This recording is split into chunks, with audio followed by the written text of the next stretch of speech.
All right, hello everybody. Welcome to the. Ooh, I'm really loud. Welcome to the official EWC 2025 Teamfight Tactics co-stream with myself, Frodan. I'll be your host. I'm in like a fancy production studio, all by myself. They actually set up like an entire elaborate thing for me. I said that I want to do like a co-stream. I said that I kind of like a little bit of elevated production elements, and man, they went really overboard. So it's going to be really fun. I hope I can get some guests throughout the entire week. As you can see right now, I have a vacant chair next to me with another full set. To my right, actually, they gave me like a ton of buttons here to push, so I'm going to try to do something here. If I could do a wide cam. I actually have seats next to me as well, but I'm not going to use it for right now because it's just going to be me. And it's mostly just going to be me covering every of the 44 matches that we have going on this entire week. EWC TFT is a... Wait, can I go back to just me? Hold on. Can I turn off this? Nope, it just goes back to the same thing. Hold on, I'm figuring this all out. Nope. That's not how it works. Okay, oh god. All right, you know what? I'm just going to not push anything. Also, I'm on a 5-minute delay, so I do have chat pulled up, but you guys don't even see this. You guys can't even laugh with me in real time. And that's just part of the way we're going to be doing from here. We're going to be on a 5-minute delay for competitive integrity reasons. But the good news is, if you guys have watched the qualifiers, I was previously just restreaming the clean feeds, right? They would show the main broadcast and their observers, their set of observers in. I have my own observer slot, so we'll be able to at least go through the action that way. I want to, go through the schedule that we have. If you guys are ever curious about what's going on, you can type in ! Scores in the chat. And how do I pull up my own feed here? I think, is it, help me out, guys. I thought it was FSPGM. Is it OBS? Yes. Yes. No. I want my own monitor. Okay, cool. So we have our own dedicated observer slide, as you guys can see, which is great. Before we do that, I do have one segment that I am obligated to do while they're here, but it's a fun thing. It's fantasy. Wait. Fantasy.esportsworldcup.com. There it is. Okay, sorry, I typed the link wrong. But if you type fantasy.esportsworldcup.com, you guys can fill out your own TFT prediction bracket, which I feel like we should do. I did it yesterday for the pick'ems, just in case they didn't let me do it this morning. But the cool thing you can do is the head-to-head bar, but we'll talk about that in a little bit. Wait, no team selected? No, I swear I did. Oh, it's because I didn't log in. I have to log into my Twitch. Okay. How do I log into Twitch here? Login page unavailable. Please contact an administrator. Well, that's not going to work out very well. Okay, we're going to have to figure out a way to bypass that.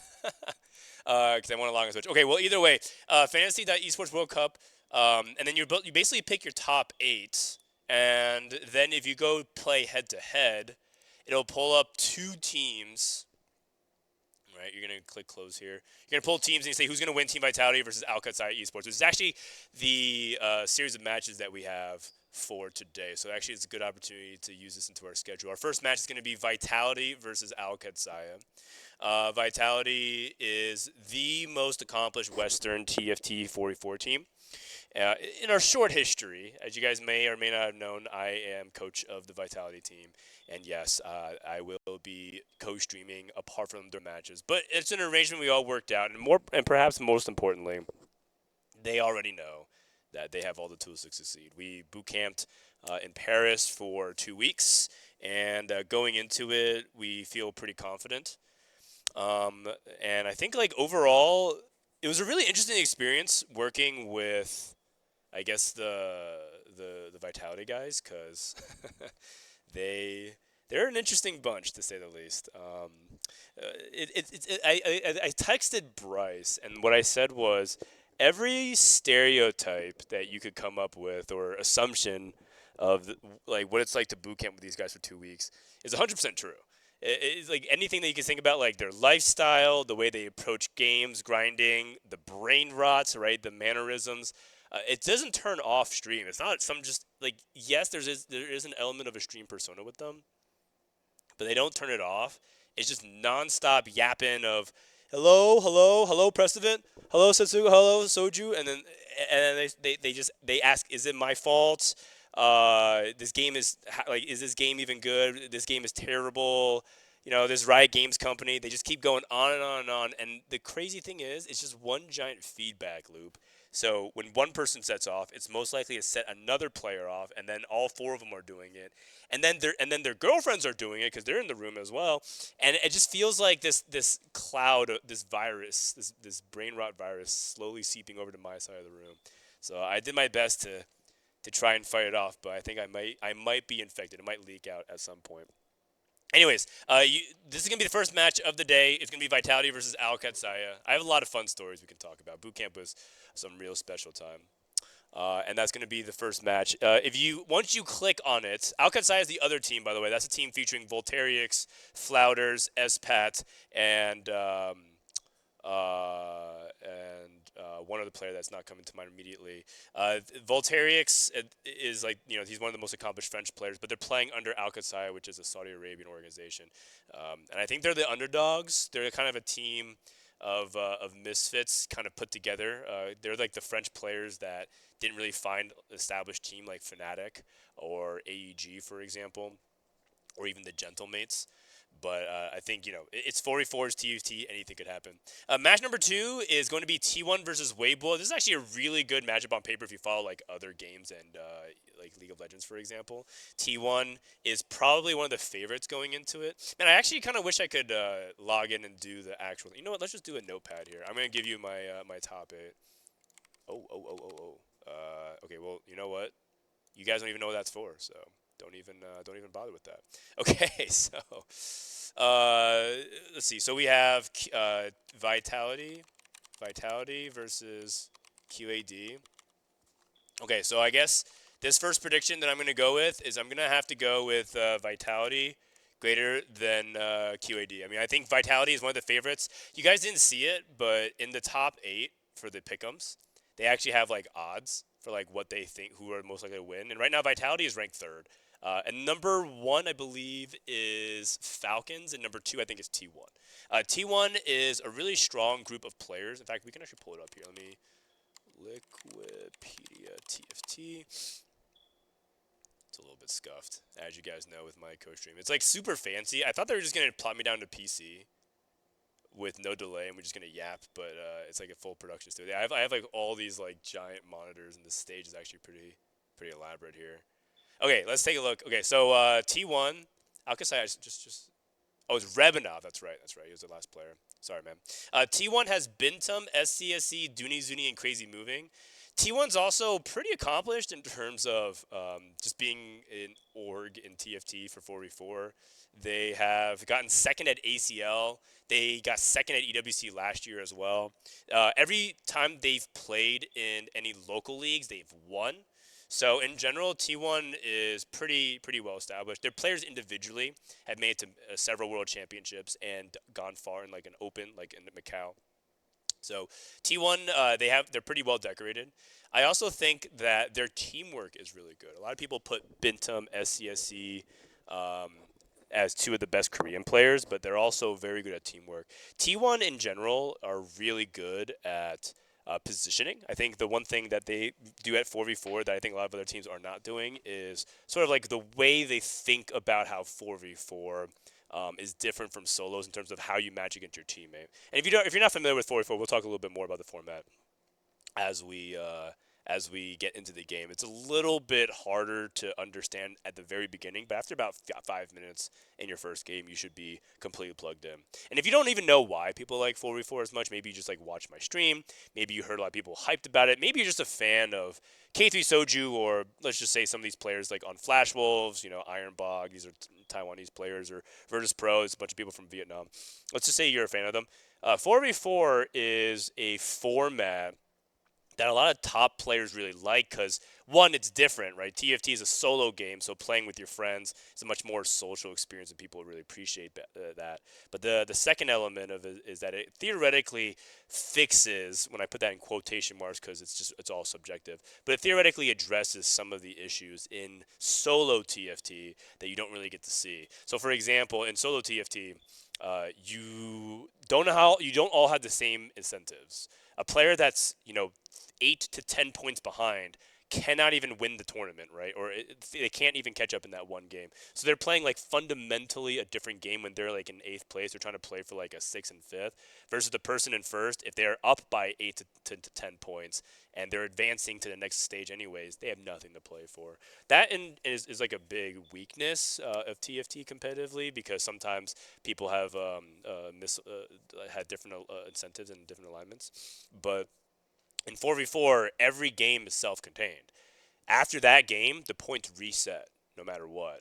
And the amount of points that you get for that game determines if your team wins that game, and you play a best of 3. So if you win that game, next game, everyone goes in completely clean slate, and you try to play another game to win a point for your team. And it's just basically no different than playing a best of 3 in League or Valorant or Dota or Rocket League or whatever esport you follow. So from that, it's kind of like checkmate every single game. From that version of it, you see a lot of really interesting things. Every placement matters. There's no like, well, 6th, 7th, no diff. I advanced anyways because I was guaranteed.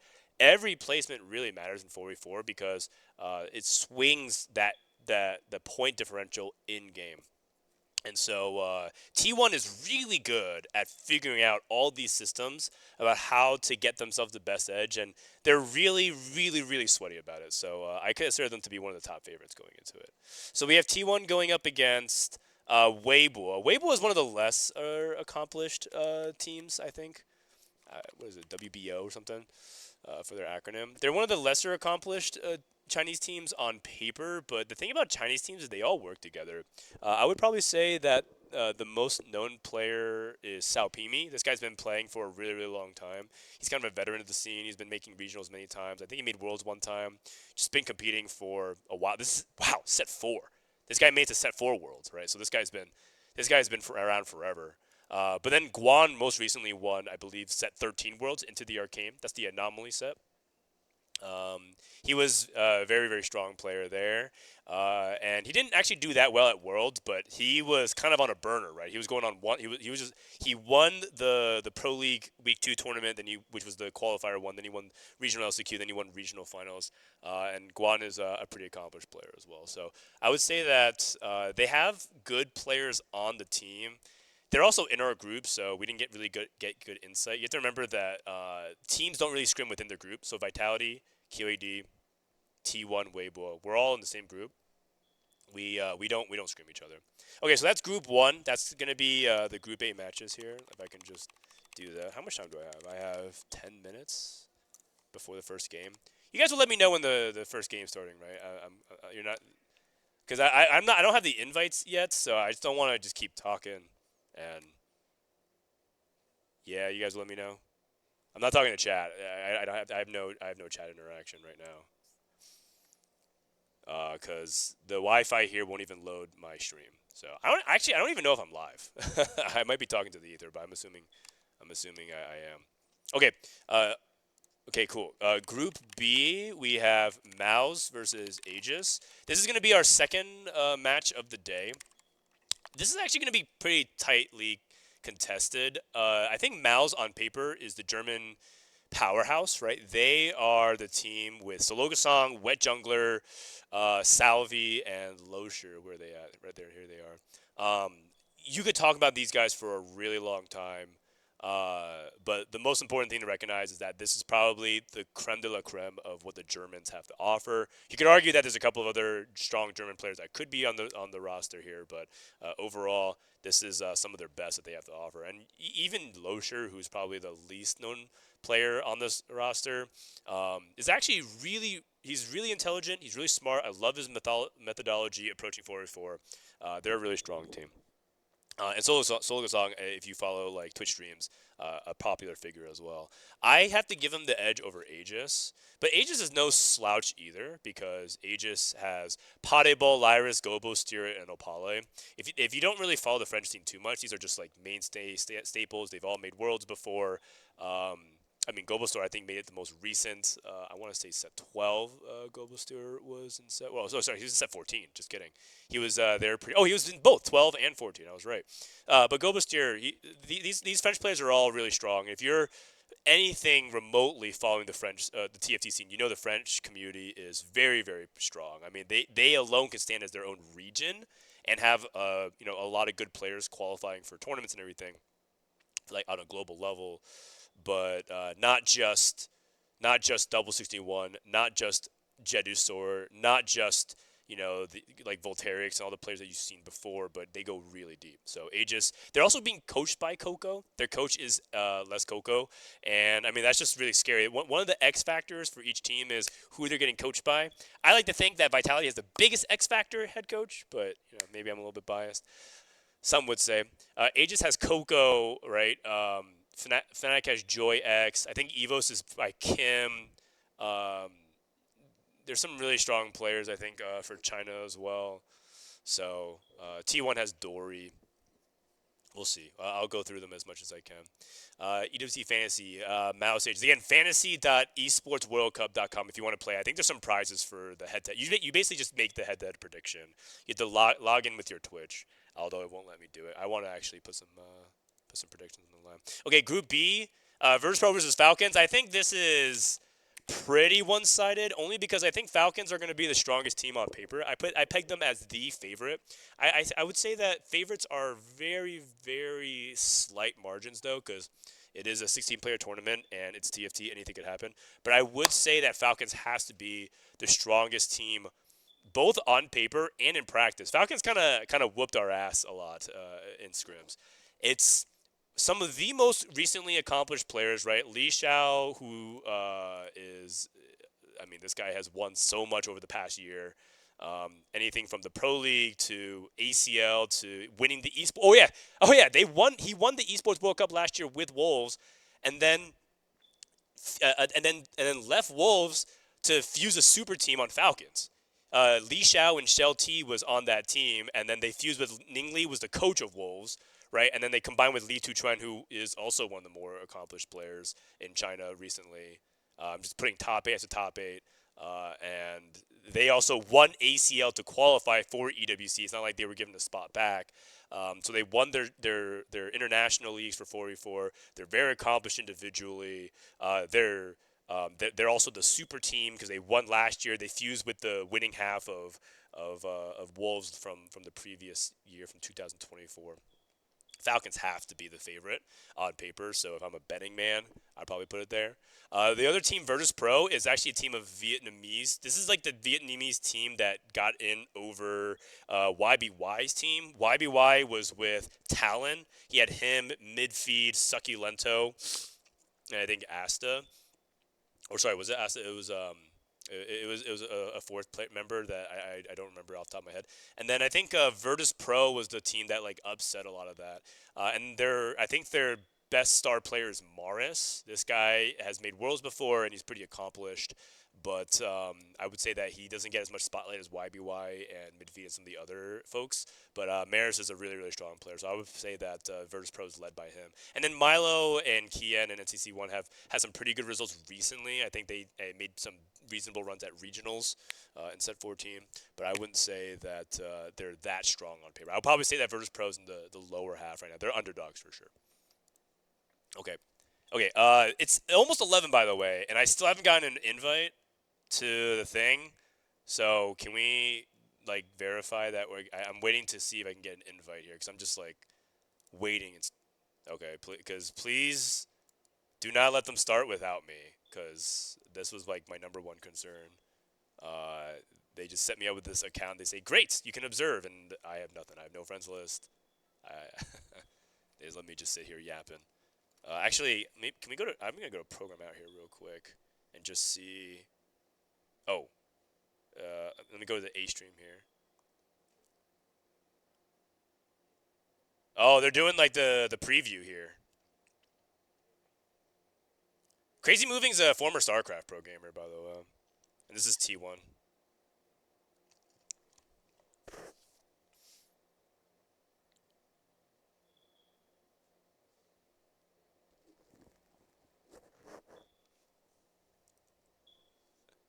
So dramatic.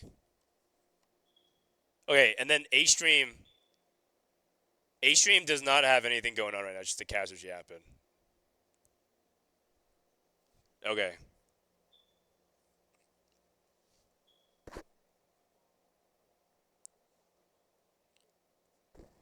They said my... They're saying that my audio is really bad right now.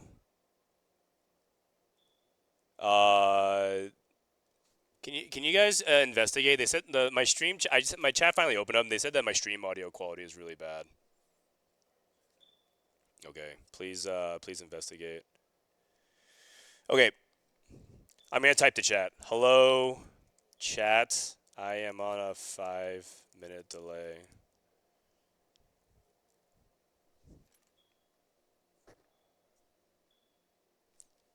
Will fix the audio issues.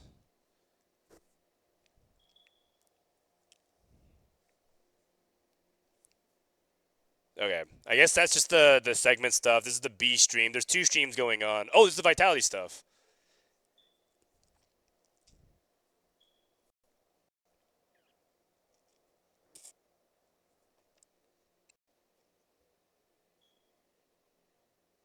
Good, and I don't think there's ever just going to be a best player. I think players excel at different things. The way they mesh together is something that is unexpected, but very delightful to see. If you're a Soju fan, you should love 4v4 because Soju is actually their ace when it comes to this format. We see Milk as kind of the quarterback. He sacrifices himself. He goes 8th. He gets to yap a lot, control what's happening. Setsuko, last year, what we saw from him was he was a reroll kind of sacrificer, going for the 4th and 5th place. And then Soju carries them to the finish line in the end. It's a very unexpected dynamic if you look at their personal preferences, but there's something additional when they play as a team. Milk as a player, relative to the rest of the 4, I think he's less flexible, but at the same time, he'll convert his spots more readily than the other players. I think if he is comfortable on the line, if he is set up for success, has the resources for it, he'll always end up top 2. So it's nice having a teammate that you can just fully trust. But I mean, it just goes with being good at the game, so. People buy. But they don't talk about the other half of the team? There's 2 other members. All right. So the really interesting dynamic that I think exists is that it's not exactly true that Soju like carries the team. It's that Soju leads the team a lot of times in comms, and I think that IGL in 4v4 is actually kind of important. You're not really like I think the thing that is really confusing about 4v4 is that a lot of people have this impression that it's really just about like who has like the best AVP and who can like, you know, do the best individually and like just like get the best placements. But the reality is in 4v4, comms is like almost everything. Like it's really about how well you work together, and that's kind of going back to what we're talking about on when I was doing like some of the prediction stuff, right? I was doing like T1 versus Weibo. That is almost like the reason why T1 is strong is that individually these this is a file explorer. Individually, a lot of these players are not like particularly super amazing, except for probably Bintum, just in terms of their accomplishments. But their teamwork is outrageous, and I think that one of the edges about Vitality is that the teamwork and the friendship between these guys really comes through in their communication as well. Bro, is this guy trying to look tough? Nah, this guy is definitely not. No, he's not that big of a badass. Okay. Oh, man. Media day. Oh, Lord. I see people saying, what time is Vitality starting? It's the first match of the day. It's supposed to start basically in the next couple minutes or so. So, they're setting up the lobby right now. And they're trying to, it's probably starting like 5 minutes from where I am, and I'm on a 5-minute delay. So, yeah. If you're asking, also I see some people in chat asking what set they're going to play. They're going to be playing on the current set 15, KO Coliseum. I haven't even talked about meta yet, and I only went through the first 2 groups. There's going to be 4 groups today. It's going to be a long day for me. Every day is going to be really long, actually. But, you know, we can take our time because there's going to be downtime between each match. But we got, I'll talk about groups C and D, I guess, if we have a moment. But I just want to make sure I'm not missing the invites to start things off here. Frodan, using the right mic? I thought so. Is our audio still not being? Is our audio okay? Okay, we're gonna fix our audio. Okay, we are fixing audio. It should show fixes in a few minutes. Sorry, from the future.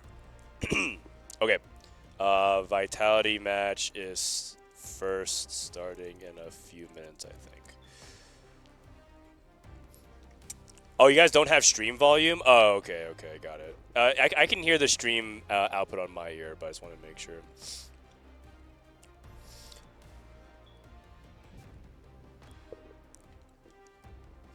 It was just sorry, your mic. Your mic was down too low. Okay, cool. Did you get an invite? We just say you were worried about the invite. I mean, I did not get an invite yet. But the good news is I got a friend request, and I think that friend request has come through. So we did it. I have one friend. Okay. They're in the lobby. Invite? They're in the lobby. I think I need to get an invite for an observer slot.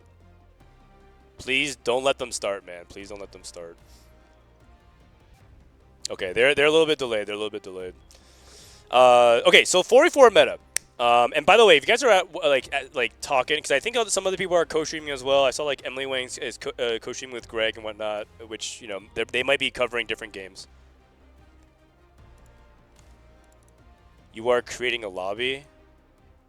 Oh. Okay. Sorry, I need to do that.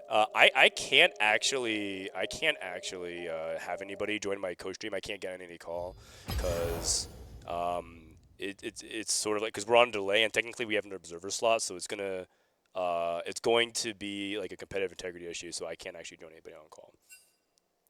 All right. Are you at TR2? I am not sure, guys. What tournament realm am I on?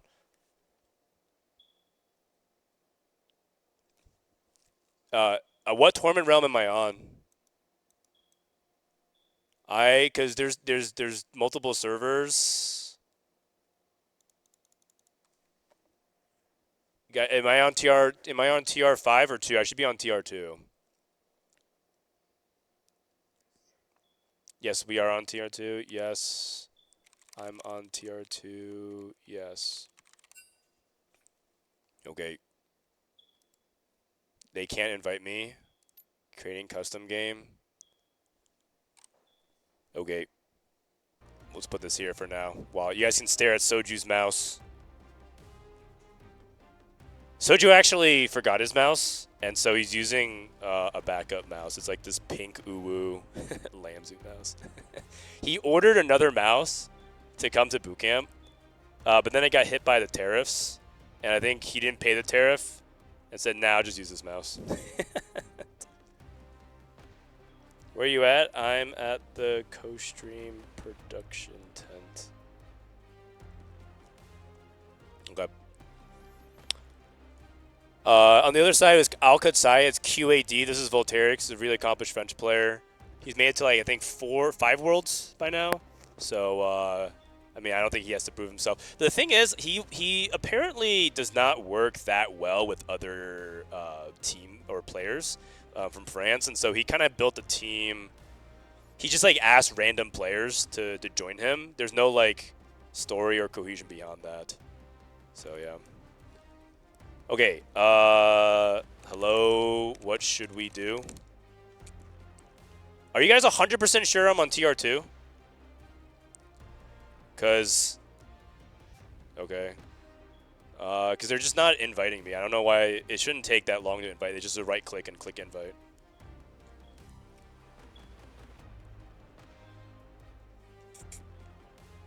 Okay. Because as you guys can see on my screen right now, I'm just waiting for them to invite. Invite literally it takes 2 clicks, just right click invites. So I don't know what's going on here.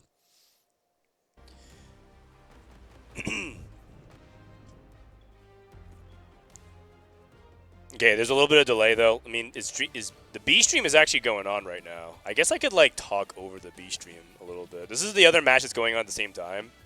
This is SC, Tianlong. Okay, this is Weibo versus T1 match.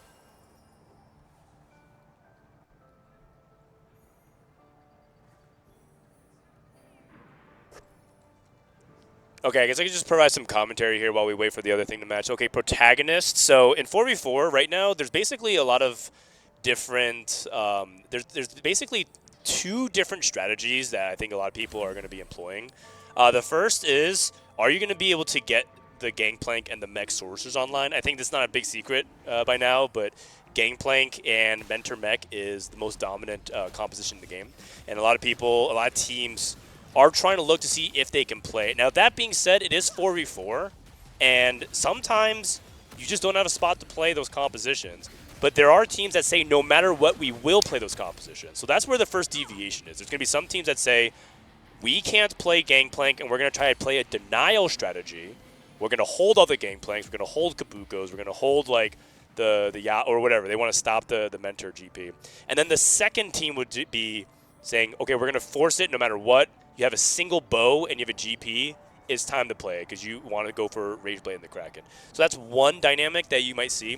The second would be how many teams commit to reroll, because it is very reroll centric. In 4v4, you just cannot have the same thing that you have in solo lobbies, which is you can't have 4 players playing the same comp. It just doesn't work. At most, you get 2 people, maybe 2.5 people borrowing similar units. Wait, they just went without me. Wait, they just, what? Okay. All right, whatever. Okay, guys, I have good news and bad news. The good news is we got an observer count. The bad news is they didn't invite me. They just ditched me. Okay, sorry. Okay, anyways. Going back to the macro, though, you'll see which team decides to commit towards reroll versus tempo, because there are some reroll comps that can actually compete if you can get to the late game, right? People are probably going to be thinking about, like, Crew and Kale, but those are actually the most vulnerable rerolls. It's really about playing other rerolls like Katarina, playing things like Mundo reroll with, like, Jin or whatever backline you want to play with Mundo. We'll talk about that more, but I don't want to leak any tech. But there's definitely, like, other variations you can play, and it's about driving the tempo to stop the level 8 4-cost players from being able to hit, because they can deny. And so that's going to be, like, the second deviation point of a lot of people's strategies of teams. And then the third element that's sort of, like, up in the air is what happens if you're in, like, a high econ portal. Let's say you're playing Gold Subscription, you're playing Scuttle, Puddle, and Crab Rave and things like that. And then you are in a position to play for Fast 9. I don't think that is going to be very common, but it is something that we can see. And some teams have 0 Fast 9 on their radar. And then there's going to be a couple teams, especially specifically the Chinese teams that we scrimmed against. Some of the Chinese teams are open to Fast 9. And some of the Fast 9 augments that are associated with it, right? You're talking about Golden Quest, you're talking about Forward Thinking, you're talking about some of these, like, super high power econ ones. That's also another deviation of strategy that you might be seeing in some of these things. And then there's a bunch of, like, pocket compositions. Like, for example, there's I don't know if you guys have seen, but there's, like, a Caitlyn Jace Battle Academia reroll comp. Some teams, like, love it. Some people hate it. Are people open to playing Soul Fighters? That's another question. Or Star Guardians. Some of these other, like, verticals. So with that being said, enough stalling. This is gonna be the first game of EWC 2025 4v4. We're just gonna have to watch the main broadcast, but hey, we'll ease our way into it. Okay, so this is the first game that we have. This is K3 Soju's POV. Okay, and then he starts off with an AP opener. He already has Ezreal, and he already has Syndra. So this is probably already starting to lean towards AP. Unfortunately for Soju, his opening shot is not particularly really good, because if you're not going to commit to crew reroll, you're not looking for crew units. And same thing with Kale. And he doesn't have things like the bow. Oh wait, we don't have the interface, right? I can't tell. Where are his items? Okay, I don't see where his item components are, so it kind of depends on if he has bow or tiers and rods and stuff. Okay, so we're gonna figure it out on that stuff. What's your opinion on the current meta? I think solos is a lot worse than 4v4, but that's just usually how it works. I think in 4v4, basically only 2 people at most play Gangplank, and only 2 people at most play Sork. And from there, you actually see way more diversity in the sense that you have to learn how to play the 6th, 7th, 8th, 9th, 10th best comps in the metagame. Otherwise, you're not going to be able to keep up. Okay, this Silver. This is Silver. What's the portal here? It's going to rip Silver Destiny into Pandora's. Pandora's is really strong in 4v4, especially if you can come with gold associated with it, because you can just take anything off carousel. But where the hell are his items? Hey, does anyone know? Okay. How is this user phase remotely watchable if you can't even look at what their items are? Okay, looking at their augments, Espat took Over Encumbered, Rebenov took Pandora's, Milk took Iron Assets, Flatters took Table Scraps, Setsuko took Beggars Can Be Choosers. Beggars Can Be Choosers is potentially really high power in 4v4 because you can roll for really spot-dependent things. Let's say you're win streaking, you can roll for Forward Thinking and Golden Quest. If you are lose streaking, you can roll for like Restart Mission. You could roll for other things, right? So it just kind of depends on what your spot is and play for your team, which is it's a very underrated thing in 4v4. And also, if you don't know what to take ever in 4v4, all you should do is just take Econ. There's nothing wrong with that. Can we get a little game? I don't think GameSound's going to program out. If we're watching a stream, can we get a little bit of their audio going out the stream? Just like 10%, 15% or something like that. Also, chat, please let me know if the audio issues on my mic are still persisting. This is Archangel Slam, so this means that Soji's 100% Battle Academia. And what's really important to note here, and again, I'm sorry, I should have the Observer starting next game, but we usually want to check comp allocation.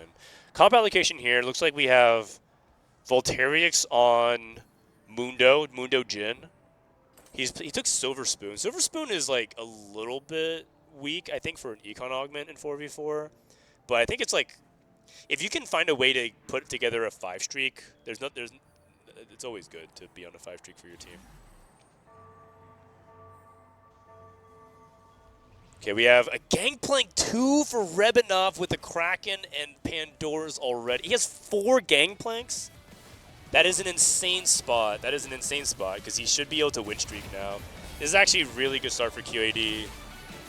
And that puts... Okay, so if you're this far ahead on the Gangplank, because the thing about Gangplank is that you're more likely to get ahead because you print more gold, right? That's like what makes Gangplank super obnoxious. That puts QAD in the driver's seat. I'd probably say that they're favored right now based off of their early... From the 3 players that we've watched, I would say that right now I would favor QAD. Flatters took Table Scraps.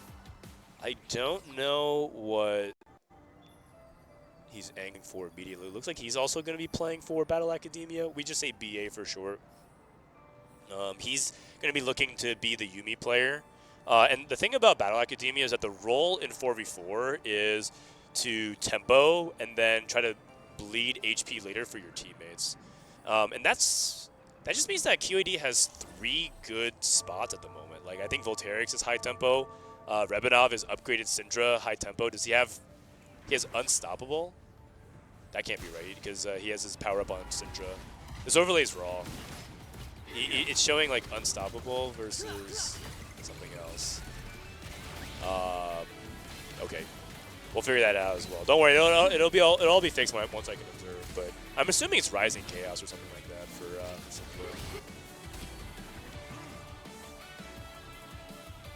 This is Setsuko's POV. Setsuko looks like he's the Mundo Jin player. So we have one Mundo, we have 2 Mundo players, one for QAD, one for Vitality. Vitality also has a Battle Academia and another Battle Academia player for QAD. We have a Gangplank. Milk looks like he's playing Gangplank. He has the GP, and then my cam is covering the bottom right, so I'm sorry about that. It looks like Precedent is playing some kind of tempo line, though. I can't tell. He has a bow open. So I guess the question would be, everything is matched and mirrored right now. And I think that probably means that Precedent's playing Sorks. That also probably means that Flouter might be thinking about either Sorks or a reroll line. Okay, this is Precedent's POV. Precedent has Callista 2 and Zac 2. He's pretty open. But based off of the allocation, if Milk is GP, Soju is Battle Academia, Setsuko is playing Mundo Jin, that means that President's probably going to be playing Sorks. Even though he has a bow opener, he might be, that's probably what he's thinking about right now. It'd be very dangerous to leave Sorks open, because the problem with leaving Sorks open is that then you give almost no win-out potential if their Sorks and GB players all get online, which is looking likely to happen based off what's going on right now.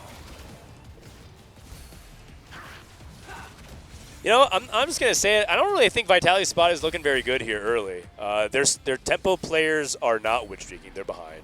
QAD has 4 gangplanks, and their position, and they have he has Jin 2 and upgraded frontline and the full item slams. This is already looking like QAD got the better start by like a big margin. And a lot of times in 4v4, you could potentially make mistakes in macro, but I don't see any. I don't see anything wrong. I think they're playing the most default. The 4 comps that you expect to see the most out of any team, like we call, you know, the big 4 would be Sorcerers, Gangplank as like the top 2, and then you would see a lot of Battle Academia to be safe, plus Mundo Jin reroll to kind of be a big HP sponge. President's gonna go for a 5 loss, sacking for Milk. Milk is also on a 4 loss as well. Okay. The caveat is you could be this far ahead and then roll down and miss, right? The 3-2 is going to be a really big element of what happens as well. Also, Soju and Setsuko stopped Flouters and Rebanov from streaking, actually. Rebanov lost. Oh, wait, that's actually a really big deal. Because the GP player, if they're on 5 streak and they can get to 6 at 3-1 and start rolling because they have extra econ. I don't think they actually have enough econ though, because it's a silver start, and it doesn't seem to be like a gold subscription type lobby. Is this on the B patch? Yeah, it's on the B patch. We're not playing on the A patch. Okay, so Milk spots. Iron assets. So he took iron assets to have good items. The good news is he has good items. He has Midas Touch on GP, which is actually just as good as Stretchy Arms. Some people even prefer having Midas Touch early and then you transition to Stretchy Arms. The scary thing is sometimes you miss Stretchy Arms. That's like the one thing too about Gangplank, is that it doesn't matter how good your start is. If you just miss on Stretchy Arms, you just end up becoming like a top 4, top 5 spot instead of a win. So there's a couple ways you can manipulate that. Oh, it is gold subscription. Oh my god. Okay. That's a lot of gold, by the way. So Milk's going to power up and roll down for the next turn. And this roll down, so the good news is, if Milk can just 2-star his Gangplank, he can actually transition to just slow down Rebanov instead. Because you might think that it's like a race to who hits GP3 first, but sometimes one GP player is so far ahead that you're actually supposed to just not try to contest their GP3. Instead, you play for a tempo and you slow them down and hope that they stay so low level while you're able to tempo that you can sort of climb up in the HP to buffer for the rest of your team. But that's sort of dependent on, like I said, like the Sork player getting online. Because this is that's a stall tactic for your team to get online, because you're not going to be doing that well as a Gangplank player that's behind. Shojin JG, that person's so Espat is Sork. I think it's literally a mirror match. I think this is a very safe mirror match. I think all comps are mirrored on both sides for both teams right now. It's the standard composition that you come to expect. Magic Roll, it has to be. Magic Roll is just really good resources. Pilot Champions, which is not that great of a result. There's no like instant sorcerer for him to use. If he hit like RE2, Swain 2 would have been insane. But it's okay. He's still just playing tempo. You can actually put these items onto Viego as well. You might see some Viego reroll. Like there's a lot of niche things that I can talk about, but it just kind of depends. This game I think is going to be. This is a really good game of the most standard gameplay I think you'll see, like on a game-to-game basis, which is not a bad thing. It's a good way to introduce you guys to how the 4v4 format is looking right now. Looks like a couple magic rolls. President took Raining Gold. Milk took Teacher's Council. That one's okay for Gangplank. I think some people think it might be insane. But it's like decent because the reality is you still kind of want the 4 mentor buff, but at least it's nice that you don't lose the buff. You don't feel bad for like playing it. This is okay. GP2 for Milk with 20 gold left. That's playable spot. Sometimes you can roll really deep and not hit GP2. And Setsuko is he's actually losing a lot. He kind of wants to win stage 3 a decent amount.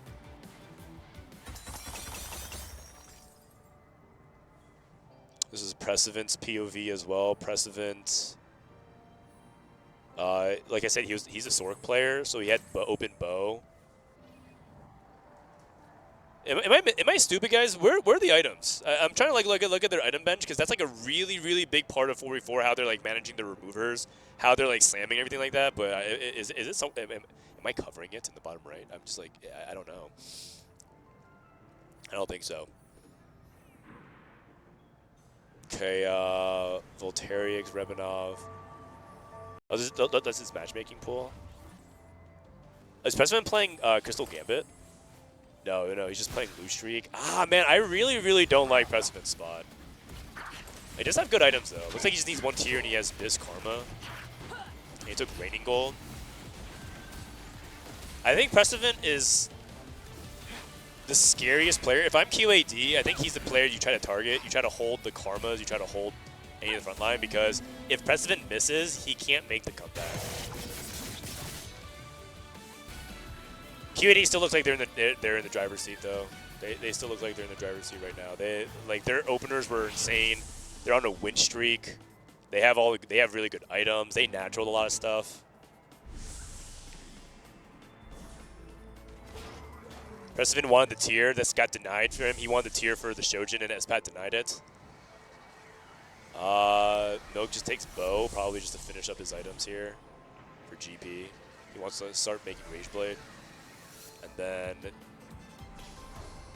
okay, Volta just takes 4 cost Cloak. Cloak is actually not a bad component for Mundo Jin at all, because you can play for a good amount of frontline items. Okay, Precedent's at level 760. He's decently rich. He's going to have to go at 4-1, though, and he's going to be at like 30-something HP. It's going to be kind of scary. But he can make a full comeback. It just depends on how hard he hits. Voltairix and Rebanov, by the way, are full streaking. They haven't played each other. They're gonna have so much HP. The HP, it's I would say like right now it's probably like 75-25 in favor of QAD for game 1. They haven't really skipped a beat. But the good news is that I think that Soju and Milk and Setsuko are still reasonably healthy for somebody who's not like win streaking. Okay, Setsuko doesn't he even have an offensive item slam in the back? Oh my god, he's playing Mundo Jin with 0 offensive item slam. Okay, this is not looking, okay, this is looking pretty bad. How is that even possible? You're telling me he has 0 completed items in the first backline for game 1? That is not very good sign. That's not very good sign at all. Okay. Okay, we have Vi, another Vi 2, rolling.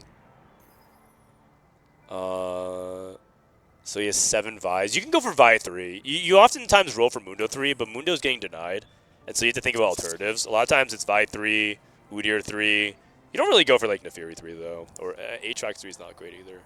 But you just have to be you have to be rolling for something.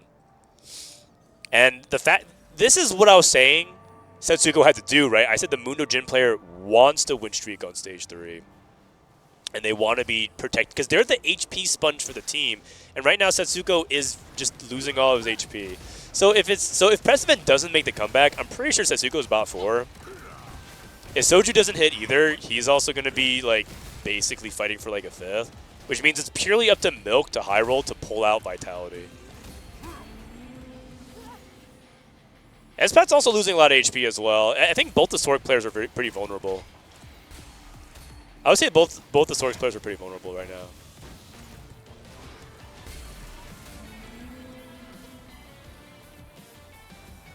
Okay, we should stay on Precedent or Espat's POV.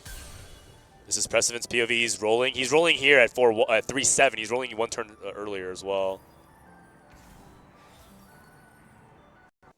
The thing about Source is that Karma 1 is capable of winning fights, but you still struggle to stabilize.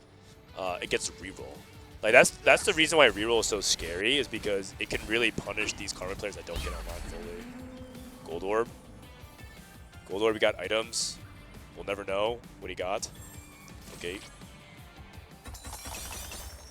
J42 is good. Any Karmas? Rise. You only want one Rise. Kazante 2 is good. You know, honestly, if he gets Karma 1, he could be stable for a while. No, he can still Swain and roll. The issue is he doesn't have enough gold to even buy it because he wants to hold on to everything here. So he hit everything around Karma that's good. Like J42, Kazante 2 is good. Yeah, because Sorx is like frontline. And his opponent, Espat has Karma 2. Oh god, is anything gonna go right for Vitality at all? Like I think we lost every side. The Mundo Jin player, Voltairix, like has out-tempoed and like no items for Setsuko, and then the what's it called player? The Gangplank player had a better start with Rebanov, and then this guy just hits Karma 2. Oh my god, it's just bad. It's looking really bad. Okay, it's not over, but right now I would say that QAD is like in a super dominant position. I would be floored if they somehow lost this from this position. And he hit Mundo 3. And he had, oh my god, and he has heavyweight on Mundo, which is just nasty. Heavyweight Mundo is really gross because Mundo scales off the HP. I think if I'm Vitality, I have to go for some Hail Mary, and this is exactly what it is. Setsuko took Portable Forge, he got Sniper Focus on Jin. That's not the best, I think. Jin really likes like Fishbones, I think, Ludens, but I think Snipers is if I recall correctly, Snipers is not bad. It's a pretty good one. Does he have Artistic KO? Yeah, that's another thing too. The power up fruits. This guy has Spirit Sword. Okay, so no Artistic KO for this.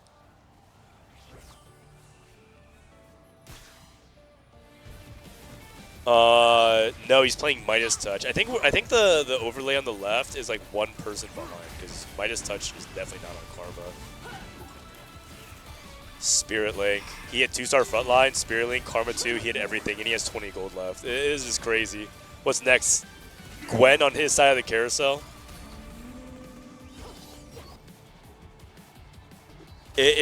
So I guess we have to see if whether or not Soju hit. Like Soju's one of the X factors, I guess.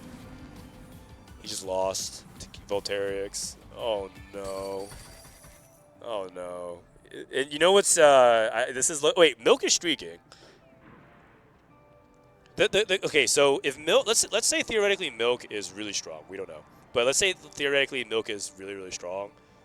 If he can contest and Precedent can make it out, they just have to send S-Path 8th, and then they have a chance. Because I don't think Soju and Setsuko have really high potential here. But Precedent, the way Vitality can make this out, Precedent gets something like Gwen off Carousel, somehow finds his way into Karma anyways, despite rolling and not hitting a single one. Then there's a window. There's potential. Milk is win streaking. He has good augments. Last second save is fantastic. He does not have stretchy arms though. And stretchy arms is really key to beating this Jin. Oh gosh. Milk, you need to win this. Milk, you need to win this. It's so big. No. Losing this fight is such a big deal because of Milk's streak. Oh my god. So you're telling me Milk didn't get stretchy arms either?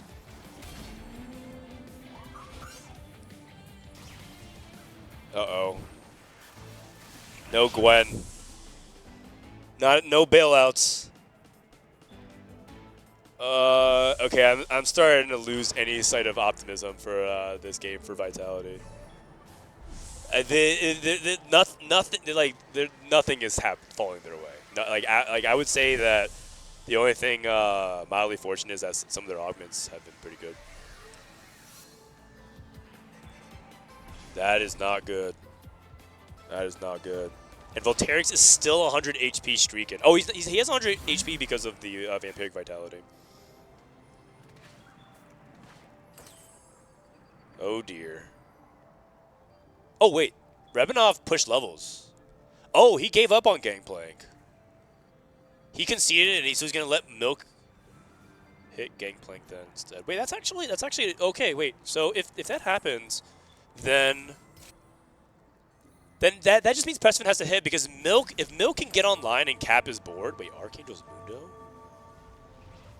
Oh, he's sacking for his teammate. Oh no, whoa, he actually thinks Archangel's is good on Mundo. So we tested this theory, and we were not impressed with it. I mean, this is some real tech if this guy thinks Archangel's Mundo is... Because the idea would be that you just basically make him unkillable scaling-wise, but... the problem is that if he has stretchy arms, the GP just kills the Jhin, and then you lose anyways, but... Oh my gosh. Okay. Yeah, this Mundo's unkillable. Oh, wait. Ah, never mind, Gangplank. It's a good loss for them, though. I mean, honestly, credit to QAD. They're not doing anything wrong. They're not doing they're not taking a step wrong. They even have a little bit of tech. Archangel's on Mundo, but we just have nothing for Vitality side. Nothing really positives going. Okay, we have Yasuo 3. He's one off GP.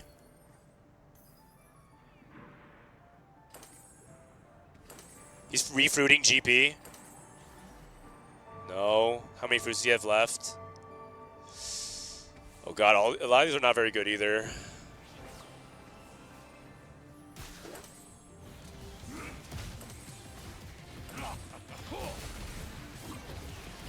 Oh, pulling up cams. Oh, technology's here. Okay, he's beating Espat. If Milk can beat Espat here, it's huge. Pressman got the Karma online. Nice. That's a big win. That's a really big win. Flouters beating Soju in the mirror. It's Battle Academia mirror. Soju has to avoid 8th, but I don't think Espat's going 8th, so it's not Soju's first EWC game after not streaming for 3 months is an 8th. Can we pull up the HPs? Where's the so we won't be able to look at items or HP? Cool board though. Oh, Setsuko's at 1 HP as well. Yeah, okay. Well, if that's the case, then Setsuko and Soju going 7-8 is not very good.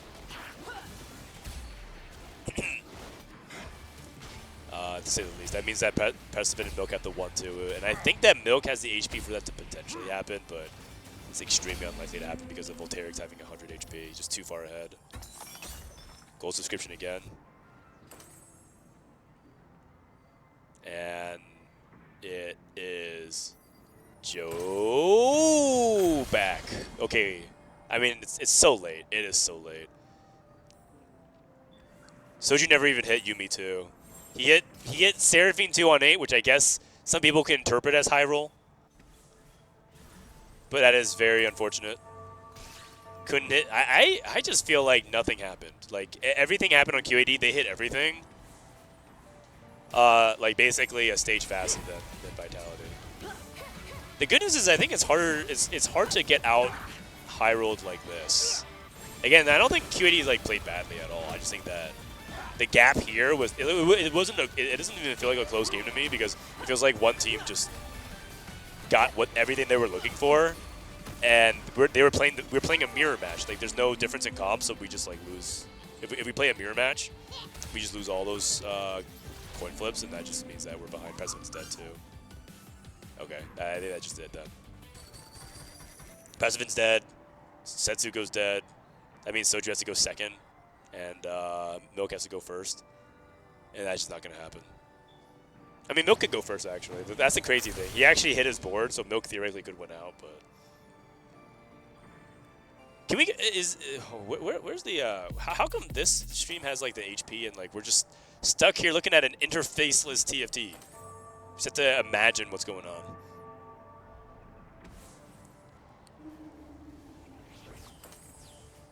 Okay. Well, I'm gonna try to see. Okay, so this game is functioning over. Can we like verify? Can we like re-log into this and make sure we're on TR2? Because I.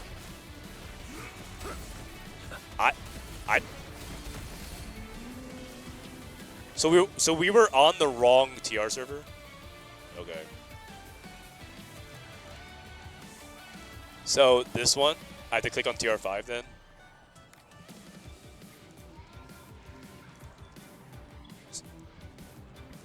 Yeah, I'm gonna go TMNT League of Legends.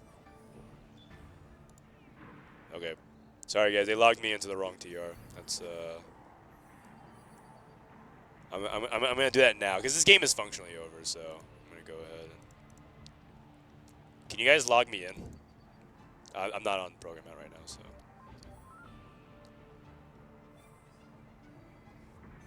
Oh. Okay. Sorry, 1 second, guys. I'm doing some fancy login stuff.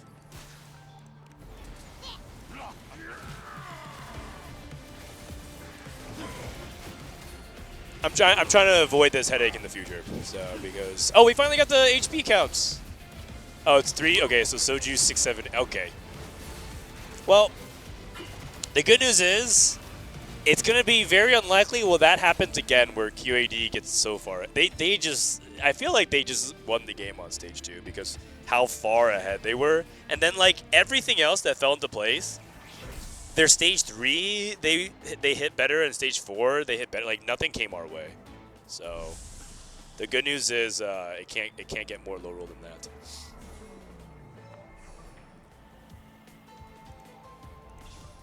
Okay, we are on the correct TR now. All right. Where's QAD from? They are the French team, but they are Saudi-based org. So yeah, don't worry about that. Okay, this is the B stream. It looks like they're going to a break right now because this game is functioning over.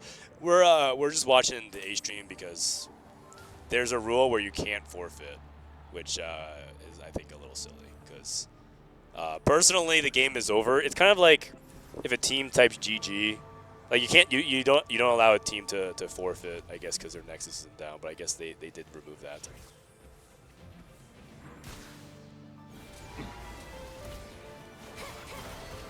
Yeah, sorry about the overlay, guys. Don't worry, they're disabling it because they recognize that it was not correct. There was a lot of problems with the overlay. It was like the wrong power-ups, didn't have the items. They were using the overlay from like the World Championship, and there's a handful of problems when it comes to that. So,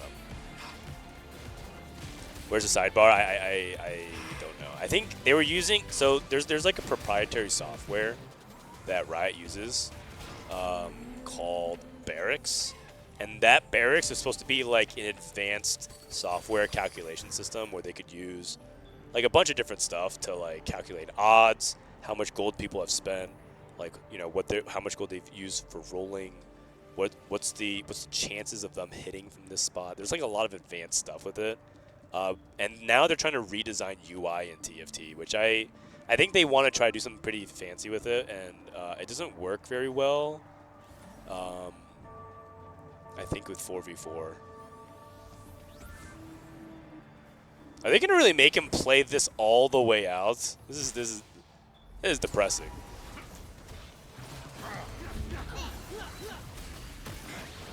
The Archangel's Mundo is definitely interesting. You don't really see a lot of people prioritize that. They usually go for Dragon's Claw or just some like anti whatever the lobby is playing. So there's a lot of AD. They'll just play like anti-AD. If they're playing a lot of AP, they'll just go declaw or something like that. But like you can see that the Mundo Gym player is like falling off, right? It's just that he took so long to fall off. He's literally fast 10. Like he can actually go to 10 if he wants to.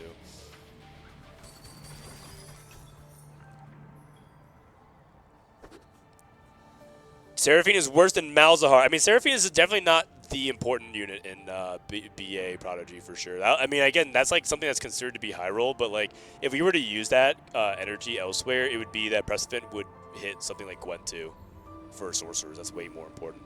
Seraphine is not an important 5 cost. She's the weakest 5 cost by a pretty big margin right now, and that's not the high roll that they needed. So again, there's some fortunate things that happened, but they didn't hit anything that like really mattered. And the stuff that really mattered, he did not fall into place. But again, the silver lining is Milk at least kind of tried to play for the win out spot and he got there. I mean, if Milk was able to, if we were actually able to play for the tie on the bottom, in 4v4, if you tie, the tiebreaker is whoever's the first place winner ends up winning the game. And so the tiebreaker would have been Milk if that was the case for Vitality.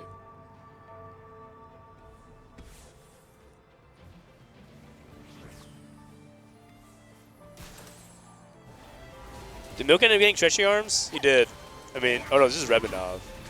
I mean, Rebanov ended up playing tempo. Again, this is like a really good recognition. We talked about this at the beginning of the day, but there's going to be some people who say like, oh, you know, this is basically like Gangplank 2 being way too OP. And they're kind of right. But at the same time, this is actually good recognition from QAD to just like push tempo and recognize that they're ahead. So they don't have to actually like go for the GP3 versus they could let Milk get GP3 and it wouldn't even be that big of a deal. Okay. I know that Vitality wins 6-7-8, but honestly, I don't even think there's any problem with that. Like it is what it is. It is what it is. Like there's nothing wrong with a 6-7-8 here. Cuz I don't even feel like they did anything wrong. We can check on the B stream here while we're waiting for this game to finish. Nothing? Okay.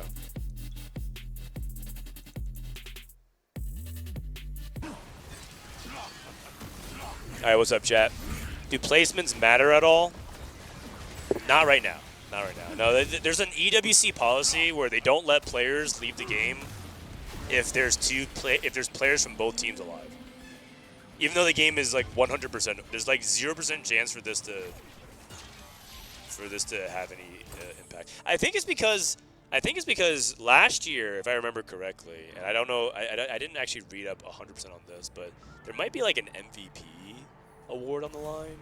If there's an MVP award, it's technically to like the person who's the best AVP, but you know, teams usually like split that. You know, they don't usually like teams don't say like, oh wow, you got so many first, so you're gonna take the MVP. Most teams just agree to split it.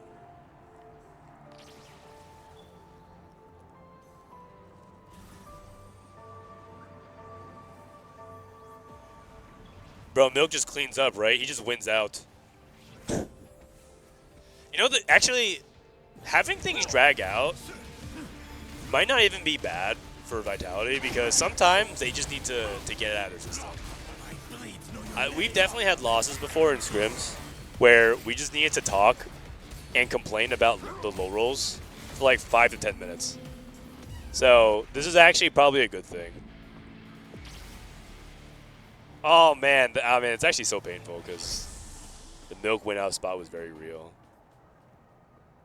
Okay, that's good though. That's good. At least it wasn't a 5, 6, 7, 8. But yeah, sometimes they just sit there and they just yap. I do happen to have one of the yap sessions recorded on my phone because I thought it was funny, where it wasn't even like that bad, but like basically Milk was being very stubborn. And Setsuko just literally like crashes out, just like leaves the room. He's like, I can't deal with this, and just leaves. Oh man, good times, many good memories. Okay, also this is the opening match of Group A, so even if you lose this match for anybody, you just play in the match tomorrow. It's no big deal. Okay. And that's it. This should be the final game or final fight of the game. Kind of a bummer. I feel like if we were able to remotely have slightly better outcome here, and we play for the tie, we would have outcapped them. It would have been good for us, but it's all good. Just one game. They're not stressed. If anything, they're probably just waking up. They're probably just like locking in. And these QAD guys. Oh, is he winking for the camera? All right, all right, all right. I see it. A little bit of flare, a little bit of flare.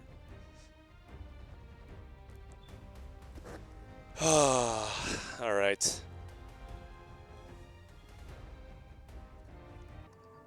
We can. I'll watch the B stream for a little bit. So there's no downtime. Don't worry. I have this. I have my observer PC ready to go. I'm just gonna make sure we're part of this. We're gonna get into this for the next game. Make sure we can spectate. I see some people saying like, "Oh, I don't know about 4v4." Listen, man, that game was not a very good representative of what. There's a lot of observing problems with that. It would be like it would unironically be like there was no UI when you're watching League of Legends, and then they just like follow the top laner for like 50% of the game. That's what you just watched, and they like don't even watch what's going on in the other lanes. You're like, yeah, I don't know about League of Legends as a game that I could watch competitively. That's basically what you're watching, the equivalent of. Okay. Caretaker's favor, fully adapted, calculated loss. This is T1. I don't know who's up 1-0. That doesn't really matter nearly as much, though. Fully adapted is actually not bad for tempo, but Caretaker's favor is probably just like a way for you to push tempo if you want. Fusion Dance GP. Fusion Dance is bugged at the moment, where it actually gives you a lot more AP. Oh, he's benching it. Okay.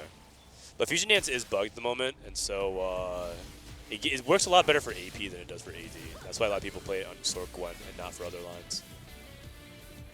Worth the wait. Looks like it's worth the wait the Rel. Worth the wait Rel is a little bit tricky because Star Guardian is not exactly like an established line. So you actually might play worth the wait Rel and then try to find your way over to the Battle Academia line anyways. But I'm actually curious about this because T1 might actually just play Star Guardian anyways. T1's very, very heavy tempo-driven team. They just really believe in win streaking a lot. They don't want to ever play for lose streak. I think T1 believes lose streak is quite bad right now in the current meta.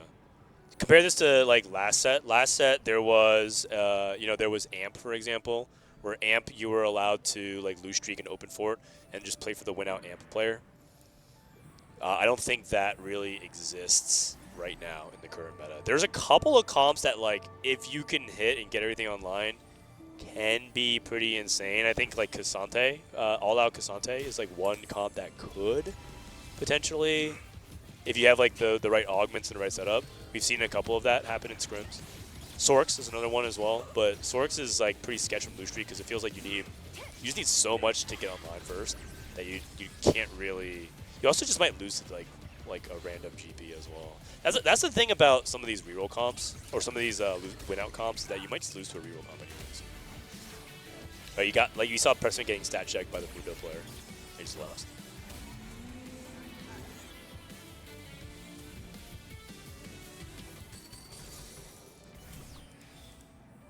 Okay, they said 7 minutes.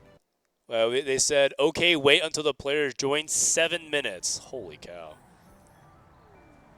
All right, can I get a water? Is there any water here? Okay, thank you. It'll be a long day, you guys. If we're gonna be going like 10 minutes, 15 minutes between each game, it might be a little bit of a long day. Okay, treasure hunt. Treasure hunt for LBTZ. Oh, he's playing Smolder. Okay, so over 9,000, Smolder is definitely something that a lot of people are open to. I don't know how much we were open to it. I think it really just depends on whether or not you feel like you can reasonably get to Smolder 3. But the interesting thing about Smolder in 4v4 is that you can't really deny Smolder as easily. In fact, I'm led to believe you can't deny Smolder at all. Based off of some of our testing. There was a post put out by Riot Games that said, this is the way Monster Trainer works. The bag sizes work as follows. Whatever is the monster you get the most EXP of is the pool that you draw from. So if you play Rammus for 1 turn, Rammus is now the Monster Trainer that you get. And that's the pool that you pull out, and there's 18 of that.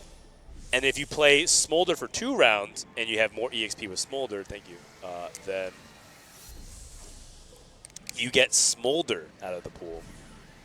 Except we tested that theory and we literally were holding something stupid like 15 smolders, and that guy hit smolder 3 anyways. So I don't think that is entirely true. Or at least there's missing context to it.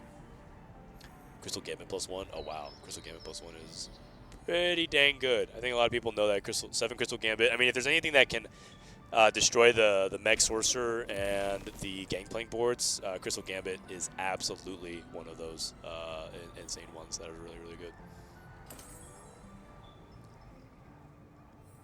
How many GP rerolls will win 4v4? Not as many as you think, but like there's basically people who think that GP reroll is gonna win like every game.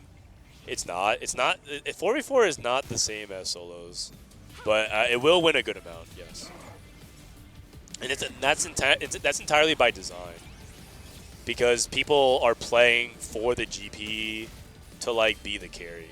If you're looking purely at like what compositions do best in 4v4, the data is always really weird, because a lot of players are not specifically playing for their individual best AVP.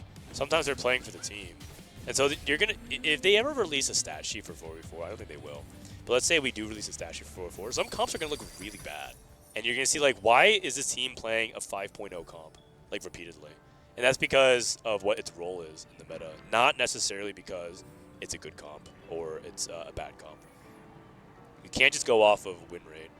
Like, for example, that win rate, like that win from GP reroll didn't mean shit. It didn't do anything. Like, you won the game, but you lost the war.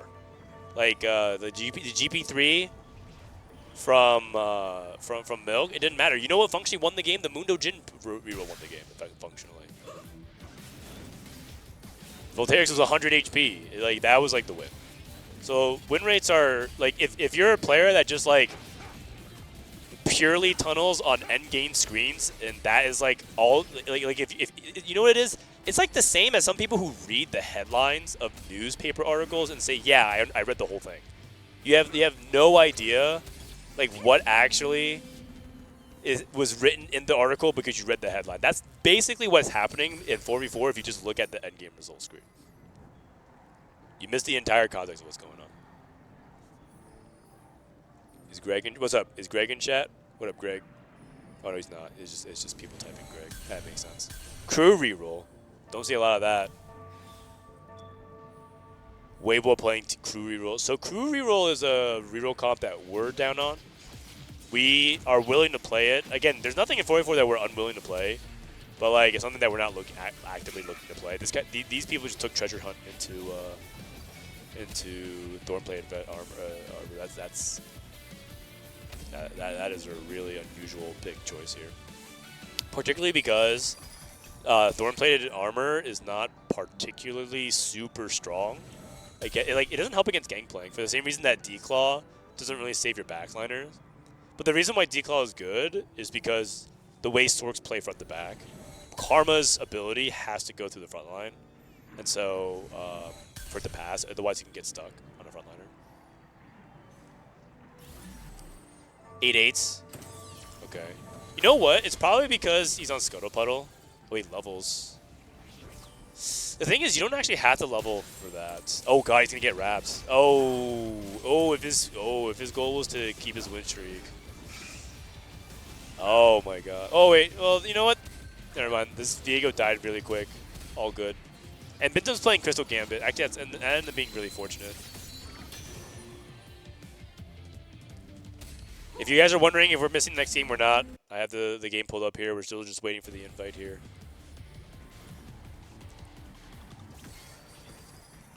They said 7 minutes until it, so you guys will catch up on. Know your enemy, Bronze for Life, Cry Me a River. Actually, let me see, make sure they're not like in game. Okay, cool. I mean, I like the ability to switch between POVs like this. It's kind of nice. Know your enemy is a little bit on the weak side. I would say big grab back here makes the most sense. Okay, we have Katarina. Again, so the previous game, part of the reason why it went so badly, in my opinion, for Vitality was because they played a mirror match and they lost almost every coin flip. There's way more comps available, and it just so happened that they all picked the same comps. But you'll see Katarina, you'll see Crew, we see Smolder, right? You'll see You'll see other variations of Battle Academia. I'm pretty sure we'll see some Caitlyn Jace. I think some teams really like that composition. We'll see some Kayle. Smolder 2 with just a guard breaker over 9,000. Last second save is really good. Treasure Hunt, last second save, that's really good augment setup for LBTZ if he can get to the board. The thing about this over 9,000 Smolder is that it kind of just basically sets a clock on the opponents the same way that Kayle does, which is if you just let it ascend, it's going to be really hard to come back from. You get to level 30 and you get to over 9,000. The Smolder just keeps racking up stat after stat and it just becomes too much. So that is another way that you can actually outcap GP. Like, I know there's going to be a lot of people who say like, oh, GP, GP, GP, GP, GP. You have to get out of your solo queue mentality if you're going to be watching. It's going to be different. What distribution do you think will be mirror comp? Not that often. I actually think that's a rare sight. You don't actually see a true mirror down the way. I actually think that like that setup was just like a conservative, like a very safe lineup, but you shouldn't see mirror comps all the way down. That's if that's the case, that just shows that either one, the teams were forced to, or two, the teams are playing too narrowly. Like I don't think so at all. And of course, you're on a 5-minute delay, so you haven't actually seen everything pan out here, but you're gonna see more of these kinds of games. Like we have a Crystal Gambit +1, we have a Smolder, we have a Crew reroll, we have a Katarina. So it should be mirrored.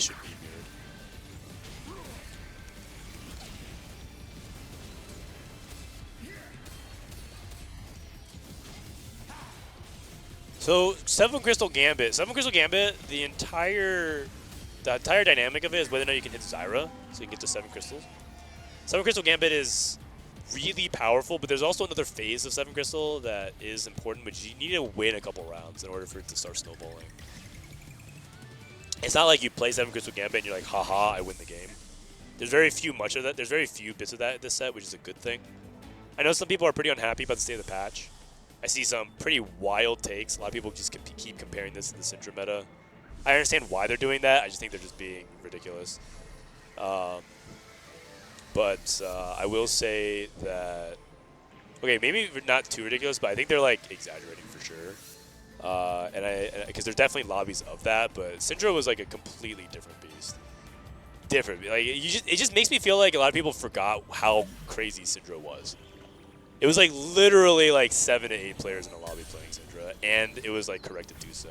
I don't think it's correct for like 6 players to be playing GP in a lobby. It doesn't make sense. There's way more, and the level of scaling power is not even anywhere near, just because stretchy arms can reach backline. But anyways, I'm not here to debate on a 5-minute delay with people in chat who just refuse to believe that this isn't exactly Syndra 2.0. It's just not even close.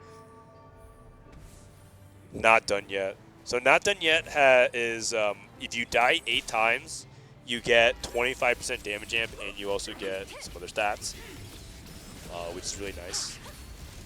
So it's like one of the conditions that you do to play Cat. You play not done yet, and you also play over 9,000. Those are two of the things that those are the 2 power-ups that people look for when they play Cat.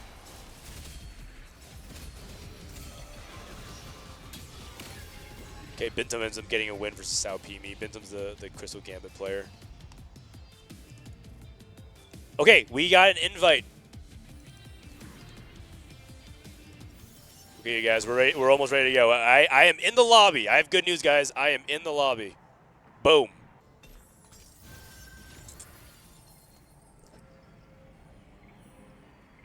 We're gonna get started in a sec here with the next game, Vitality versus QAD. Momentarily. Is Keepers takeable with Crew? Yeah. I mean, Keepers is just in general like a really good augment. It's just overstated in general, so you can.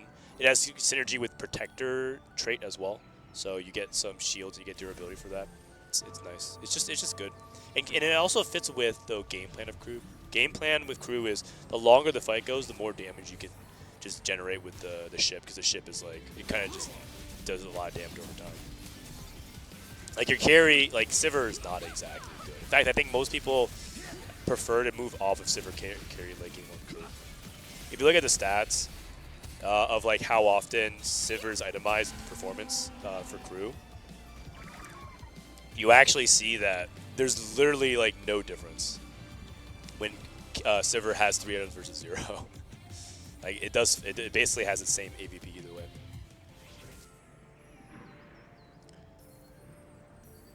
Okay, so this is Scuttle Puddle. So he's gonna go ahead and roll right now. Bintum's looking for the Zyra. Zyra on 8 would be huge. Be massive here. Swain. I don't think he can go for Swain 3 reasonably, but he can try. The only reason why is because there's a Sork player. And if it's Scuttle Puddle, some people might be holding Swains for their Fast 9 as well. You got Kahuna Huna. That one actually got nerfed, so it's not as insane as it used to be for Ashe, but still one of the good ones.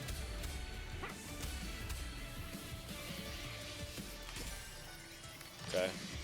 He's holding Smolders to try and deny. This is definitely like one of the elements of 4v4, and I'll try to show you guys when I observe the game, just like how different it is when you're trying to like keep track of how people are denying. Ginsu's Rage Blade, or Ginsu's Rage Blade, and then we have Kraken for Bintum. With 5 Crystal Gambit, what's important for 5 Crystal Gambit is also the amount of kills that you can get afterwards.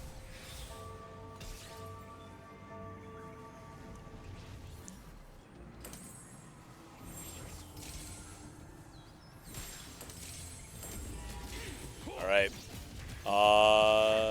The game is loading. Okay. We are loading in the game. Wait, what's going on with the monitor? I can't actually look. It's like, sorry if you guys are photosensitive. Production, do you see what's going on? I can't actually get into the game. Like whenever I alt tab into the game, it kicks me out. Okay, they're calling someone for that. Okay. Let's go back to stream B then while we figure out those tech issues. Sorry guys, we'll have that sorted in a moment.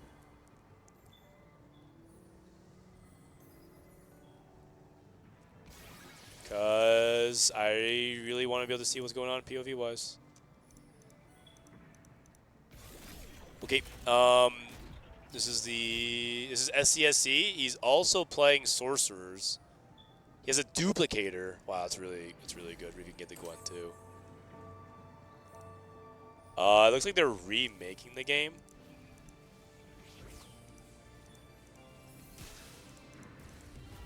Oh, the game has been paused. Okay.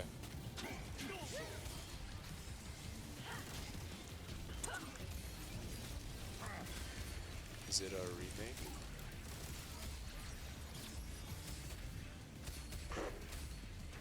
Okay, I think they're remaking the lobby because the lobby shut down.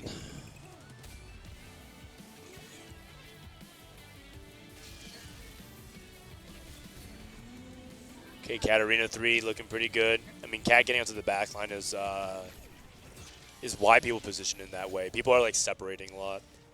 Oh, this guy took trench coat on Cassante and put a power up on Cassante. He's playing Cassante without all out. Here's the thing. It's you lose the impact of the power up after trench coat splits. So he's not gonna get. I guess he has unstoppable because hemorrhage is for Akali for sure. Because hemorrhage is one of the best for Akali. Oh wait, does it keep all out after trench coat? Because the thing is, all out's is like a mode that he gets shifted into. Oh, is that like real tech? I mean, again, this is like stuff that like we like don't know about because like every team has like tech under their sleeves. That actually might be good information to know. I kind of want to know. So, because if you guys remember from set 13 into the arcade with Violet, when you had Ultimate, the reason why Ultimate Hero Trenchcoat was so good was because Violet didn't turn, like she still stayed a 4-star after she split. But after the Trenchcoat, maybe you keep the all-out status because it's all-out before you split. T1, by the way, really low HP. Is there a Zyra on Carousel? I don't think so. I don't see it. I missed it if so. I was too busy thinking about it.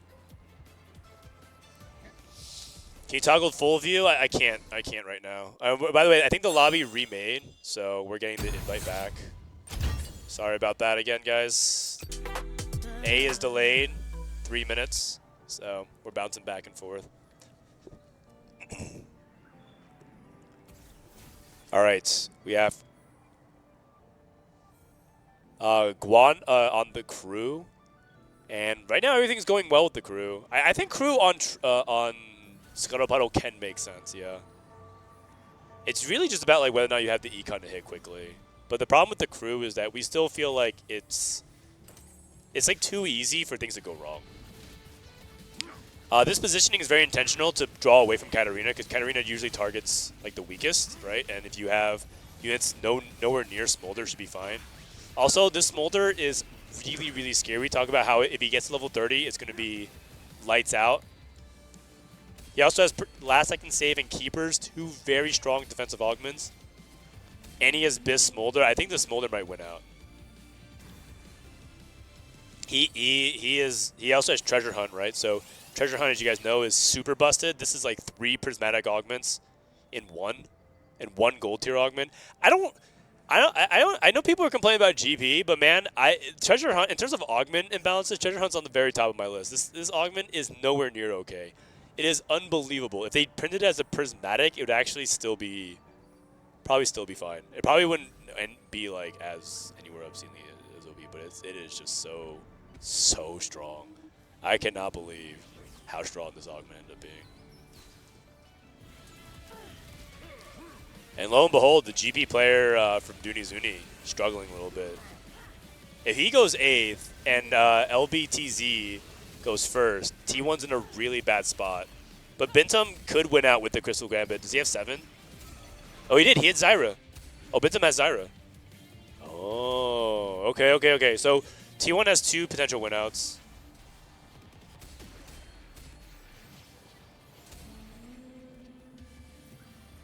Okay, Guan.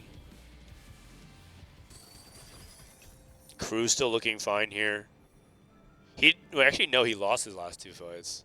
Wait, isn't this actually exactly why Crew's like, kind of? It feels like you should be winning some of these fights because you hit the 3 stars and everything like that. But he lost 4 out of 5 on this stage.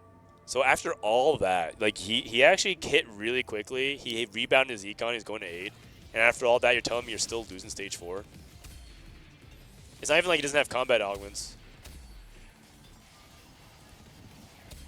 We'll see. He's going to go to 8 and roll for the TF. This is Dunizuni. He needs to try to avoid 8th if possible.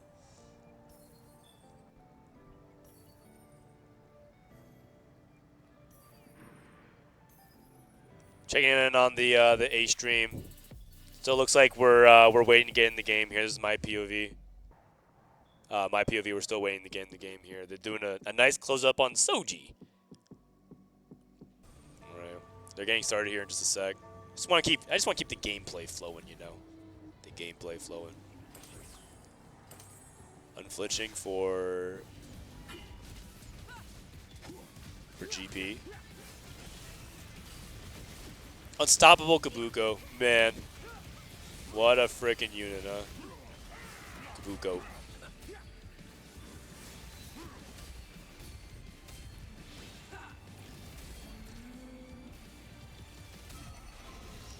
Okay.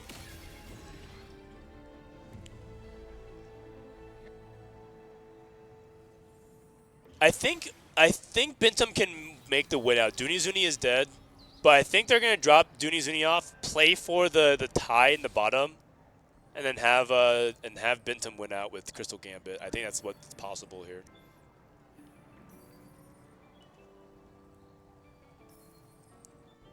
Friend, did you get 6 from Setsuko? Yeah, we all did. That dude is patient 0.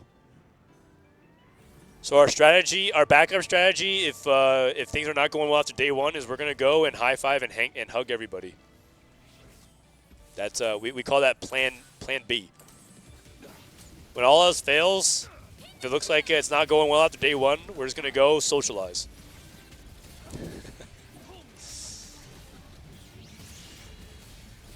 We go over and talk to T1. Hey, T1, how'd your games goes? High five, by the way. All right. Starting up here, hopefully in a minute or so. We're basically stuck on the pause screen here for OBS at the moment. They're doing like their zooms. I think they just want to make sure all the tech issues are out of the way.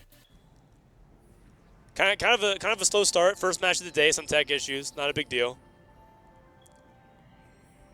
I guess we could do slow dramatic pans over Vitality over and over instead of watching the game, but I kind of want to watch more games. I feel like crazy moving tech is not very real. Either that or we missed All Out. Did crazy moving miss All Out? Treasure Hunt, Smolder.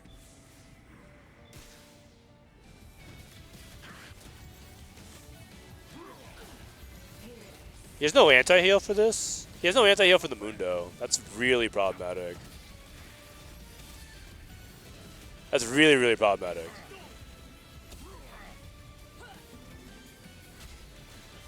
Okay, I think it... Oh, God, if Bentham loses here, it's over. Oh, God. Oh, my God, it's over. Triple bot 4. And now they have to sit there for 20 minutes. Okay, and on that note, welcome, everybody. This is the player POV. Vitality versus QAD. Vitality currently 0, QAD currently 1. Turn down the sound just a little bit, 100. A little bit ridiculous, and then my hotkeys. Sorry, I have very particular ways I do this. S, D, F. Okay. All right, so this is Gold Subscription. This is Gold Subscription. Let's take a look at people's openers here. Kaisa immediately for Milk. Flouter's immediately looking for a Kale with the Taylor, with the power up. Nothing too crazy, just Frost Touch. We're looking for 2 costs. 2 costs are usually what you play around. So this means that Voltairix is probably already looking for Jhin. Mundo probably going to call it again. That's what he played last game. Soju has an early GP. That's good. Doesn't have any bows, but this looks like it's going to be a 5-item opener. Midas Touch is huge. That's really good for Soju. Okay, okay. Setsuko has an AP opener. He also has the opportunity to play into tempo as well. He might, depending on what ends up happening, he might just slam like the AD with the Rage Blade, but I think he's most likely AP. And then Precedent is open. Actually, I don't know if it's gonna be a 5-item opener. Never mind. Not everyone has 3 items. Yeah, it might be just a 3-item opener with gold. All right. Soju makes 10. Keepers. That's huge. Do you ever take Latent Forge instead of Keepers? Keepers is such good tempo, but Latent Forge kind of plays into like the Artifact GP BS. And that's actually something that Soju has to weigh. Let's scout real quick on other people. Setsuko took branching out into heavyweight. That's really good for Mundo. Precedent. You could justify any of these, actually. Component Buffet and Pandora's items have kind of similar things, so if you want to take a look at another thing, you can flip Pandora's items. But 1, 2, 3 gets tempo as well.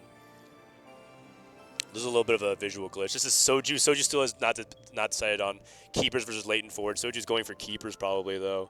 It's just too much tempo. I'd be really surprised if he took Spoils of War. I don't think he's supposed to do that. I think he's supposed to take Combat. Oh, he took Good for something. Oh, that I didn't expect. Oh, it's because he has no items to slam. So he doesn't actually think he can win streak. I forgot about that. Oh, that actually makes sense then. So he's going to take Econ. Young, Wild, and Free for Milk. Milk has Kaisa with max attack, so he might be thinking about Kaisa reroll. This is actually something that this is actually cutting edge. So if you are looking for new comps to play, one thing that Vitality is open to is playing Kaisa reroll, and specifically using Kaisa. And Kaisa actually can keep up with GP if you have a good enough spot for him. It's also a gold opener. Milk can make 20 here. The thing is, you can't. What's up? What about it? Oh, instead of looking here? Oh, this one's easier to see is why. Like by a lot, it's like much bigger. Yeah, sorry. They're telling me to look at this screen instead, but there's like a much smaller screen that's like farther away, and this one's bigger and it's closer because there's a lot of things to read. Let's see. Let's look at QAD's spot. So QAD has 1 Gangplank Band of Thieves, so they have the tempo player here. So it looks like Espat's going to be GP. This looks like Katarina attempt. Yeah, Cat pair for Voltaic. So I thought he was going to go Jin Mundo, but he ended up going Cat. This, Band of Thieves just generic tempo, adaptive skin. And then Flouters is Bears can be choosers Kale. Okay, if they deny bow from him, isn't he just like screwed? If he doesn't get another bow, this could be potentially game losing on the spot if Flouters never gets Rageblade going for Kale, and that's definitely happened before in scrims, where like you commit to Kale, and his Kale spot's like theoretically not that bad because you have Kale 2 to start things off with, right? And you can guarantee, like you can quote guarantee it. But the problem is if you never get Kale items, it doesn't matter if you hit KO 3, you're still not going to win any fights. And the problem with not winning any fights with KO 3 is that you can't get to 9 safely. But then you would think, oh, in 4v4, you can ask for the sack from your teammates, but that only is dependent on whether or not your teammates are in a good spot. So if they're not in like a high roll spot, you put the rest of your team in a really tough position where they need a sack for you in order to get to 9.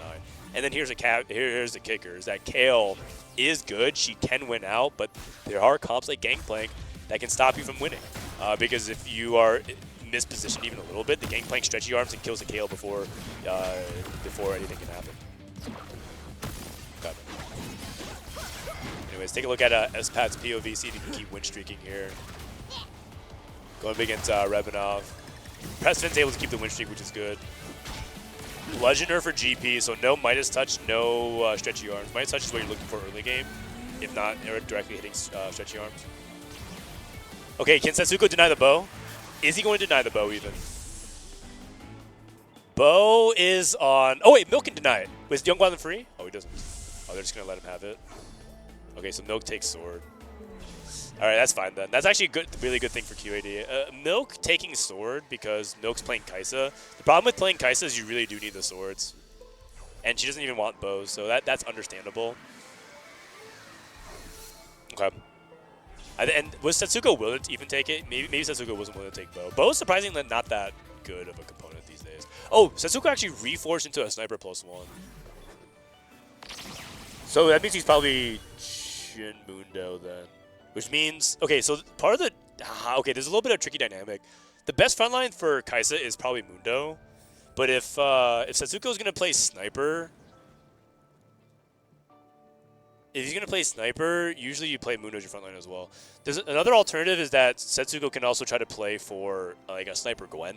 But, I mean, that's pretty optimistic to say the least. Like, can you even get to a spot where you're going to be able to get to Gwen, get to a spot? Okay, Rebanov slamming the Rage Blade here. That means he probably used Jin, right? Because Rage Blade on Jin. Which is a really fun revelation. I think a lot of people thought Rage Blade would be bad on Jin because his attack speed is locked the entire time. But it ends up making his 4-shot hit really, really hard. And then that 4-shot really matters with artistic KO. So pretty decent synergy there. Okay. Okay, Flatter's on a 4 loss, and he's going to try to deny Setsuko from going for the 5 loss as well. So there's going to be a little bit of a grief off between Setsuko and Flatters. How's Soju doing? Soju's also on a 3 loss. He can also play for the streak deny. The streak deny is kind of important because, yes, it is goal subscription, but slowing down the KO player is really, really important. So let's see if Setsuko commits to trying to out-lose Flouters. And then on the other side, it's really important for Espat and Pressfin to play for the win streak. These are really 2 big inflection points in the game right now. It is Setsuko versus Flouters. And that is almost certainly a Flouters win, right? Because he has KO2 and he has Wraith, and the Wraith does trait damage. Okay, that's big. So then Precedent versus Flouters. Oh, wait. Or Precedent versus Espat. Espat has GP too. Okay. So Vitality wins the lose streak boar. Well, but is there anything like maybe Stretchy Arm GP is just that OP? I'll allow it one time. Okay, it's not happening. Okay, so QAD gets the win streak advantage, and Vitality gets a lose streak control, which is a big deal. Is there any possibility that Setsuko is playing crew reroll? He's rolling. Oh, he's playing crew rule and he's gonna put snipe. Oh, interesting.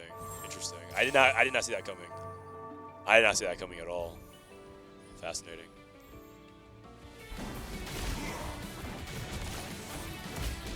Relax, Frodan. You're talking at 1.5 speed. That's how you get. That's how fast you have to talk to keep up with everything in 4v4.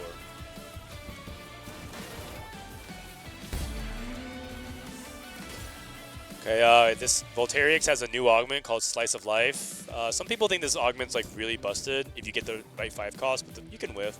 Otherwise, you can just perceive it as like a delayed econ augment, which is fine. Katarina 2 for Volta. It's really good for him. Doesn't have to roll very much to stabilize. How's Soju doing? Soju... I thought Soju was a GP player, but I think it's Precedent now. Precedent's a GP player. So what is Soju going to play? Soju has... He has Cassante items. He also has Sork items. He could play either. Shojin probably means that he's playing Sorks then. So Soju's going to be playing Sorks. And that makes much more sense with Good for Something then. So what happened on 2-1, going back a stage, was that I said that he was going to play Keepers into GP, but he said his items were not good enough. So what he said was, President, you play Gangplank, and I would just play Good for Something and try to play for a level 8 comp. He's going to play for Swords instead. And that's how it works at 4v4 at the highest level with allocation. Just because you feel like you have a spot where you could play GP, Soju intentionally pivot off and let his teammate go for it because he thinks it's a better spot. Sasuke lost again. Flatter's lost again. How's Flatter's KO check? 6 KOs. How about Setsuko?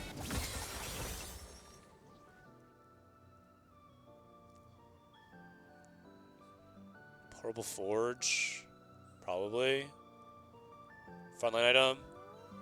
How good is Unending Spare any reasonable? He could also go Gambler's Blade for gold generation. I don't know how good Zonia's is, and I think Titanic Hydra is pretty terrible, generally speaking, so I'm not sure. So, that's going to be tricky.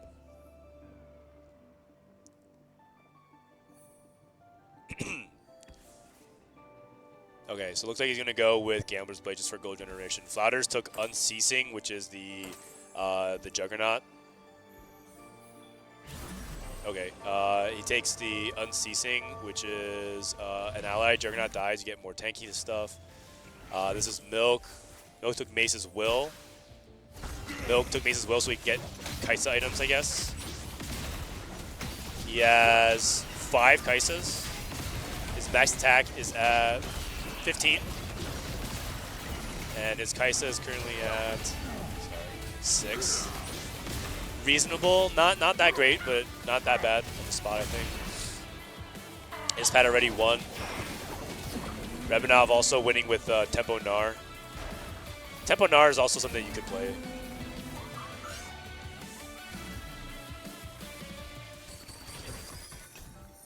Okay, this is Volta rolling. He has 5 cats. That's ahead of curve. But this is also a gold subscription. Everyone has a ton of gold, like a lot of gold. So it's about to be expected. Sniper.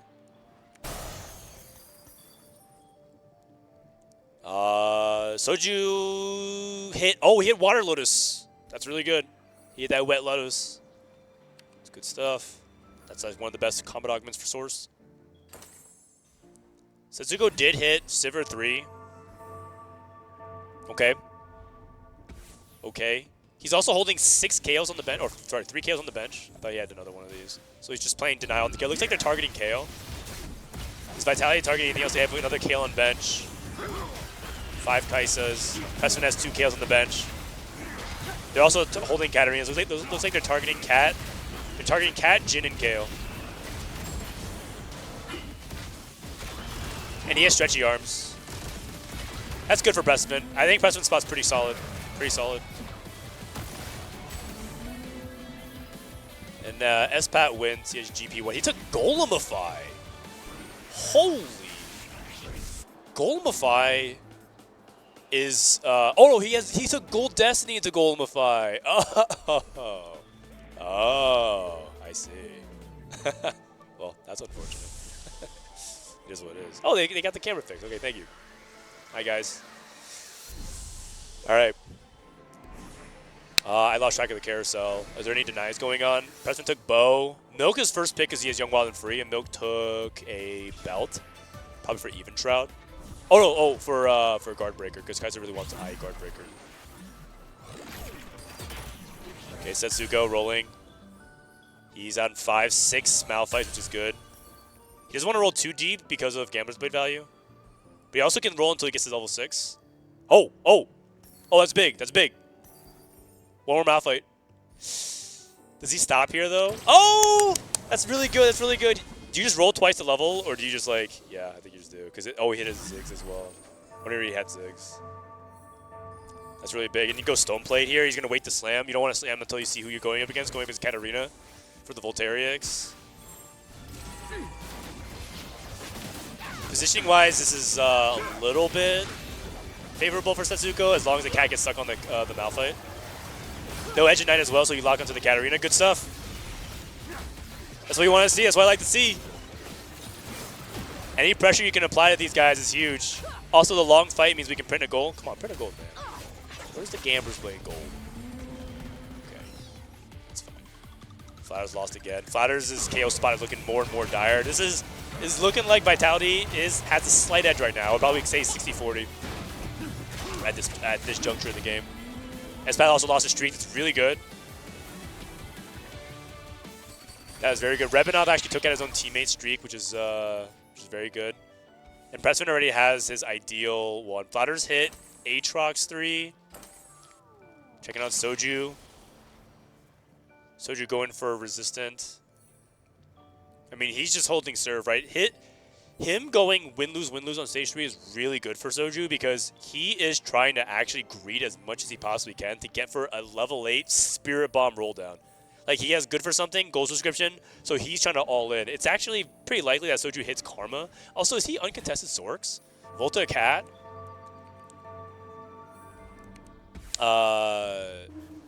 Oops, sorry, I'm typing. We have Tempo AD, Tempo Rageblade. We have GP and we have Kale. I think Soju's uncontested Sorks. There's no way you miss on like a 70 gold roll down. He doesn't even have to 3-7. He can just wait till 4-1. Because he's uncontested on Sorks. There's no way he misses, right? I'm surprised QED left Sorks open. They must have thought that their spots were too good to deny it. So on GP1. This is Milk. Still on 5 Kaisas. Okay. Milk's Kaisa spot is not looking that good, actually. If I'm Soju, I think I wait 1, just because I know I'm uncontested, but Soju in general just like is a big tempo guy. Like, he just really wants to roll before he can get denied. Cassante pair is huge. Cassante's a really good frontliner for Sorks. That's really good. Okay, now we just need to hit Cassante. Now, this means that we don't... Oh, sorry, we need to hit Karma. We don't need to hit Jarvan as much when you have Cassante, too. Because the big problem with Sorks is frontline, right? Sorks 6 worse for frontline. Swain 2 is not that good. It's, like, okay to stall for a little bit, but even if you hit, like, the ideal stuff, which is, like, what, round 2 with specific items, it's not that favorable. Flatter's still on KO 2. Okay, no KO out of Orb. 30 gold. Still no Karmas is a little bit scary. Not that much gold. Don't make the Ari, I think. I think you skip. Oh. Okay, we have found 1 Karma. How are our items? Red buff. Red buff. Half of JG. It's good. Okay. Milk hit Vi 3. Ah! Yes! That's good. That's good stuff. And Prestivan is not making that much progress on GP, but he's just so healthy. Like, the crazy thing about GP is that this is probably like a top 5, which is good enough based on the rest of the teammates' positions. Setsuko hit Janna 3. Janna 3 also is low-key kind of one of the hidden bosses of a crew reroll setup. The problem is he got wrapped. Looks like Setsuko was wrong side for this GP. And the Golem also got onto it as well.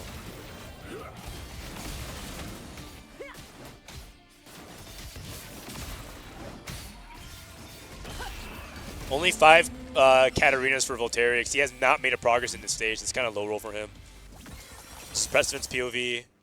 Actually, we should go to Soju's POV. Duo Q. Glass Cannon. Probably Glass Cannon.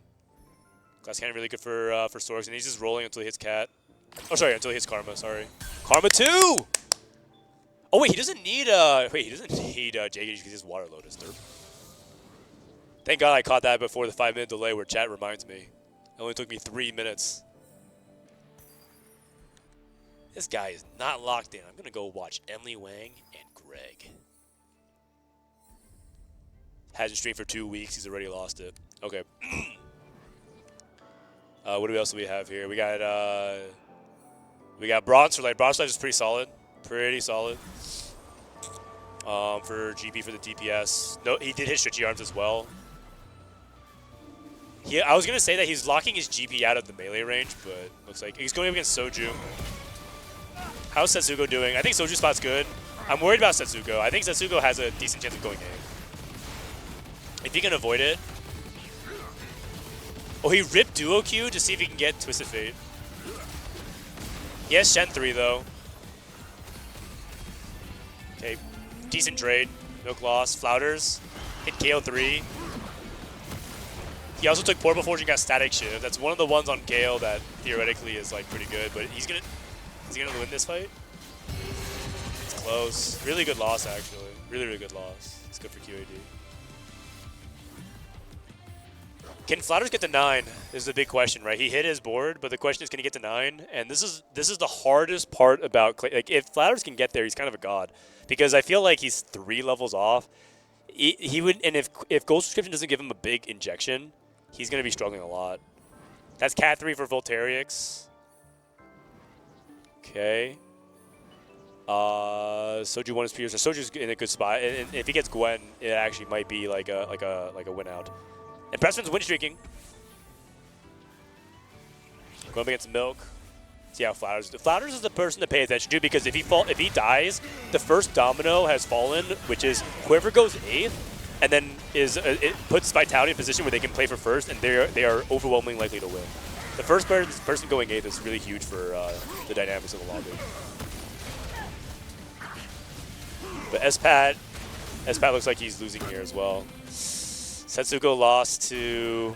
Looks like he lost to Soju. They might have to start sacking for Setsuko. Setsuko wants TF off Carousel, I think. Doesn't hit it. There's a Gwen. Soju's 3rd pick. He's not going to get it. And Milk just going for optimal here. No way they let Gwen follow Soju, right? Flower's just going to take it. They just can't. If they do that, they're officially the worst team on the field. they let a solo sword player get Gwen. They wouldn't, though. They wouldn't, though. They're not that bad. That's disrespectful to even suggest that. I mean, sometimes it happens, though. In 4v4, sometimes on Carousel, comms get mixed up. Like, someone says, like, oh, is anyone going to take this Gwen? And then, like, because you're not decisive about the comms, sometimes people just accidentally, like, assume someone else is going to do it. Okay, this is Milk. Milk is win-loss trading down. The thing about Milk is that he didn't like win streaker. I think Kaisa needs to win streak. He has max attack at 25. That's not that high, considering that he's fought what 20 fights so far, 25. I think Milk's been struggling. I think Milk can bot 4 as well. So it looks like Setsuko and Milk are the bot 4s.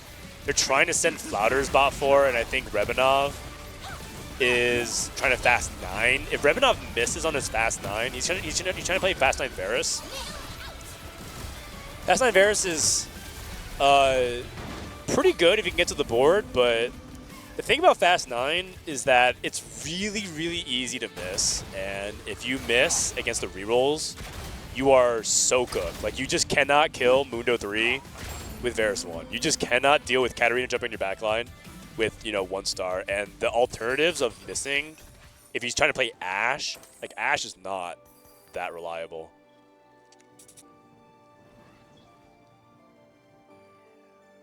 Jarvan 2 for Espat.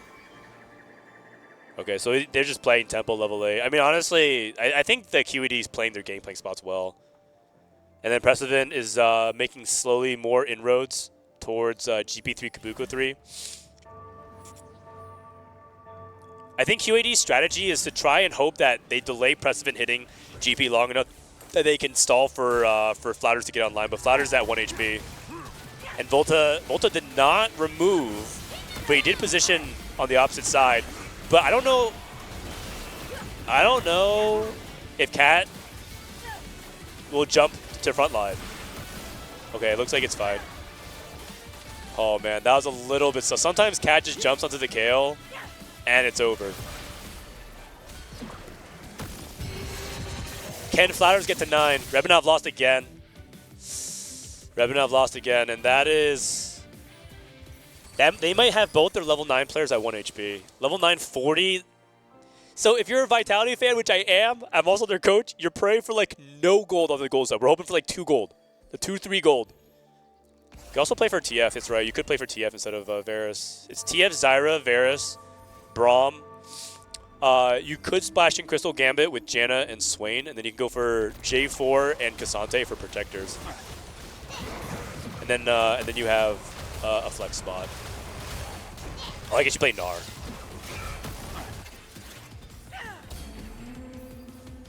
Okay, let's see the roll down. He didn't really commit. No, 2 Brahms in the shop. That's a gold ore. That's a lot of gold. No, that's like 15 gold. You're kidding. Come on, man. No, Zyra pair. Okay, but it doesn't matter if he doesn't have an AD carry. Oh, come on. You're joking, man. That is okay. Well, I mean, it's not like he's gonna win the game. It's just he hit a lot. That was a lot for how much gold he had, and he also got like a lot of gold as well. Okay, Soju. This is an opportunity for Soju to clutch. Soju can kill Flouters right here, and that would be huge. He hit a Gwen. He did hit the Gwen. It's looking good. It's looking good. Flouters is dead. Rebanov lost to Prestivan. Prestivan stretchy arms hit the GP3. That's a big win as well. Huge wins. Back-to-back clutches because, I mean, I think Setsugo and Milk are not doing too hot. They're on borrowed time. Sending them 7-8 puts them in the spot where they have to 1-2. And I don't think they can 1-2 with Volta because Katarina is not a top 1 comp, not without over 9,000. And Espat is just purely playing for top 4. Like, Espat played his role well. I think Volta played his role well. It's purely on whether Rabanov can win out. He hit Varus 1. He's going on Mundo for his power-up. No Varus 2. He has no anti-heal? Go up against his teammates. Okay, his teammate removed for him. Okay, that's probably one of the big weaknesses of Rebanov's card. He doesn't have anti-heal. At least so far as I can see. Maybe I'm missing something. Wait a second. His TF almost died.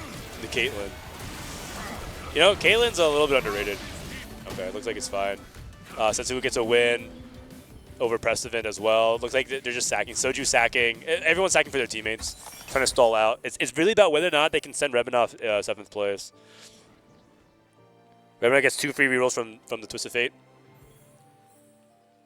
He's not going to roll. He has Morello off of Varus, which is pretty big. Volta hit Caitlyn 3. That's another alternative win con. You go for Caitlyn 3, Jace 3. Don't really prioritize Yumi. He has Seeker's Arm Guard on his Leona. Hey. President hit Yasuo 3. He is online and cooking. President versus Soju. Setsugo versus Cat. Oh god, I don't know if I like this positioning. Actually, it's okay. Oh, wait. Cat's stuck on... Oh no, it's actually okay. And also, we rolled good TGs. Oh, wait a second. Wait a second. Now Volta's in danger of going 7th. And so if Volta and Rebanov play each other, that might be it. Oh, and the Ghost! Espat lost to his teammate's Ghost. He lost to Katarina 3. Okay, QD has first pick on Carousel. No, wait, no, Milk does. Milk can deny. Milk can deny Varus? Or what? Deny anti-heal or deny Varus? He denies Varus. Just camping it. Sorry, Rebanov. Rebanov goes for a 5 cost. fine. Engine Knight's okay. They put on Braum. I think Precedent and Soju are so strong, especially if Soju hits Gwen too, and it's lights out.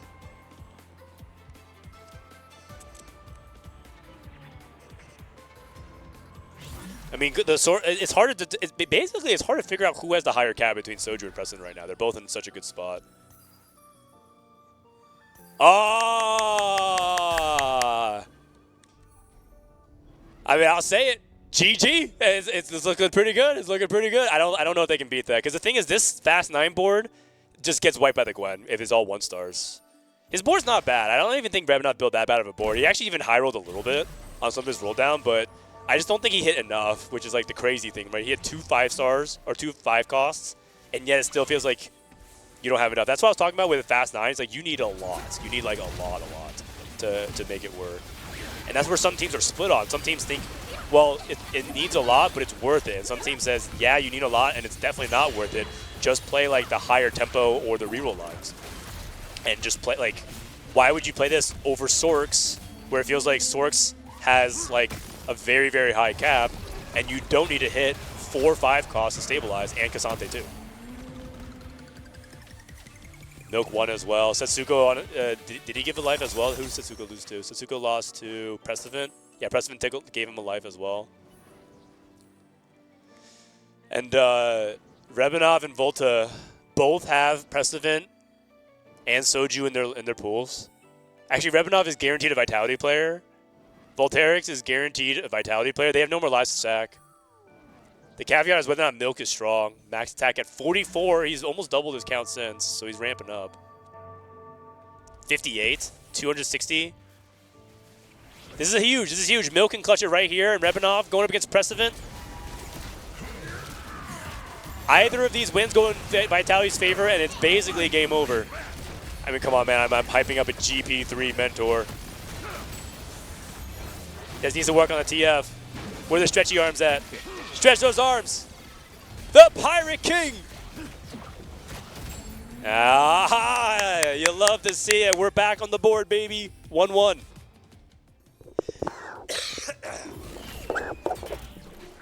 Great game from Vitality. Honestly, huge bounce back. And combination of that with some fortunate rolls. And also, I do think that there was a couple of questionable things from QAD, which is I don't think that was a good Kale spot, personally. I think that Kale is a huge liability if you just aren't like starting off with almost a guaranteed Kale. Like I'm almost putting it in like worth the wait territory. It feels like, because the problem is, and this is why Treasure Hunt is not good with Kale, is that if you have to spend any amount of gold to roll, that like every 10 gold that you're spending and not making interest puts you that further behind in making level 9. And like Flounder, did he even get to level 9? I mean, I don't even think he did. So I think like the problem with this Kale comp is you can spend a lot to get there, and then let's say he did get there. Let's say he did get to level 9. He's at 1 HP. I talked about how it also requires the rest of your team to have the HP to sack for you to help you get there in the first place. He didn't even have that because the other team was just getting pressured so much. Great bounce back win, and honestly, Vitality, that has to be huge for them because like that first game was just so one-sided. This game was honestly pretty one-sided as well. Not gonna lie, this game was also one-sided. But that's a good win. We can check real quick on the B-Stream game. B-Stream game is also B-Stream game is also I think this is game 3 actually because they started. We had a long delay on the first game, right? I mean, I can't really ask you guys in real time whether or not you guys want to watch the rest of this game. It's pretty much just ceremonial, right? Like, it's 100% win. When you triple bot 4, sorry, I should clarify. I'm assuming everyone knows 4v4. But there's a couple of guaranteed win conditions in 4v4 because no matter how many points you can get as a combination, you can't score more points than the opponent. And one of them is triple bot 4. If 3 of your players ever bot 4, you can, no matter what happens, even if you go 5, 6, 7, and you go 1, you won't have enough more points than your teammates. So triple bot 4 is a win con. 1-2 is a win con as well. Because if you go 1-2, the worst you can go is 7-8, which means you tie, and you get the tiebreaker for wins. So that's why it's guaranteed. Some people are like, yeah, I don't understand that.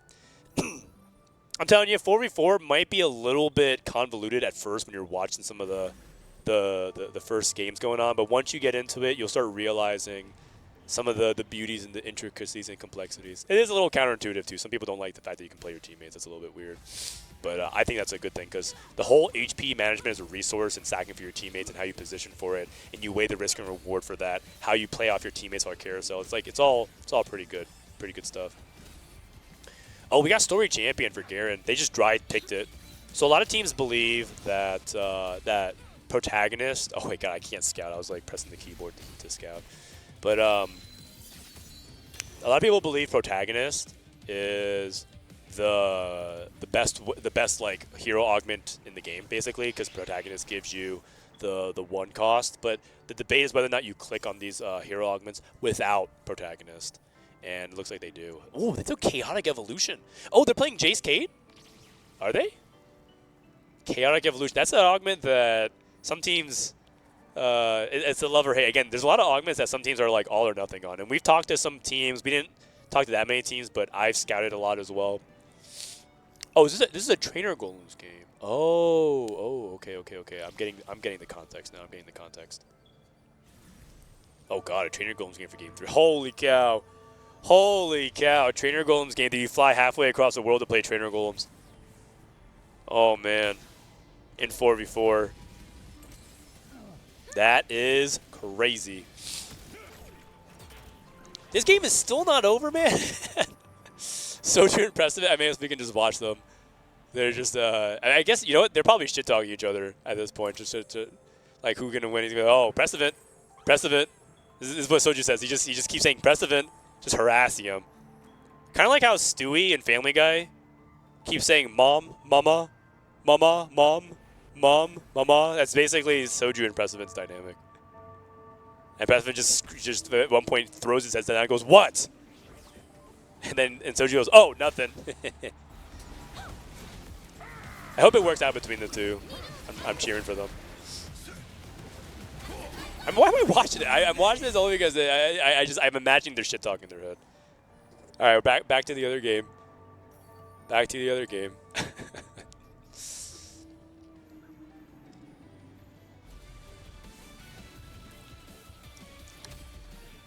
Okay, Sniper Rave, so it has to be probably some kind of GP Jin game. You know what? One thing that's really interesting about Trainer Golems, though, is that you might see some fake comps. This might be a game where you might see Dooney Zuni play like Wraith Sniper. I will say that is one good thing about Trainer Golems in 4v4 is that as much as it can be kind of whack, there are some situations where truly unplayable comps actually can become playable again. Because if you get a +1 Wraith for free and you get a +1 Sniper for free, and you just hit six Wraith, 5 Sniper Varus too, that's actually a good comp, but it's so unrealistic to ever get there that a lot of teams never even try it. But on Trainer Golems, you might be able to actually go for it. So it's definitely something worth thinking about here.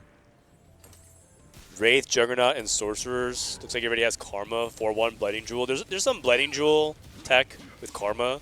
I think it's called like Soul Shredder or something like that, where like each instance reduces magic damage or magic resistance, and that's like a good thing for like the interaction with Blighting Jewel.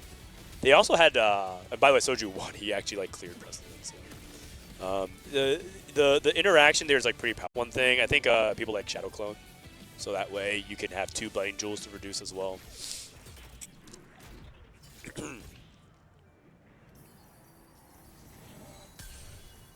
Okay, took invested.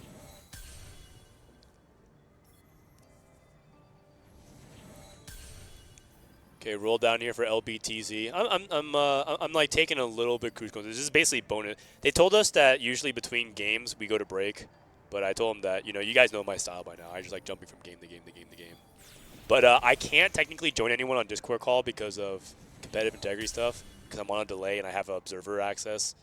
So like, for example, if I wanted to call Emily and Greg, I can't do that while I'm here. I only can have on-site guests. But there's no guests because everyone's playing today, so I'm doing this solo. So there's gonna be 8 hours of Frodan just nonstop. Yeah, but if you thought I was talking fast, now, don't worry, it's not gonna last much longer. I'm a dad now. I need to save my strength. Also, in case some people say, yeah, Frodan, you sound a little weird. I did get sick during the boot camp. Satsuko and I did make physical contact at one point, so I unfortunately got infected. Hopefully I don't lose my voice. That would be really bad for a 5-day Costream tournament, huh? I'm shocked that Milk top forward. It's more like how well they control the bottom player. They control tempo and the other. Like it doesn't really matter that Milk top forward. What mattered was Milk top 6th, because the 7-8 basically guaranteed Vitality's win because they were never going to be able to go 1-2. Not with their comps. Katarina is not a win out comp, and he played tempo GP for a top 4, which was good, but doesn't play for a top 2. So that was why it was going to always be a struggle. Karma. Oh no, he's putting on Gwen. There's actually a lot of debate between Hemorrhage and Needlework. I think Hemorrhage is better for Gwen. The problem with Needlework is that it adds damage to your 2nd and 3rd casts, versus Hemorrhage affects everything. And the 2nd and 3rd casts already deal only 50% damage as well, so it's like a penalty on a penalty. Crazy moving. This is not looking good for T1. Dude, is T1 gonna lose? That would be huge because we think T1 is really good, and we would rather play Weibo. Because we think Weibo, they're good players, but we think that they take a lot of risky lines. And, I mean, that's scary on the one hand, but on the other hand, that also just sets you up to, like, too much volatility. I mean, basically, if you think you're the better team, you shouldn't be taking too many risky lines. How does it decide that EWC would be held in the 4v4 format instead of 2v2, v2v2, or 1v1? That was a decision made by EWC. They wanted to... So basically, EWC has a really big desire to make their formats unique. They don't want to just do, like, another tournament in amongst a series. So, like, if they have an opportunity to do a different format, they will, because they want to make it special. And so they went to Riot and said, how can we do a special version of TFT? And I think... they brainstormed some ideas, and I think this is and they said, hey, you know what, 4v4 is definitely a format that people have said they liked in the past. EWC was not the first tournament to ever do 4v4. We've done 4v4 many times over the course of the years, but they said, yeah, we'll try 4v4, plus it's a team thing, which is kind of what EWC focuses on, because EWC has like a bunch of team championships going on at the same time, so it made sense. Okay, so the thing about Garen Hero Augment is I think that you actually want like ways to generate mana. So Rageblade is actually really good on Garen. That's one of the big discoveries of the hero augments. The 1-cost hero augments in particular really like things like Rageblade and Shojin and just like mana generation stuff. So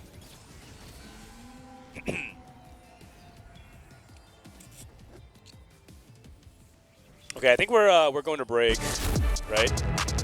Oh, look at that! Look at that! Looking tough! Looking tough! V for victory, baby. Yeah. And now they're going to break. 5-minute break until the next series. Okay. 5-minute break. Actually, I do need to use the restroom. Can I use the restroom for a bit? Where's the bathroom? Okay, I'm going to use the no, you can just keep it here for like, I'll be back in like 2 minutes. Okay, I'll be right back, guys. Okay. Going to the bathroom.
Alright, I'm back.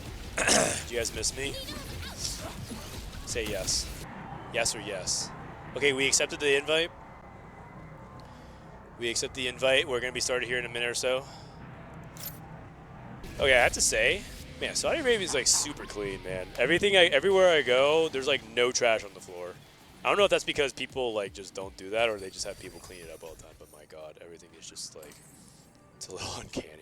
Because, you know, I'm from America where freedom is a big principle of ours, apparently. And they usually take that they usually apply that to the way they ditch trash.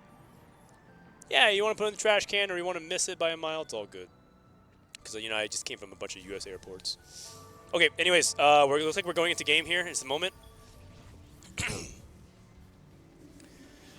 Hope you guys are ready for it. Did I miss anything going on here? How's this game going on with Trainer going for Weibo and T1?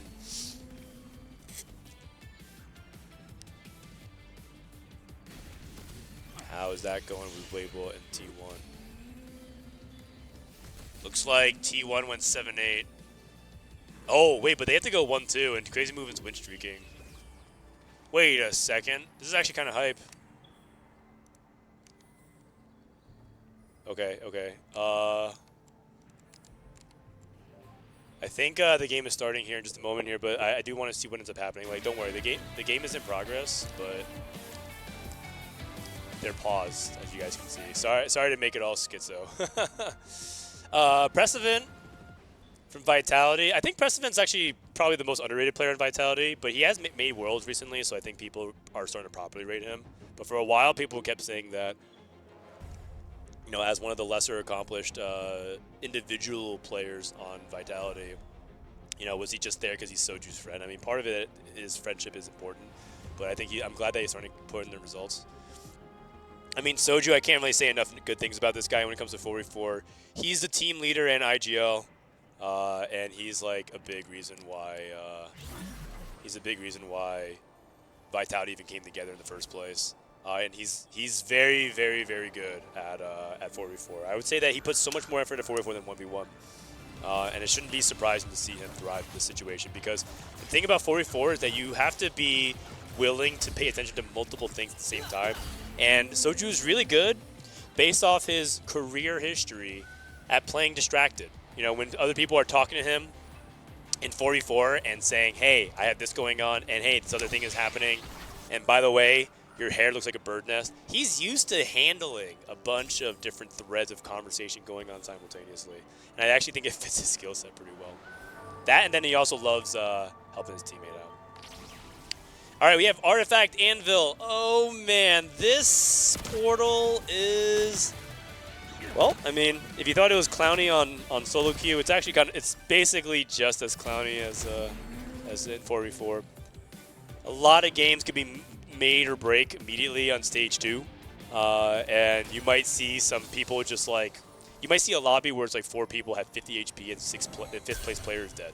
type of thing, just because of how slanted and sharp and balanced some of these combos are. One dynamic is, do you pop before? Do you pop the Anvil before the augment?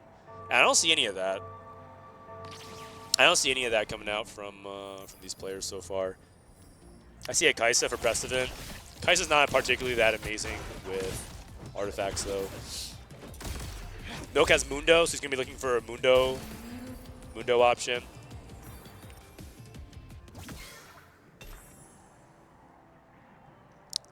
This is Soju's POV cooking pot. Ooh, but does he have a Mundo? He does not. He might be thinking about cooking pot with GP, though. And then, but the thing is, it kind of takes items, but he has Artifact Anvil as well. I think Soju might be trying to talk about cooking pot. With cooking pot with sword, belt, and cloak, you can't really make too many of the good things. Okay, he's taking Spear's Will instead. And he's gonna rip it. Flicker Blade. I mean, it's gotta be Flicker Blade GP, 100%. That's huge. That's his best artifact for sure. And he has GP. Okay. Mana Zane for Setsuko. Voltairix got Lightsteel Crest. That's okay. That's a generic one. Mana Zane's really good for Sorks or BA. That's a really good one. President got Silvermere Dawn. Silvermere Dawn for frontline. Okay. Max Vitality. Going up against Trenchcoat, Edge of Night, Mundo.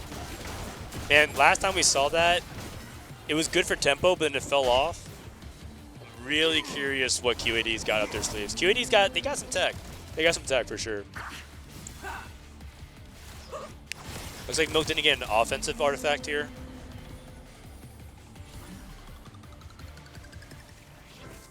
Got Lightsteel Crest, that's generic, that's fine. I don't think Vitality got any bad ones. Looks like they got fine ones across the board. So just name Sterix, okay. Because he wants to go GA plus Kraken. That makes sense. Last I can save Dawn Core. So Dawn Core is also good for GP, but it's also good for Katarina. Those are two reroll comps that you often see the most with Dawn Core. Dawn Core's not that good with 4 cost, surprisingly. I thought it'd be really good on like Karma. Or Gwen or something like those Source stuff. It's not. At the beginning, I said I thought that it would have some combinations. I think it might have to do with the nerfs. They did nerf Downcore right before it was like too good.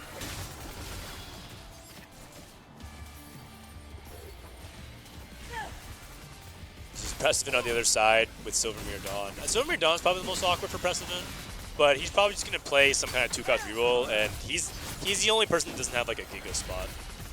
But I think the premium spots are Soju and Setsuko. And Milk spot's not bad either. I think Milk might be playing Sorks. I mean, he's playing some AP. Basically, Milk and... Oh, he has a glove. Milk and Setsuko just exchange whatever side they don't want. So, Setsuko slam Void Staff over Shojin, so he probably is going to be leaning towards playing Battle Academia instead. Playing for Prodigies. But we'll see. They could just swap at one point. Let's say Setsuko wanders onto early Karma pair, then he probably plays it. Rebanov is one of the more interesting ones. I don't know what to play with Trenchcoat and Edge of Night. That one I'm not sure about. So we saw previously, so I think Trenchcoat Edge of Night is good on fighters, melee fighters. Melee fighters that specifically can cast quickly and get high impact off of it, and not dependent on their auto attacks.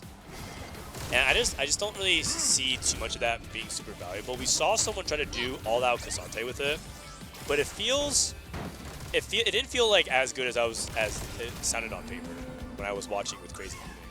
But the thing is, it could have been as simple as Crazy Moving took too long to hit all-out because he didn't hit all-out immediately, and you need all-out to get the effect of that. Or it could just be that the combination's just not good.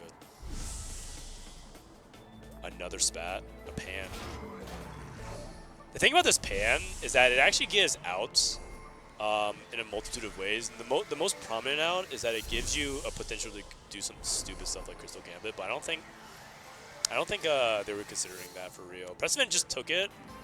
What's Precedent playing? Pressman's playing. Oh, the Kaisa opener. Is he gonna make a duelist emblem? Because that's what I believe the pan makes with the bow. It makes a duelist emblem, but it's not that good. I mean, duelist emblem itself gives you extra bonus damage, but yeah, we'll see. SPAC got Blinding Jewel. Worth the wait on. Is he selling it? Oh my god. Oh my god, he got Worth the Wait Callista and he's just selling it. He got Raining Gold minus. That is really bad. That's very unfortunate for QAD. Callista is the worst one cost, I think, right now. In general. Like, you're really happy with Worth the Wait on average. That's a pretty big low roll. Hey, you know what? I don't have to be biased. I don't have to be unbiased at all. That's good for us. That's a good thing.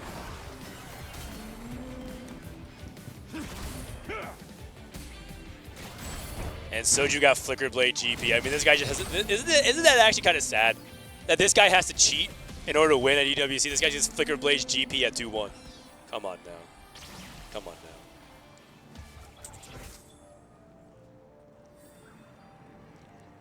Syndra 2. That's really good. I would say Vitality is looking very good already. I would say that they're the big favorite already just after watching stage 2. Especially if Soju and Setsugo do the forbidden double 5 streak. If they don't play each other and they both 5 streak, it already might be like 80-20 at least, maybe even more. Come on, dodge. Ah, okay. Well, you know what? It wouldn't be fun without a struggle. Now that being said, it's not like we talked about the outs before previously, right? It's not like it's impossible for QAD to make any comeback. I'm just not seeing the high potential from them. They say I'm the IE Dawncore? Oh. Okay, so what is IE Dawncore? Dawncore Cat? No. Dawncore GP? Maybe?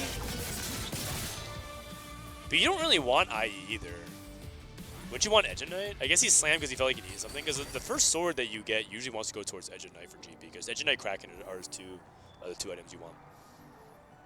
And then Rage Blade, obviously, really good third. But Rage Blade's like, you could have a couple of ways to get attack speed. You don't need Rage Blade. It's just like a really strong early game item for him. So yeah, and also it has good synergy with Kraken, of course. I'm looking at QAD's spot, man. I don't like a single one of them. The person on the spot I like the most is probably SPAT, but I think he's struggling. When I say spot, I mean I'm talking about like the combination of item, unit, and the artifact. But yeah, we'll see. I'm wondering what Pressman's gonna do with this pan. This pan is definitely one of the big question marks, I think. We made Soju into a good 4v4 player. Yep. It was you guys. All you. That's for sure. Why are they playing on the new set?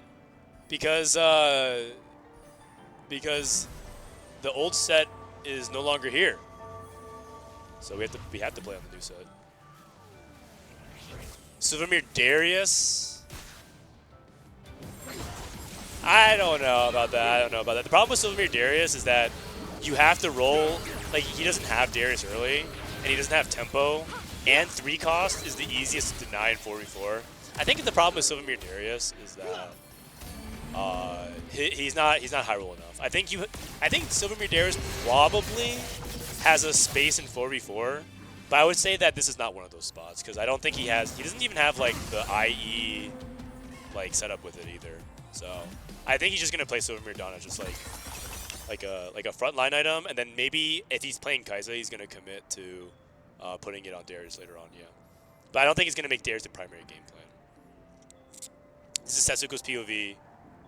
I wonder if he's taking 1 buff, 2 buff, and he's gonna commit to prodigies, and the duplicators in 4v4 are so good. So I think he's gonna take it just to lock it in because this kind of level of econ tempo is huge. Plus he needs a red buff, and blue buff is good. So yeah, I think he's 100% BA then. And then Milk is 100% Zorks. Okay. Espat took blue buff as well. Red 1 buff, 2 buff. Tiniest Titan. My man took 2-trick into tiniest Titan plus.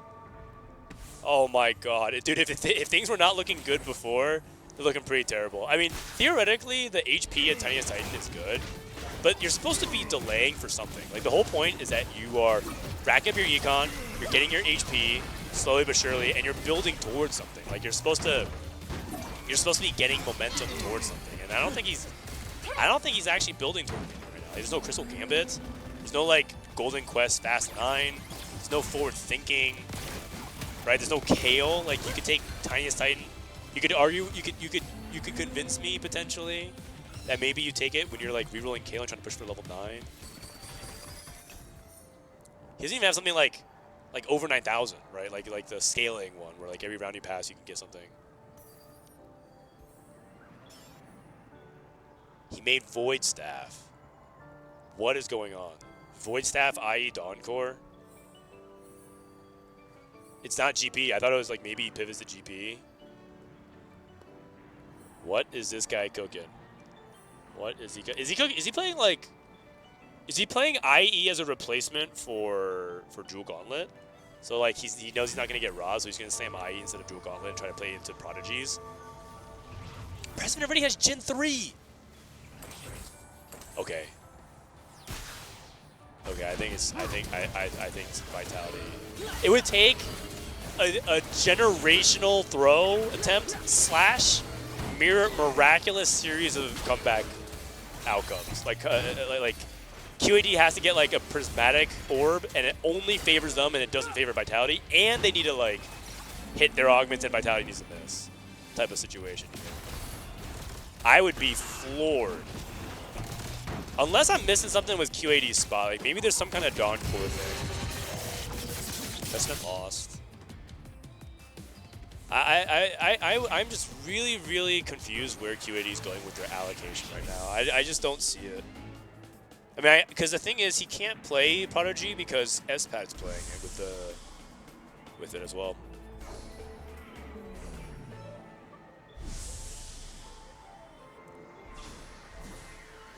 What on earth are these guys cooking up?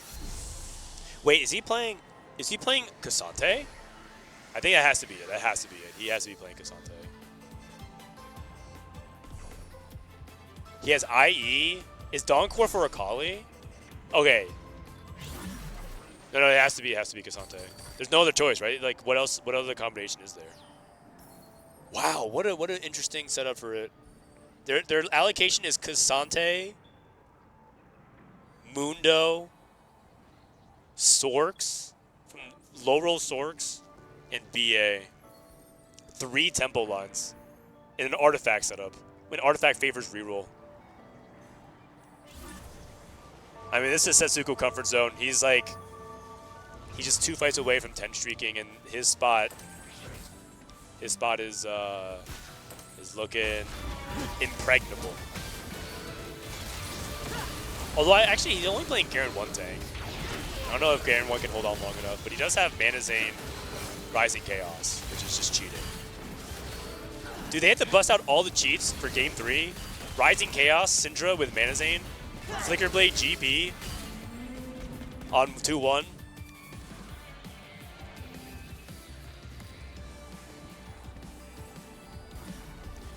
Sorcerer +1 here for Milk as well. Sorcerer +1 is... Does this one give blue buff? Or I think that's the Crown. The Crown gives blue buff. This one gives just a tier. But it gives a Karma, which is nice. Okay, he's doing the tailoring trick, trying to get some of the bad ones out of the way. If you put a fruit on another champion of a similar type, they can take certain ones out of the pool.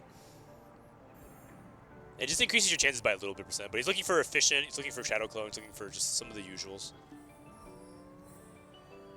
Setsuko trying to go for a 10 streak here.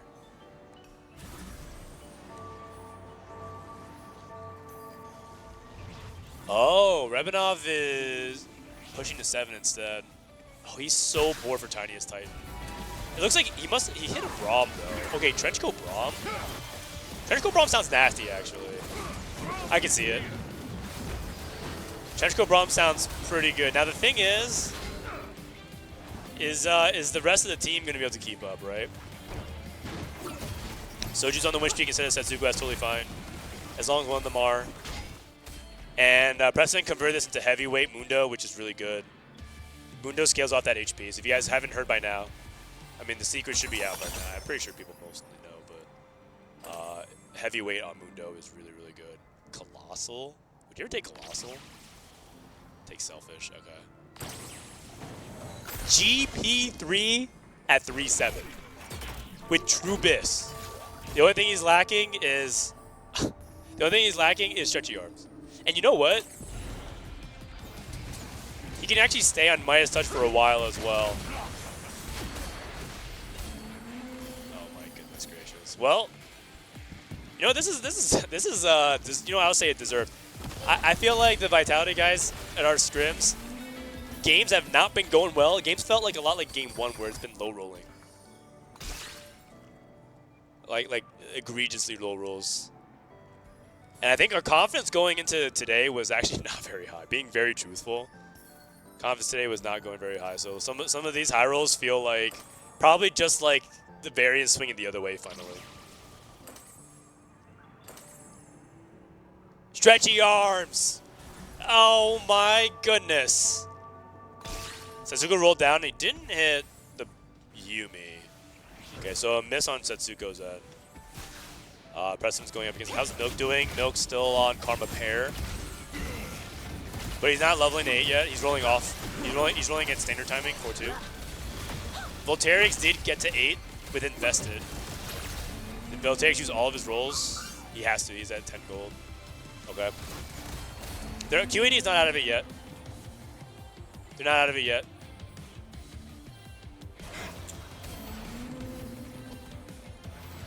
Let's see if we can get something good here. It's on Milk's POV.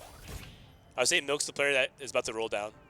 Sunfire board. Sunfire board is good for his sorts because the first 15 seconds of the fight are the most important anyways, or first 12 I think. On Sunfire board. Yeah. Karma 2. That's really big. He's denying the Akali and the Casantes. Okay. How's Flatters doing? Flatters rolling. Oh god. If this guy's trying to play Akali Cassante, I think you kind of need to hit at least one Akali or Cassante. Yeah. Yeah, not good. Yeah, not good. Oh my god. That is terrible. Oh my god. That is awful. That is awful, you guys. That is awful, you guys. Oh jeez. Oh jeez. Okay, I actually think this Braum trenchcoat, I can see if it ever becomes like a Fast 9 meta. Like, I know he's losing, but like I can see the vision behind it. It's just that his team is literally Braum 1, Gnar 2 with 1 item. So it's like he doesn't have actual legs behind what he's doing. Setsuko transitioning, finally hit a Yumi. This is like 95-5. I have no clue how QAD gets back out of this. How on earth do they get back? They have no econ. They have no comeback mechanics. And the portal is Artifact Anvil, so there's nothing left. I mean, I feel like we're just watching Vitality take laps over them now, because the player that didn't hit was Milk, and he hit everything. Or sorry, he didn't hit everything. He hit Karma 2. But Karma 2 is pretty dang close to everything, isn't it, in this comp? At stage 4 at least. Oh, well, Espad actually got online. Okay, you know what? Never mind. Espad's actually pretty strong. But QAD lost 3 out of 4. 3 of the players lost. They just can't keep taking 3 out of 4 losses here. No Gwen. Gwen could have been a bailout here as well. Actually, no. Voltairix. Oh, no, he is a sword player. He's a sword player. Dude, Voltairix even got 2 swords. Dude. It's actually, I'm sort of feel bad for QAD, man. They even got 2 swords while playing Sorks. Oh my goodness gracious.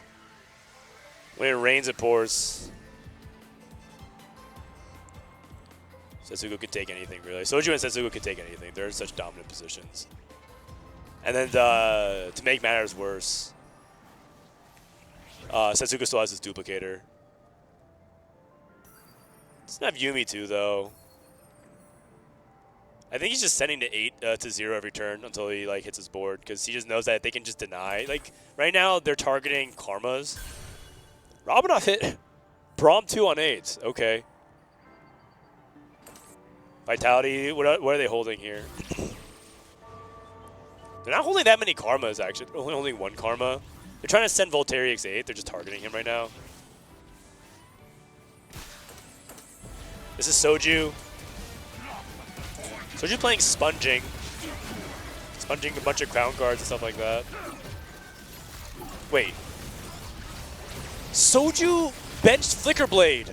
And then the Sponging took the spot over Flickerblade. Oh, he won anyways. No.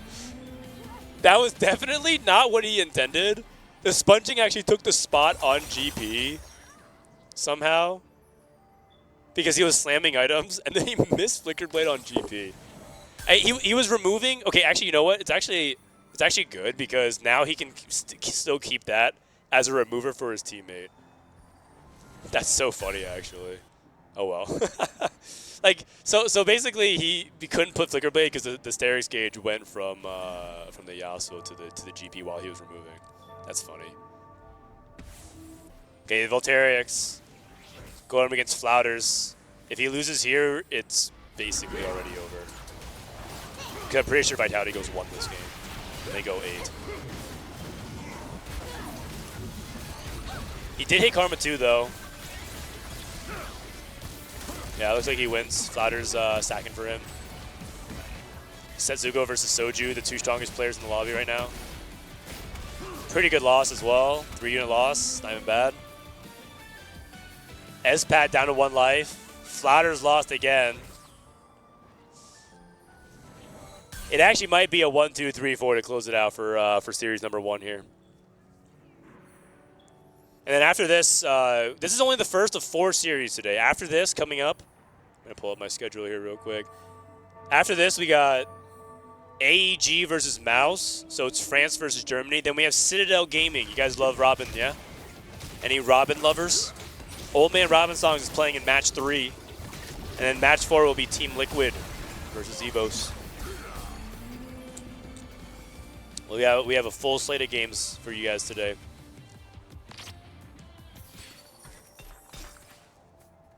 This is the last stand. I mean, if you guys are wondering why we're focusing so much on QADs, because it's basically up to them to find a way to turn this around. Oh my god, Espat got 2 more swords.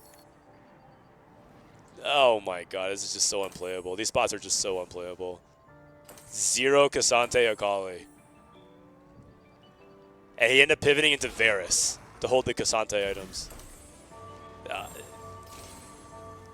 You just gotta feel bad for them, man. Like at a certain point, you want it to be kind of a fair fight. Yeah, obviously, we're all really happy and cheering for Vitality. I guess if you're watching my stream, chances are you're biased in that direction.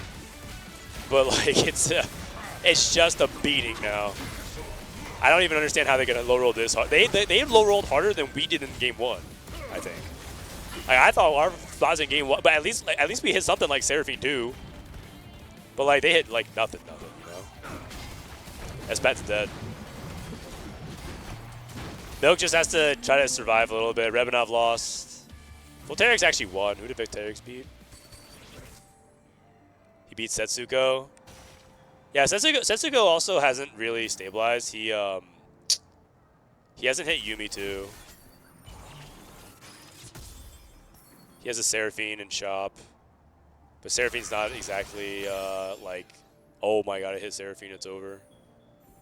He's thinking about whether or not he wants to replace and play 5 Prodigy right now. Give up on Cassante. What? He just uses big dupe on a Leona. On a Leona 1. Eh? Wait a second, don't feel that bad. Bro, the game's not over. Don't wait, you can't be doing plays like that. The game's not over, man. Game's not over.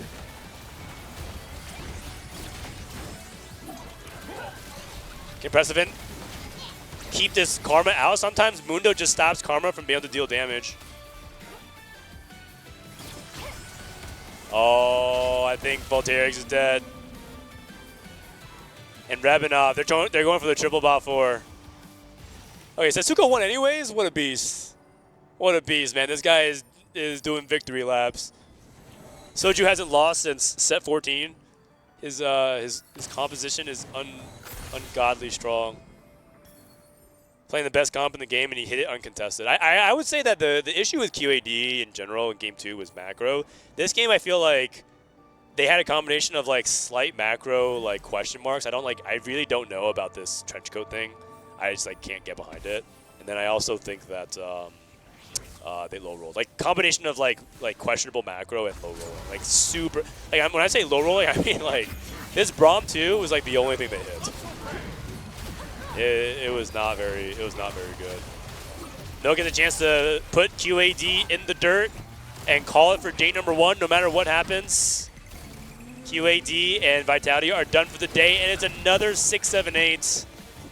And that is it for Vitality and QAD's match. Vitality takes a 2-1. People claps in the chat. No one's here, so you guys have to help me out.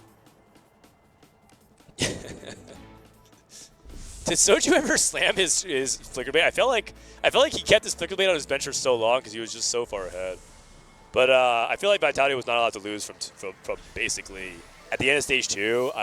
I said 80-20. I think I really undersold it just to keep the drama a little bit. It was probably like 95-5 at stage 2, and it was probably 99-1 in stage 3. I have no clue how that. And then like as soon as the Cassante player just like rolled down, it was just like 100%, just game over. Just one, anyways.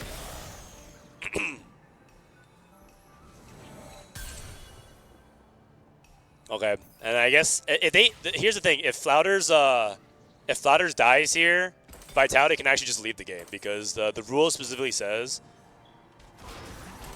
Sorry, I realized I have to click the full view. The rule says that Vitality, or you can't leave or forfeit the game until every player from the team is eliminated. So if they go 1, 2, 3, 4 right here, I mean, not only is it a statement, but it's also saving them some time. That is big. That is big. Huge win. Wow, is it a 1, 2, 3, 4 for real? Oh, guys, come on, man. Come on. Oh, it's a 1, 2. You know what? Good guy, Milk. Taking it for the team. You know, there's actually like an adage that Milk is trying to make, which is whenever he places the worst, Vitality wins. Whenever Milk places the best, Vitality loses. And I can't help but notice, but game 1, remember, Milk was the one who went out the lobby.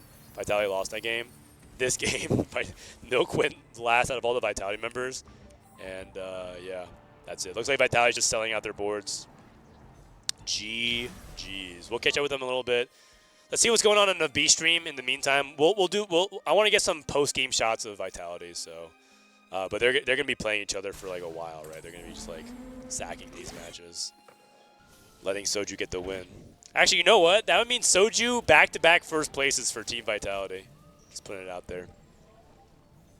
All right, what do we have here? This is the second match of this is Group B starting. This is Falcons versus Virtus Pro. I pegged Falcons as the favorites here. Oh, actually, does anyone know in chat what happened in the T1 series? Actually, I can just ask in chat. Does anyone know the result of T1 versus Weibo? Oh, Weibo won? Oh, wait, that's good for us because we didn't want to play T1. Our worst case scenario was that T1 versus Vitality would play in the losers bracket. Yeah.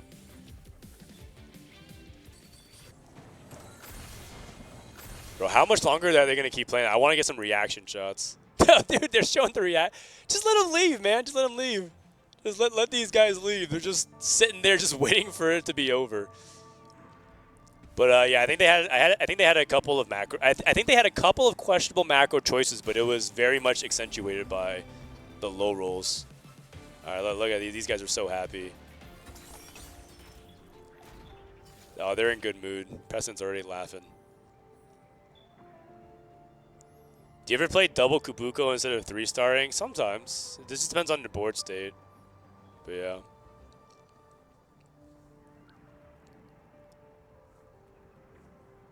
Oh man, poor QAD. I just want to see some reaction shots if they play anything else the Vitality match, because this is the last of them today.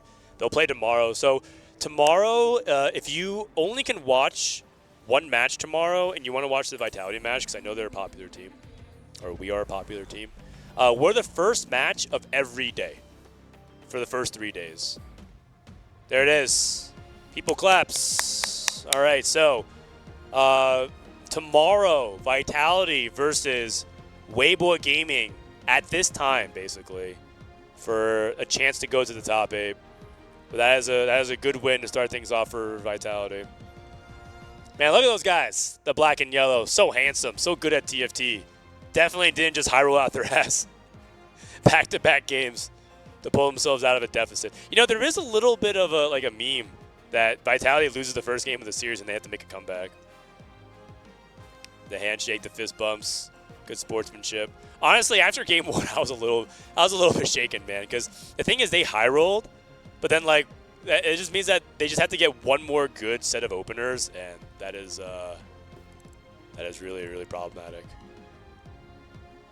Hey, Team Vitality, the winners, just as predicted, by the way, just as predicted. If you guys didn't know, we're doing a pick'em series on our for fantasy for Esports World Cup. You guys know I love doing fantasy TFT. They have a fantasy for the entirety of Esports World Cup, but let's say you just only care about TFT. Fantasy.esportsworldcup.com. Every day you can play the head-to-head and get some rewards. You have to log in. You can log in with Twitch. You don't have to log in with your email if you don't want to. Just log in with Twitch. You just basically click A or B. I can't log in because I have some authentication problems. Like when I click this, I click Twitch. It just like locks me out, so I can't show you guys. I already filled out my head-to-head though. So Vitality versus AlQadsiah, we picked that. Weibo BT1, which I consider to be a little bit of an upset. And then Group B, we're about to move to Group B, which is MOUZ versus AEGIS. And if you guys are sticking around to watch that, MOUZ is a really stacked team on paper, right? You got Slogosong, Wet Jungler, Losher, Salvi, the German powerhouse, versus AEGIS, which is Puddle, Go Booster, Lyris, and Opale, coached by Les Coco. Good set of teams. So, are they gonna do a winning interview? I can't. The thing is, we don't get audio piped in. Is it possible to listen to what the casters are saying, just for a little bit? Can we pipe in the audio? I just want to see. But that we'll see about that. But again, that's also the beauty. I mean, I guess also the difficulties of being in this first game. They're gonna interview Soju on the desk here because we have Ian Chambers standing by with hopefully Soju for the interview. Not hopefully, Let's do it. Absolutely is. Soju standing by. Thank you very much, Genie of Team Vitality. This is going into the stream, you right? get off to a winning start here at the Esports World Cup. But we saw it in the qualifiers as well. What's the deal with losing the first game? I mean, it's kind of just a sample size thing. I don't think we're like playing bad on the first game. I think this series they kind of got lucky on the game 1. After like game 2, we were pretty confident going to game 3. So, what's the preparation been like for this tournament, and how much has gone into getting ready for the Esports World Cup? Yeah, so we've been friends for a while. Last year we prepped in Germany together. This time in France. We boot camped for like a week. We haven't streamed, so we're pretty prepared. Well, speaking of streaming, you are obviously a massive content So creator and a very followed man within the community. Do you feel extra pressure from your fans to make sure you deliver here? Honestly, I think my fans don't expect that much of me. But for EWC, we're here to win, so. You feel like a favorite out here? I think among the other teams, I think the audience don't know how good we are, but I think a lot of the other teams are scared of us. All right, I'm sure they are. Best of luck with the rest of the tournament. Back to you, Genie. Wow, Thank he's so you. professional, man. I love how he's like, yeah, my fans don't really expect much of me. Like, It's true. Yeah, if you read his chat, Yeah. What are you talking about? I feel like that is chat's way of showing love and appreciation. Yeah. They just bully you, and you're just gonna have to be like, oh yeah, that's them loving me and caring about me, right? You have to, or else you'll cry. All right. Yeah, okay. Only really picked up in that very niche line. Oh, can we I have turn off the caster audio or okay, thank you. Man, I feel like you guys have a lot of expectations for Soju these days, right? Come on. You're telling me You're telling me that you guys don't expect much out of the K3 Soju? Nah, I think they played well. Good job. Good job. I think they're going to go back and scrim. They might come back and watch some matches as well, but I don't think they... I don't think they're going to stick around for the Costream. I invited some people, obviously, be like, hey, listen, after the series is over, do you want to come over? But they're going to just go back and practice. I think if they're eliminated, they might stop by. But if they're eliminated, they honestly might book the first fight home. Okay. All right, so this is the B match, the B stream. We are going to also, don't worry, we're also going to have the MOUZ and AEGIS stream happening here. But first, we're going to just stall out with some gameplay here. So this is Falcons, and this is VP. You guys having fun? I think 44 is really fun. I think it's some good stuff. Okay, let's take a look at what's happening here. For VP versus Falcons. So we have Portable Forge. Portable Forge into Trickster's Glass. Okay, Trickster's Glass with Katarina 2. Katarina 2 with Hero's Arc. Hero's Arc is... It's an okay food, I think. It's a lot better on Kale, I feel like, but maybe it's good on Katarina 2. Katarina TOO, not Katarina number 2. Unflinching, Unstoppable, GP. Adaptive, Even Shroud. Shojin, JG, and Hodge. Okay. Actually, you know what? Let me text them real quick on Discord. Good shit, boys. Are you guys heading back immediately? If not, feel free to stop by Costream for a bit if you want. I sent them the directions though. It's like it's definitely like a little bit out of the way. Okay.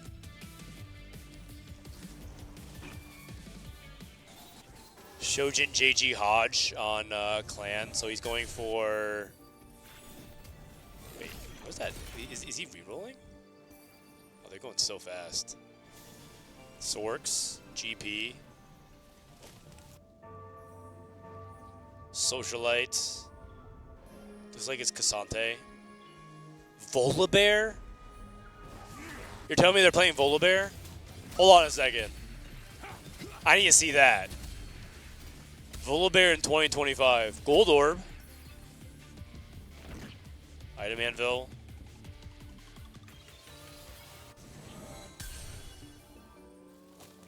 The tricky thing about 4v4 is hopping in the middle of a game always has you missing context of like how everything's set up. So it's like I'm a little bit like whenever you jump into the middle of the game, you have to like take some time to observe and see what's going on first. This guy's playing Temple Volibear with Edgelords. He's trying to play Lucha Edgelords.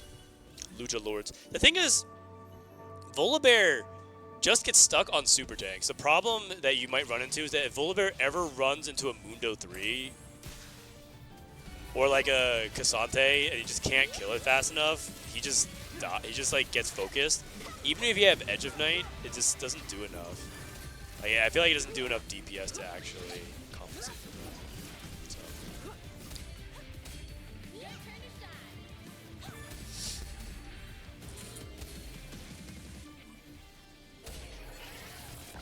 Okay, so the Sork player, he's going 7 Sorks. Weird. Okay, 4-2 Augment, Item Collector, Keeper, Salvage Bin.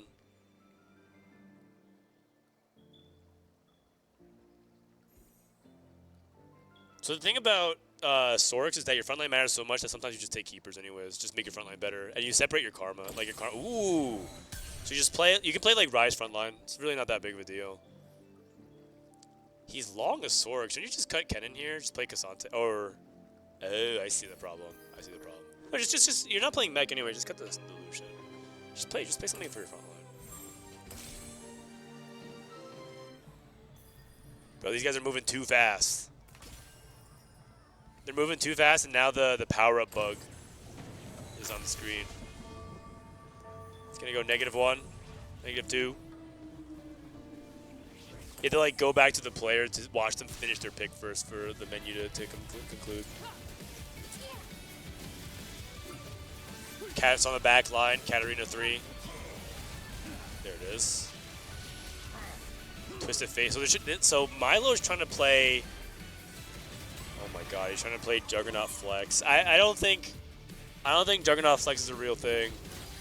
But the way you play Juggernaut Flex is you're supposed to play a fast 9, and you're supposed to play like 4-6 Juggernauts, and in the backline you play a mixture of Zyra, Twisted Fate, Ashe. This is not the tier list, by the way.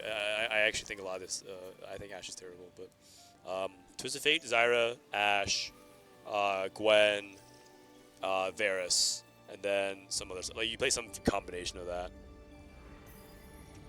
And I just don't. It may be Volbear apparently. I'm not a believer though. I'm not a believer. Oh, chat just caught up. They said I expect a 8875 from Soju. Oh my goodness. Oh my goodness.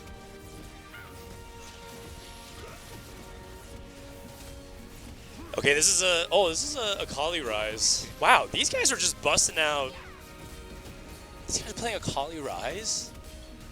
Oh no, it's playing Cassante, sorry. Oh, okay, no, I missed that. I just saw 3 items on Akali and I saw TG on Rise. He has a Cassante. Okay, I'm missing that. Sorry. Missing the context. Okay. Checking in on the A stream real quick. 1 minute 45. Okay. It's still quite some time before we get back there.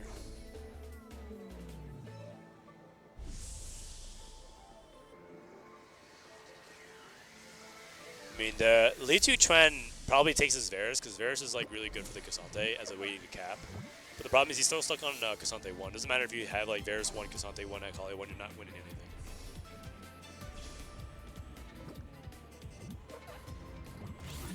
How's my boy Soju doing? He's doing great. The Falcons basically import the best Chinese team.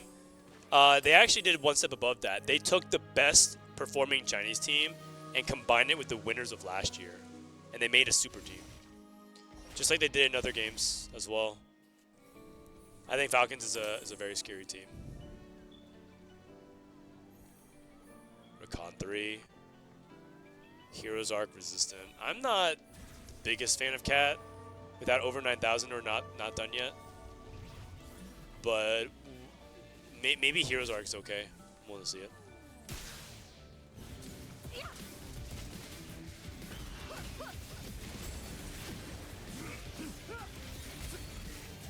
It's always kind of hard to watch these kinds of fights. Split screen when it's like far away, because the screen is like far away from my eyes, so it's like hard to see what's going on. Yeah. Yeah, I'm not so sure, because how much damage amp do you get for Heroes Arc? Times 7 for your player level? Because Heroes Arc says you get like damage amp per player level, and I'm just not sure if it's worth. But if you're like playing KO, it's like you push level 9, you unlock everything. It's like really good synergy. Ooh, Li Xiao down to 1 life. Li Tuchuan also not looking too good either. I mean, he tried to play Cassante, and he's down to a 1-star version.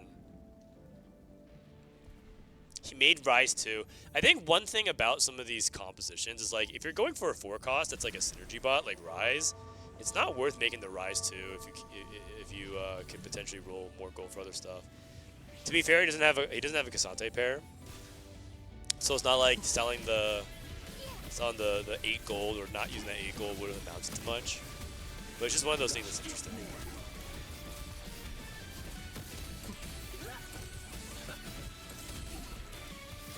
Jeez. I mean, he is pretty strong if he can get there.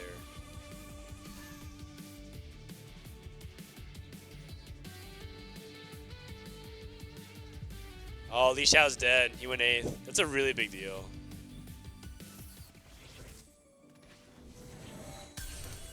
Okay, so Li Xiao went 8th. So then they need to outplace Milo. Then Milo needs to go 7th here. Milo's playing the Juggernaut flex board.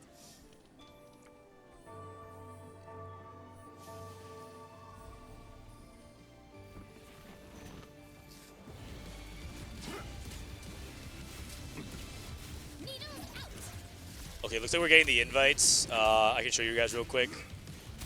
but we have the invites to the next lobby, so we're going to get started here. MOUZ versus AEG coming up. Coming up.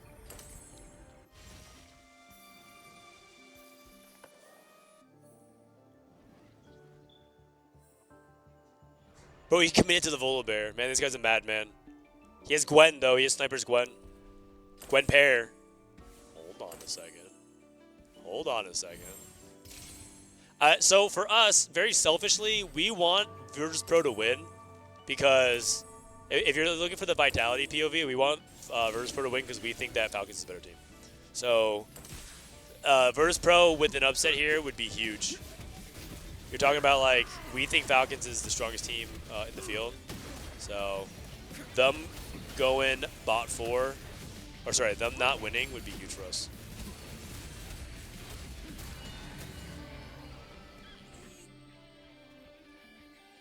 When do they play Weibo? We play Weibo tomorrow. First match of the day.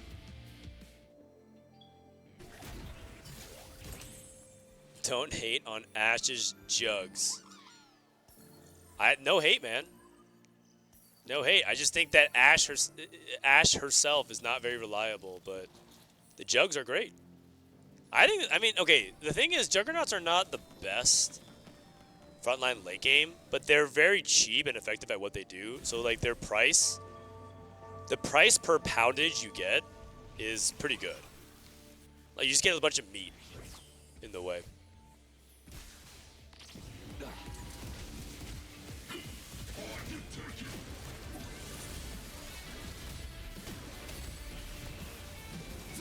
Okay, Maris has GP3 with Rageblade and Kraken and Keepers. Okay. They set up and stretchy arms. Absolutely gross.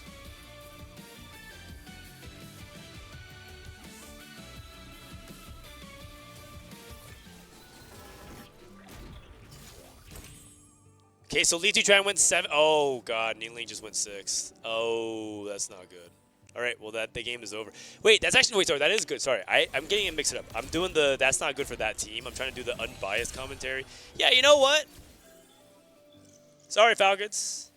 NT. Dude, the thing is, Falcons like ran our pockets in scrims, man. They were so good. They were like doing laps on us, man.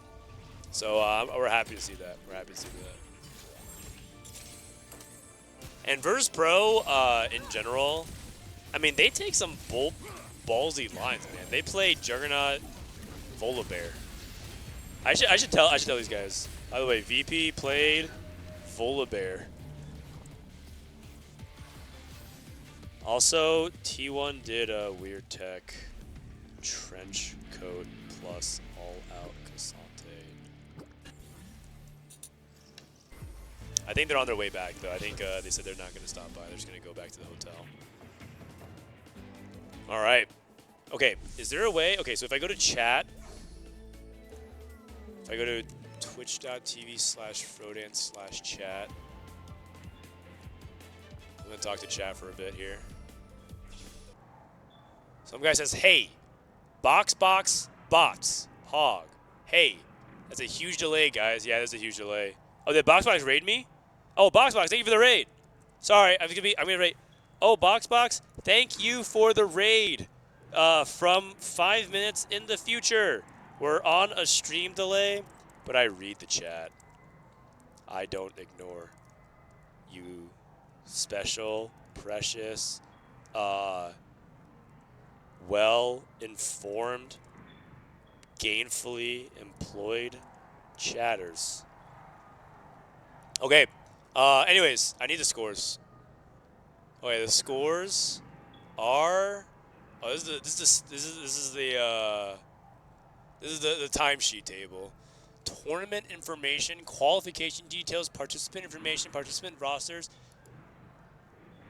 Okay, so this is the group. This is the group stage. So Weibo beat T1, and then Team Vitality beat AlQadsiah, so they play tomorrow. In Group B, Virtus Pro is playing Falcons, and MOUZ is playing AEGIS. And then Group C later today, Citadel Gaming, that's Robin Song, Solus, Dank Memes, and Kai Wang, going up against Fnatic. Twisted Minds is Shunga's Chinese team versus Flash Wolves, that's Ironbog's team. Fnatic is the French team, led by Clemo and Bensack. And then Group D is Wolves versus ROC. Wolves is the reigning champions. ROC is Dr. O, and formerly MSJ, Dr. O, and this Korean team with Araye. And then EVOS is the Polish team versus Team Liquid, the Brazilian team. Okay, and we're just waiting for that to get started there. What Robin's team is Citadel Gaming. It's going to be starting in a little bit. It's going to be starting in a little bit. Did the Vitality boys win? Yeah, we won 2-0. So, but we have Soloka Song and their match coming up next. That's right. That is right. In the meantime, are they doing previews? Is that what's going on? Let me see the A stream real quick. Oh, they're doing the walkout. All right, let's play on a commentary. I want to hear what they're saying. Plus, I need a little bit of a voice break. Meet each other on the lance, and they'll be friends.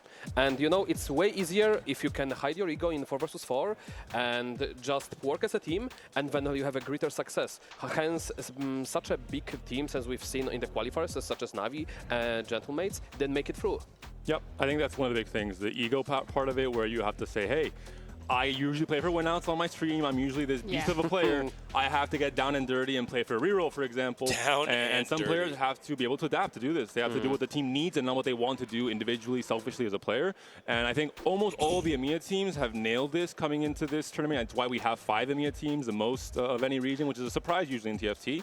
And I'm confident in both of these teams to make it out. You know, I actually like that you're on the EMEA side, because earlier we had a Vitality 2-0 from our EMEA casters as well. Which, These you know, guys are they're betraying us every time. They're They did it for content.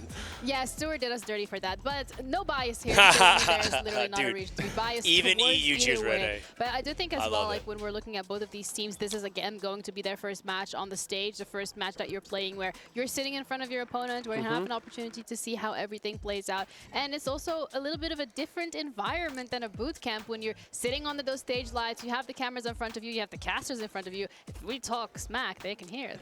Yeah, and worth keep in mind that Yeah, I think they're EMEA just getting might set up right now be with a the bit on players. ahead on such as events because 6, we had 7, those annual like 4 LANs per year for the TFT. So the players do have experience playing on the LAN in opposition to the rest of the continents. Maybe CN also had a few of their own fair. lands, but France especially, all the way back in set 3, they were already having 3 or 4, maybe not S-tier lands, but lands where all the best French players would go to, and that's why France has evolved so rapidly as a potent powerhouse, really, in TFT. I love how France does that for every If single I game talk, title, whether is it's it like TFT, too? League of Legends, Does the stream Valorant, sound too they loud always to my have voice? these lands going on. But MOUZ, on the other hand, as you already touched upon, the team that's coming out of Okay. Germany, I just they wanna have see- these yeah, I really wanna know if big I can talk names over under that the roster. But stream. when it Oh, I comes can talk over to it? the player that we I just are wanna be too loud. expecting, or maybe Wet the good jungler. players that we really Brand- want to damn, they just highlight let that we any think tier 2 these players are in two EWC, that are huh? going to be popping off today. Who would that be? I have to put my money on the wet jungler Oh, and shit, that's, Salvi from the MOUZ. that's- Salvi goes that- way back that- to the that's still step too 1 soon, and too OG. He had a break, but whenever he comes back, he shows up with the results. Not much of a ladder player. He's more so of a tournament star.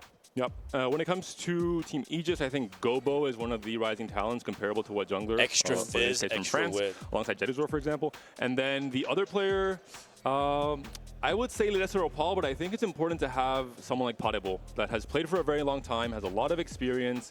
I think he's someone that when he's locked in, when he knows the stakes, he's someone that can really be that anchor. The French team here, I think, is mentally pretty for the team in underrated. I terms think of, Aegis is pretty solid, making actually. sure everyone is composed, making sure everyone's locked in. I know I don't think it's Puddle. individually he can be more emotional, but I think he has that, I'm the adult here, I'm the one that has to keep things together. Okay, Is you were it? Is calling that him out true? to be an anchor in the Okay, team. now you're throwing me under the bus, Alan. Okay.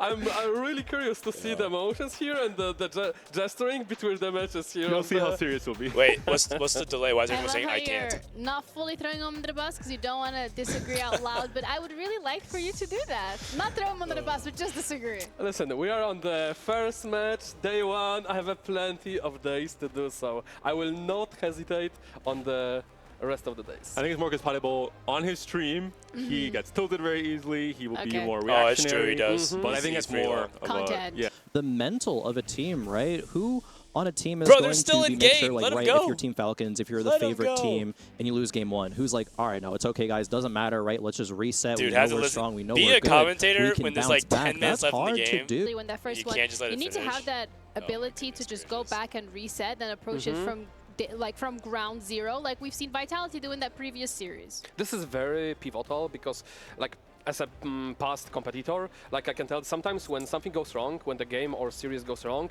the comms can go radio silent, and it's a big struggle to come back from that spot. And having a person that will pull everyone back to the game is very, very important for such an event. Yeah, and we also have a Holy little bit hell, how of long a is technical delays gonna delay. last We for? are going I'm to just be like sitting back here waiting because I'm shortly. trying to We'll have conserve a my little voice. break, and we'll see you for MOUZ going A up break? against AEGIS. We just came back from a break. Okay. I guess you guys are with me then. We're just on a break. Captain Blawbear, thank you for the tier 1. Sorry about if I can't like catch it. As you guys know, I'm on a 5-minute delay.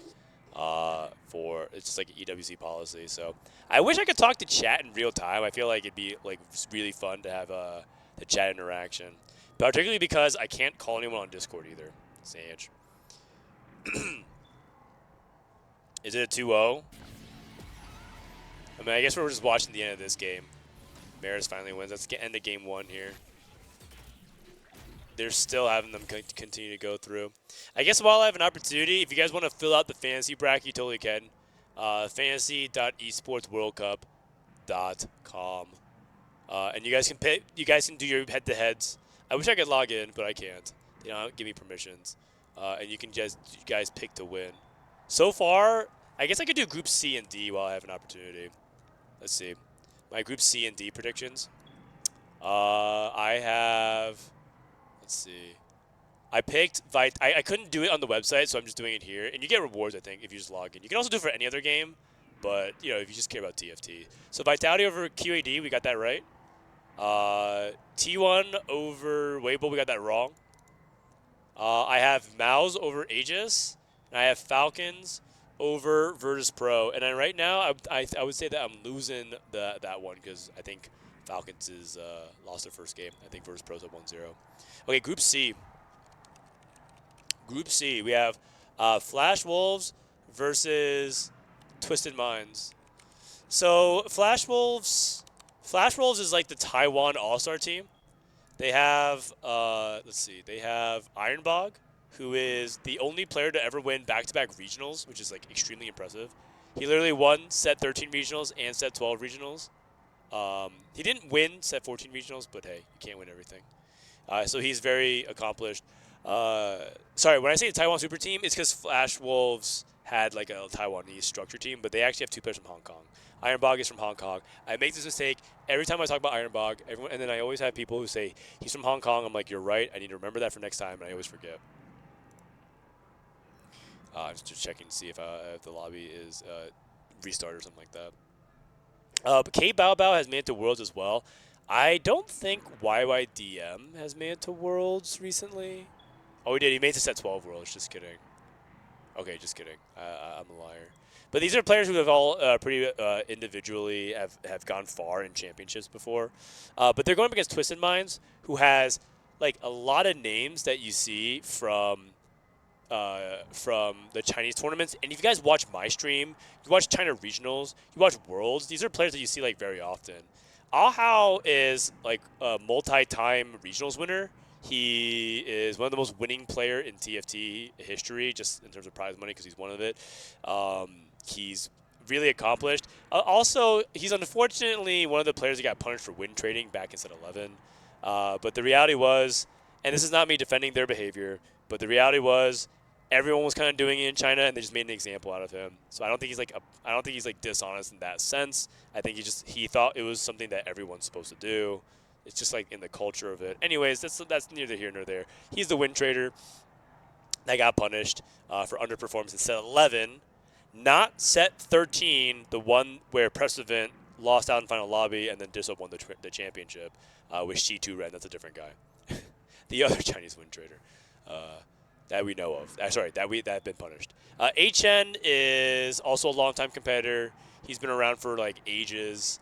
He's also a dad, by the way. He's kind of considered to be like the pretty boy of China. He's like married. He has kids. He's a longtime competitor. He's been playing since set 3. He made the set 3 Worlds all the way back then. That was the very first World Championship. Who else? We have Shunga. Shunga is the set 7 World Champion. Also, he is blacklisted in China because he got punished for account sharing. If you guys remember back in like set, I think it was set 11 or set 12. Shunga qualified for regionals, and then he got punished because on stream he actually streamed himself playing on NA on someone else's account because the way, basically the patch came out in NA, and so he wanted to, but it hadn't come out in China, so he wanted to play on NA, so he borrowed someone's account to just play 6 ladder games on NA. But it turns out the guy whose account that he borrowed from is a guy that competes in trials and cups, and so he got reported, and then he got banned from, he flew to regionals, he filmed all the regionals content, and then he got banned, and so he had to fly home after he filmed everything. They mosaicked him out of every content, meaning they blurred him out. They blurred him out of every piece of content, and then they proceeded to ban him from every invitational and media piece from that point onwards. So like, whenever they do like a Hall of Champions, because China has like this guy won in set 5, this guy won in set 6, this guy won in set 7, they literally just like redacted him from history. Wait, how come we're leaving the lobby? They literally redacted him from history. And so there's sort of like I kind of feel like there's sort of like a movement to support Shunga because I feel like he's being treated unfairly. The thing is, like, yes, I guess technically account sharing in that way is against the rules. But there's an account, the reason why he got that account was because there's an account sharing service in China that he just rented it from. He doesn't even know the guy that he rented it from. It was like a guy lent his account to a third party. Shugo came to that third party, said, just give me an account, I just want to play 6 games. And then he just gets banned and gets blacklisted lifetime from Chinese events, even though he's a world champion. Oh shit, what up? Wait, the Vitality guys are all here. Oh wait, can we get, do they have headsets? Oh, they do. All right. Yeah. Wait, we need to go to a wide cam. Hold on. Can we go to a wide cam here? Hold on. Oh. Huh? I'm pretty lonely, yeah. I'm just yapping to the void. And I'm on a 5-minute stream delay as well, so I can't even talk to chat. So I'm just literally just here just shouting on my own. But you guys found the Costream area, though. That's great, because it's like kind of out of the way. You want to sit down next to me, Milk? They need to set up the can we set up the wide shot, I guess, of this one at least? Cause it. Oh, okay, that's okay. Okay, that's fine. No worries. Okay, so wait, I think I broke the cam thing. Picture in picture? Nope, that's not it. Nope, that's not that. Boom. Okay. Yeah. VP is up 1-0 over Falcons. Wait, did you see that they played Volibear? VP won with Volibear. Oh no, they won the game, but they played Volibear. I mean, just sit down and grab this headset, Milk, while I wait. I want to talk to somebody. Oh, you guys can leave whenever. I'm just like lonely as hell. So. Yeah. If you're just here for 10 minutes, that's totally fine. Oh, to what? Oh, team photo. Oh yeah, we should do a team photo. Oh yeah. Let's do a team photo, guys, right here. Boom. They're doing it. We're okay. So what do we do? Oh, my player badge. Okay. Sorry. You can't even see straight.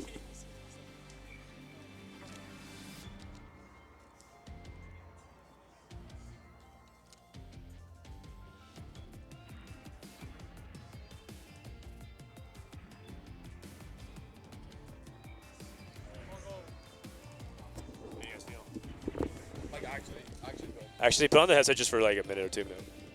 All right, sit down. Yeah, can we unmute this guy next to me? All right. That talks to them directly.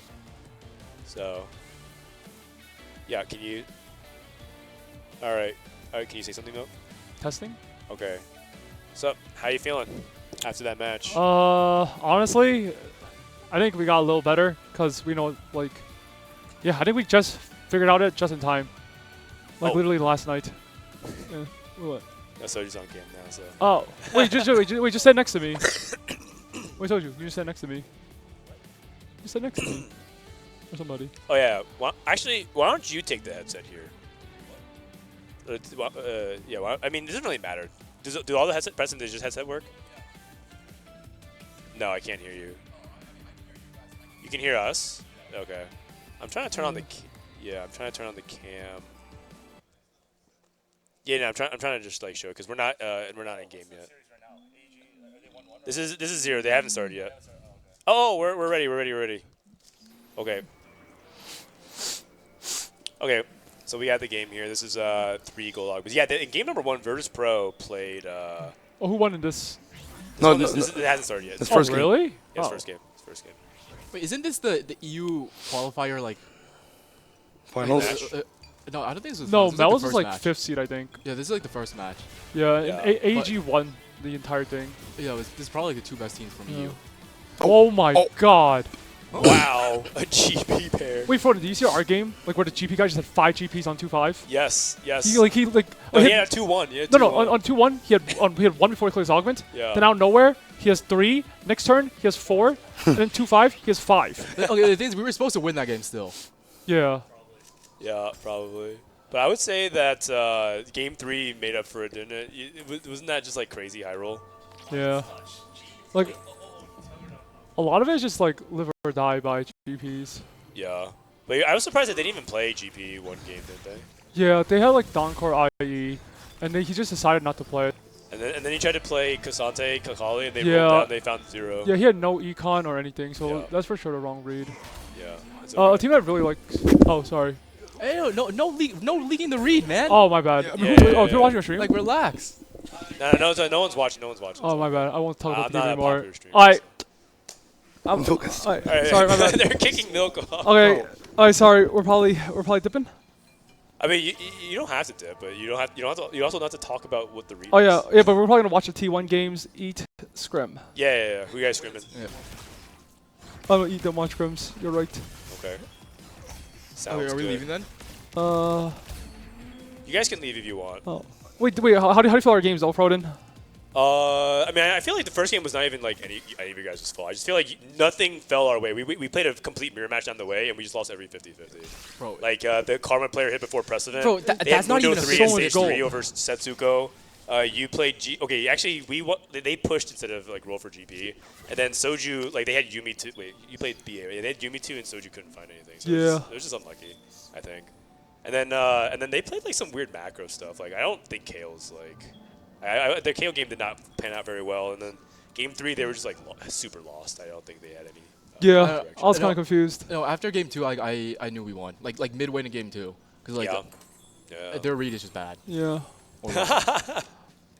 It looked fine in game 1. Yeah, we kind of watched the T1 VODs after this because we heard the guy they lost because of trainer golems.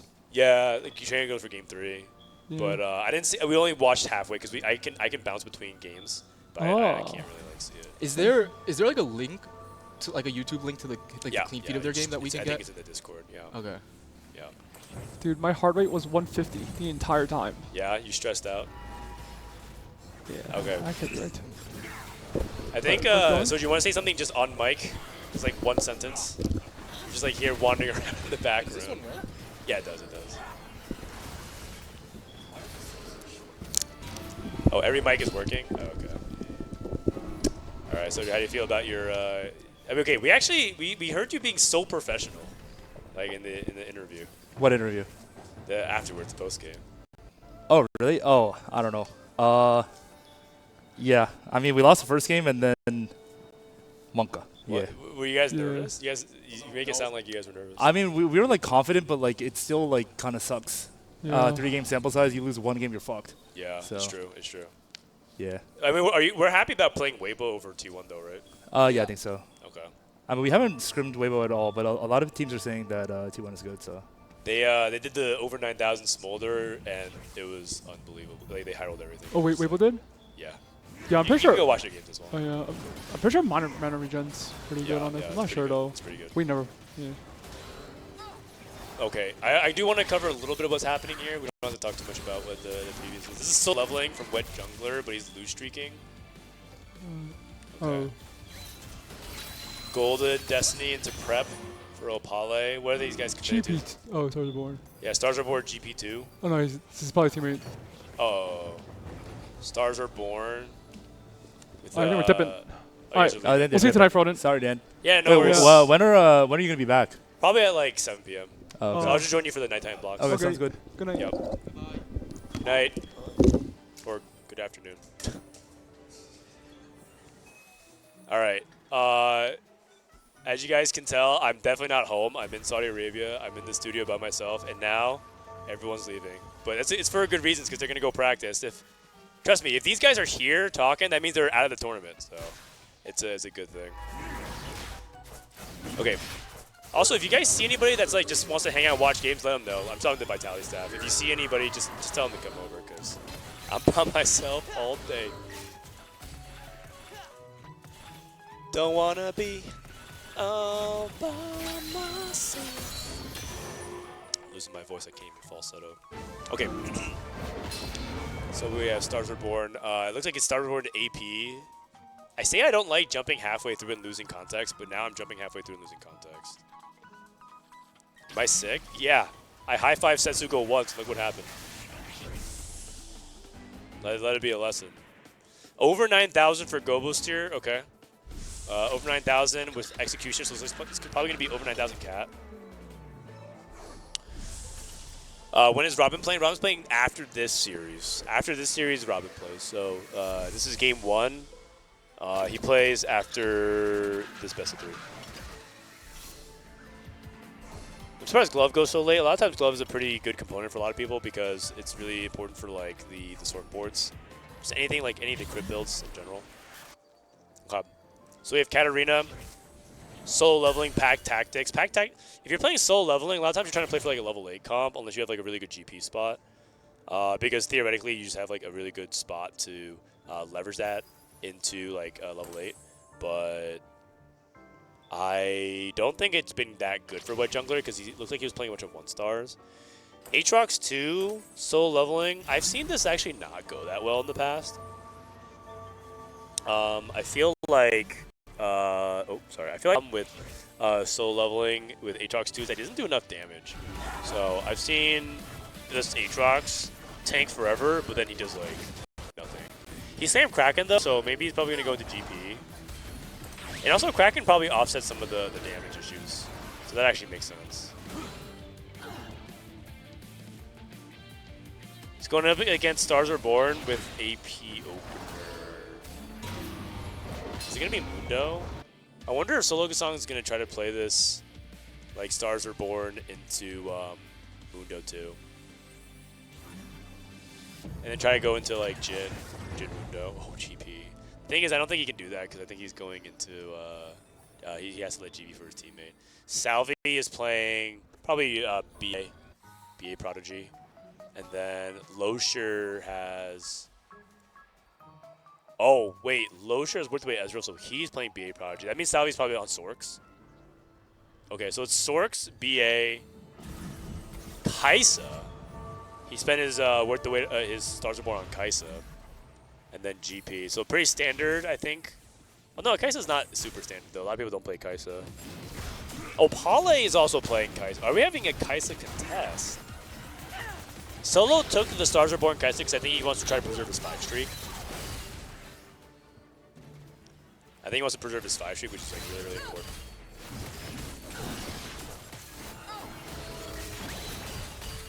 He lost anyways. Oh, that is an uncomfortable spot for MOUZ. That is an uncomfortable spot.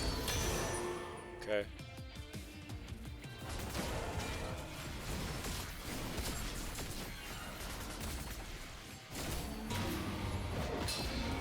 So no one's win streaking except for Salvi. Did Ghoster get the 5 loss? Ezreal 3 for Losher. Okay.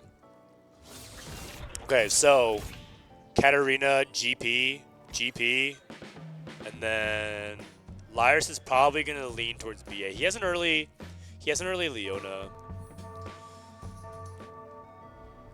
Does that mean Opale? Does that mean AG has no Sork player? GP, BA, Kaisa, and Cat. Wait, can they play BA and Cat? I don't think so. I think they. Because the problem with playing Battle Academy Prodigy is that you kind of play into the same line as a so it's probably not that. Okay. Okay, slamming all his items. He has he does have the salvage bin, so it's totally fine. We have soul leveling into GP2 for Wet Jungler, looking pretty good so far. So then I think some of the key drivers this game for MOUZ is whether or not Salvi is going to be able to push tempo and get to the Sork board and buy time for his team alongside with the other tempo player, which I think is Losher. These are the two important drivers for Stage 3. Because they're both on high streak potential right now. No, I think it was Solo Song, sorry, Solo Song. Or was it Losher? I'm sorry. I think it's Losher. Okay, easy win here over Gobuster. Solo loses versus Losher. Yeah, because Solo was the guy that took the Kaisa. MOUZ really wants to play a tempo-oriented game plan right now. Preparation. So the thing about prep in 4v4 is that prep tends to struggle with econ because you're basically holding in a more extended bench.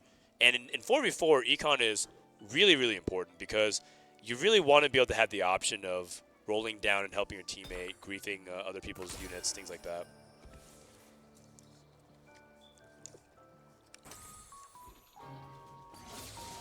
Okay, another Gangplank 2. So that's good for Pade Ball. Slogosong. Slogosong took, oh my god, he got Magic Roll into 4 belts. That's actually pretty good. He can reforge one of these items to try to see if he can get an offensive item, like 1 glove, and his item setup is actually pretty dang good, I'd say. I will say that this is one of the later situations that you see Kaisa. The problem with Kaisa is that he's starting really delayed. He's starting with a 2-6 Kaisa, which is really, really far back. And Kaisa's a snowball champion, right? Every stack is more likely to get more stacks. But I will say that teams that understand how and when to play Kaisa are at an advantage. I will say that I don't think that this Kaisa spot is particularly juiced. So it'll be up to Slogosong to navigate this very carefully. Is Opale committing to Kaisa? I think he might want to try to get to Jhin, but he's not prepping a Jhin, right?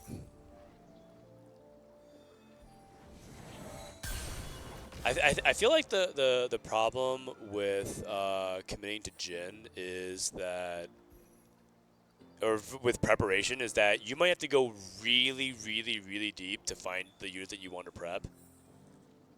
But I guess like the theory is that it's okay because you're trying to hold anyways. He rolled past Jhin. I think he's committed to Kaisa. Okay. Yeah, and it makes sense because he has over 9,000 as well. Yeah, that makes sense. Star Guardian core. I guess I haven't really thought about Star Guardians very much, which might be telling of the way I think a lot of teams are viewing of it. I mean, how many games have we seen so far, and how many Star Guardians have we seen? Pretty much 0, right? Star Guardians in general has like lost a lot of its place ever since the B patch.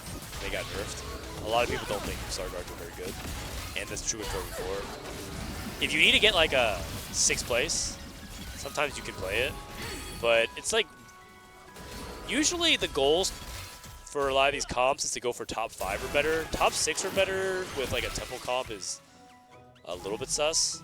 And you're very vulnerable because you can go 8th very easily. So I think a lot of people just don't really like Star Guardian very much. The reality is Jinx is not that good of a unit. And Poppy outside of Star Guardians is pretty terrible. Not because like she actually is supposed to have like flexible traits, but the problem is that Star Guardian's very I guess like what's like the word, like parasitic, not parasitic. Like it only basically works within like their tribe.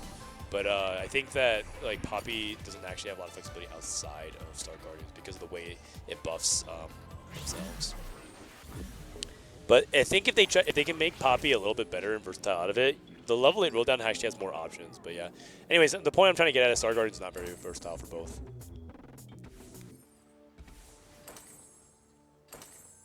Okay, we have Cat here rebuilding. His magic roll got 3 permanent HP, which is, you know, it's good if you can hit.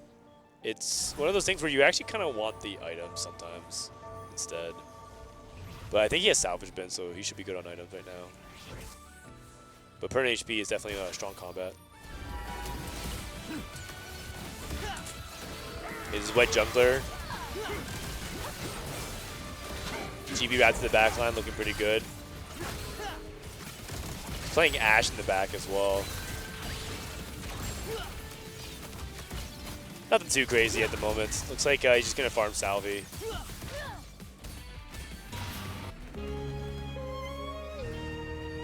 I'd say Lyris is in the kind of a tough spot here. The Prodigy Battle Academia setup here, he's really far behind, which makes it he doesn't have tempo on his side. And Prodigy is supposed to be one of those compositions where you're supposed to maintain tempo throughout because you're trying to play around Syndra 2 and Ezreal 2. And so I would say that this is a pretty bad spot for Lyris unless he can hit like really, really hard. Another dynamic of Battle Academia Prodigy is that you don't really win a lot of the late game scenarios. And so your job is a lot of times to push life to your team. And that's why you might see things like the Battle Academia AVP not actually even be that high.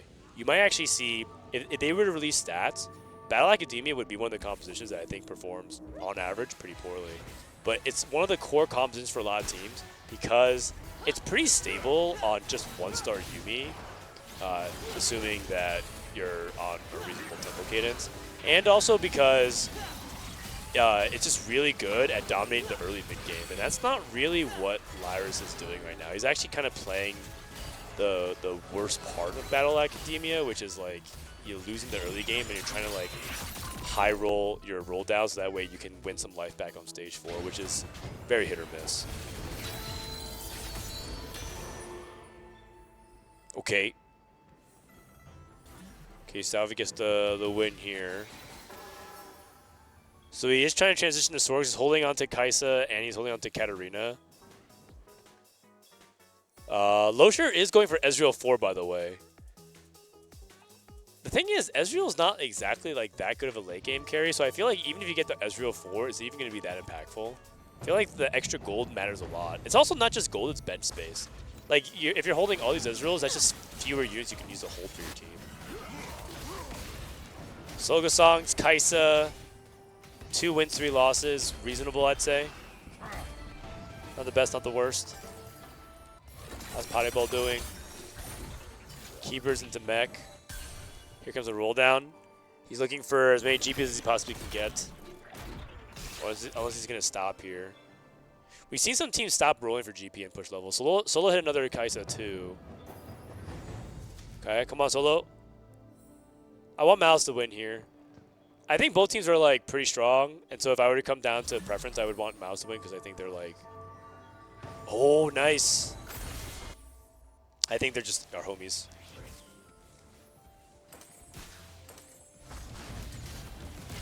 Unstoppable Mundo. Man, unstoppable. What a power up. Definitely one of the ones that probably needs to get nerfed.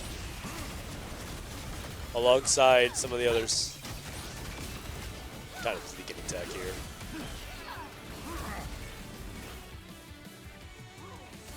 Okay, he's going against Wet Jungler, which is fine to lose right now. I would say that Solo is probably in a waiting period. He's in a holding pattern until he gets to Kaisa 3.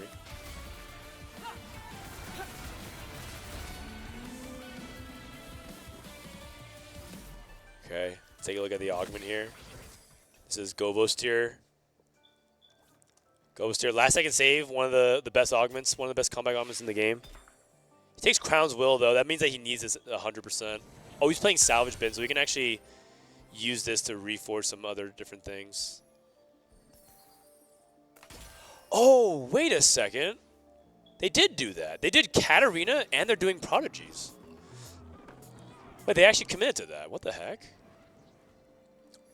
This is considered to be questionable because the problem is that like your own teammate is holding your own Yuumis and stuff like that. And theoretically, it could work out, but if you're playing the same tree, you're contesting your own teammate. That is good for MOUZ. That is very bad for AEG, I'd say. Okay, Opale hit Kaiser 3 and Mundo 3. What's his over 9,000 stacks at? 12 AD, 4 attack speed, 5 mana regen. I mean, that's just basically blue buff, right? Blue buff without the extra stats. That's crazy, actually. The mana regen for an AD cast was a really big deal. Kai'Sa. A lot of people must be looking at the Kai'Sa action and saying we have to figure out how to play Kai'Sa. I would say that Kai'Sa was not popular at all, even as soon as 24 hours ago, and all of a sudden, how many Kai'Sas are we seeing? A lot of Kai'Sa play today. But then the question is, do the teams understand how to make Kai'Sa work? Because I would say right now the 2 Kai'Sa players are 6 and 7, or 6 and 8 even. Okay, maybe not Apale. Apale hit too much. He might be good.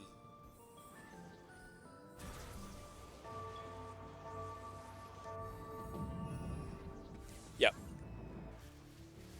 Can you bring me back a water as well? Thank you. All right, thank you.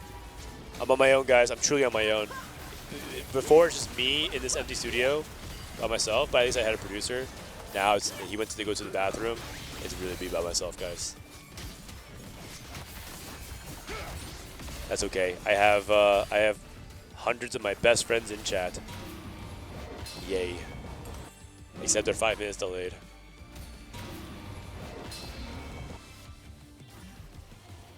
Okay, so Lyris looking for Yuumi. Seraphine's not that big of a spike.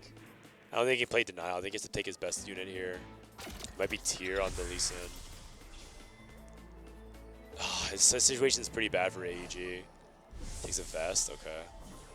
One jungler gets another bow for his GP, which is good.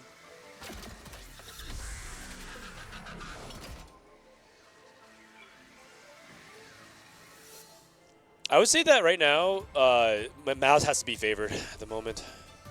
All alone, Sag, don't worry, guys. I have you. You guys will keep me company.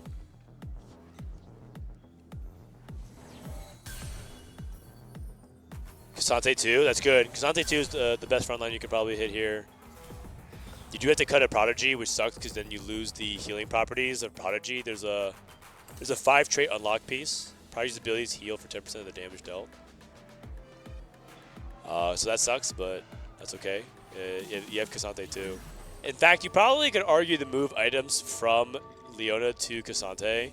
And if you were to believe certain people, which I'm not sure if I believe it myself, you could even try to play all-out K'Sante with from here. But I would say, when I say all-out K'Sante, I mean literally just all-out K'Sante in the Battle Academia Prodigy line. I personally don't believe in it, but I've heard some people talk about it.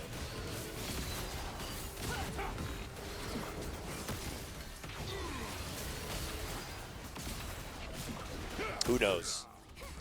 Because the theory is that all-out K'Sante is just so busted that you can just like get away with playing it.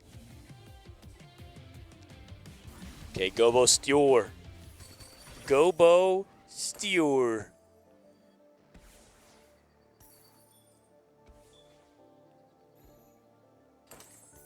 Still on Cat 2, not looking good.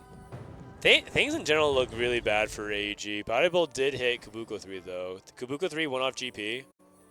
Okay, Water Lotus, Keepers, good augments.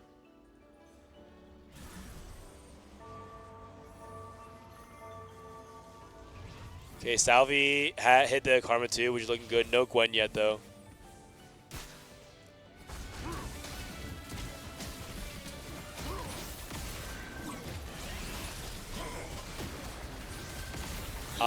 Problem, his front line is not very good. But he does have Karma too. I mean, it's okay. It's good enough. Oh, wow. My Kai'Sa doesn't do that. It's a 2-star Kai'Sa. Oh, Solo took Pandora's items. That's why his items are so good across the board. Okay, Losher. Dude, whenever I say Losher's name, I think about how everyone in set 10 kept calling Moshers Moshers.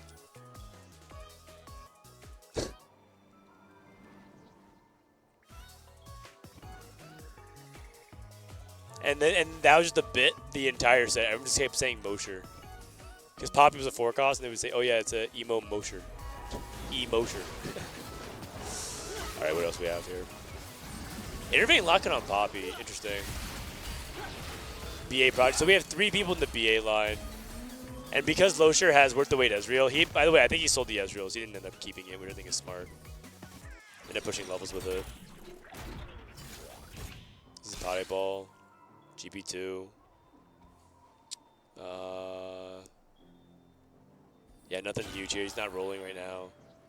Apollo already hit everything, so he's pushing levels now.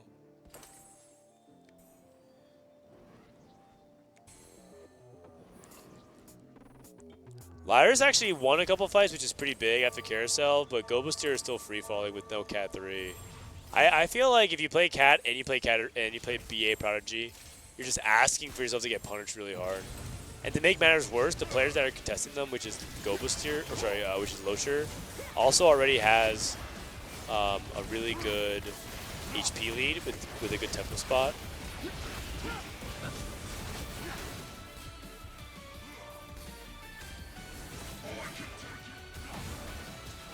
Yeah, I think we're just dead.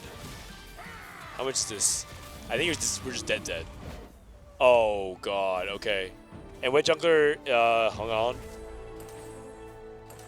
It's at 15, stretchy arms. So MOUZ is in a really good spot. Gobuster went 8th. If they can go 8th, if they can send Gobuster 8th while playing for a first, that's like the best possible position. But I'm not sure anyone can play for first except for Salvi, because Wet Jungler's not playing for first. And I don't think Solo is. I don't think Losher is. Prodigy in general does not play for first.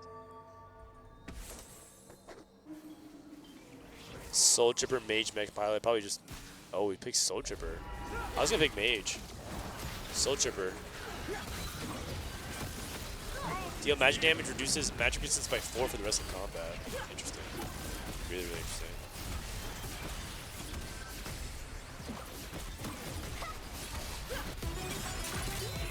Oh, thank you. Appreciate it.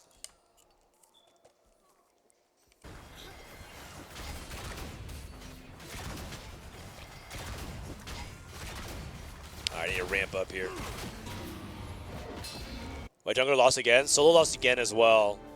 I mean, I was talking about it. I didn't really think the Kaisa spot was that premium. Also, he's contested. And then Opale has the Kaisa 3. Let's take a look at their stacks real quick. Kaisa, stacks 49. It's pretty good. Remember, Setsuko had like 25 at this point in the game. And then Solo, 52. Oh wait, we're already at 5-3, so maybe that's not that many then. It's still a pretty good amount though. Okay, Solo goes other side. Needs to survive. This is really big. MOUZ, if they can just like out-survive Lyris, if one of them can out-survive Lyris, it'd be good. I don't think they both can. They're both too low. Because what ends up happening is Solo and Wet Jungler, if they just match against each other, one of them will go. Unless you have Bravo, of course, which I don't think is in either of their comps at the moment. Oh, wow, they both lost. Yikes. That's a big clapback from AEG. So they can actually drop off Opale. So now it's whoever wins, wins. If Opale dies here, then because they're tied at the bottom, that means that whoever wins the lobby wins the game. Because if you go first, the lowest you can go is 4th, which is tied with 2-3. Because 1-4 is 5 placements, just like 2-3 is also 5 placements. So it's the same either way.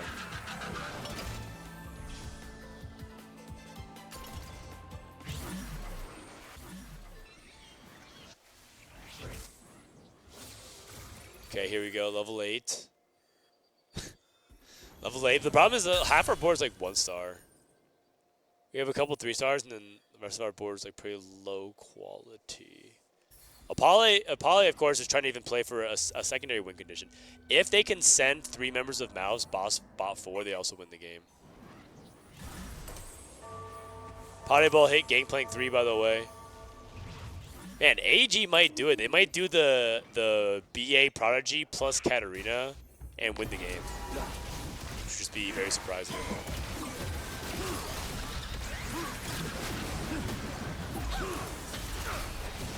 GP3 is real scary. Oh wow, he died. Position the same side as the Karma. That is not a good loss for Puddle. The GP3. I kind of expected GP3 to do a lot better with the keepers, but the problem is that he positioned into the clump. I think he was expecting this Kabuko to tank more, but yeah, Salvi's source board was like too strong. Oh, you know what? Oh, he got Efficient. So he ended up rolling a better one. Yeah, Efficient is the best one for Karma. Lyre's down to 1 HP. I mean, we kind of expected this, though. I did not have high expectations. Lyre's actually might even just not slam items and just die to his teammate.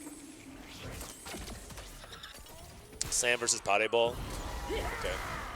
I mean, I don't think MOUZ is going to triple bot forward. They might just be sacking. They might just be sacking Lyres because the life count matters. If you also keep 5 players open, you might give. There's a ghost floating around, which you also don't want, because it might give free wins to the other team as well.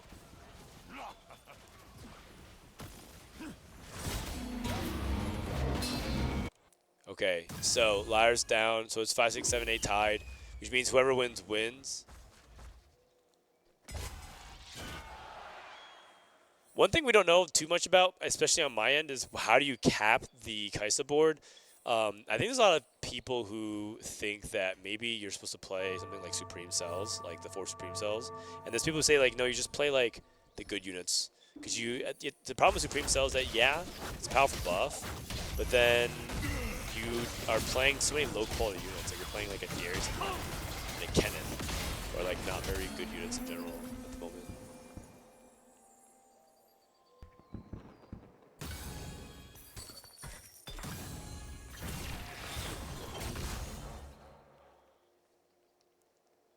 Okay, I mean, is he gonna roll or no? He's gonna save his gold. Okay. Salvi, does he have anti-heal? I think he is looking. Oh, he does. He have Morello. Okay, Shojin just on the Gwen. Just get through him Gwen as soon as possible, which makes sense.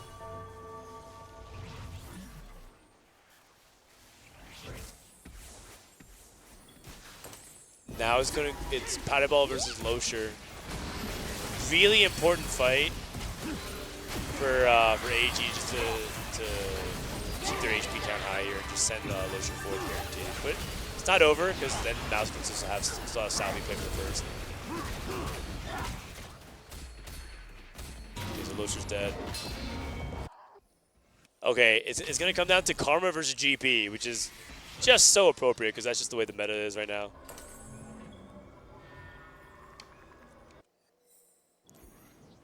Oh, Pale.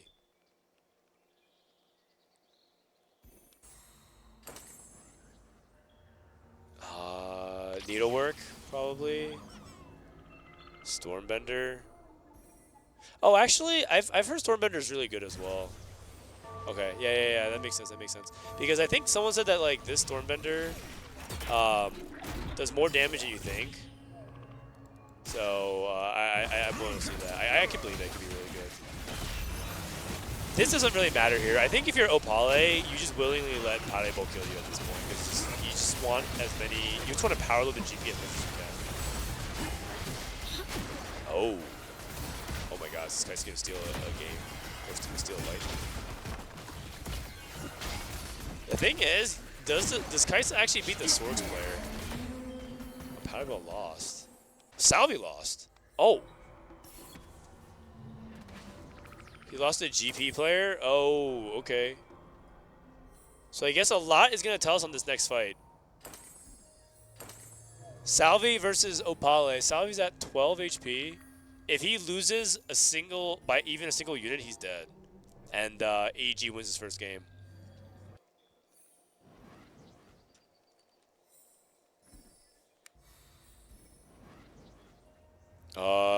Is he going to be able to position for anything? He's playing back row everything. Over 9,000. I mean, maybe the over 9,000 Kaisa stats have just wrapped up too much. 200 HP, 20 AD, 16% attack speed. 7 mana regen. That's just a lot of stats. Okay, and Gwen doesn't have Edge of Knight, so if the Kai'Sa locks onto her, she's going to get wiped pretty quickly.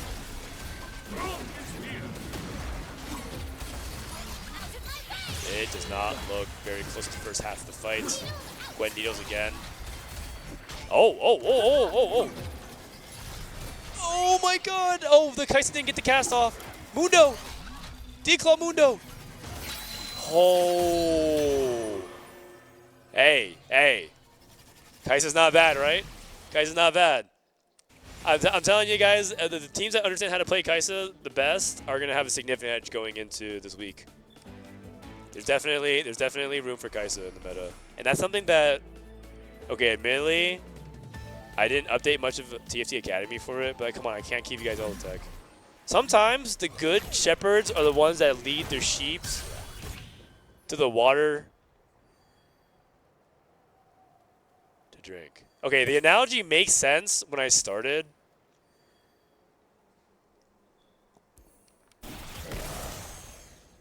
But it's not the journey, it's the destination, something like that. Or no, it's not the destination, it's the journey. You know what? Shut up. I'm tired. It's been a long boot camp. Okay, last potential fight of the game here. Puddle, 18-12. If you win by 6, Salvi can do it. Whoever wins, wins. This is to go up 1-0. Huge implications here. Huge implications. Oh, God. Oh.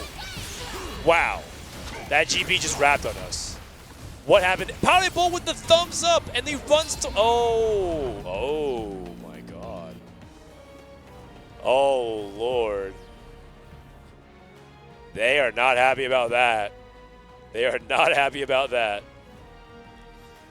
Bro, the French mind games. The thumbs up. That was a really close game. But unfortunately, it was the GP special. That was the GP special, sadly. Did Vitality win? Yeah, they did. They did. All right. Let's check out the B stream here real quick while we have an opportunity.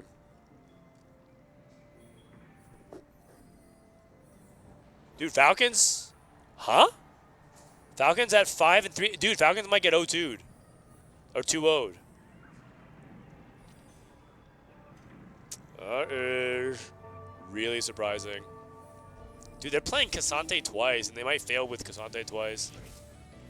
Is Cassante too much of a liability? I think a lot of people know the cap of Cassante is really good, especially with Bronze for Life. Dude, they're trying to play for the win out. These guys have Nerves of Steel. Shelty had 1 life as well.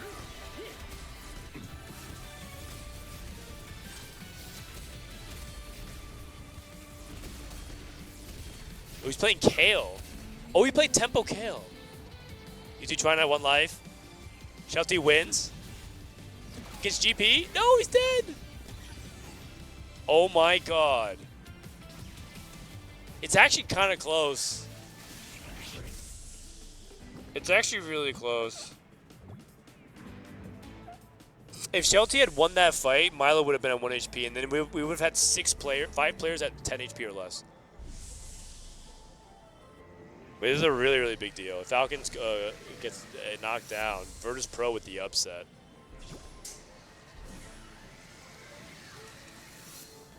All I'm gonna say is Virtus Pro are the massive underdogs. But hey, they actually played some pretty weird stuff, right? They were playing Volibear, for example.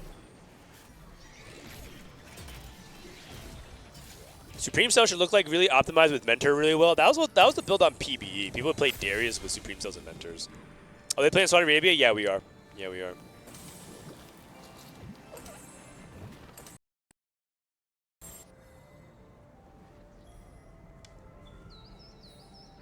Frodan is pronounced Opal. Oh, no A? I guess that would make him French-Canadian. Opale. Listen, man, I'm here in my studio by myself the entire week. People who come here come for 5 minutes and dip. I have to make myself laugh. You guys are stuck with me. It is what it is. It is what it is. Please don't leave me. Oh! Okay, very close. NCC is dead. Li Tu Chuan. 2-2 Twen. Needs to survive. Needs to survive. He's dead. 6 or 7. It's a 6. Need to play for the 1-3. 1-3 is doable. 1-3 is doable based off the HP count. I don't know about their board states though.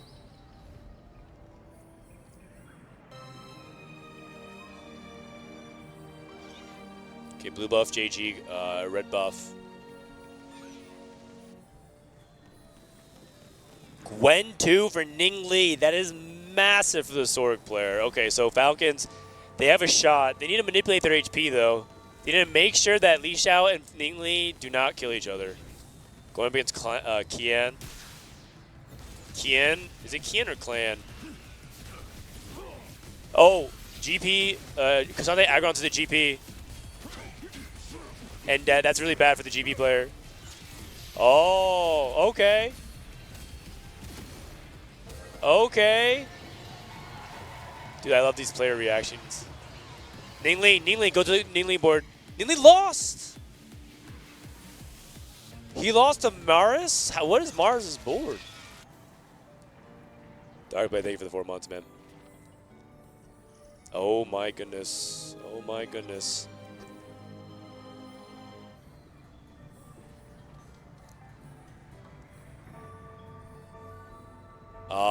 Now they need matchmaking gods.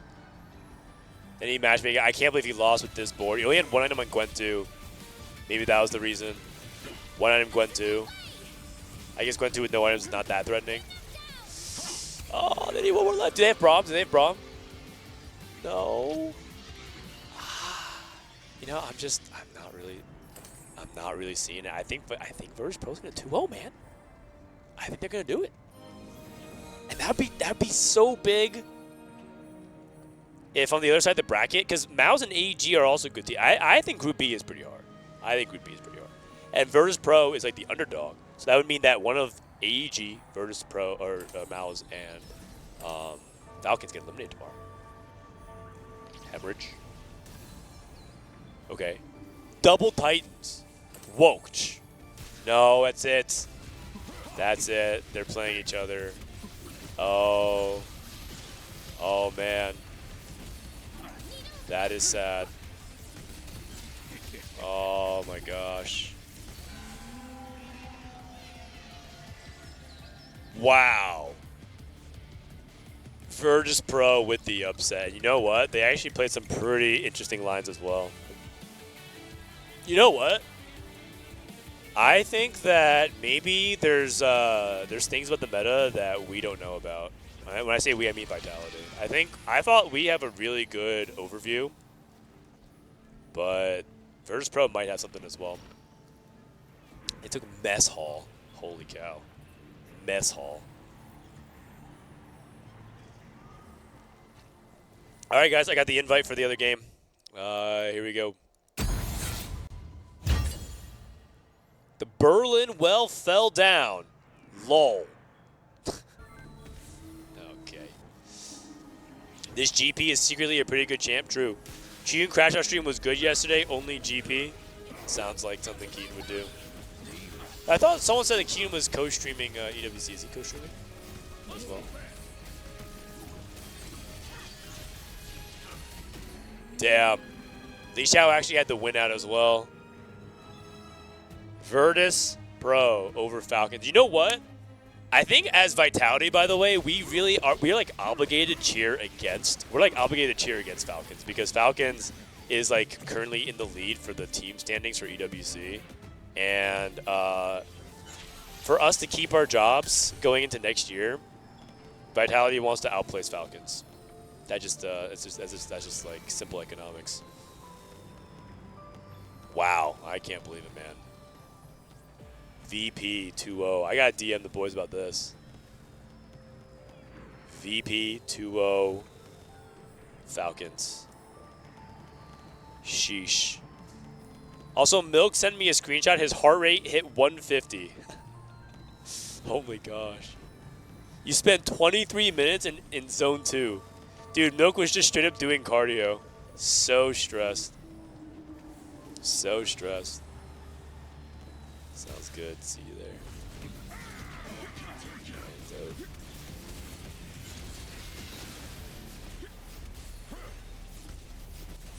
All right, here we go. This is the last fight of the game. Yeah, it's actually really sad because I think Li Xiao actually built the win-out board. His board is actually really good, but Falcons just didn't have enough HP. A couple of fights could have swung things the other way, and they could have actually even won this game. Dang. Wow, Falcons must be crushed.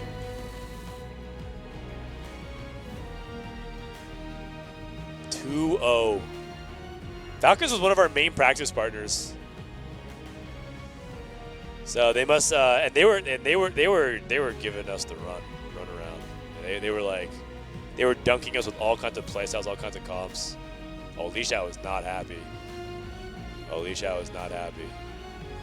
I mean, they'll come back tomorrow and play, but he is pissed.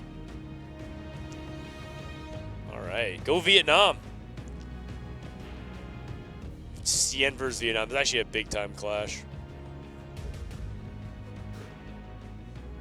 All right, let's see what chat's saying. He's losing it. I'm not losing it. I'm good, man. Show resumes in 1 minute. I am great. I'm great. Yeah, you pronounce it like opal. Opal. Okay, cool. Good to know. I didn't actually do the Group C predictions, so I guess, I mean, we could do that while we have time. I was setting it up, right? I was setting up the storyline between Twisted Minds and Flash Wolves for the fantasy.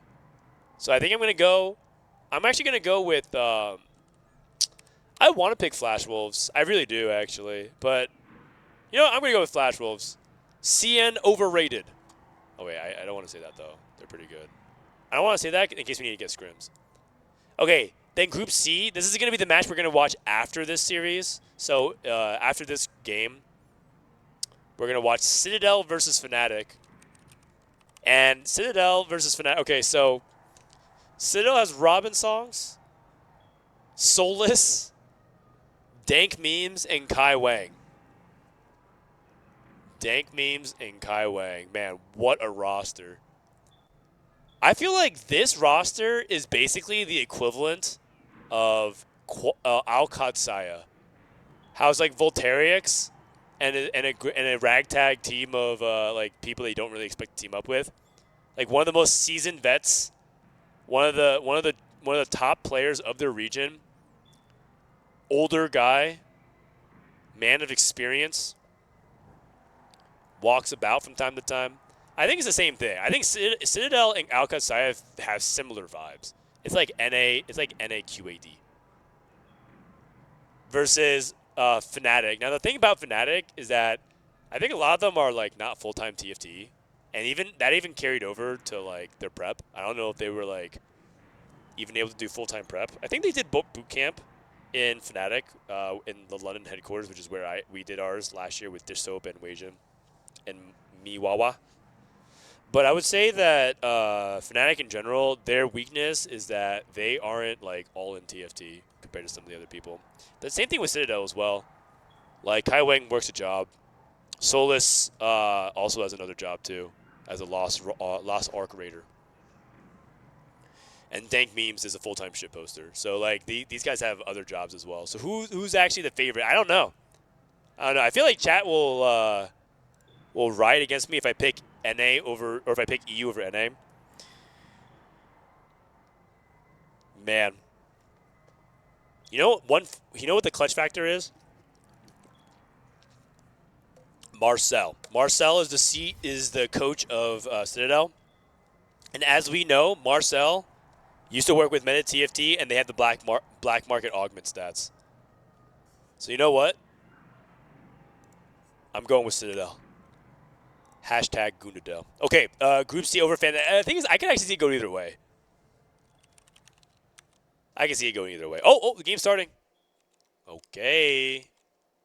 Group is starting. All right, we'll do Group D afterwards. Oh, just kidding. We're paused. All right, let's take a look at the other things as well. Post-game. Li Xiao ended up getting the win. 3 members from Falcon. Wow. Cannot believe it. Cannot believe it. Okay, this is the shots. We'll do the shots. Can we turn on the caster audio a little bit? I need to rest my voice for like a minute or two. Thank you. If your spot is doomed, if you have a really good spot, most of the players on Aegis felt their spot was probably doomed. Most I love players this thought shot. there's no chance for winning this, and when you end up winning the first game of the series, you feel that much better because you say, if we won in this game where we low rolled so much, what's going to happen next game if we actually play a normal game of TFT? I mean, if you look at the Gobo spot, if you looked at the Opal spot, contested Kaisa, contested Mundo, Katarina that just isn't coming through because she's grieved.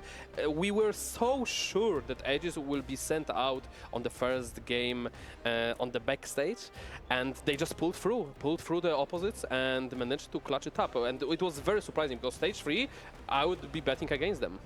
I'll admit, I've spent like 200 games already on this new set, which is not healthy. I don't recommend it to anyone at home in a week and a half or so. I have not seen a single time where Kaisa was contested, which is all I will say. So it is a strange thing to see. I think the conditions were met in this game for that to happen. But from Apalia, I would be appalled to look across okay, you know what? And say, why are you contesting Kaisa? This is not right. I did one of those. He gets one of those. Did Solo play correctly? Trying to contest the Kaisa. To bring down someone who's already bringing themselves down by playing Kaisa. Yeah. All right. And like at the end, game is starting, you guys. Game is starting. Let's transition. Ooh, look at that seamless transition. We bet you guys didn't even notice that. We went back from the main stream to my stream as well, to my broadcast. Okay, OBS is ready to go. Here we go. Game number 2 of MOUZ versus AEG. So if AEG wins this, they 2-0 MOUZ and they move on, and then we move on to Group C.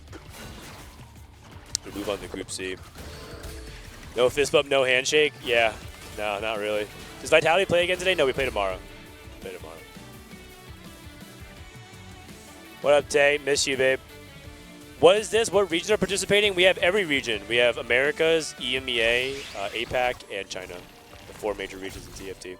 The power stack appears using power up a champion. Nothing too big here so far. He has GP and Kabuko, so he's probably going to think about going GP. Got stretchy arms. Okay, Puddle is good to go.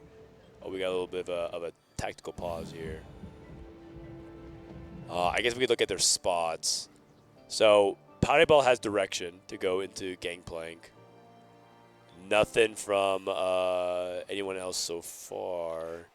Viego, not really. You don't really play around Viego very much. You can play a Viego reroll line, but for the most part, it's not really like a common line that you end up chasing for.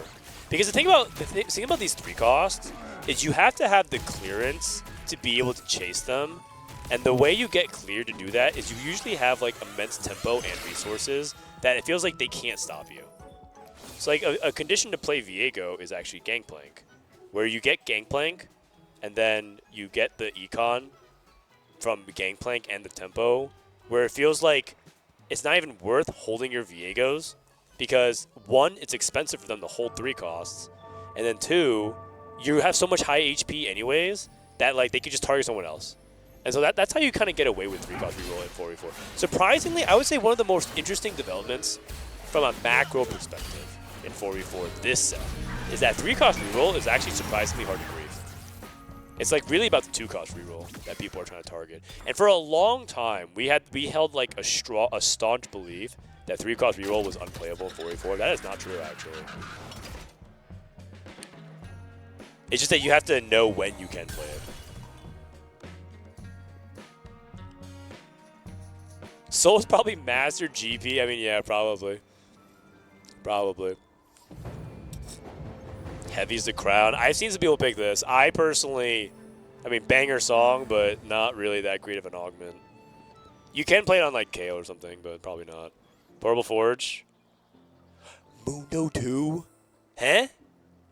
Wait, I feel like these AEG guys are cheating. They got stretchy arms GP at 2-1. They have Mundo 2. Worth the wait. What is this? Kenny? Worth the wait, Kenny. Worth the wait, Kennen. You can play Sorks. You could also try to use it as a way to get some protector tempo if you need to play around any kind of protector core. But I would say that generally is not one of the premium ones. I mean, the 1 cost you're looking for are like, I mean, you're looking for crew. Sorry, I was going to go through all the 1 costs, but problem with this is my sensitivity, my DPI is pretty low, so like, I'm literally moving this as fast as I can across the mouse stuff. But it moves kind of slow, so.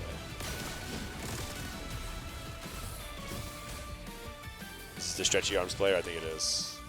Oh no, I think that's Sologo song. Okay, let's take a look at. Let's take a look at the mouse spots. Wet Youngler. What do we got? We got Midas Touch, Kaisa. Okay.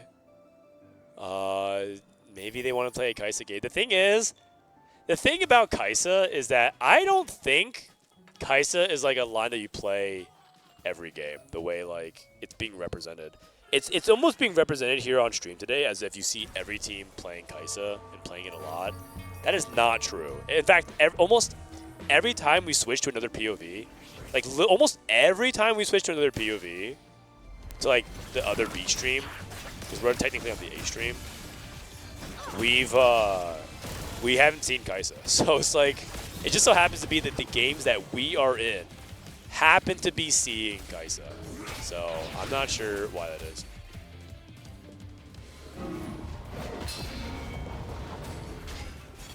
He also has Google servers to run 1 million simulations as a former data analyst. Marcel? Damn. You know what? Sounds like I need an assistant, and I'm down to hire some Marcel P. Okay, Solo has GP2, Midas Touch. He's cheating as well. Everyone's cheating. I would say that they're on equal footing. AEGIS spot looked pretty good at first glance. I would say that MOUZ's spot looks okay. What is this? Rising Chouse. Syndra 2. I mean, it's probably BA Prodigy or Sorks, right? Just the AP line, AP lean. No slammables. He's going to be 3rd pick, though. 3rd or 4th pick, so it's going to be a little bit hard to get his items, but it should be fine. And what is Losher playing? Got Epoch. Stand alone. Projector, Sorcerer.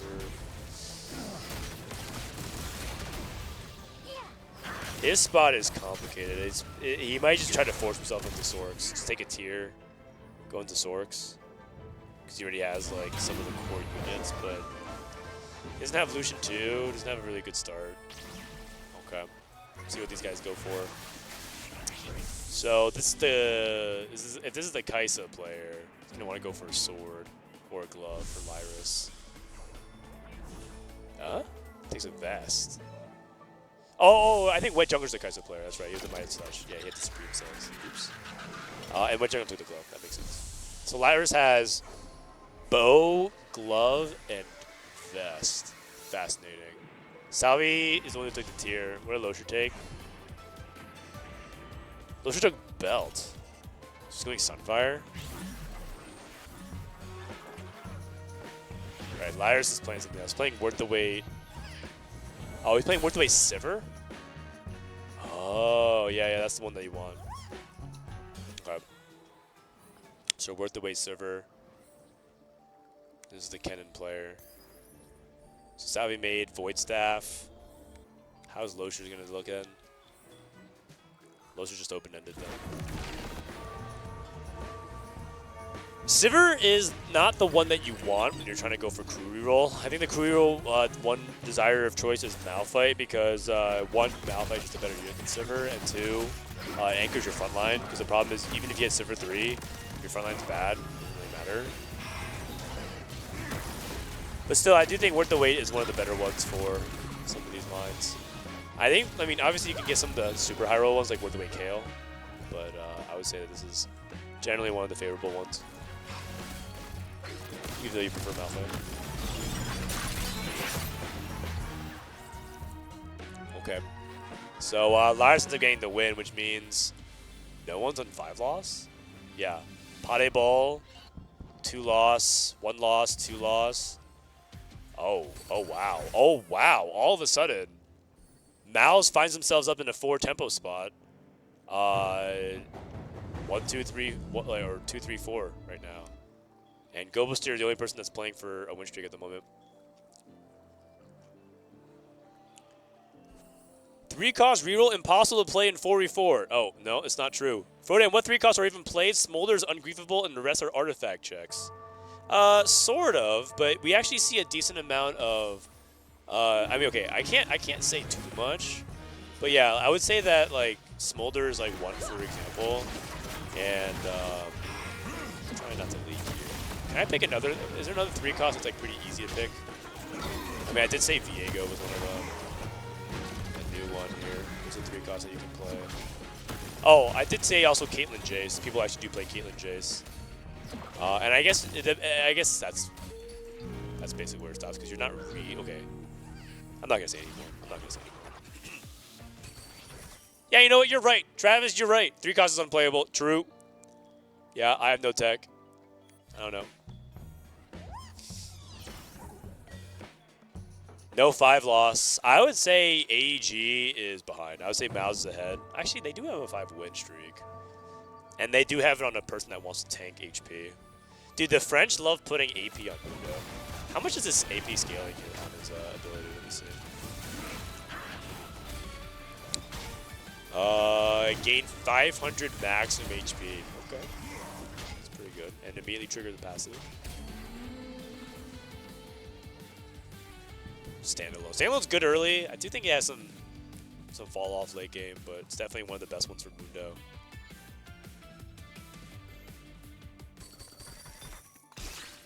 Okay, here we go. Lyris hit Janna too. He's rolling for the crew. See if he can get it going. He has 2 Malphites. You know, this is one of those things where with the crew, it's always like weird because technically you're rolling only for 1 cost now, so the roll at 5 is like less value. So like you have people in chat always say, is this a time where you level the 6 and you roll? So that way you have better odds for like the Shen and the Ziggs.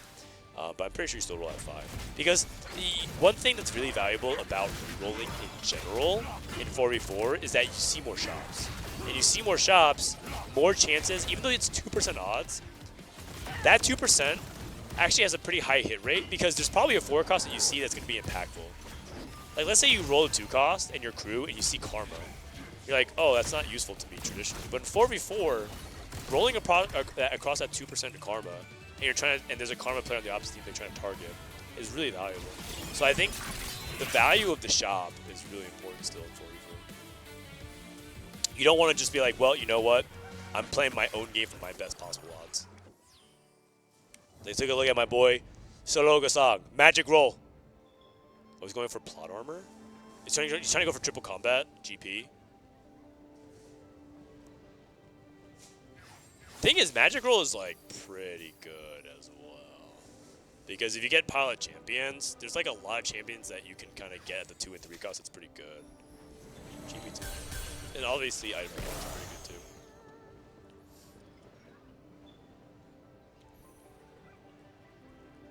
There's a 5-minute delay, so you might have to wait 5 minutes for the answer.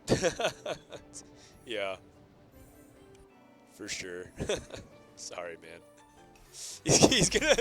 This dude is gonna wait 5 minutes. And then the answer is, just kidding, there's no tech. And to get hit by a 3-minute ad. Oops. Sorry, man. Alright, what do we have here? Losha. The Blade and Morello.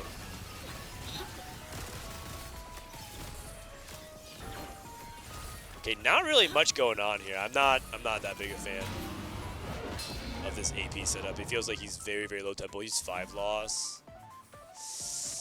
It is gonna be pretty dicey. This is probably the big vulnerable spot from AEGIS. If I'm AEGIS, I'm targeting whatever Losher's doing.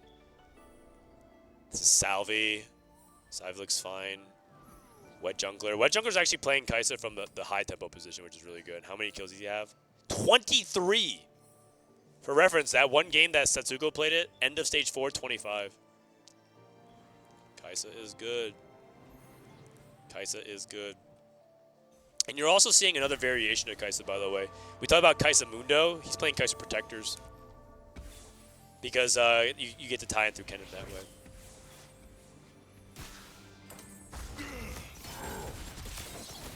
Hodge Slam on Gobo Steer.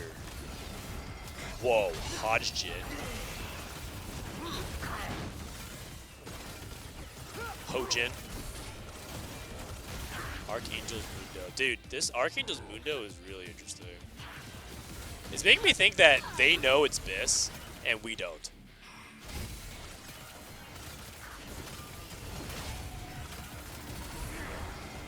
I mean, it definitely doesn't look bad. Is it BIS? Oh, you know what? Actually, wait, I just realized. The value of Archangels is because you don't have a lot of good uses of rods anyways, like after the Rage Blade. You don't want to go like Rage Blade and Gunblade. And you have no damage. Oh. Interesting. Good to know. Peepo G.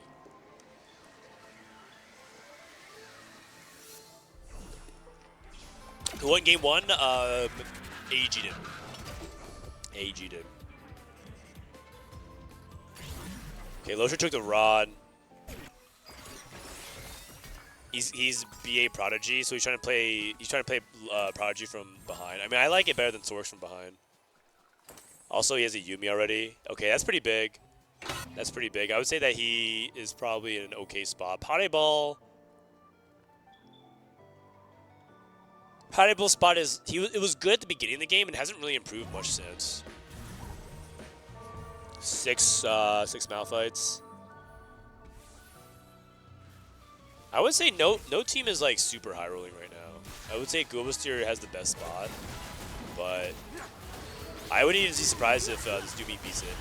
Because if the stall tactic is the primary game plan, nothing outstalls Doomy. Just ramps too much. That being said, if you can't kill the Jhin quickly, Yuumi somehow walked up and took aggro before everything else. Okay, never mind. JK. I don't know why Yuumi walked up all the way and just got one shot, got chopped. And sometimes in OT, she cheats to win as well. Ghostier, 6 Jins, holding 4 Kaises on the bench. Potty Ball also rolling, hit Kabuko 2. Opal. Nothing much here, just prepping for level 8. Let me click this view full. Like, he's like disabling, I'm not sure why that is. Sorry.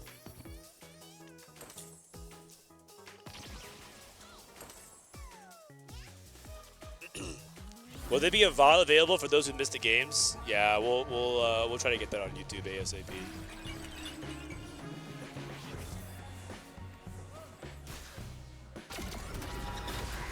Okay, this is a really big fight here for Golems and Soul Song. Whoever can win this and keep their streak going would be huge. Big Kraken, GB. No stretchy arms though. Stretchy arms is the way you get into the Jhin backline. That's really good. That's really good for AEG. It's bad for solo.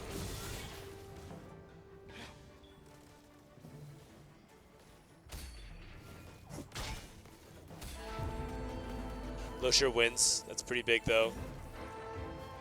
See, I think the race to 8th place is pretty tight. I don't know who's going to get 8th, but it's close. I don't think Lyris is going 8th though. I think this is going to be like a classic crew into 6th place. I think crew gets the placements crew gets most often in 4v4 is 5, 6, 7. It's usually like 2, 5, 6, 7. Either like it like super high rolls and crew just like crushes everything, or it just like it's just like a reroll comp to get out of the way and to also just like play some kind of generic tempo thing that just gets outscaled. Because one of the biggest problems with crew is the positioning of it late game makes you really, really susceptible to some of the other things in the game, like stretchy arm GP. If you like play Stone Plate, Malphite, it's kind of hard to deal with that. Okay, he hit Janet 3. I personally like Janet 3 carry Archangel's Rage Blade. You go for efficient. Oh! Oh! Wait a second. He actually hit. And he has Salvage Bin. Oh, we're back. Double Rage Blade. Oh, he only has 1 rod. That's fine. Let's go. Hold on a second. I'm a personal believer about this setup. I think that if you do play crew, Jenna is actually like what you want to be leaning towards. Because Sivir 3, I talked about this earlier in the stream, but Sivir 3 does not have any impact with items. And so taking Salvage Bin actually makes a lot of sense. Well, okay. You got GP. I mean, this matchup's just so hard, but to be fair, this matchup's hard for a lot of comps. Yeah. Gangplank. Good stuff. Good stuff. Take a look at Losher. Did he roll down already? He's level 8 already, so I think he probably rolled down. Yeah, he did. It's not. I don't think it's Howling Gale. I really don't like Know Your Enemy personally. He takes it though. Duo Q for Golems. He's rolling for 2 more gens. He hits Braum. He levels so he can hold everything and keep rolling. He's one off. He has also one off Gnar. Okay, so he actually decided to stop holding the Kaisas in order to hit. That's interesting. I know some people who would not give up that hold. Okay, and he hit. Solo Gasong. Solo. Roll to choose 0. Body change. Body change is pretty solid. Oh, Kasante 2 on the other side from Apale. GP already down. Dude, if you can win, if you can roll down and hit Kasante 2, guarantee with all out, this comp is actually so good, but the problem is you just don't hit very often in 4v4. We just saw a game with Vitality versus QED. Full roll down, pretty good amount of gold, 0 Kasante. Not even 1. And you don't have that many good alternatives either. You can play, Varus, Volibear. That's not great. Okay, what jungler has Keepers and Kai'Sa all ready to go? He does not have Kai'Sa 3 though. He's at. Oh, I think he's giving up on Kai'Sa and he's pushing tempo.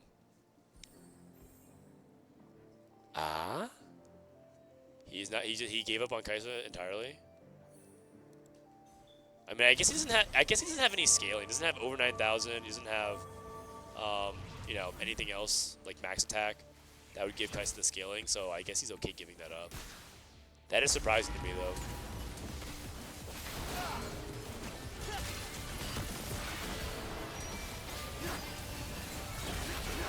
Going against Losher. Losher hit the 2-star Yuumi. That's really good. And he got Morello off Yuumi too, which is really good too. You want actual power items on her. You want utility on Malzahar and power items onto Yuumi. So things like the red buff, Morello, Void Staff, that usually goes on Malzahar. Malzahar's also just a good applier of it. Versus Yuumi might just like shoot the front line over and over.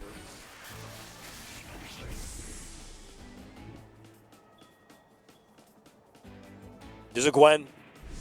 Who wants it? What? Trying to leave it for his teammate. Is anyone playing Sorks? Wasn't Salvi playing Sorks? Oh, okay, they took it.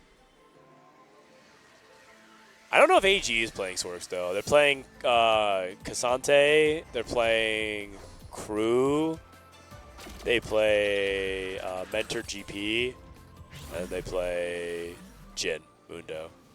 So no Sorks for them. Okay, fascinating. Whoa, hit all 4 crew units. Okay, crew almost fully online. Dude, could you imagine someone hitting the Planet Cracker 5-star, or yeah, 5 3-stars in 4v4? Unfathomable. I feel like the team has to be either super far ahead or like they're going up against like literal bronze players. For that to happen. Wait, actually, I wonder how that would work for 4v4 because like it ends the game, but like how does that work with the standings? Imagine you get Planet Cracker and then you get like the bug where you get 3rd place. And you lose because of that. That'd be so silly. I feel like there should be a rule. If you get Planet Cracker, you just automatically win the 4v4 regardless of what happens.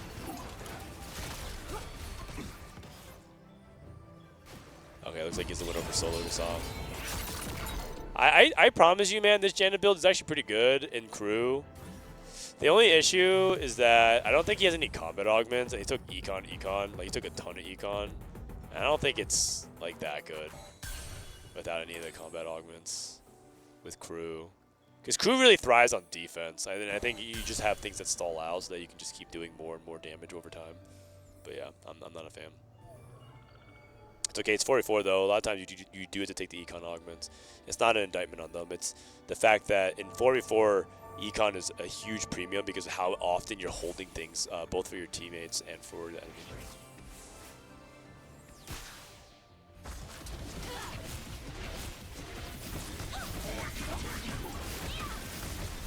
Okay, Karma with not that great items. I actually think Salvi's in a pretty tough spot because his Karma has pretty suboptimal items. He's playing like set 5 Karma, like Blue Buff Death Cap. That's what we play on like Dawnbreaker and Boker Karma. Not Modern Karma. Modern Karma in set 15 is Shojin JG. He is in a tough spot. I think things are not looking good for MOUZ. I would say that AEG is looking like they're going to 2-0. Oh god. The crew player as well is like jumping up in the standings. Wait, why is every team that practiced with Vitality losing? But if Falcons gets 2-0'd and MOUZ gets 2-0'd, that would mean our main practice partners got 2-0'd.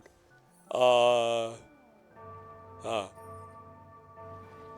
mean, we have a couple others as well that we practice, but not that many more.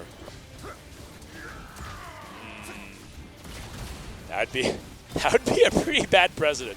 Does that mean that they have the bad read and we're picking it up on them, or perhaps we're not good practice? I mean, AEG is a good team though. They won the European qualifiers, so, and they're also coached by Coco. They're definitely a good team.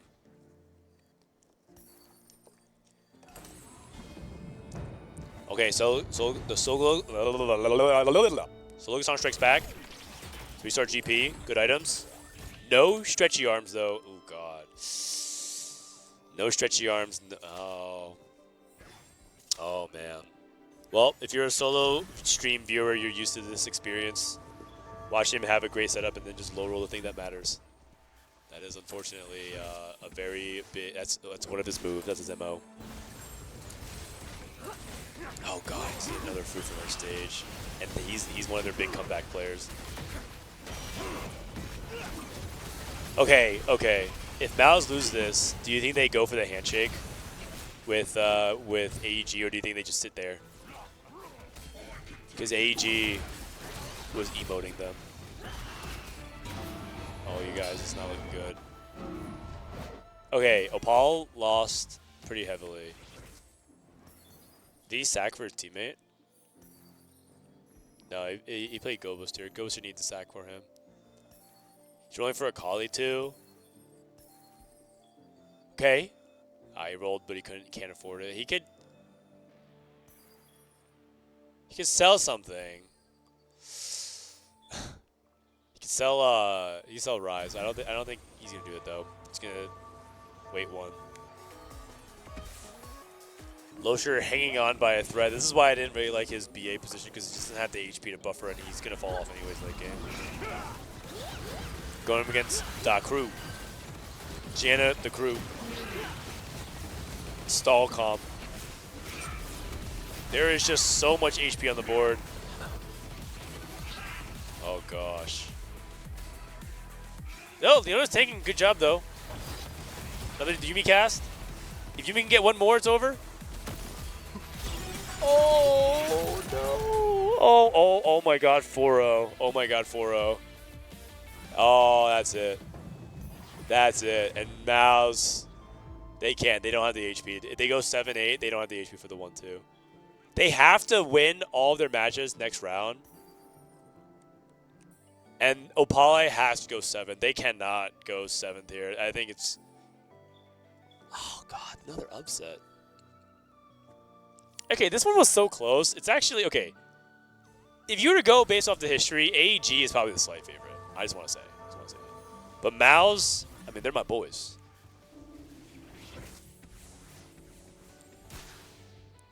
They're my man, if you will. They're my boys. Damn, this sucks.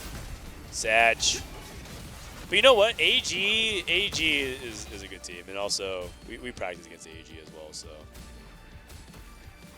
what's really funny is we beat AEG in scrims, but MOUZ like destroyed us. Oh man. Okay, I'm gonna hop over to the A stream here. Oh man, that's brutal. Oh, I feel so bad for MOUZ. They work so hard. Oh man. You know what MOUZ does? They sit there and they like look at stats and research for like 10 hours a day. And then they play like all their scrims. They work really, really hard. Brutal 2-0. Oh god. Dude, it's just rough, man. I don't even think they let's see, what do you think went wrong for them this game? I don't know about Wet Jungler's game is the only question about the Kaisa. Like, that one felt suspect to me, and he went 8th. But Losher played loose streak into BA. That spot looked bad. I called that out. Slogasong just missed. I don't think that's his fault. I think he played GP and he just missed.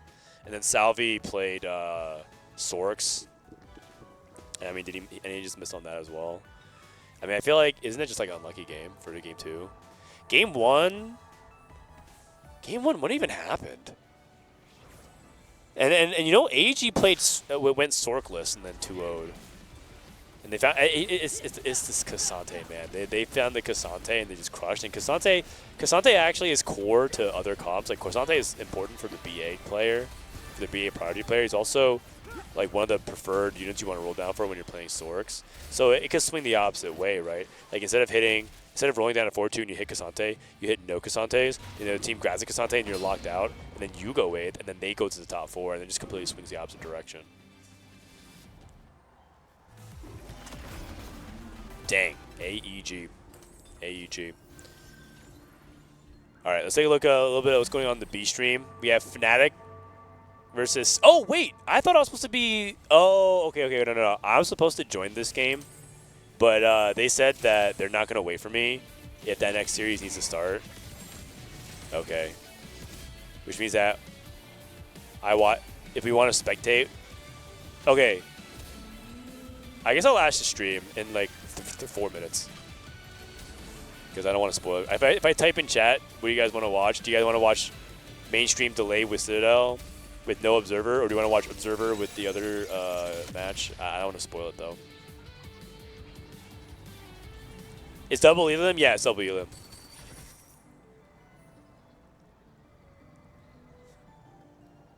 It's because they're used to the vitality level gameplay. Come on, guys. We're not that bad. Okay. This is the A stream. I want to get a little bit of post game with them, but I do want to watch a little bit of Citadel. No, I kind of want to watch this game. You know what? I'm the one in the driver's seat. We're watching Gunadel. All right, we got to watch our NA brothers, yeah? I mean, I could just join in for game 2. We can use this for 1 game, and then we can join in for game 2. Rising Chouse. Good start for Solus. Going up against Kai Wang. Pandora's bench. Pandora's bench is usually a 1-cost reroll, but looks like he's trying to go for 2 cost. He has Jin, Mundo.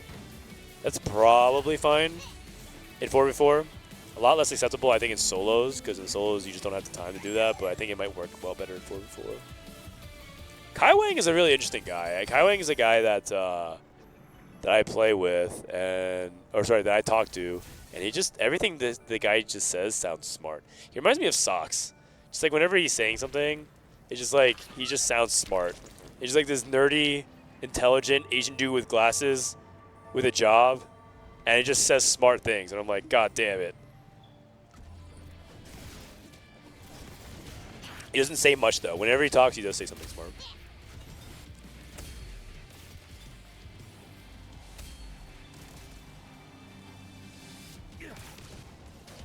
Oh man, I'm gutted for MOUZ. I'm tuning back in because I just want to The thing is, they're already dead. Like, they already lost,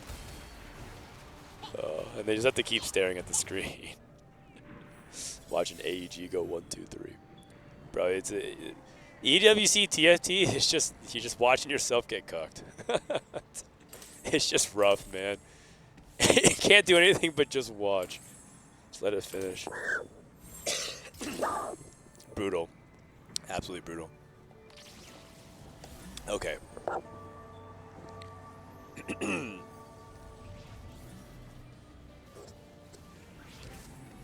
And Solo's been saying the scrim's going well. Dude, I'm pretty sure MOUZ has been doing well in scrims.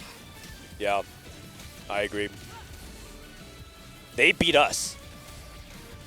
Like, the reason why we wanted to practice with MOUZ is because they were beating us pretty bad. And they think highly of us, so they don't think we're bad. Sometimes you just beat a team and you're like, okay, we're not going to scrim you very much because we don't think it'd be good practice. There's a little bit of element of that. We don't do that really that often though. I think we scrimmed everyone in the field because, quite frankly, we don't get to have ego. Dude, these Vitality guys, at first, the first week of boot camp, egos were through the roof. Nah, don't scrim these guys. They suck. Nah, let's just play a solo queue. Nah, you schedule with these guys. Cancel. It's time to solo queue. And then we posted a 30%, a 30% win rate in scrims. And then I sat these guys down. I'm like, listen, man, you guys do not have the right to ego anything. You guys are not winning a single match. So you have to earn your way back to having egos. And then we proceeded to post a 40% win rate for the scrims for the rest of the boot camp. So we never got our ego back. So we scrimmed everybody. But there is an element of some teams don't want to scrim other teams because of strength. And so MOUZ beat us, but they didn't think we were bad. They know we're good. So like, yeah, we'll keep scrimming you guys. So they became impractical. Their scrim results were pretty good, man. Their scrim results were pretty good. Ours was not so hot, man. I'm not gonna lie. I'm gonna keep it a buck. We were struggling in scrims. But also to be fair, we never got to really sat down and play often in optimal conditions because these fuckers would always stay up till 6 a.m. and we have scrims at 9 a.m. or something like that. And I would say like, okay, like go to sleep, and then they'd be like, okay, you'd be like, oh, you're a bad coach, get them to sleep. I told them to go to sleep, and they'd be like, okay, cool, we're clocking out at 10 p.m. And I'm like, great. They clocked out at 10 p.m. And then they sit in bed for 1 hour, and then they just come back and play after I went to bed. They literally did the sweater under the door to block out the light trick, you know, so that way they could give me the workaround. They give me the loop-de-loop. They juked me. So how am I supposed to know? So they show up to scrims on no sleep. Their brains are operating at 10%. They're not calming. They're slamming by accident against their teammates. They're just like, whatever. Whatever. It's all good. It's all good. All right. Looks like people want CTG. Okay, CTG. But first game, I won't have ops. Second game, I think I can though.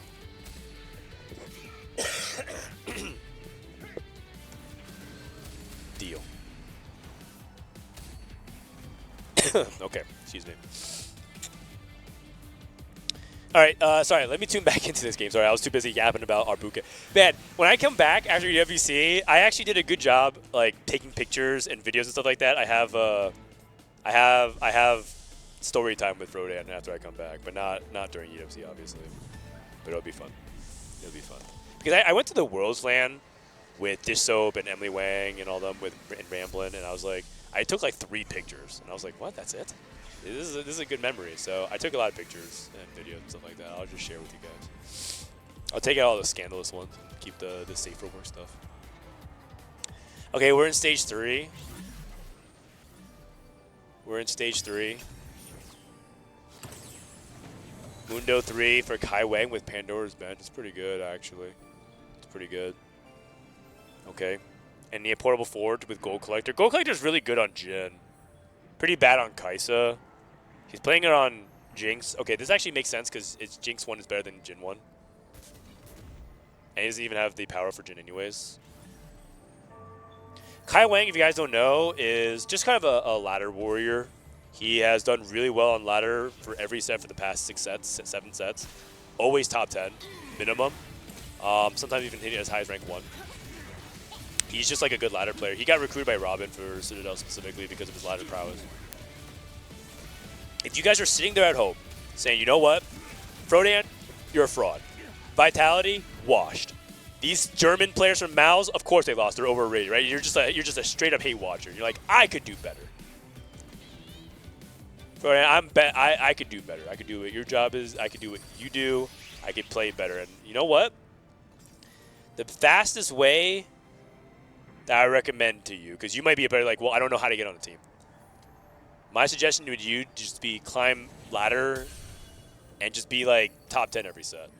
And then eventually you're going to have players come knock on your door to ask you if you want a team in 4v4.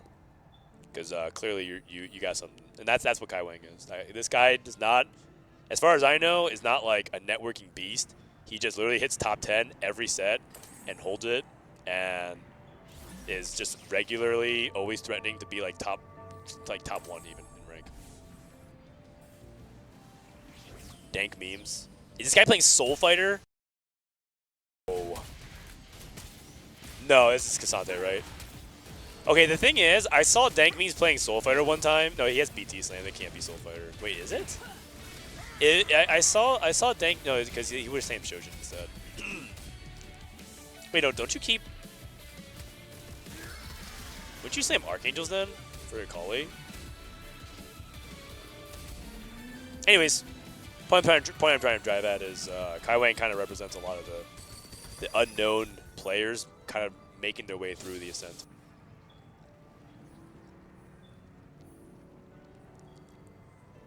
Okay, what's Robin playing? Robin's playing the GP. Robin's on the GP player. I mean, they give the easy comp to the old man. That makes sense. That just makes sense.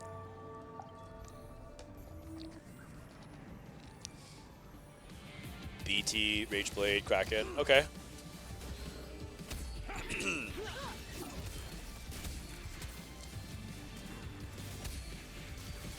Salvage Bin. Titanic, Titan. Explosive growth. So a lot of econ, which makes sense. Titanic Titan 4v4 actually is pretty decent. HP buffer is good, and then Carousel can be pretty clutch at times, so it's pretty decent as econ one. This is Solus. Oh wait, Solus hit Gwen! Oh my god. How does he do it, man? How does he do it? Dude. Okay, the thing is, he's on 1-star everything, though. He's like, yeah, hitting Gwen is good, but he's on 1-star everything. And you kind of need to hit like at least like Swain 2, you know. That's great. That's some crazy work. That's some crazy work.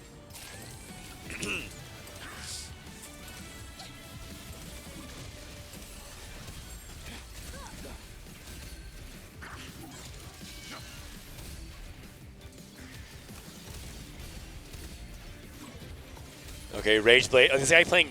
Oh, is Clemo playing Ashe? Okay, so Ashe is like a 4-cost that we like really don't like playing around very often. And even if you're like in a situation where you absolutely have to, we're looking to get off of Ashe as soon as we can. Like into like another 5-cost like Varus or something. Isekai, not really applicable here. I think Isekai in general is a pretty good augment for the comps that really like playing around some of the traits. Like if you're playing Sorks and you hit Sorks, it's like really good. If you're playing anything that involves strategists, like as a core part of your comp, strategist is pretty good. But I would say that in general, it's actually picked as less often than it is in solo queue. He missed stretchy arms. Missed again. Oh no, he doesn't have any more fruit. Oh, he's just okay. So he has GP3. So he has GP3, which is not good for Citadel, but he missed on stretchy arms. And you know what? I'm going to go out and say it. Stretchy arms Gangplank is like not even that good. It's definitely fine to like, because he'll probably win fights here because he just has GP3, so it's really early. And Formentor's just good. He's also going against Ashe 1. LMAO, Ashe 1. She didn't even do damage in GP. Anyways, I would say that even though he doesn't have stretchy arms, he's still going to win some fights. Because but all that being said, it's completely manageable. If you do have like a setup, like a decent Sork board, if you hit like a reasonable BA board, you can actually just beat it.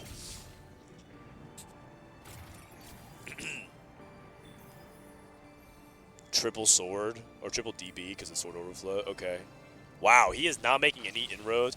Oh, he's trying to play the Varus.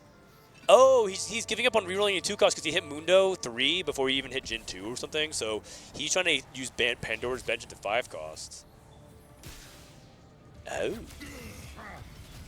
Ah. And we get to watch Varus snipers.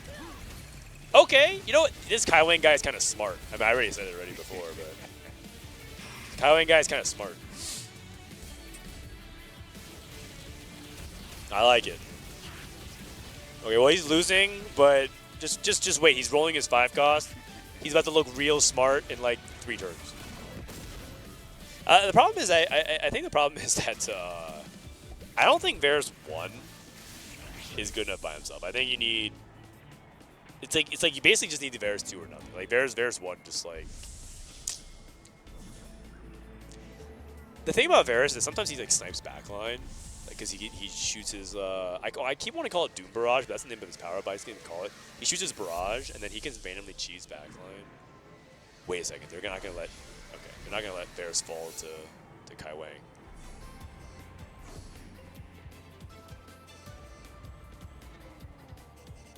All right, here we go.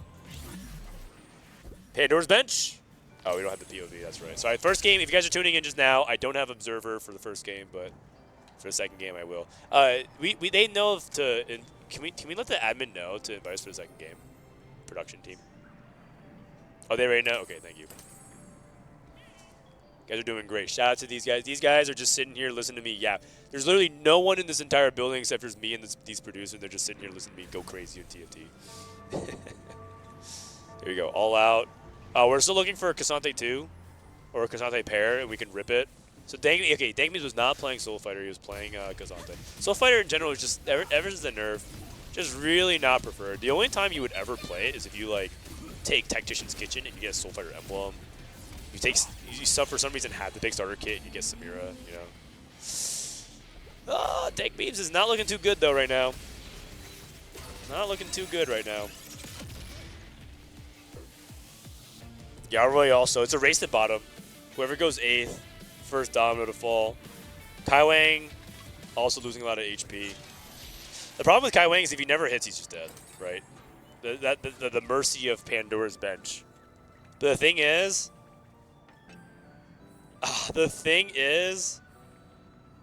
Kai Wang is not French. He forgot one really important detail. And if you guys don't know, if you are French, you get like a 20% buff to your Pandora's Bench odds. That's just the rules. I don't write them. Them just be the rules. Okay, Cassante 2, huge. And again, Dangmeez is not even trying to play for like the top 4. I think he's just trying to play out of the bottom 3. Maybe a 5th is fine. Okay. Gets the win here, huge. And then on the other side, Yaoroi wins versus Kai Wang. Robin's holding strong though. Robin and Solus high in HP. That's really good for the first Citadel. That's really good for Citadel. He's playing Edgelords. He's playing Edgelords. Edgelord bottom right. He's playing Edgelords? Like, seriously? Okay. I feel like that is a composition. We keep track of our own internal scrim comp performances, right? That's the only comp, not the league too much, but that was the only comp that performed in the 6s. Everything else was like, yeah, you know what, 5.0, 5.1, 5.2. Sometimes you get like, sometimes you just play the 5.3 comp. It just is what it is, right? It's 4v4. You can't always top 4. That comp was the only comp to average in the true 6s. And I'm not even talking about like a 6.0. I'm talking about the like mid 6s. It was terrible. We're like, is there any reason we can ever play Edgelords? And the thing is, we try to justify it, right? We're not like narrow-minded in our approach. We like think, hey, can we actually play something like Edgelords? But you know what? Virtus Pro won a game with Edgelords, and now Fnatic is playing Edgelords as well. Is there something we're missing? Is something that they know that we don't? I mean, listen, man. We're not letting the world on fire with scrims, and we had to high roll a lot to win our series today. we're open.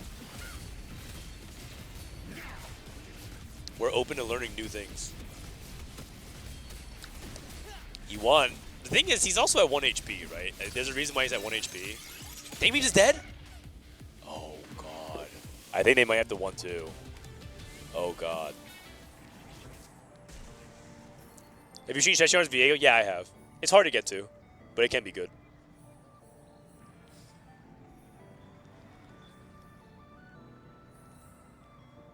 Radiant IE. Full offense Volibear, Serious Slam, 4 Lucha, 4 Jugs. Not even 4 Edgelord. Okay, you know what? Even calling this Edgelord is not even correct. It's just Volibear. Ah! Kai Wang! He hit! And he's trying to position a way to dodge things like, I guess like this is like anti-Katarina positioning. Bro, Clemo is still on Ash 2. What even happened here? He's playing 2 TF1s. Ain't no way.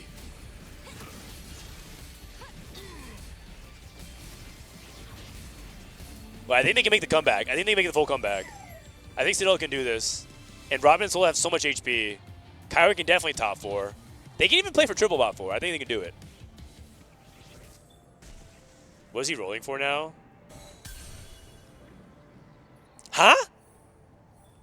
Last time I checked in on Solus, he had 1-star everything. Now I look over, he has 2-star Gwen with Fusion Dance, 2-star Karma with Efficient, perfect items, everything. What on earth?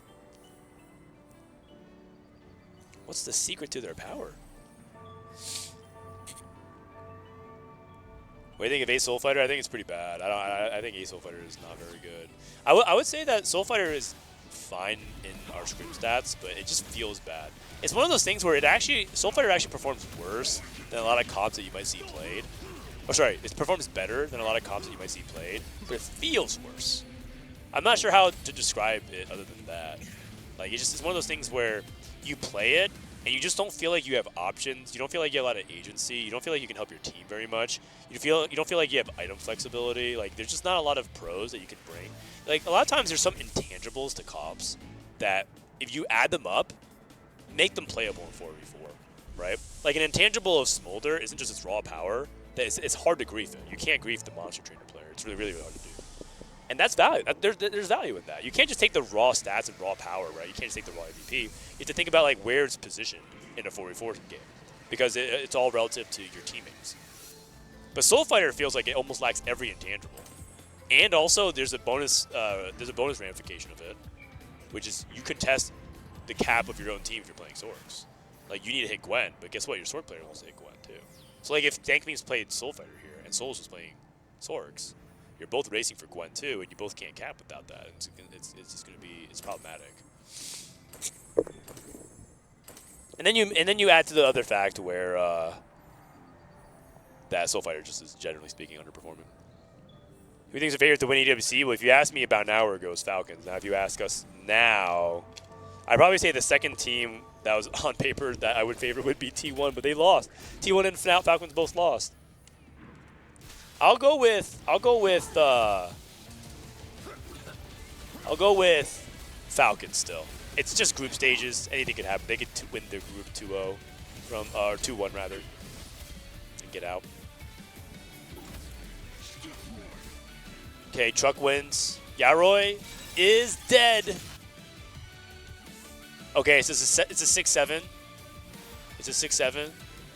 So they can play for triple bot 4. Kaiwen can make it out. I'm talking about the triple bot 4 victory here. It's not even about the 1-2. Although Robin and Solus could 1-2. They're so far ahead in HP. It's looking like Citadel over Fnatic for the game. Citadel. Citadel guys are pretty chill, by the way. I was hanging out with them. Chill dudes. Fresh clothes. You know, the whole shebang. Honestly, man, this Kaiway guy beasted this game, did he not? I mean, Solus and Robin played easy games on the rails. They were playing the bumper rails in the bowling alley. Like, even if you roll it all the way to the left, somehow it would self-correct and hit some pins. GP Sorks. Okay, truthfully, I have to say, contested GP can be kind of hard to navigate sometimes, especially if you're not high rolling. But I think Robin was high rolling, but And that's it. Kaiwang with that is a clutch 4, triple bot 4. Fnatic 5, 6, 7. 5, 6, 7. You know, I'm kind of conflicted as a former. Last year I coached Fnatic, and I had my boys on it. Disso, Wage, and Malala, and Kiyun. And obviously I was really hoping for us to do well last year, and we didn't. And now I'm like kind of torn whether or not I want Fnatic to succeed, because I like, you know, they're obviously, I consider them to be like, you know, you want your former team to do well. But the thing is, if they do too well without us, that would mean that they were right to not have us back, you know. So I feel like conflicted on that front. But I guess I don't really have that much loyalty to them, because it's not like they're not an NA team. It's not like they picked another set of NA players. They picked a French team. Rumor has it, and if you guys want a little bit more stakes, I don't have confirmation of this, but I think Robin's team was originally talking to Fnatic, and Fnatic went with these French guys instead. So it could even be that Robin and Citadel. I mean, listen, I think they're happy with Citadel. Citadel seems to be treating them great, as far as I know. But it could be like one of those things where Robin and Citadel beat Fnatic, and then it's like, oh, well, looks like you picked up the wrong team. Volibear's a beast. I reassure you, it is not. I'm pretty sure Volibear is not very good, you guys. Oh, man. Yeah. But I will say that there might be something to Volibear that we're missing. If other teams are willing to play it, that might be something that we're missing. Who knows? Who knows? Okay, I have to take a bathroom break real quick. Can I go take a quick bathroom break, and then we leave? We can turn on some stream caster audio, and then get ready for the next game. Yeah. Play the full win streak, so they instantly had that line. I think seen before, there could be encounter golems, there could be artifact starts together for an even higher one. So I think they realized if we can have one player strongest board, one player just full open, that's going to be nice for us. And then have somebody, you have to have somebody on this GP. Fnatic recognized that as well, but they were just constantly playing chaser to Robin. Like you said, they were behind tempo. Robin hit the GP2, 2 turns later Fnatic hit it. It was just, they were constantly playing catch up. And GP punishes that a lot. If you're the GP player that's ahead of tempo, he's farming gold. As you said, he's got the Radiant, just too far ahead. That's a great point. It feels like if one, but probably 2 players on a team are behind tempo, and you have these compositions like GP that hit their spike, you know, relatively early, maybe like early stage 3, perhaps sometimes late stage 2, it just punishes those low rolls so hard, so it's so hard to recover, especially in a team format where you're being propelled up by your teammates, right? It just makes that punishment just go so much further when the low rollers are being denied their units, denied the chances to catch up as well, and I think that was quite the story in this game, as you're saying. Yeah, it certainly seems like that was the case, and Solus had picked up a few wins against Robin, but Robin's got even stronger. That Kabuko 3 came through, and we're just seeing the power of this GP composition here. And now for Citadel, it's just on the glory lap, just having the victory lap here in this first game, and they can already start to think of that next game, whereas Fnatic, at least they'll have had a little bit of time here to reassess and think, what can we do different? Yeah, definitely. Maybe a different approach the next game. Maybe just be like, hey, we gotta just be in better spots, maybe deny a little bit better, right? It's so hard to deny a player. Ooh, this Yasuo 3 coming through here for Robin Songs. That's just a nice treat pickup. in case he needed that. I don't think it was is the need for this particular board.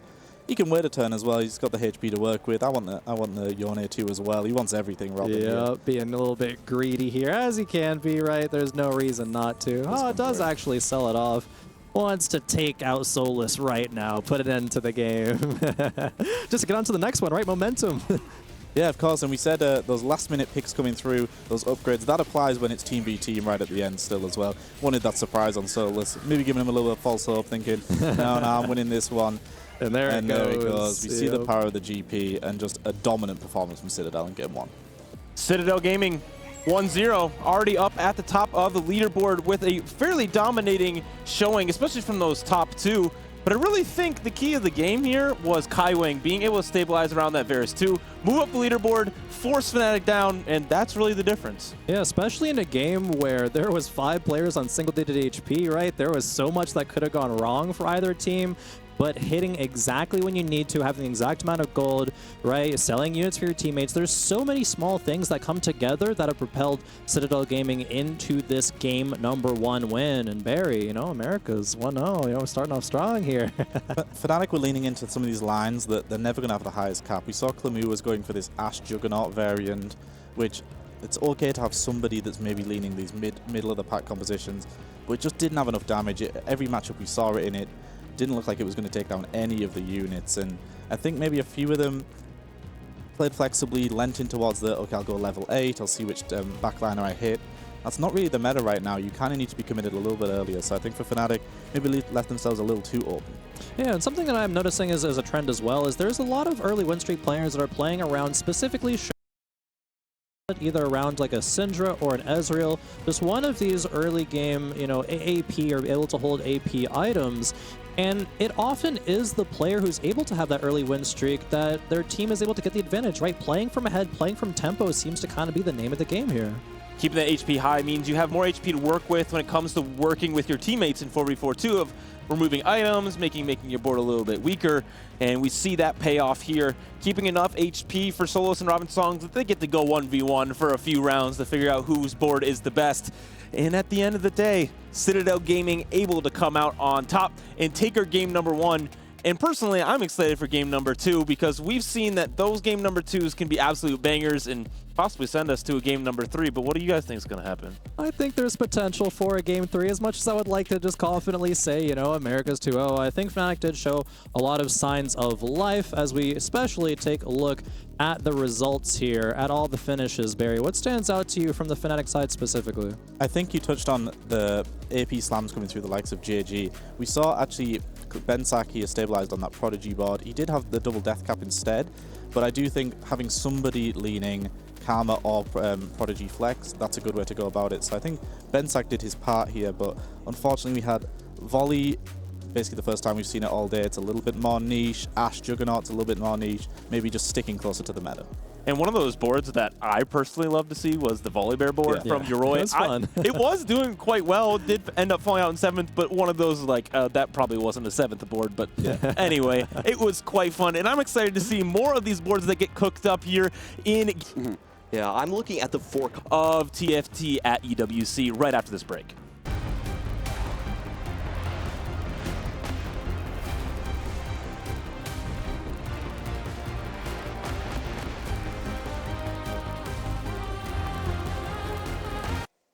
Okay, hello guys.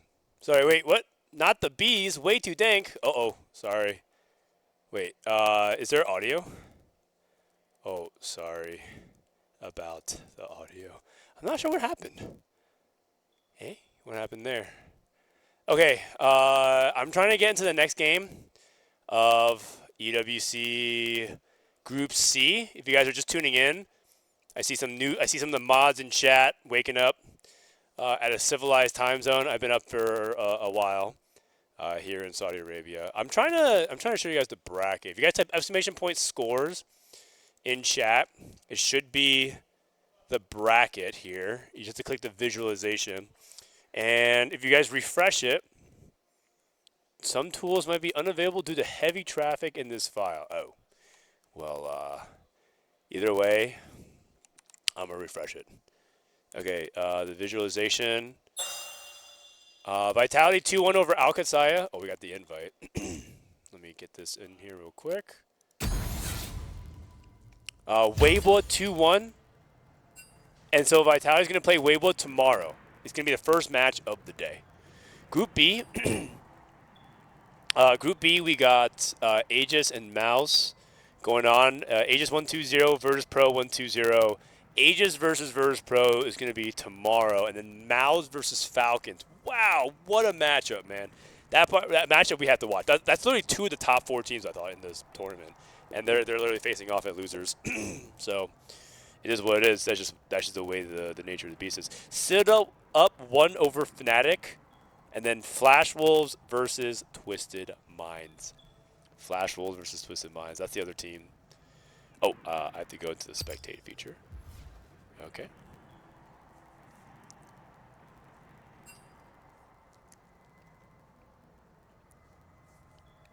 The mods have abandoned us. Okay, sorry about the audio quality. Guys, they said that there's like a buzzing audio quality in chat. I'm not sure what's going on. The buzz. Okay. I'm not sure what happened there, but sorry, guys. Okay, we have the show starts in 1 minute and a half. Let's go ahead and hop on over to the other stream while we're waiting for this game to get started. Ooh, Crystal Gambit Crown. That is really strong. Actually, can we turn up the caster audio a little bit for this portion? To take it. So it is a very strong line and a first place line, but it also depends on hitting that Zyra on level 8. So a lot of players actually prefer to take this on 3-2 rather than starting out early with it. So we'll see what lines are available here. Prismatic Ticket, I think, is incredibly powerful depending on what you have on the board currently. If you're going for the crew, this is pretty much the best option. And there's a lot of deliberation going on here. Okay, so they are going for this safe route, not the Crystal Gambit right off the bat. All right, so Prismatic this is a lot, ticket on the safer board, of course, pick. It's smart. be dancing around the convergence to check what else everyone else has got going on. But as you said, you know, we've got a chance for our players here to really stake their lanes early on by the Prismatics coming in. Ironbog gets the 3-star rail immediately thanks to building Bud. So I think we're going to be seeing pretty big commits across the field, including we're seeing the protagonist coming in from HN, something we haven't even got around to talking about yet. Yeah, the 9,000 vaults coming out from the Kennen. This is currently the best AVP in terms of your one-cost hero augments, and it's because Kennen is a triple-traded unit. You can make use of the entire Protector line, also has that Sork innately with him, so a very powerful one. I'm always happy with the Prodigy. And Flancy, wow, we just saw, we talked about the Destiny, also a strong hit there for him. Oh, wow. All right, so as we start to get things a little bit more developed, we'll keep an eye on how I think they're still hearing the buzzing over the sound. early going. You see, of course, Ironbog, Shunga, and Flancy. Hopefully they fix that. Mentioned to Caballo, keeping the early momentum going, but yeah, as you said, in terms of the Destiny overall, of course, we see it, you know, it's a very, very volatile this is a Soul Fighter game. But at the Prismatic level especially, how do kind of teams integrate this kind of variance into their plans? Well, everyone has to communicate and find a composition that they want to play. I think the comp direction is probably the most important thing in 4v4. Who is in a bad spot? If you're in a bad spot, what oftentimes you're tasked with is to contest the best spot on the opposing team and try to drag them down with you. So that conversation has to be going on, but of course we have seen a couple of players that are already pretty locked in. We just saw from Flancy that he's going for the Soul Fighter, and I have to point this out early on. Soul Fighter in 4v4 actually can proc. Let's cut the caster audio just for a bit here. I don't control it, you guys, myself. I'm handling it with the producer, so shout out to them. Anyways, I just needed like a minute or two because my throat needed a little bit of a break. This is a Prismatic start. I'm actually pretty surprised about some of the picks. I think Flexible in general is like pretty sketch, but he did end up getting strategies, which ended up being pretty good. I think Flexible can hit critical mass. I actually really like the Prismatic ticket pick over Crystal Gambit Crown. I think that the Gambit Crown is like basically just gambling whether or not you can hit Zyra, and you don't have tempo early anyways. And Prismatic ticket is just really powerful, a bunch of reroll lines. So.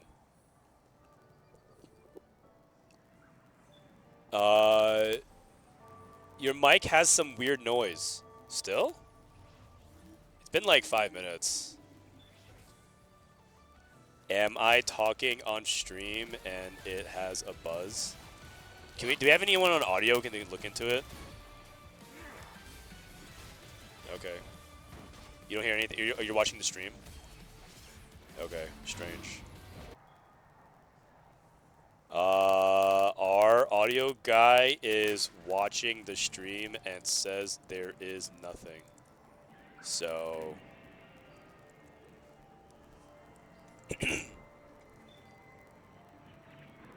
okay, we'll check into it whenever we can then. Sorry guys.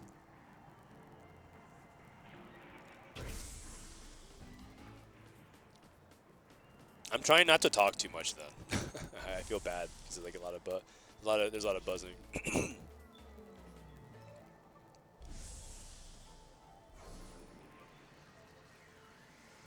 So this is the A stream. We're just watching the A stream here. Okay, we're going live into Citadel versus Fnatic for game 2.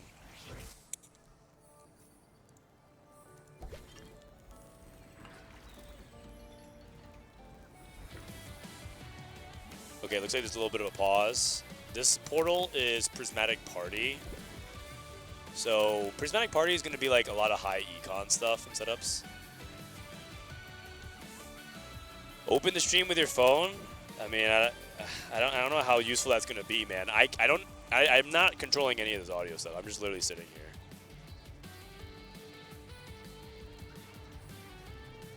Is it the cables? I'm just trying to replug everything in. Okay, sorry. We'll try to fix that ASAP. I'm like scared to talk, sorry.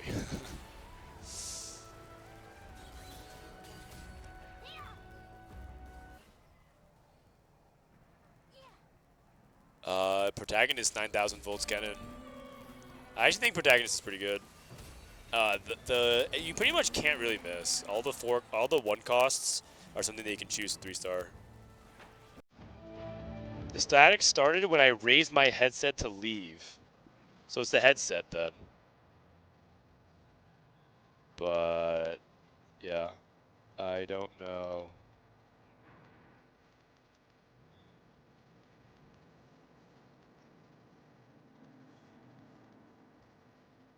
Man, it's on a delay, which makes it actually even more brutal. It's not just you, everything is buzzing. Okay.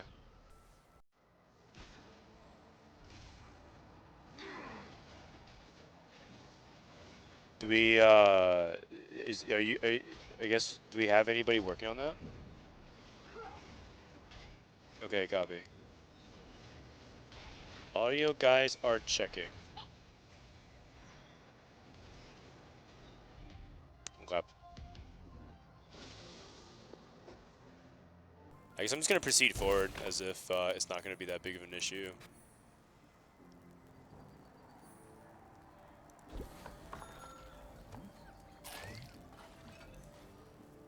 Okay, so we have Kai Wang with over 9,000 on Katarina. That's really good.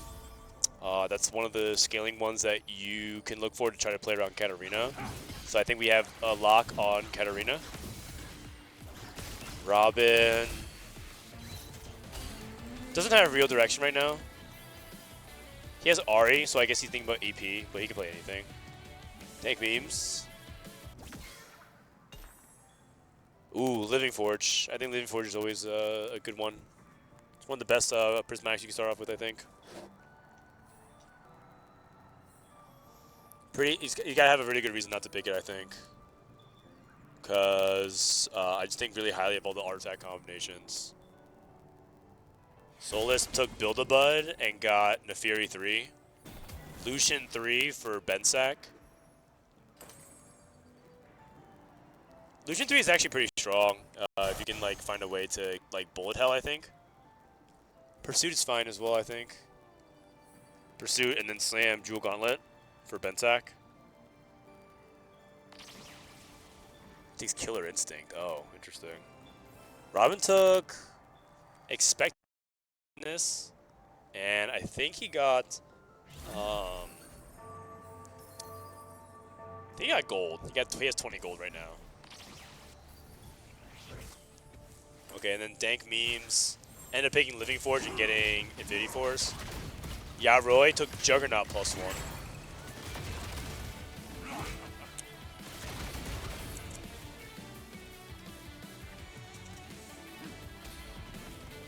It's crackling when you talk. It's not a normal buzz.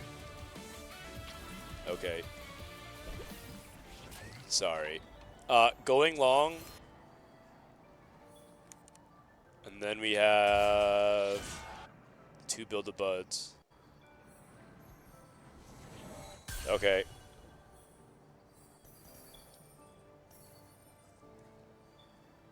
Okay, apparently it's fixed now. See you in 5 minutes. XD.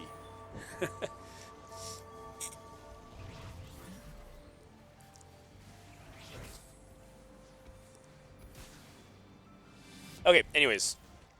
What was I saying?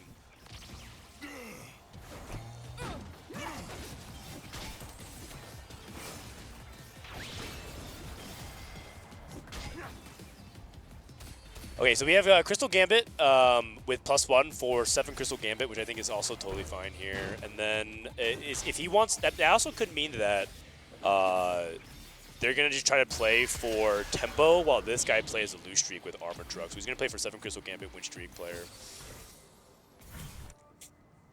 Robin is full open.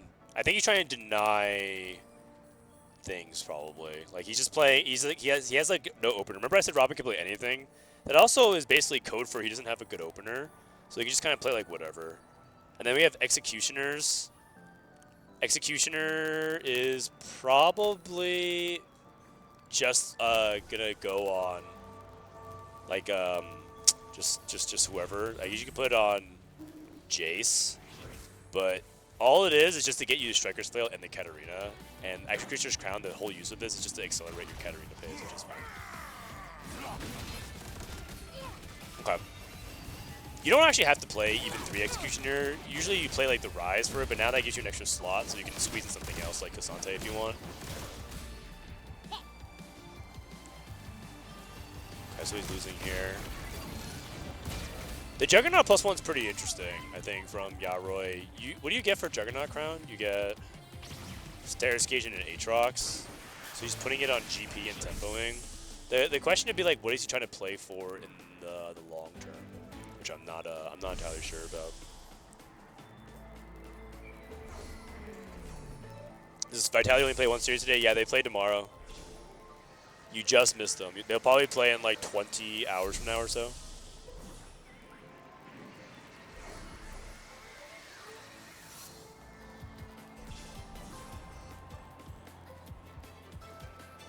Okay, nothing too crazy, no spats or anything like that off Carousel. There's a GP that someone took, Dank Memes took it.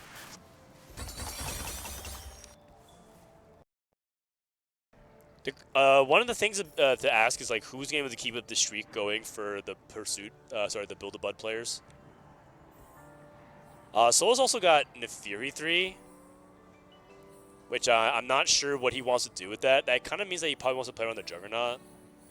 But I don't know if he wants to play into reroll. Like, are you supposed to play reroll Mundo while having Nefiri hold items until you get to like Jin 3? Like Nefiri holding items for Mundo and Jin. In theory, this is supposed to lead you into a Soul Fighter setup, but I think a lot of people don't really prefer playing Soul Fighter, just because Soul Fighter feels a little bit too low cap, and like I said, it conflicts with other lives.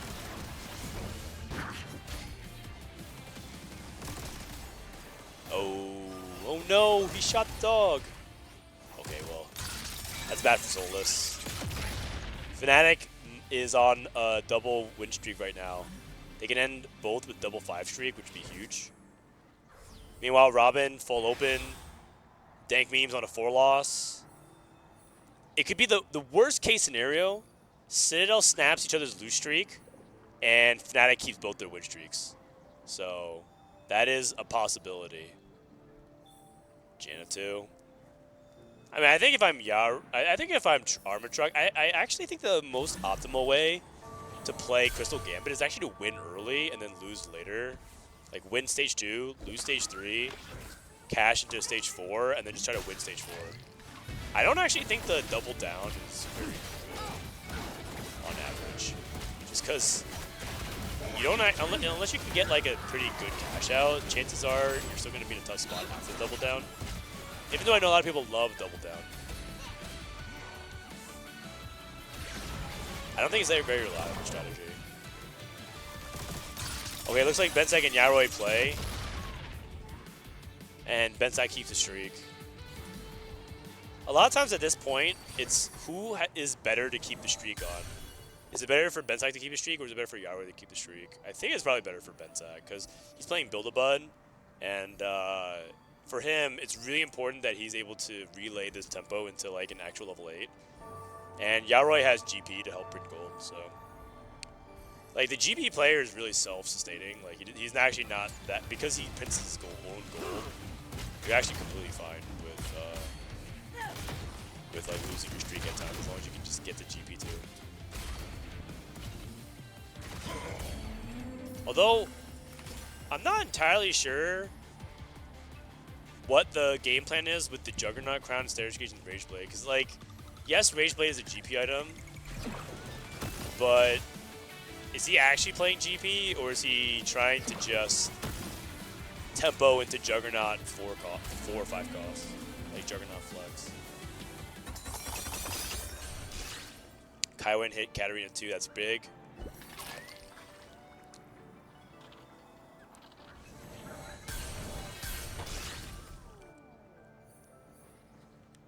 Okay. Trying to see if there's any, is there any possibility for Bensak to push to level 6 here, just getting his matchups. I think he's fine. I don't think he has to level 6. I guess it's really cheap. He can just do it anyways. Oh, wait. Katarina 2.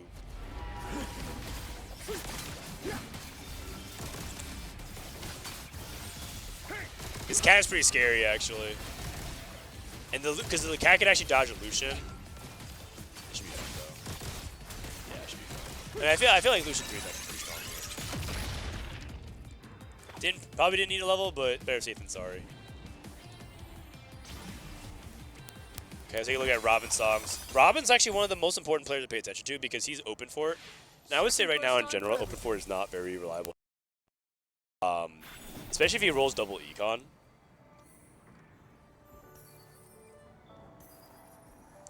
Oh, he rolled Mana Zane. Oh, Robin got a Mana Zane. Did he get? He got an artifact off of the expected unexpectedness. Oh, I missed that. My bad. Okay, he's not rolling. He's gonna go to level 8. Clemo is rolling.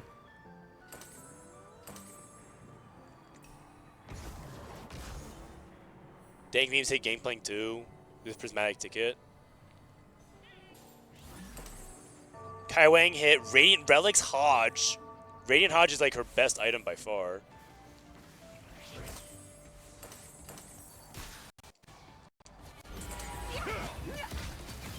He actually went for Void Staff on the Katarina instead of going for double Hodge. Interesting. Probably because he doesn't have a good holder of Void Staff. Void Staff is actually a good item on Katarina early. Not very good late game relative to the other units you can put it on. Okay.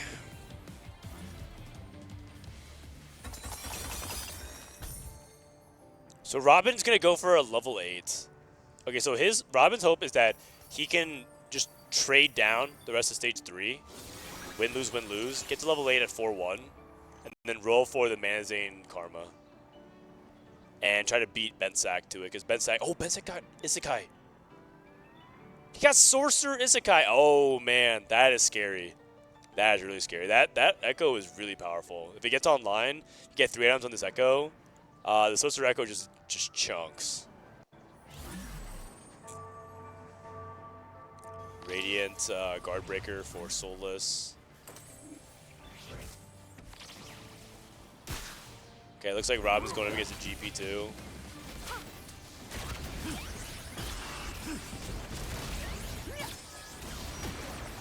I mean, Ahri post-nerf has definitely taken a step back, but she still can carry under the right setups. Robin getting wins here would be huge for the team. Very, very big. It's close. Swain didn't cast again. I think it should be fine. And Aatrox didn't aggro onto the Ahri. Nice. That's a big win. Dank Meme's kind of falling down as well. Glove, Rod, Sword. On these forecasts, no Karmas. It's a bunch of forecasts that people don't really want.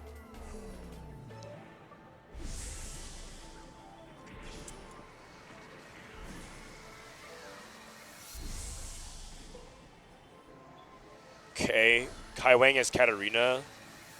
He probably was looking for Edge and Knight components, but didn't find any, so he probably just takes like utility. Actually, he already has anti-shred, so he probably goes for anti-heal. Bensak's still on a streak, which is really good. Really, really good. Okay, playing 2 for Dank Memes again, so he's on 6 GPs, he's rolling.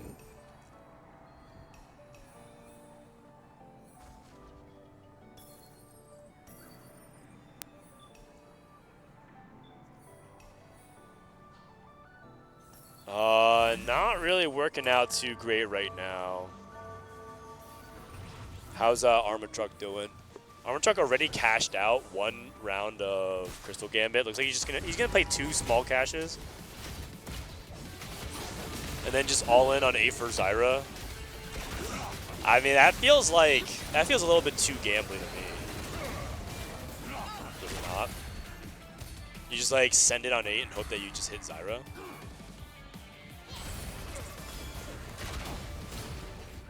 On like no HP. Robin lost. Robin lost to the Lucian player. I mean, this Lucian's an absolute menace. Okay. How's Solus doing? Solus is playing Soul Fighters? The Soulless Fighters? I mean, theoretically, you would play from a high tempo position like what Solus is doing right now. And he does have good items for it. He does have Radiant Guardbreaker and IE. 1 Shojin is Samir can actually clear up. Okay. The Soulless Fighters. We'll see. 1 off GP3.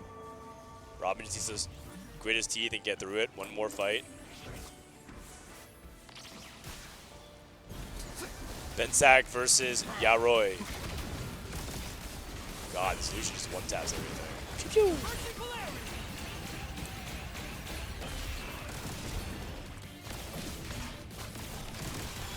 Yeah, it should be an easy 10 streak here. I mean, Bensak's spot is so good. This is exactly what you want to see off of Build-A-Bud, just 10 streak. Dank Memes. Okay. Truck still has 1 more round on his loss, right? He's 3 out of 4, so he still has to win 1 more, so he's getting time to 4-2. Does Robin go at 3-7 or 4-1? He might have to go at 4-1. I think he's too poor. He levels right now, he's at 35 gold. That's just not enough. You're lucky to even see 1 Karma at that point, let alone Karma 2. GP3 for Dank Memes. Bensak also not going as well, so he's gonna wait. So both Robin and Bensak are gonna go at the same cadence.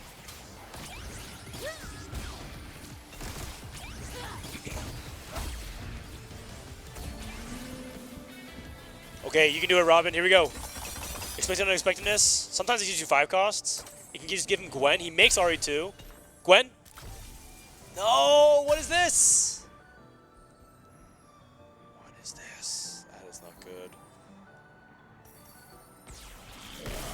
Yeah. Okay, we found Karma. We found Karma.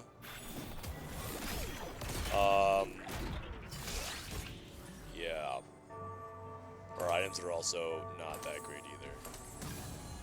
Efficient. Dude, remember when you couldn't actually choose the power-up once the fight started? Oh my gosh, I can't believe that. I'm so glad that they changed that. Unfortunately, the Spark and the Karma, he just couldn't position. Robin he couldn't finish rolling, he couldn't get his items, and he couldn't position all of them. But he won. That's huge anyways. Experience and wisdom shines through again. Okay, had this other Sork player hit. Sork Circlet, I don't know if that's good enough, but he might take it for the Karma, because it's basically like a duplicator for him. Unlimited power. You could use it and put that stuff on Echo if he also needs the anti-heal. Already has it. Probably not. Chouse! No! No! And you're telling me he rolls and hits Gwen? And that's just the game? Is this guy about to roll? Oh no, he's gonna sack and go to 9 and then look for Gwen on better odds. That is just not allowed. That is just not allowed. So illegal. Truck cashed out. Rolled. Did not find Zyra. Sky Piercer. He took Call of Chaos and got triple Hole Crusher. Okay.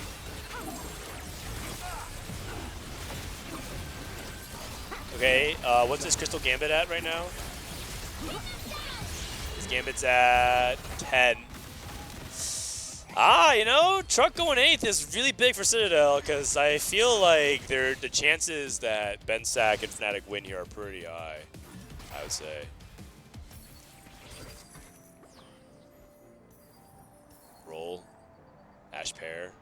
Okay. Kai Wang. Kai Wang just holding on by a thread. Trying to turn around his loss streak, but I feel like this Executioner crown did not lay to a lot of tempo, and I think his over 9,000. What was that?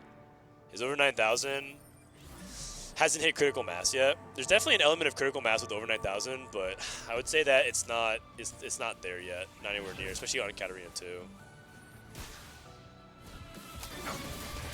If he beats Armor Truck here, that'd be huge. Actually, if he beats Armor Truck the turn before he's able to see the carousel and see a Zyra, that'd be massive for the team. This is Citadel. Citadel's big chance. No, not on Cat 2.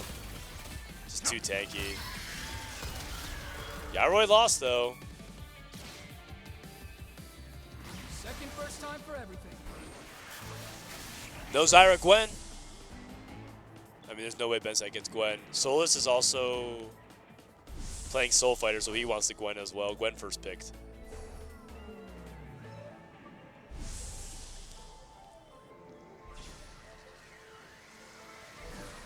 When is set 16 coming? Man, you're already at, dude, the set literally just launched. You're asking about set 16.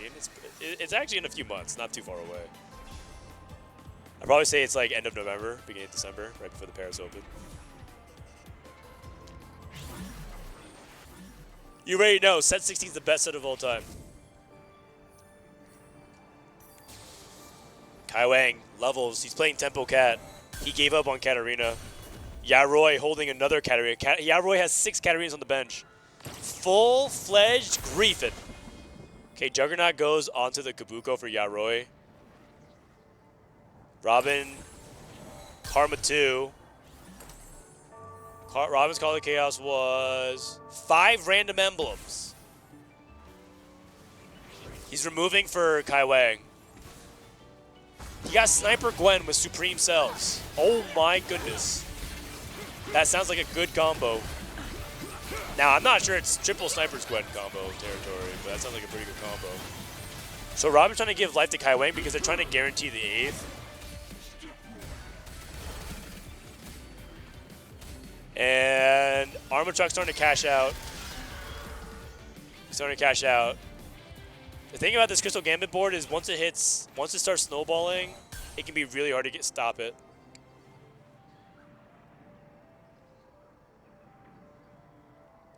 Gangplank 3 for Yaroy. Dank means with the Kabuko 3. Both the Gangplank players are online. Both hit Kabuko 3.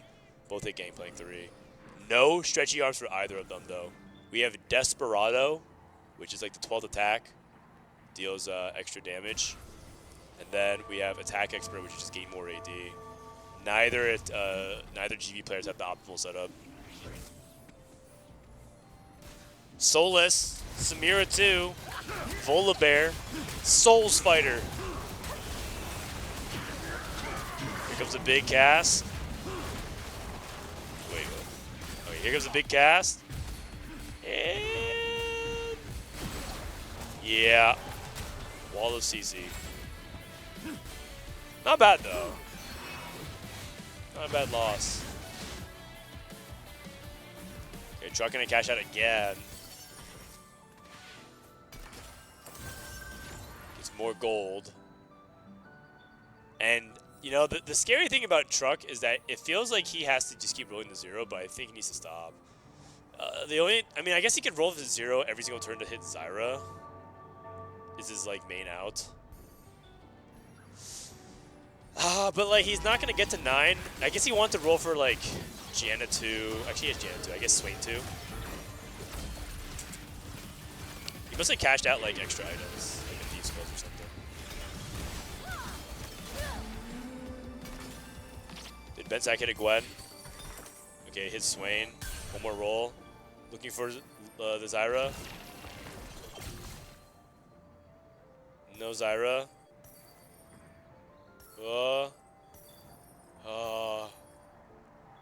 Oh, 2-5 costs. No Gwen for Benzak yet. You know, he's using his removers as well. I guess he's like, wait, he's going to use his removers, sack to his teammate, and then see if he can repurpose the sniper's focus elsewhere. Solus versus Robin. Armor Truck versus Benzak. Benzak. Yaroi versus Dank Memes. The gang playing mid off, because both of them don't have stretchy arms. Good for Dank Memes. Yaroi can put down the 1 life. It's a big deal. Okay. Kai Wang still 1 off Katarina. I mean, honestly, Kai Wang is really hanging there. If he can outplace both Yaroi and Armor Truck, I think Citadel wins the game. Bullet Hell definitely one of the strongest power-ups for anybody that has it.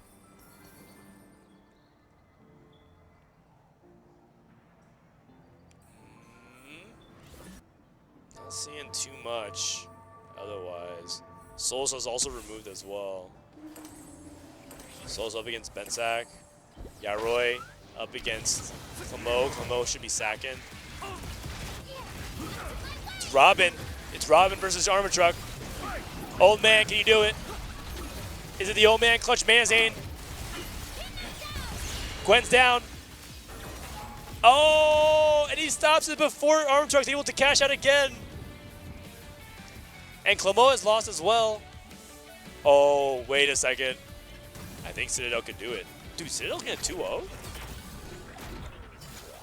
Over Fnatic? And Ramazan pulls up and said, you picked the wrong child? Should have picked me, Dad? Oh my goodness. Oh my goodness.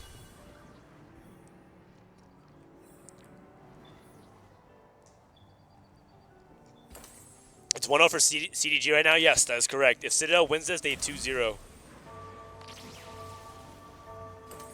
Shadow Clone, Samira has one of the better ones. Soul is falling off, but Soul's job was to win streak early and lose late. Going up against Kai Wang. Clemo versus Robin. Nope, this is Benzak. Robin against Yaroi. Can Robin back-to-back clutch? He's going up against GP3.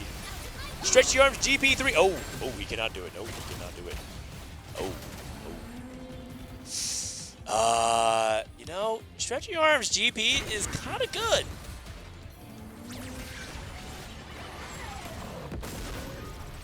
Oh, the lobby HP here is very close. Oh, Solus. Is Solus gonna just outplace Yaroi? If he could just I don't think he can though. Yaroi just hit critical mass. He hit GP. He hit the GP with stretchy arms.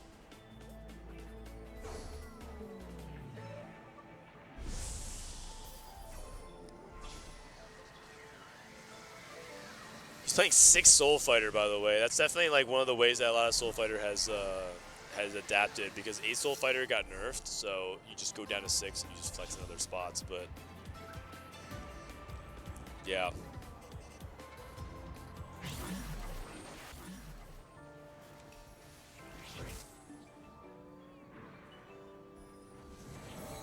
Oh, Yaroi's too strong. I don't think he's going 7th. So I think they're going to have to play for the 6-8 instead of the 7-8.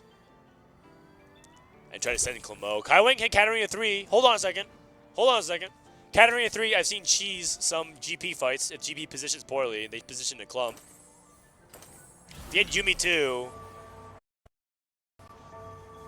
Oh boy, left side swap. It's ghost fight. He didn't get the real.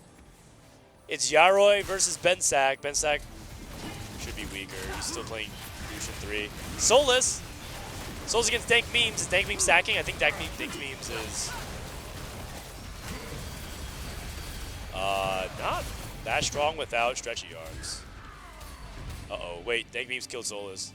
No, where's the teamwork? They might be stacking solos. They might be. Wait! Oh, wait. Oh, wait a second. Robin clutched it. Robin killed Clemo.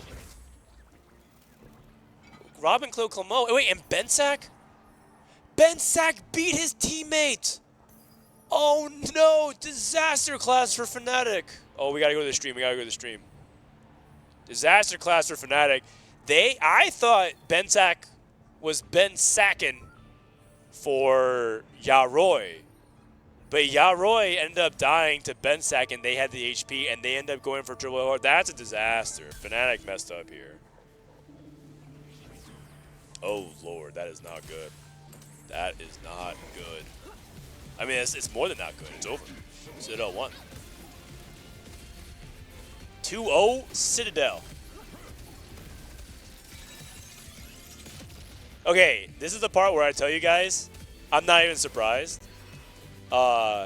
Citadel, Vitality did not beat Citadel a single time in scrims. They beat us every single time. I really thought Fnatic potentially had this game, but it looks like it just looks like I think they made a crucial error there. They needed to trade.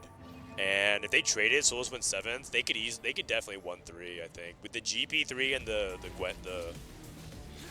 Sniper's Gwen board, absolutely. Yeah, absolutely. And then who knows, brand new series. Holy cow, I'm actually blown away. I did not expect to see an error like that. I guess you would see it in group stage if anything, but it's a pretty big deal. Checking out an A-stream real quick. What is this? This is highlights and replay. Okay. Wow. Man, I want chat to catch up. I want chat reactions, man. This delay's killing me. What's the next match? The next match is Team Liquid versus EVOS. And that's our final match for today. Team Liquid versus EVOS, the Brazilian team versus the Polish team.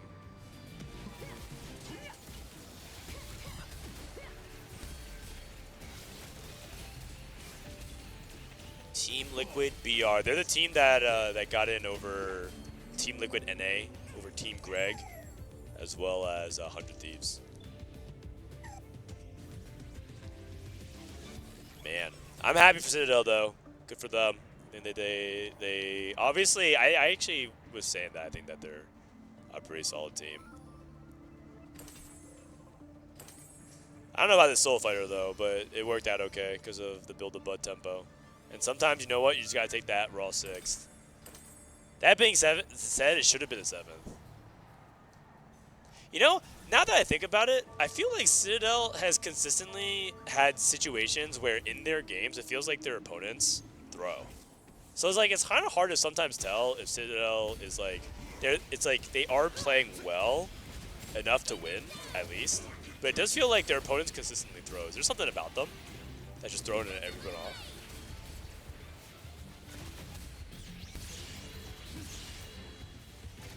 I wanna hear a post-match interview, if I can.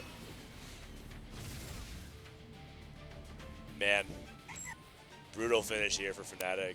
And you know what? Fnatic's curse continues from last year. Fnatic did not win a single series last year either, and so if they lose this time, if they go 0-2 groups again, that means Fnatic would be 0-4. Oh man. Freddie, do you think you should know what trait Echo has before you select the augment, or should it be hidden? No, I think you do. Oh, you're saying should they hide it? Oh, nah. I feel like revealing it's fine. I think Isekai is good augment, but I think it would feel really bad if you got a random trait and you didn't know what you got and then you couldn't play around it. I feel like that would feel really bad as a Prismatic. So.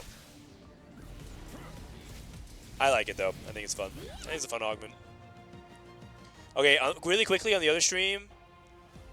Ironbog. Oh! Oh, I think Flash Wolves won over Twisted Minds. Huge.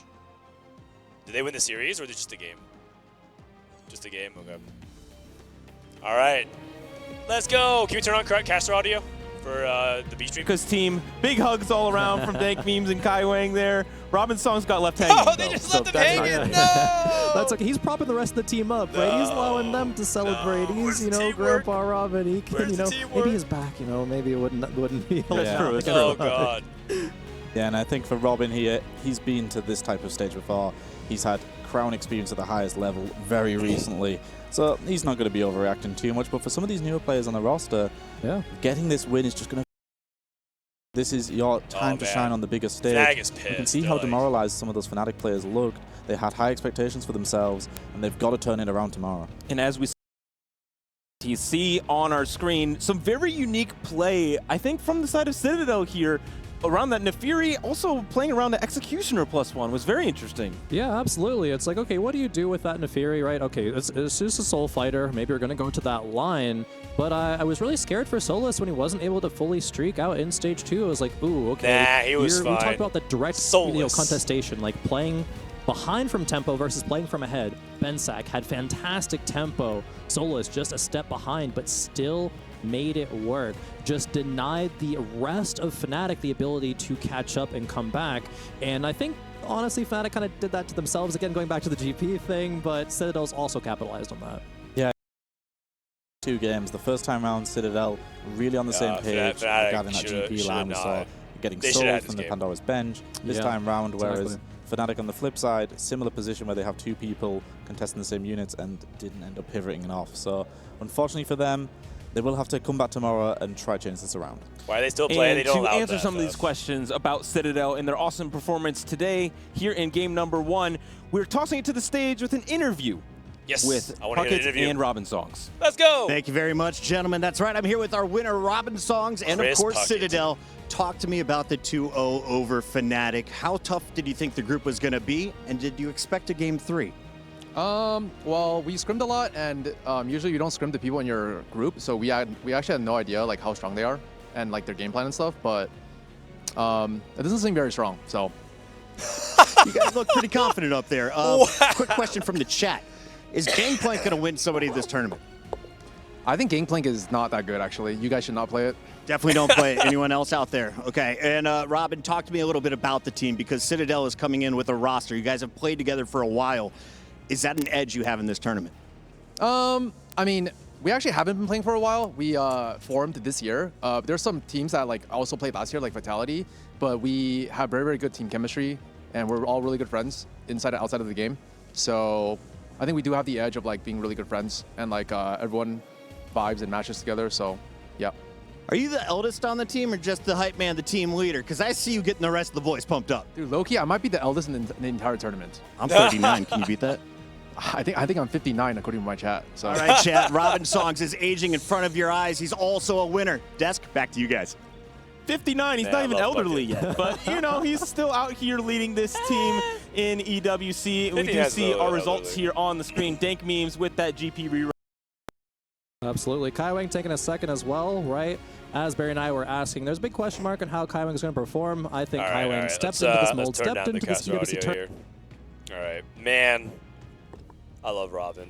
I love Chris Puckett too. Actually, fun fact, Chris Puckett is the reason why I even got into esports commentary in the first place, because I was a teenager watching him do MLG commentary over Halo, and I was like, wait, well, first of all, I love Halo, and I love gaming competitions, but like, dude, there's like commentators for this, and then Puckett was just crushing it. I was like, man, this guy's like my hero. I want to do that. And then, what, like 20 years later, here I am. I mean, I'm not casting with him, but I'm sitting here in the studio alone, hanging out and talking with all of you, so it's kind of the same thing, right? Robin Songzara, agreed. All right, exclamation point scores in the chat if you guys want to see the brackets and follow along with us.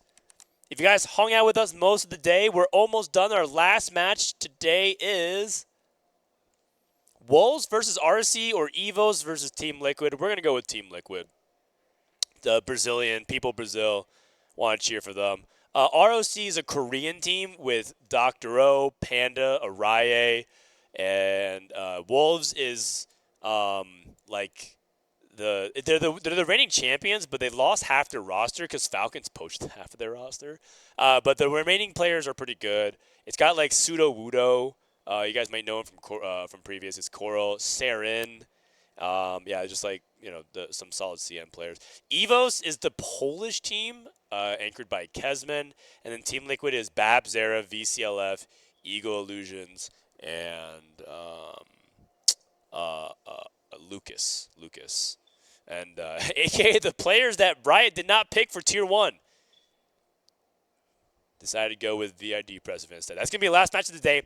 Then we are done. And then tomorrow, if you guys want for tomorrow's matches are going to be Vitality versus Weibo, AlQadsiah versus T1, AEGIS versus Virtus Pro, and MOUZ versus Team Falcons. That's going to happen tomorrow starting at 11 a.m. locally. If you are in Europe, it is 10 a.m. in Central Europe. If you are in Korea, it is 5 p.m. If you are in California, it's 1 a.m. If you're in New York, it's 4 p.m. I think those are the major time zones that we had to cover. That's going to be all going on tomorrow. So we got one final game ready to go. Let's head over to the A stream. Looks like Flash Wolves is up 1-0 over Twisted Minds. So we might be able to just sit there and park while we wait for the next game to get up.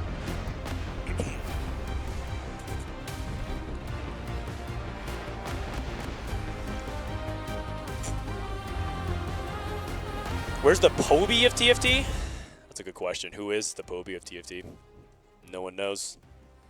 All right, we're on the. This is the Flash Wolves versus Twisted Minds, game number 2, and we're trying to wait to see if we can get the invite for the Team Liquid versus EVOS match. Team Liquid.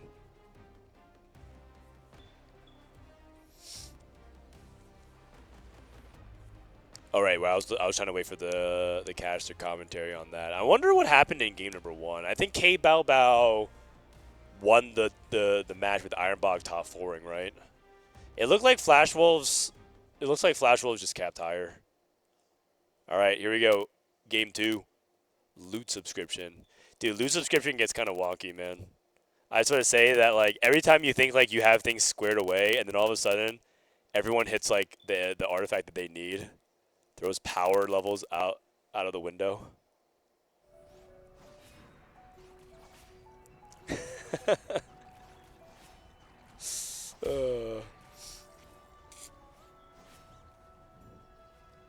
I love it. I'm watching the chat reaction to Robin's interview. It's good stuff.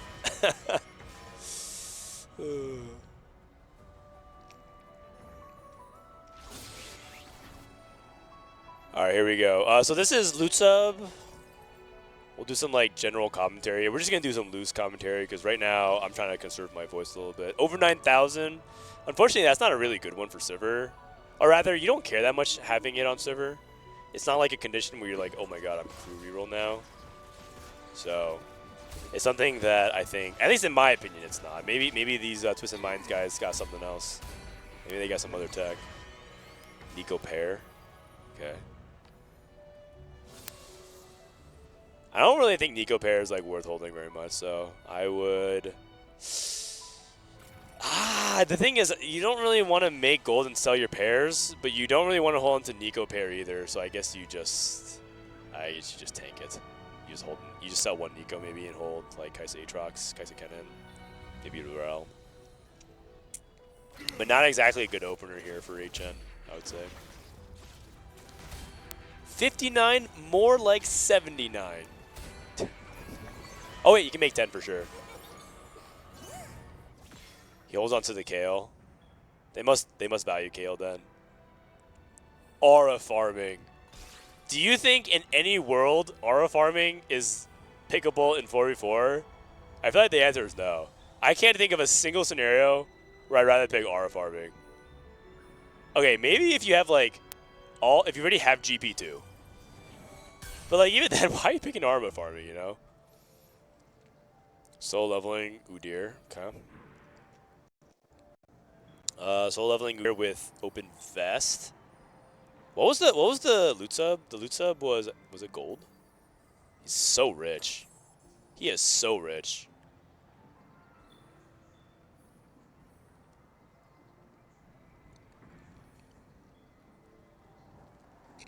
Okay, this is... Oh, is this Evil Beyond Measure? Oh god, the one that gives you true damage based off star level? Doesn't that do like nothing right now? I feel like that's something that you pick at 4-2 when you already have like the 3 stars. 2-1. He must have had awful options. Or he thinks his augment's broken. Kind of like last second save. Like some people know that last second save is like, you know, something that's like really good late game. But it's actually so good that you can take it 2-1 as well.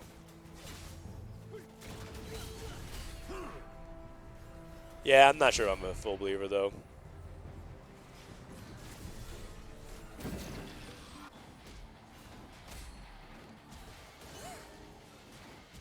Okay, looks like we're getting the invite here in a sec for the last match. Give us a second. Okay. Last second save with Crystal Gambit. Pretty standard stuff. Not too bad. I think Crystal Gambit cash out in the last second save could be a lot of different things, but a lot of times you play it into like a strong 4-cost line. Probably like Sorcerers. He is holding a 2-star Rel on the bench though. No way it's Star Guardians, right? I think you guys have picked up on the fact that we've seen 0 Star Guardian. Has anyone even played a vertical Star Guardian, even tried it? I feel like the answer is no.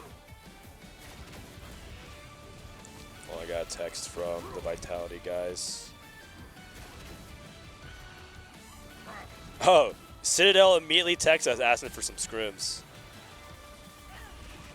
Yo, GG. Ask Preston. He's handling while I stream. Marcel's like, yo, you guys have to scrim today.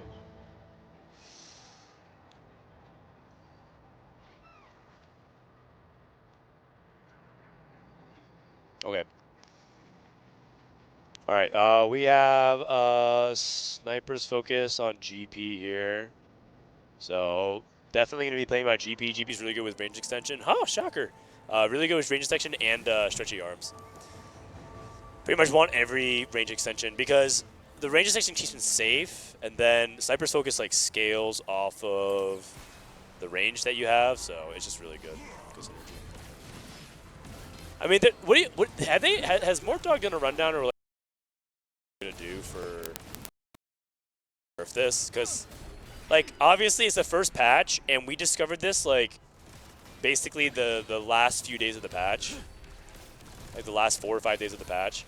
So obviously you can't like you can like let that pass, but they definitely.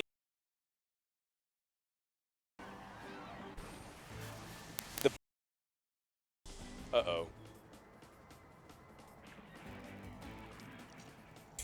It's fixed. Okay, weird.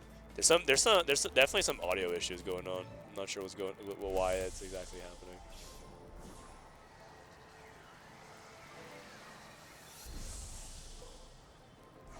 Okay, copy. Thank you. Apparently, there's some cabling stuff going on in the background. There's a lot happening. I'm not the only. I know that I keep saying I'm in the studio by myself, but the reality is it's a production tent with like 4 or 5 different studio setups. It's just that I think I'm the only one using it right now. I feel like the Spider-Man meme. You know, I'm just like sitting here. It's like everyone else is out scrimming, and I'm just here at home. The old Spider-Man meme.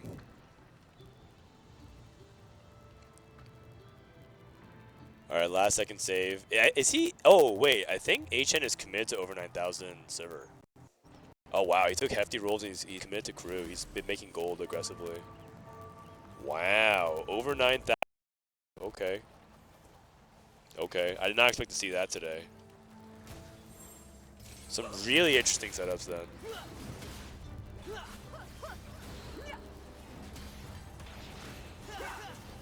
Okay, I mean, left side loses for sure. It was like 2 5 losses, or 4 losses rather.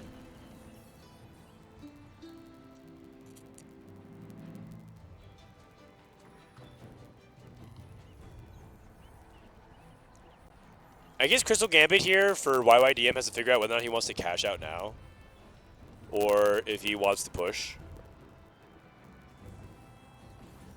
So he can look at what he's doing right now, double down versus open the chest. I'm pretty sure you double down. I don't think open the chest is even like super worth, but if he wants to open the chest, it's because he doesn't think he wants to actually lose like 4 more. He might lose like 2 more, so you can probably just open the chest. But you can also just like wait until the round ends and then choose it. I would actually go even as far as like everything, like just sell down to 3. Okay, and that's exactly what he did. And HN did not queue into him. HN actually did the anti-corner positioning. I think if they matched up, YYDM actually might win. So that was actually no, he has over 9,000 though, right? Yeah. Okay, never mind. HN probably would have won because of the stats.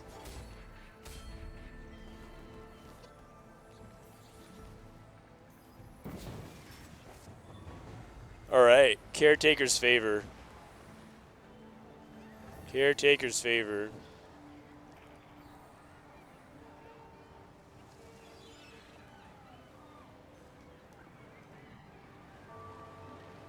So what is he going to try to play here? It looks like he's playing BA for the most part. Battle Academia with Prodigies. Actually, how's the other Beam stream going right now? Looks like they're getting everything set up. Okay, we're gonna follow that match for the last match of the day.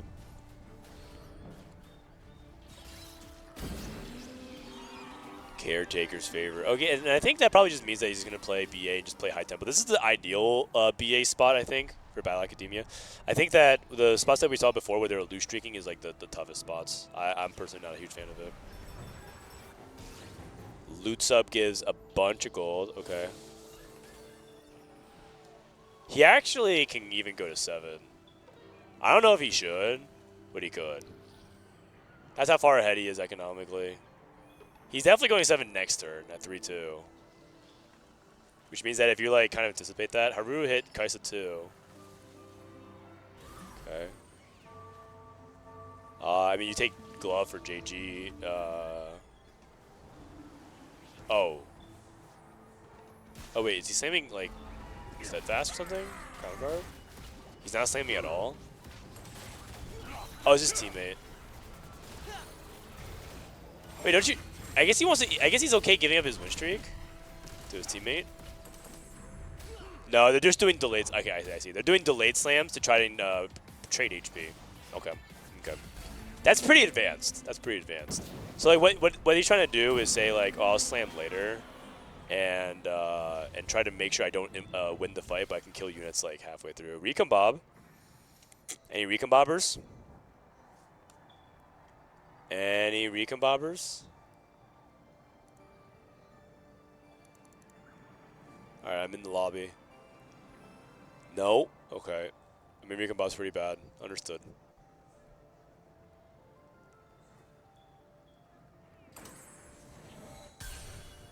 Sargarian is awful? Yeah, it's pretty bad.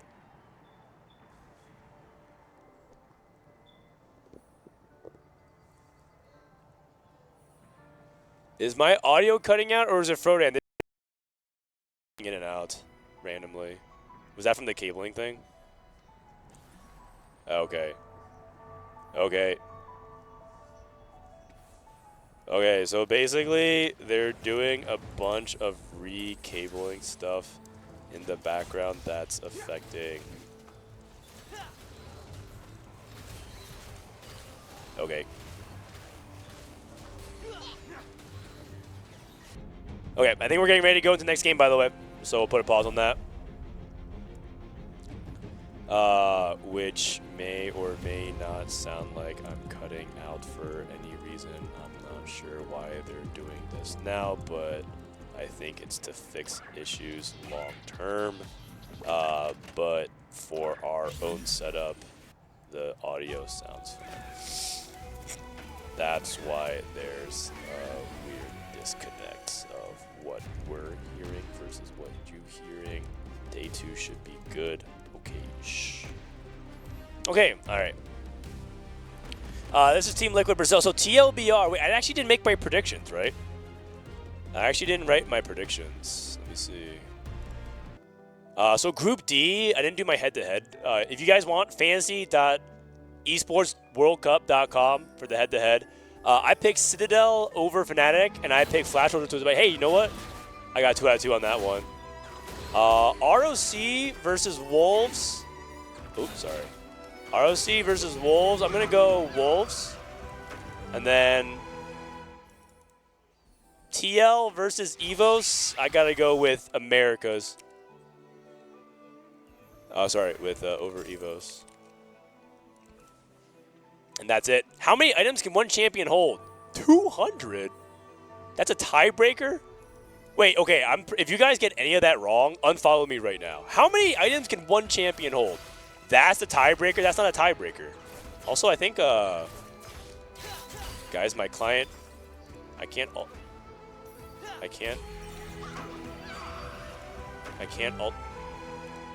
Okay, you know what? Let's watch the B stream while I figure this out. Give me a sec here. I'm not sure what's going on here. Okay, I got it fixed. Okay. Alrighty. So we are on Prismatic Prelude. Prismatic Prelude has some pretty big swings. I think Prismatic Prelude is actually hard to play on 4v4. I would say that 4v4 Prismatic starts are really tricky to get started because they tend to have some of the biggest like deviations of like the standard gameplay, like 9 lives for example, right? You have some of the biggest like game-altering types of starts compared to a standard. This guy takes Prismatic Destiny, it's the tiniest Titan. Right? Prismatic Ticket is really high impact. At what cost is fundamentally high impact, but I don't think you could ever take this augment. I would take Hedge Fund and Prismatic Ticket 10 times out of 10 compared to this. I'd say the priority probably goes Prismatic Ticket first, and then Hedge Fund, and then at what cost. A little bit of a glitch. There's a spectator bug this set with where like it blacks out the screen. I'm not sure why that is. We saw Build the Bud be pretty successful last game. I'm a pretty big fan of it. I don't think there's many ways you can low roll. Zach is one of the worst ones on average. Like I don't think at least it's not like completely unplayable, but definitely not what you're looking for. You're looking for either a carry that can help stabilize you early and win streak, or you're looking for something to build upon, like a crew unit. And so this is like not ideal for Ego Illusions. Protagonist with Garen. I'm a big fan of this augment. I think Protagonist is really good. It's also really fun. It's actually a really good combination of good and fun. And you also get a different experience almost every time. Because, I mean, unless you play every hero augment like 10 times, it's still a unique spot every single time. So I would say overall it's been a pretty positive one for me. Worth the wait. Lux. Okay.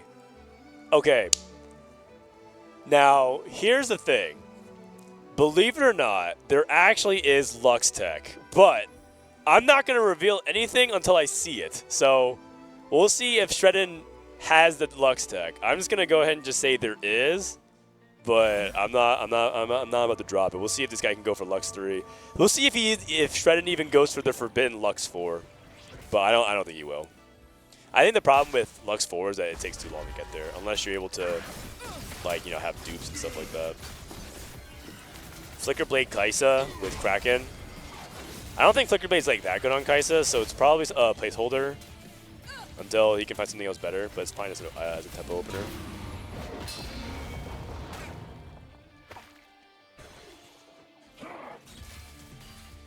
Desmond loses. Just to be clear, Build-A-Bud Zach is fine on stage 2. It would not surprise me if it lost to a high roll opener, though. Like, if someone hit GP2, it wouldn't surprise me if Zach lost to that. But it should still be a 5 streak. The question with Build-A-Bud is not really about the 5 streak, it's about whether or not you can get to a 10 streak. Prismatic Tickets, Build-A-Bud, Tiniest Titan, Aki pretty healthy. He can just play like open Prismatic Destiny. I mean, this is one of those spots where with Prismatic Destiny giving you 8 gold and then Tiniest Titan, you ask serious questions of whether or not you should be thinking about like a fast 8, slight roll into a fast 9. I don't know if it's worth playing this into a reroll strategy, because the problem with the reroll strategy with this is that your tempo is not very high, and the whole point of rerolling is to keep your tempo high. Like, the reroll is supposed to get online quickly to punish the level 8 players before they can get online and make them low HP. But if he rerolls, is he, from a spot like this with Blue Streak, is he even going to be strong? Like, down a Prismatic for Econ and HP. He's right. Do I have any water here? Let's see. Can I get another water, if possible? Can I get another water, please? Thank you. Okay. Ego takes the glove. Nothing too crazy so far.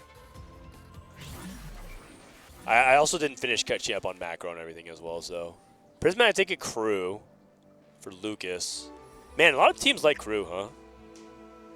Okay. Shredding with 5 Luxes. So he's going to probably build Shojin here. Play Shojin, play around Belt and Vest. That makes sense. With Lux, the number one thing about Lux is, does he know what power-ups to fish for?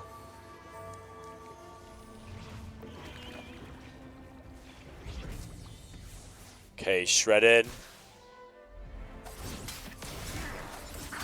Sorry, yeah, he's going up against Shredded. Aki going against Shredded. Let's see if Wajtek can keep up his tempo here. He's playing Prismatic Ticket into Mundo Jin. I think that's fine. Nothing wrong with that.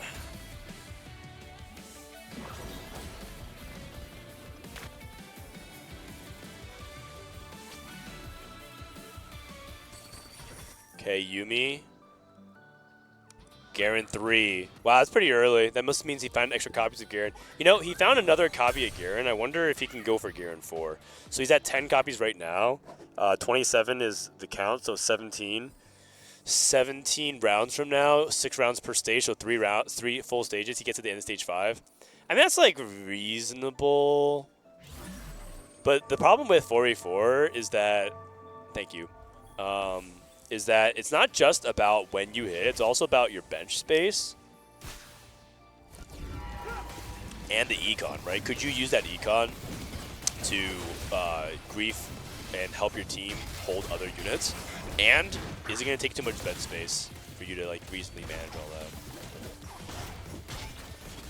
By the way, Kezmen intentionally benches the Garen to try and give Wajtek the streak. Deliberate teamwork coming out of the Polish team.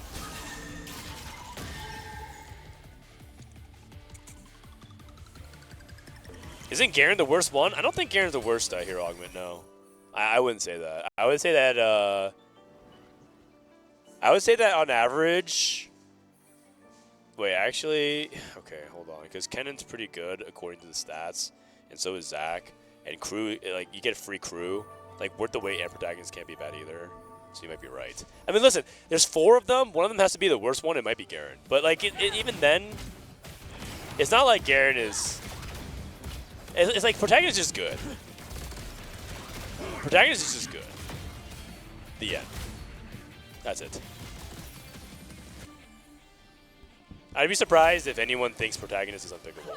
I feel like it's a good one.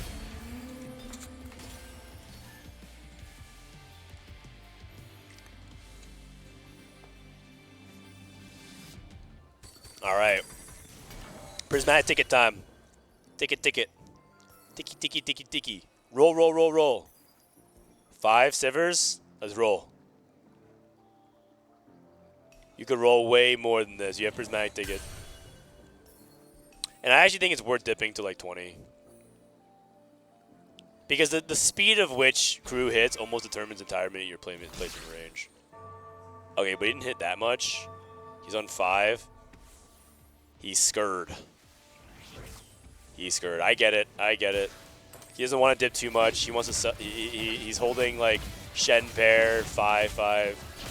But I have to say, can't be scared. Scared money don't make money. But it is really scary. Sometimes your game just ends. Okay, but the thing is also, because of the Prismatic ticket, gold count does matter a lot, so he's just playing more fundamental approach. Wow, I'm losing it, man. A full fundamental approach. Alright, take a look at Zera. See how he's doing. Looks like he's going to be the GP player with Prismatic ticket. Lucas actually hit a Ziggs too. The best thing you can do get here. Oh, rolling for days. Rip it. Rolling for days into 12 free rerolls, and those 12 free rerolls on average turn into more free rerolls. Wait, you don't roll here? Hey? Okay. Restart mission. What? He hit 2 Lulus? Woo! You can just smolder? What? Hold on. Is that even allowed? Wait a second. Efficient. Okay, probably like Mage. Bestest boy? I think this one sucks, but whatever. They're all pretty bad. Also, Mage is not good until you get to level 15 anyways. At least. I mean, the reality is Smolder needs to be level 30. The one caveat to this that I will say is that Smolder generally needs to be racking up the EXP early.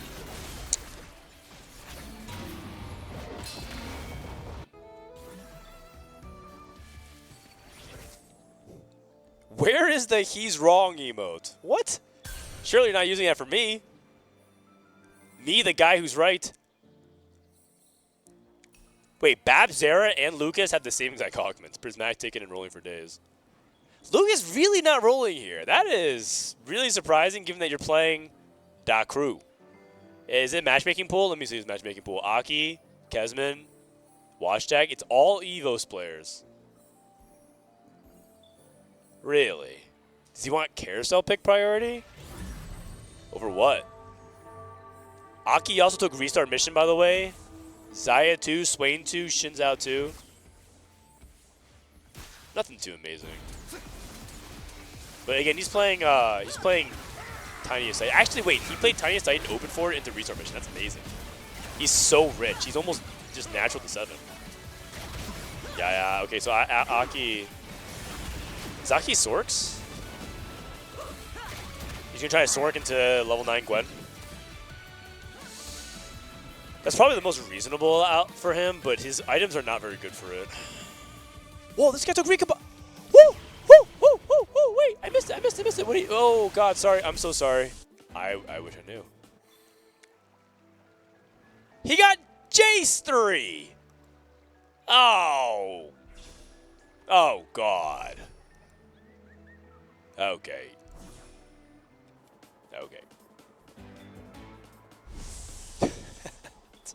Okay, you know what? Honestly, okay, God. I was thinking, can you just play Jace Caitlyn? With Shojin Slam? Yeah, honestly, you could. Caitlyn can take the Shojin. You know what? EVOS might be screwed, but they're pretty woke. Come on now. Worth the wait 2 into Recombob? Dude, these guys are just straight sending it for fun. I can't believe it. Okay, so Lucas hit. I mean, Lucas just didn't feel like he had enough econ, which I totally get. I argue that he has to worry about the number of lives he has, just tempo-wise. Simply Washtag, Prismatic ticket into second wind for Mundo 3. Everyone's hitting super quickly. There's multiple 3-stars on people's boards. Thanks to Prismatic tickets.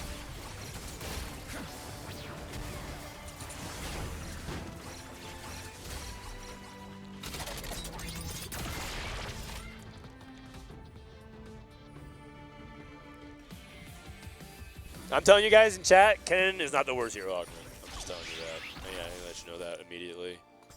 You nip that in the bud. It is definitely not the worst. The stats, I've always actually really liked it for some reason. I didn't really like it very much personally when I played it, but that's probably because I suck. I don't even remember what it's like to play TFT, man. I'm just sitting here boot camping, watching, typing, and doing stats and analyst stuff. I might be washed. I might be washed. Shojin, Morello, Sterix Gage. How's the Smolder player doing?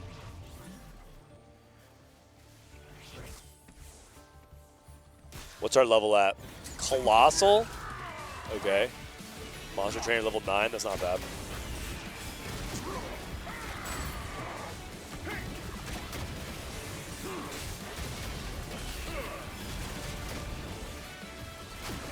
K8, looks like he's just like getting the GP stuck, which is pretty good. But the stretch, is this stretchy arms? It is stretchy arms GP. It's his teammate though, it's all good. Kesman on a full streak. I mean, Garen Hero Augment. The big innovation to the Hero Augments is that you really want mana generation because it can't get mana from being attacked, but it can get mana from attacking, right? Just like usual. So Rage Blade is actually quite good on the Garen Hero Augment. That's something that we didn't really figure out until like a few days ago. Like everyone did. He has max attack scaling. Oh, max AD Garen. Oh. I'm under the impression the best one for this is Final Form, because you can turn it into a 4-star unit, which has become really good. He's going for Garen 4. Bro, these EVOS guys, they're fun, man. They're fun. I like it. I like these guys a lot. Because the thing about Final Forms, you get to sell these Garens, but these guys just go for like, they're going for some crazy ass shit, man. He just sells the lugs and he just goes for Caitlyn Jace, man. And he's gonna go for Katarina 3 as well, by the way. If you want Woke's gameplay, this is as woke as it gets, man. I'll just say it. Like even if EVOS goes dead last, they have earned my respect. Worth the wait. Pivot to Caitlyn Jace, and I talked about this composition, but I was like, I didn't really expect to see it off of a Worth the wait too. Rika Mob, holy moly! I mean, the thing is, the composition actually has some. It actually packs a real punch, and Caitlyn sometimes just randomly snipes backline. That's what makes it kind of nasty. Is that you're like, oh, like the Jace kind of powers through, and he AOE. Jace has sparks that like hits the nearest units. He can hit backline, and so can Caitlyn, and so can Katarina. Sometimes they just delete your backline. Evil beyond measure. No, he's gonna do it. Oh my god! Oh man. Okay. Let's see it, man. My body is ready. I'm so. Maybe it's because the fact that's the end of the day, and I've been kind of coaching by myself for like 7 hours and going insane. But this game is legitimately really entertaining to me. Very entertaining to me.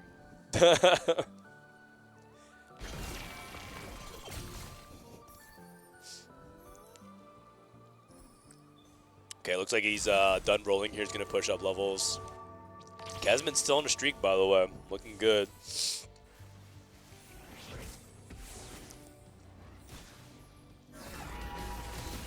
Oh, Garen on the back line.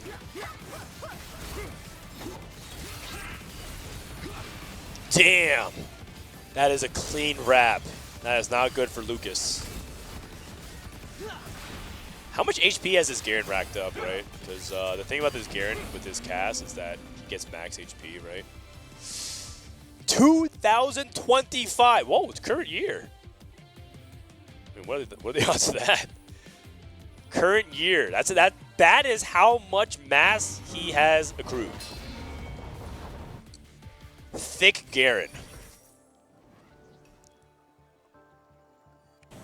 Okay, Babs era. Kabuko 3, Garen 3, Bronze for Life. Good spots. I kind of like the people at the top. Their spots are good. The question is, can anyone from the bottom like reverse how things are going? That's a Yone 2 on 8.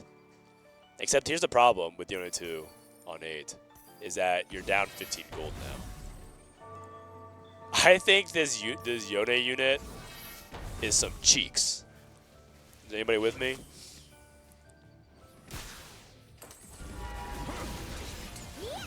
They definitely over-nerfed him. Understandably, they're trying to like deconstruct like the mentor mech thing, which is ironic because we ended up playing mentor anyways by the end of the patch. But they definitely over-nerfed Yone. They're gonna have to give him some love again. Holy cow, that was not even close. He lost to Thick Garen.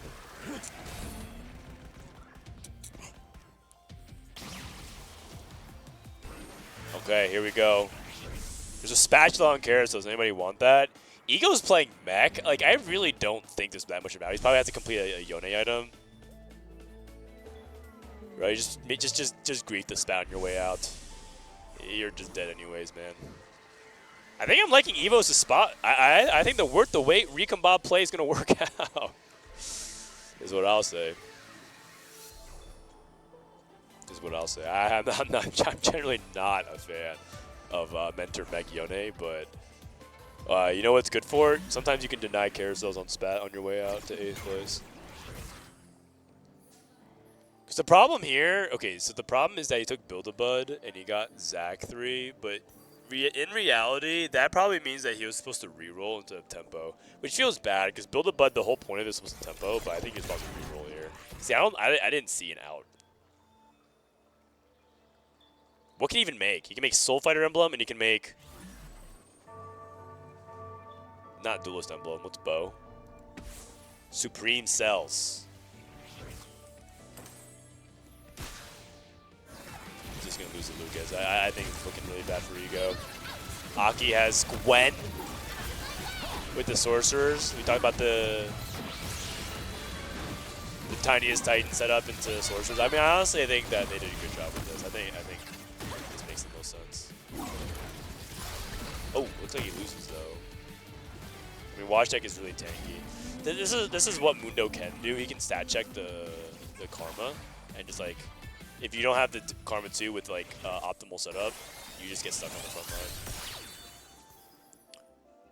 All right, what are we on right now? We are on level 20. Okay, we're slowly but surely getting there. He's fishing. He's actually okay with Best's Boy, and he's fishing for a different frontline fruit. I would prefer something else besides Best's Boy because I'm under the impression, and this is just my take, I'm under the impression that Best's Boy is not that good for Smolder. In fact, I feel like it's not that good on general on almost any mod. It's just like too slow. Like I thought you'd rather have efficient, or if you're starting to be in the game, you have over 9,000.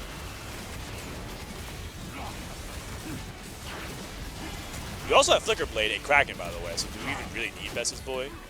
You're taking triple scaling on Smolder. You also play Smolder Jugs, which I don't even know if is the optimal build. A lot of people like to play Protectors with it.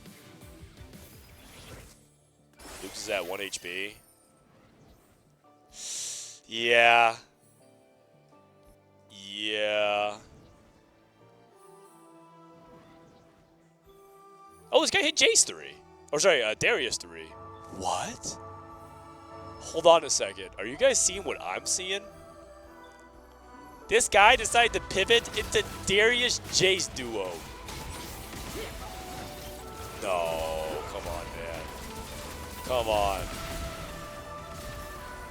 Listen, I respect the hustle, but come on, man. We're playing a naked Darius on the board. Isn't that just minus 27 gold?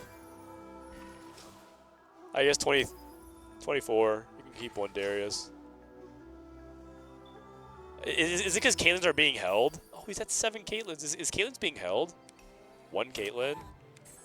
3 Caitlyn's? That's really not that many. There's basically someone else playing Caitlyn too. Oh, Lord. Oh Lord, what is happening here? This is a very movable object versus a very stoppable force. Crew, like 1 HP crew. I mean, I have to favor the crew player here.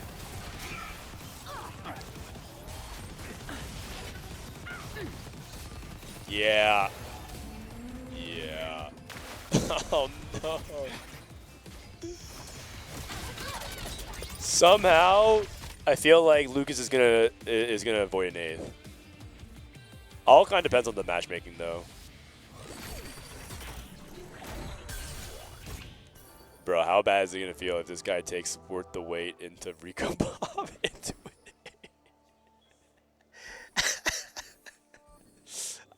I can't, man. I can't. Oh man, I love this guy. I mean, listen, man. If you're gonna go out with a bang. Is what I'll say. That's what I'll say. No, edgelordless Yone. Surely we can find a way. Okay, come on. I know we're tied to the Zach, but you gotta get edgelord for your Yone. Like I know Yone is not great, but he is especially not great if you don't activate his traits. Last second save on the mech sounds good though, like conceptually.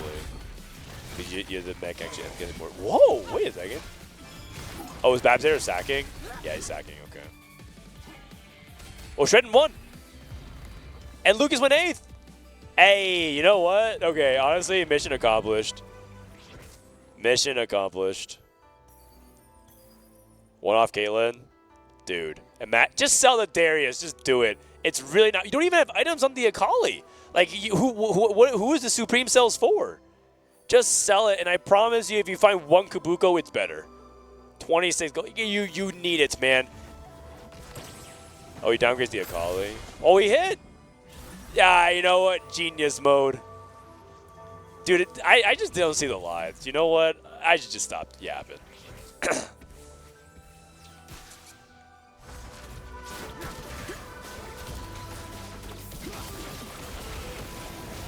So it's kind of interesting because of the way the Shadow Clone works, but I think he needs to keep the Jace on the opposite side of his Caitlyn so that he can get the snipes. Close. This is a close fight. This is a close fight. He doesn't actually have real damage items on Caitlyn. No, shredded. You know what? Darius 3 diff. I'll say it. I'll say it. Ego, by the way, took this spatula and never used it. Is that Giga Chad? Or Giga Bad? You tell me.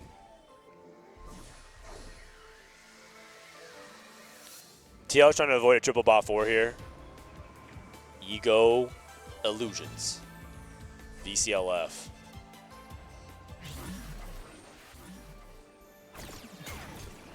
You know, if we would just get rid of this Zach and play Edgelord, I actually think the board is pretty good.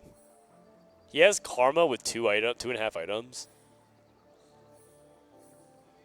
He just doesn't want to make a Supreme Cell emblem.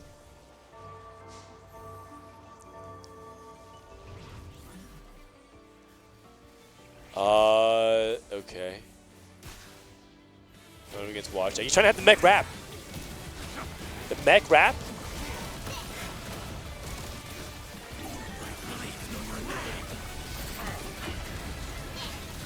Oh god, it's not looking good, you guys. It is looking terrible. Holy. The mech actually does a pretty good amount of damage. I can see a small couple buffs and make this mech thing kind of good. Triple bot 4, VCLF is also dead. With Smolder as well. Bro. He didn't even make it to level 30. And that's kind of the danger of the restart mission. You know, as much as I was like, oh wow, the Smolder scaling does matter a lot. He never even got to 30. Damn, he never got to evolve to his final evolution. Wait, EVOS won. They actually did the worth the wait recombob into a top. They won the game.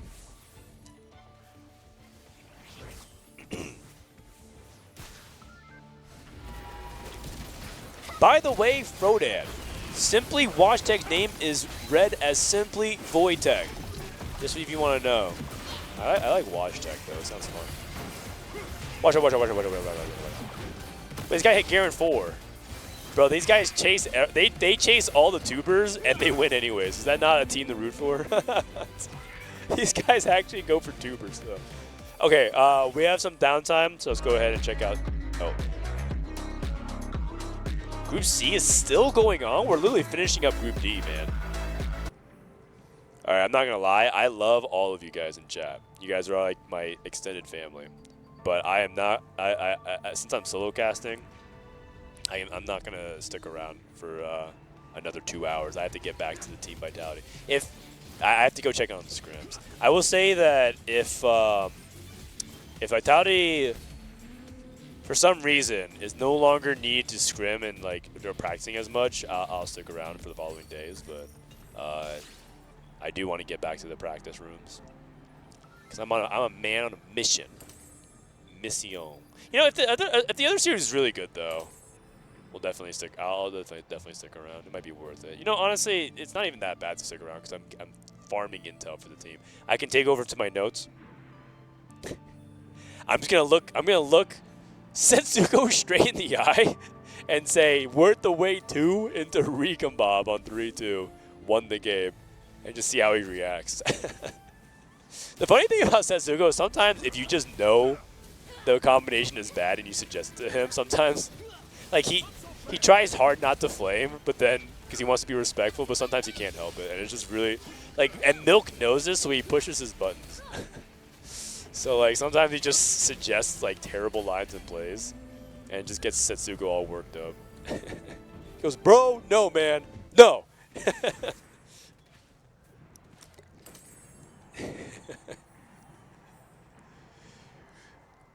Just gets all worked up. It's actually very endearing. I like to think Setsuko and I bonded a decent amount this trip. Okay. Garen 4.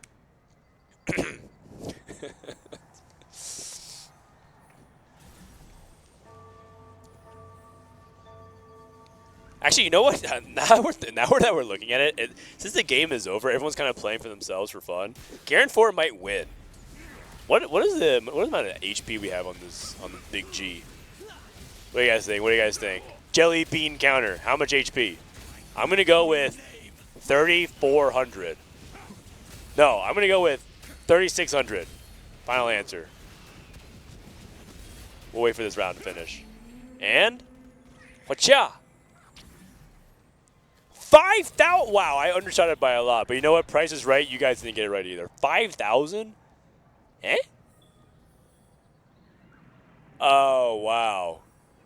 Oh. Does 4-star scale it further?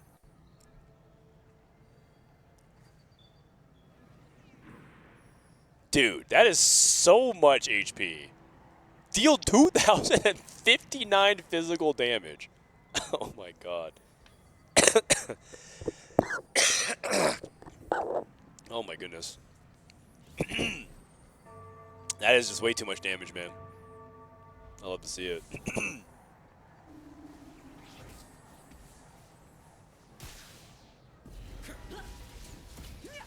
This guy is trapping his Udyr 3 in the back. Did you guys see that? The Udyr 3 was just facing the corner the opposite way. Oh man, that is too funny.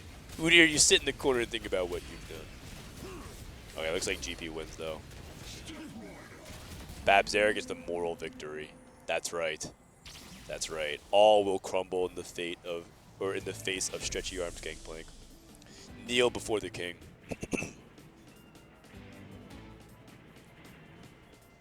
You know, it's interesting because I didn't even when you search a Pirate King, you don't exactly get the one-piece hits. So I didn't exactly know what to name the comp. But I think Pirate King makes sense with the stretchy arms and stuff like that. Why does it feel like players are taking riskier lines? Because in 4v4, it kind of just depends on what your spot is, right? Sometimes you don't have a good opener, so you have to take a riskier spot. And then there's also like some other elements of it, which is like you can't actually get away with some of these plays in solos, but you can get away in 4v4. So you can probably take some riskier lines because only 1 out of 4 games that's going on. And then the last element of it is like sometimes the teams might legitimately think it's good, like dude, you're facing the other direction. they might legitimately think worth the wait 2 is good, just to get direction, and 2 costs are generally good. I'm surprised he didn't choose to play around Flux. I'm even more surprised that he chose to play around Recon Bob, but hey, it all worked out, man. And yeah, winning in style, I mean, you gotta respect that. You gotta respect that. Gyro, thanks for the sub. Actually, some ads are playing. What is going on with the ads though? Yeah, is it because it resets them on different? Because I'm in a different country or something like that. I need to check this out. It keeps like playing like a 1-minute ad on you guys randomly. Who decided to do that? Who decided to do that? Weird. Okay. All right, I'm back. Okay, so we're just stalling out. We're waiting for the final game. I'm gonna go ahead and hop into the A stream. Sorry, we're just basically shooting the shit while we wait for the next game to start. But here we go. Game 3 between Twisted Minds and Flash Wolves. We'll watch like 5-10 minutes of this game, do the next game on Team Liquid and EVOS, and we'll see how that series is going.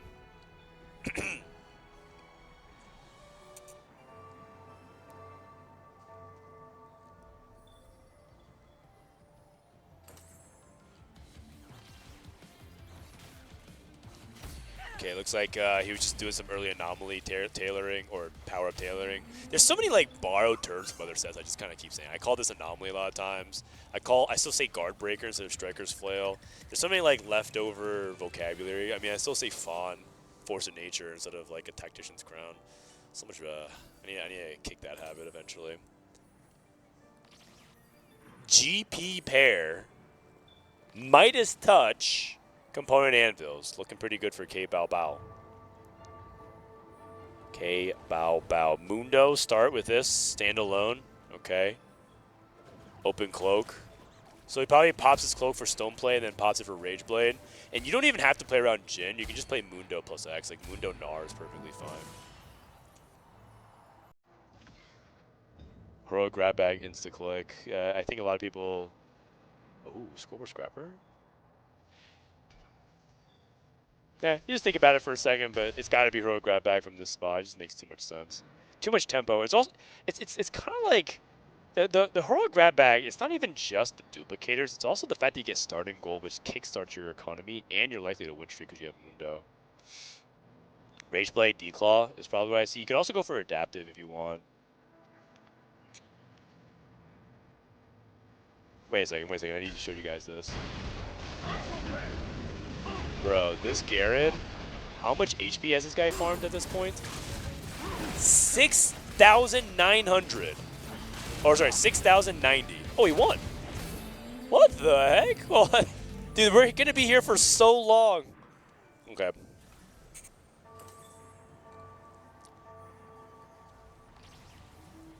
Over 9,000 KL. That is one of the anomalies that people look for on Gale to potentially play her. That being said, I don't know if it's a good KO spot because I just don't think you have enough KOs, and I don't think you have the economy to justify it because you're playing Component Anvils. Component Anvils doesn't give you any more additional resources outside your first items, and KO is not usually item locked. She's usually econ gated is the problem because let's say you do hit KO 3, how fast can you get to level 9? So I have some skepticisms about. I have some doubts about whether or not KO is good in that spot. I do think good KO spots exist. I actually think KO is phenomenal if you get her to the right spot. I think most people know, right? You guys have lost to your fair share of KOs that gets to level 9. You're just like, this shit is just so OP. And then, but the thing is, you just can't really reliably get there very often. Max Vitality. Star Student is pretty suboptimal on a lot of BA units from just doing the math, but I think it's like acceptable on a couple of units, but I guess he just wants the HP. I don't mind max. I guess max vitality would only be if you can feel like you can get Garen 3, but I thought he has worth the wait Garen, doesn't he? And in that case, don't you want max vitality? So you can go for Garen 3 as your tank, and then you go for BA Prodigy backline.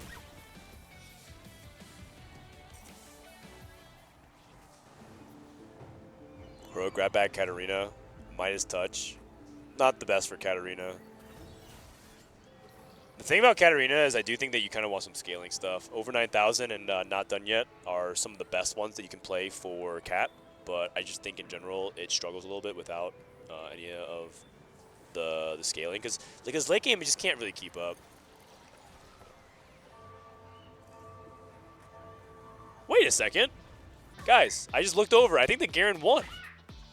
Look at what got first place. Holy Giga Chad.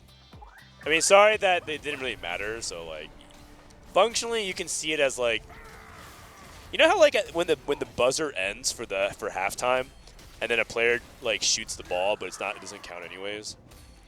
Like from half court, it was like that. It was like a half court shot that didn't matter, but it was cool. All right. Will EWC all be played on this patch? That's correct. We're not going to shift over to the new patch. That would be too crazy. Halfway through the tournament, a new patch just drops. We're going to be playing on the old patch all the way through.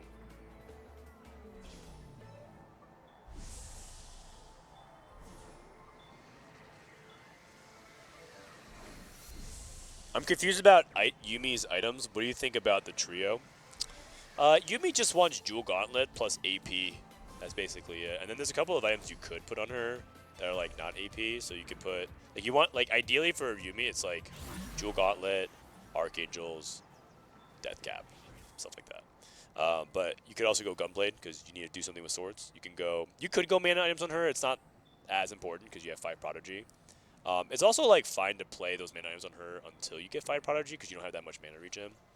But because she heals, you just want like a bunch of power to heal your front line. You can also put utility on her, but I think that in general utility is a lot better on Malzahar. Like Red Buff, Morello, Void Staff.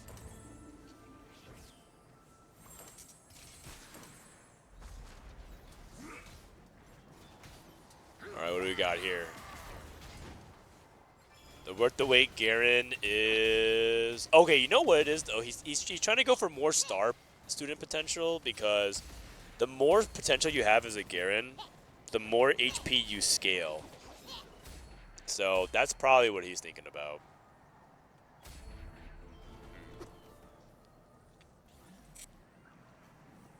Can anyone explain how CTG picked up Kai Wang? I didn't know he was competing. Robin approached him, and I think he took some time off of work. Bob, thank you, man. We still say Nico's a dupe? Yeah, it's true. It's true.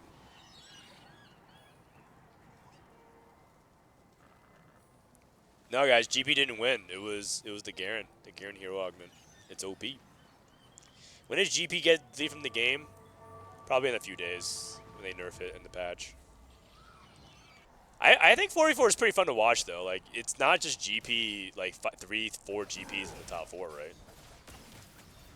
You might just get 1 or 2. Honestly, GP is not even like dominating. Its win rate's like 20%, which is not even like that much if you really think about like how many resources are being funneled into it. GP just loses like a good amount. So I would say that overall GP's been pretty like reasonable. Like obviously he's OP, but I would say that like it's not like terrorizing everything in 4v4. In solo queue, different story. I don't think I've queued up solo queue in quite some time because I saw what was developing there. But yeah.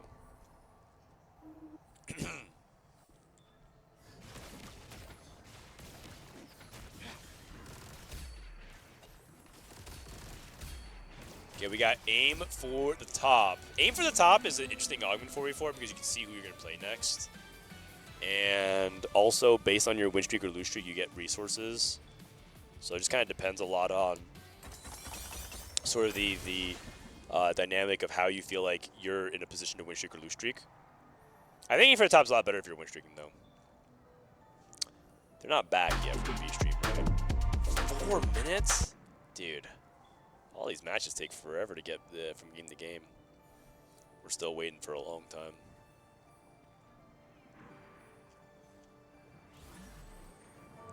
What is BIS for GP Stretch?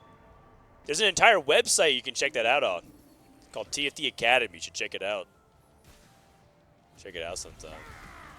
It's made by some pretty handsome dudes wearing some awesome glasses and cool hair. They know a thing or two about TFT. Gunblade, Guardbreaker, so there's probably...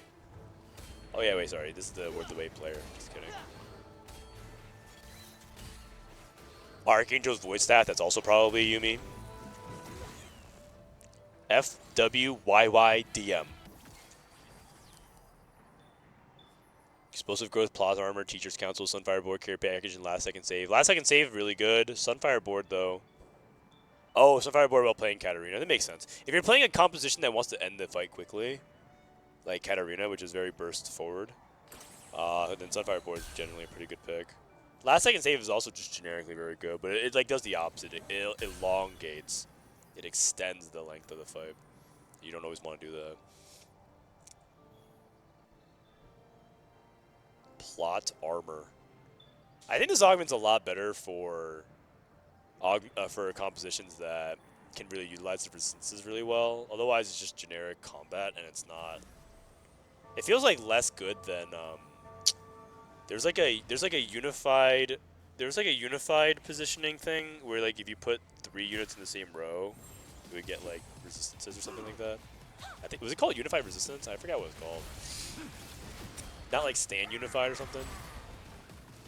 Anyways, that like guaranteed the resistances, and this like feels like you get conditional resistances, and that feels like a lot worse. But it's okay. Like it's probably fine. Plot Armor was probably, if I were to estimate it, it'd probably just be like a 4.5, 4.6 type of augment. Nothing special.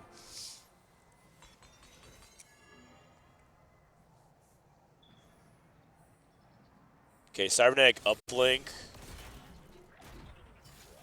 Sorks. So we have a Sork player. We have a BA player. We have a GP player. And then we have a KO player. I think for Twisted Minds, they're playing KO with HN. Last time I checked. Oh, sorry. Was this HN or is it Ahau? They have like Ahau and HN. I think I mixed them up. Oh, he pivoted off. Yeah, he had Kale with snipers and Rageblade, and he pivoted off. Okay, that's smart. I just don't think it was. I don't think it was a Kale game. Yeah, that makes sense.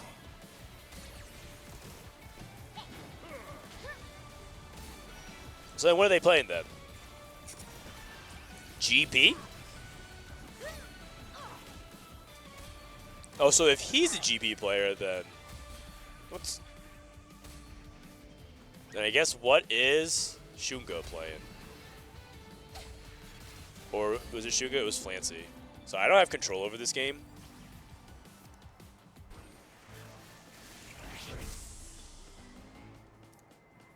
So it's hard for me to click through. I have good news though. I just got invited to the other lobby with Team Liquid versus EVOS. Is this the last game of the day? This is the last. This is the second to last series of the day. This is game 3 of Group C, and they're gonna play Group D afterwards.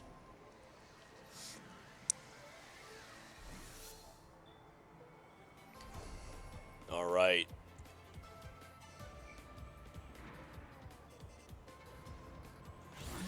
Where's Yumi's best artifacts? Probably Mana Zane. Lightning Jewel apparently is pretty good in the data as well.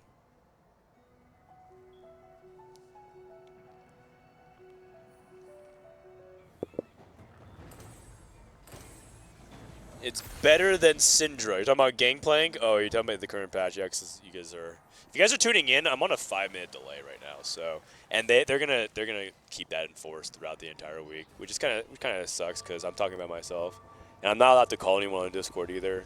So I only can talk to you guys on a 5-minute delay. All right, Cat 3, Battle Academia, Sunfire. That's a pretty early Cat 3. 3-5 is pretty fast. That is good. It's a good sign. Cloning facility.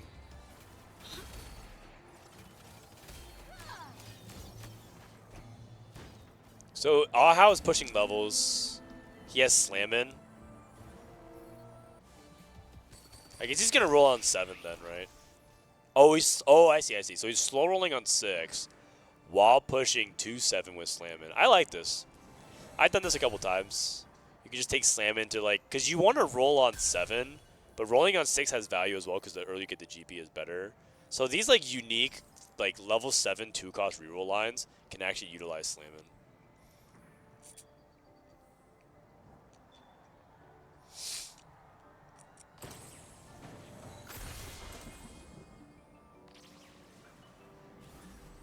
A TFT tournament? Hold on a second, there's a comment in the chat. Someone wrote, a TFT tournament, while this disgustingly broken GP isn't nerfed yet, rest in peace. It's really not that big of a deal in 4v4 though. Tell him, chat, it's really not that big of a deal, right? Like, yeah, you see GP, but like we've seen a lot of GP like fizzle out, and we've seen GP lose. And it's not even that much, like, yeah, there's a lot of GP, but like it's honestly like not that bad. It's not any different than it would be if in any other 4v4 meta. Because in a 4v4 meta, there's always going to be like a comp that like a team feels like they should be playing. Like it was like the Zeri Exotech, right? And everyone was playing Zeri Exotech, but there's only one Zeri Exotech player. It doesn't get that bad because it's never allowed to be more than 2-way contested. And that's fine because they keep each other in check. Like, yeah, you'll see the occasional GP player get out of control and snowball, but we see, like, didn't MOUZ lose? They literally lost because their GP couldn't hit stretchy arms, and it was, like, completely fine. Which is not fine. Sorry, it was a reasonable power level, which is not good enough in 4v4.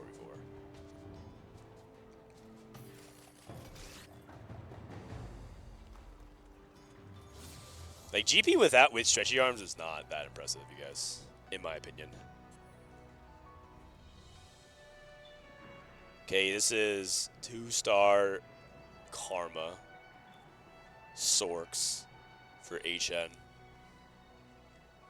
He has a bajillion item slam. He can't make Void Staff. I mean, this is the part where you start making frontline items. Yeah, Giant Slayer is fine. Vow is fine. He probably wants to save the glove for like a... he probably wants to save the glove for a Guard Breaker, but you can honestly slam Thieves Gloves as well. And just go for Guard Breaker later. Like, Giant Slayer here is truly not the worst. He does end up saving CTG. I agree with that. I think the noob trap would be to greed for a belt, and then you get stuck with tier vest or tier glove, and you can't use them anyways. Yeah, you never know. That might be a TG diff. Roll the dice, coordination field, final ascension. Nice, particularly amazing. This is Shunga on the right. Okay, Cybernetic uplink. Oh, we're starting the next game. We're starting the next game. All right, we'll get that fired up for you guys in a little bit.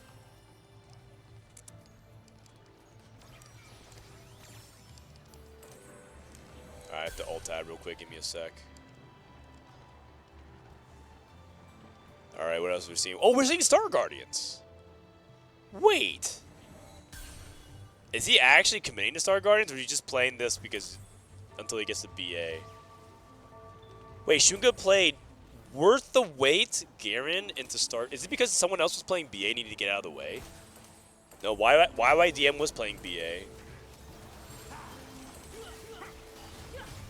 Was Flanty playing like Battle Academia as well? The only reason to ever go for that, I think, in my opinion, would be to get out of the way. So that way, you're not contesting your teammates Yumi. Huh?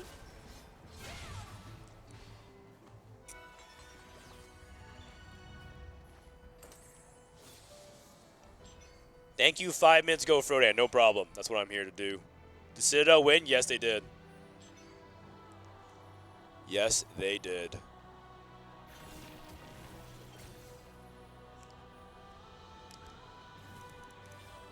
All right, we're in.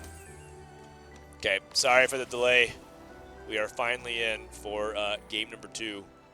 Scuttle Puddle. Star Student on Katarina. That's a check for Shredden. Didn't hit it. BCLF. Atomic. It feels like TL likes crew. They're even holding crew units.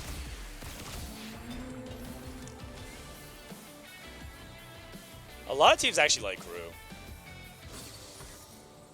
Max Arcana. I mean, crew stats, if you can get everything online, looks good. I do think that crew in general is harder to pull off, but maybe on Scuttle Puddle is definitely one of the portals you can think about.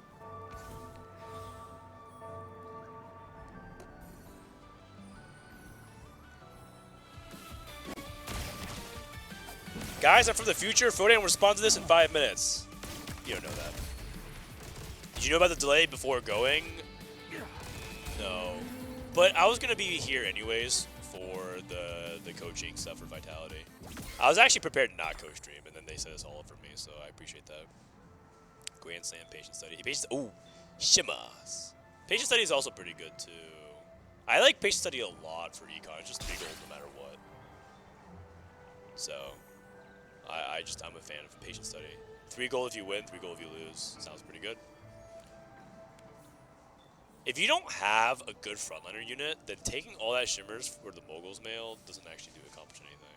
And then the thing about Gold Collector is that it's pretty situational. Not a lot of things actually want Gold Collector right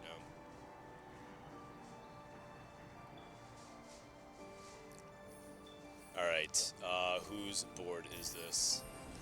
This is Gold for Dummies, or is this Scapegoat? I always mix that up. Scapegoat. Okay. Teachers Council, so we have a GP commit from Wajtek. The thing about it is that I don't think Teachers Council 2-1 is like particularly very good. I think this is like better like as you play stage 3. Because what happens on stage 3 is that you roll and you hit multiple mentors, and it feels bad until you hit Rise. That's where I feel like the benefits are good.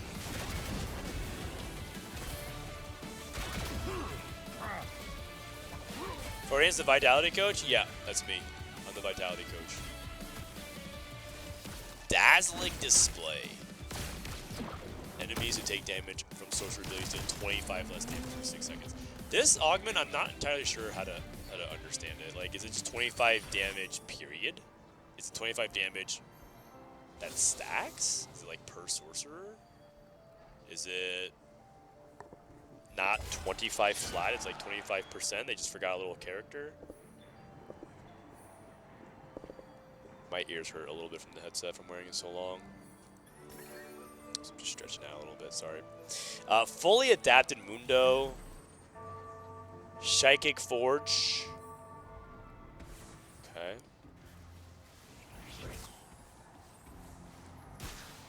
Psychic Forge is interesting. This is actually one of my favorite augments to play on PvE. Because I felt like I could do like a lot of cool pivots.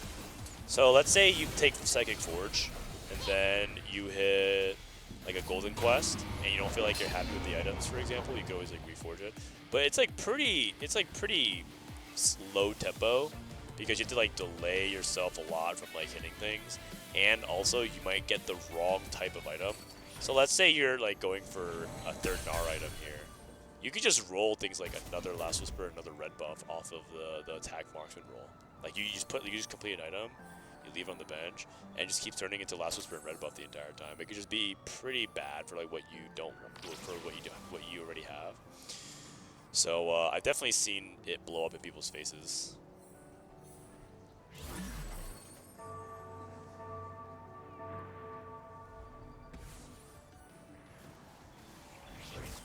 Nah, GP is still broken without Stretchy. Yeah, I mean, you say that, but I challenge you to go queued up without Stretchy or GP and tell me how that goes.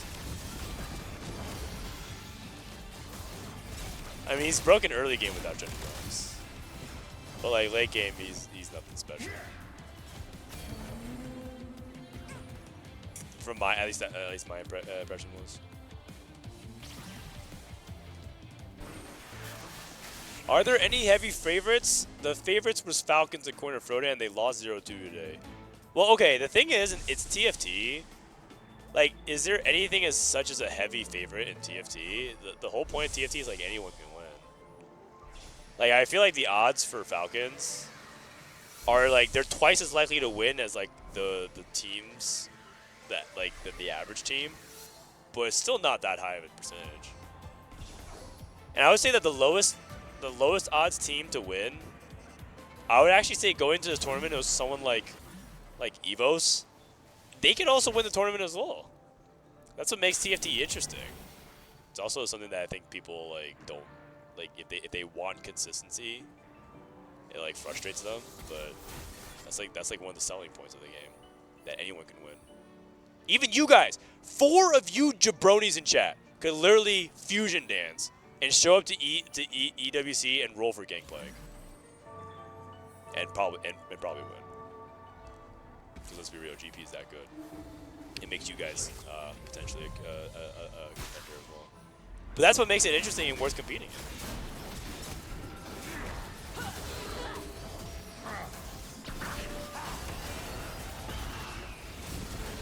But I would say that 4v4, I would say 4v4 is way more consistent than solos.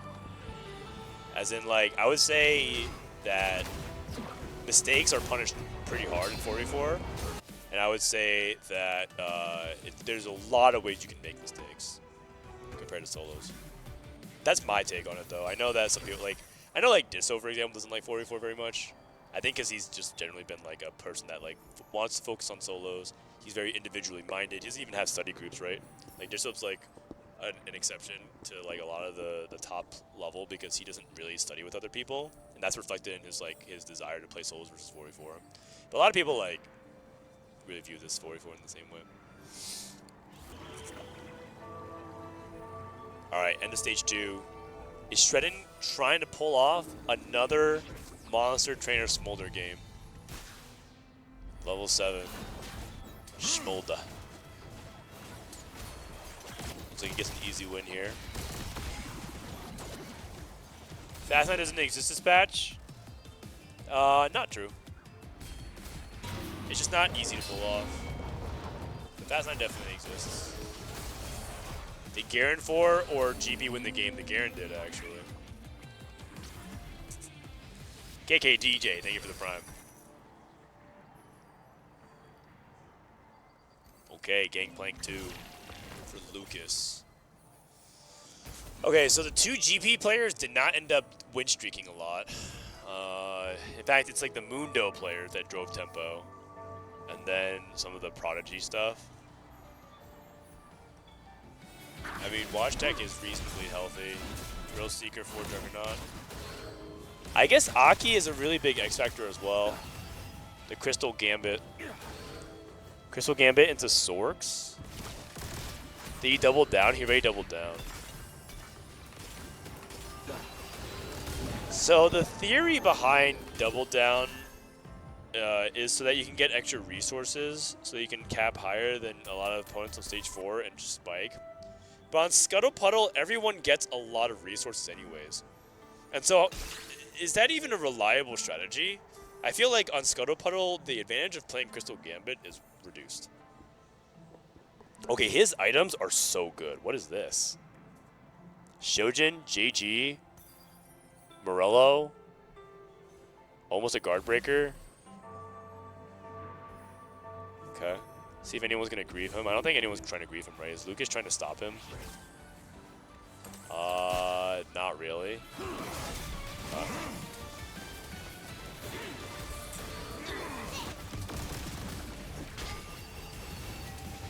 Midas touch Gnar. Another element is like Aki needs to make sure that the rest of EVOS actually has the HP for him to like go this low, because he's gonna go real low. He's probably gonna be at like 20 something HP by the end of the stage. Assuming he loses for 10 times, we'll see. This is Babzera. Raining Gold Psyche Forge Salvage Bin. Playing what looks like to be the BA line right now. I'd probably just take Econ. I don't think there's a use of taking Psychic Forge or Salvage Bin when your items are this good. Actually, you know what? I can see Salvage Bin. Yeah, because he doesn't actually have frontline items. And the problem that he can get screwed on is he just gets no frontline items. Okay, well, he got two swords. Well, okay. You guys were with me though. Like, you guys were with me logically. I actually think the salvagement was a reasonable take. Yeah, I don't mind it. Dawncore GP, portable forward ribbon for GP. Dawncore's one of the good ones for GP.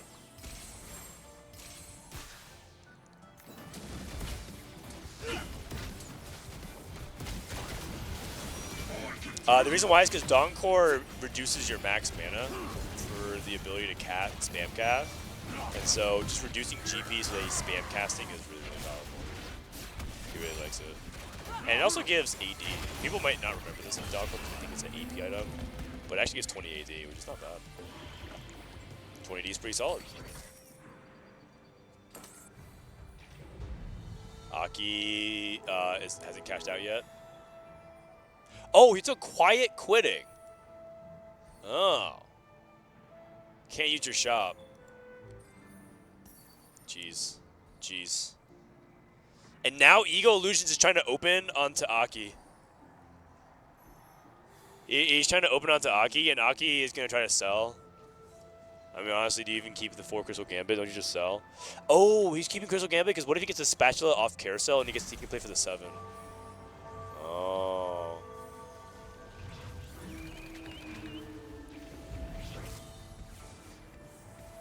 He's safe. He is safe. Kezman.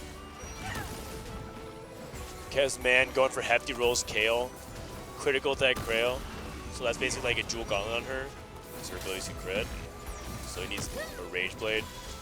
If I'm Ego Illusions, I take this bow like my life depended on it. Denying the Kale the ability to make the item is huge. He even took another one. Oh. I think there's a chance that this guy took another one to try to make double Rage Blade and hasn't even hit. Don't you take the bow then? Ego's taking the bow here, right?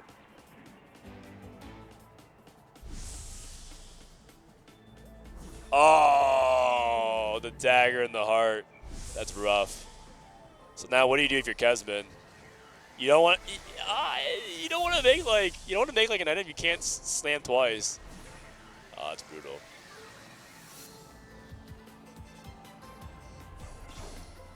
How's Babs there doing? He's still holding up strong with a streak.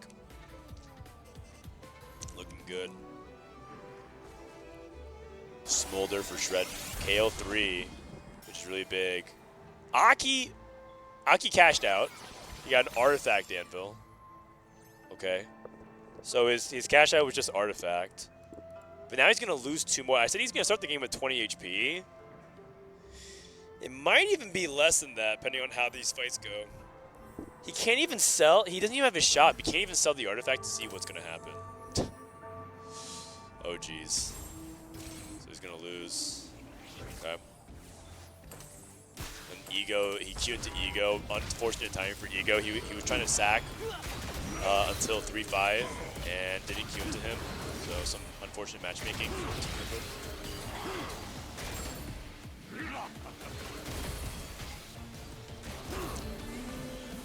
Okay. What level are we at with the monster trainer? 15! Look at that, they grow up so fast. Level 15. Alright, what does Aki get? Shop unlocked. Katarina 2? So the thing is, he probably wants to wait 1 more turn to guarantee. He probably wants to wait 1 more turn to guarantee. Oh, never mind. He's rolling Gwen. Oh my goodness. Doesn't he want to wait? He doesn't want to give up life. I understand because he would be lower than 20, which is a little bit too little HP.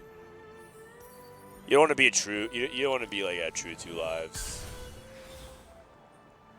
So he'll roll some here, off interval. I think that's fine. I think it's fine. I actually think it's a correct call. If he can get his win, it'd be nice.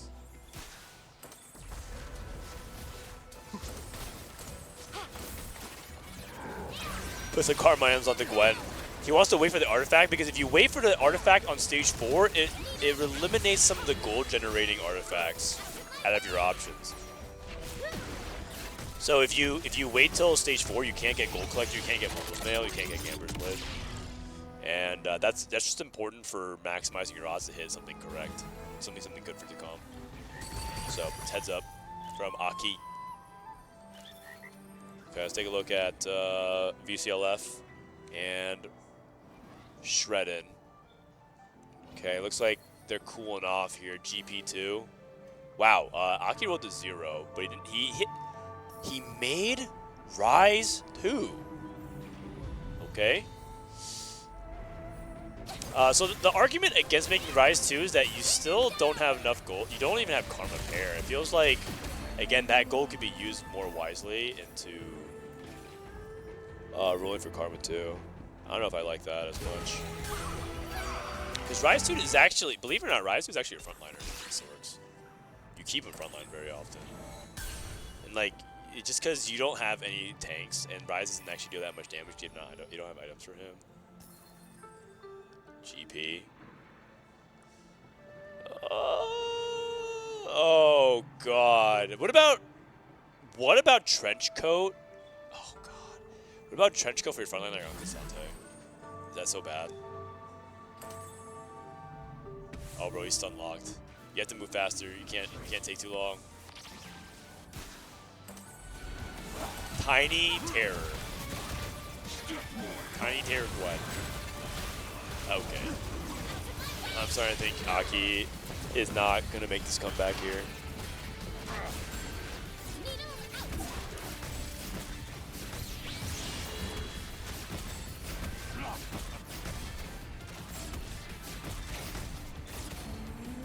Holy cow. Okay. 1 buff, 2 buff, invested and rolled the dice.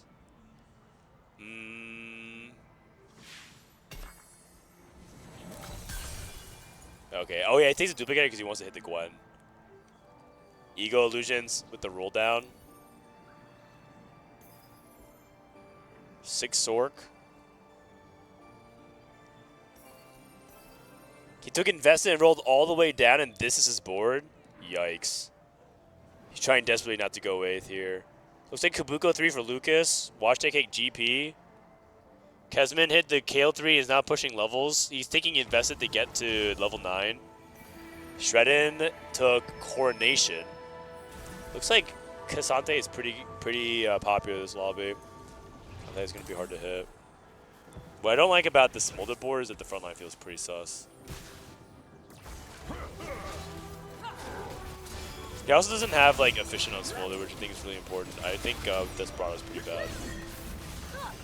Or it feels pretty bad, so I feel like it'd be wiser for him to figure out an alternative fruit, but he doesn't have one until for another stage. Yeah. Gangplank.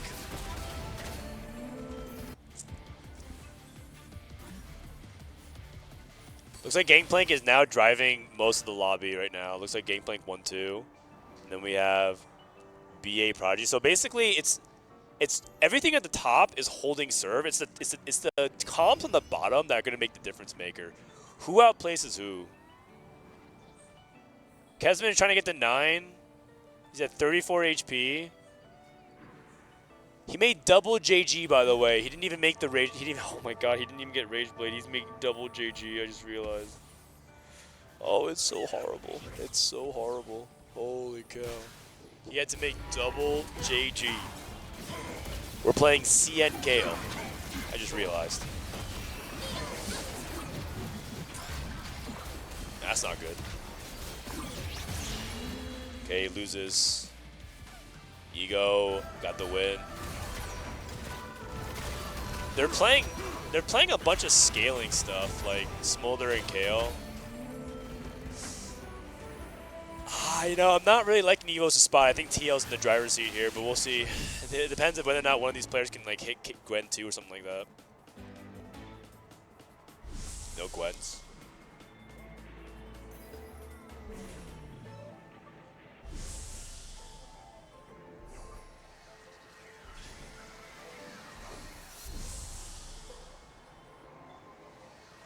Ego Illusion's actually made it to the top 4 right now in HP. I think right now Kesman's about to try to go to 9. He's on 2 lives. Aki needs to try to hit and stabilize, and he's on 2 lives.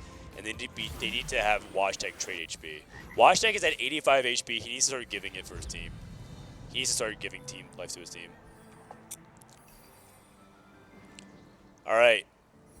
Kesman. I think Kesman should consider going to 9. The thing is, I don't think you can go down to true 1 life. I feel like that puts your team in such a bad spot. Oh no, he has WashTech in his pool, so he's probably asking for a sack. Is he rolling? Oh, he rolled to see if he can get another duelist in. Okay.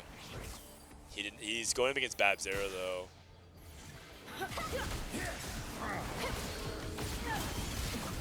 I think the macro dynamics right now is that EVS has EVOS has way too much HP concentrated in one player, and they need to spread it out more. Like, I just don't think Kesman can go down to true 1 life here. And he is. Shredden also lost as well. Okay, well now he has to go to 9. Otherwise he's dead. Okay, he hit the Lee Sin, so he can play 6 Juggernaut. He just play Vi. Okay. Okay, we got the Kale. Rom can do that. Okay. Okay, let's see it. The problem is that he has 2 of his teammates in his pool now. Going against Shredden. How's Aki doing? Future Dance Gwen.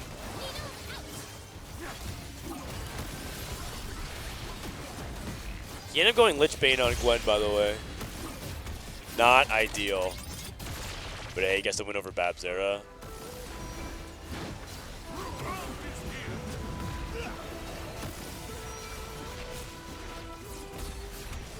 Okay, Kale's online and cooking. Except I think Shredden is more like Deaden.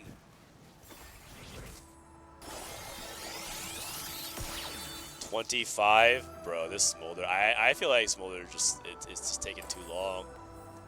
Shredden has to outplace VCLF, and there's a 2 life gap right now. He doesn't even have Smolder 3. I think EVS is sacking Shredden, and they say that they're gonna let him go 8th, and they're gonna try to play for the tie at the bottom.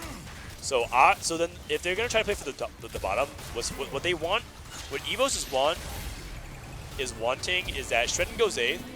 VCLF, Eagle goes 6-7, and then either Aki or Kesman go 5th, and then one of them can win out. They play for the tie on the bottom, and they try to play for the win out. I don't know if that's actually going to happen, though. Oh, Lucas just double hit. Yikes, stretchy arms as well. It's looking good for Team Liquid.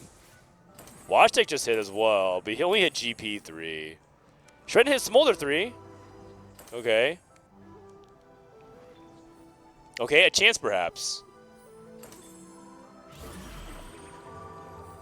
And if you can survive 2 more rounds, Smolder's gonna hit level 30. Going against Babzera. VCLF versus Kale versus Kesman.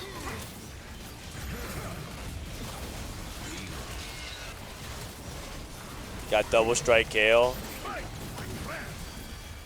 I mean, Kale is just pumping out the DPS. Holy cow. He may have done it.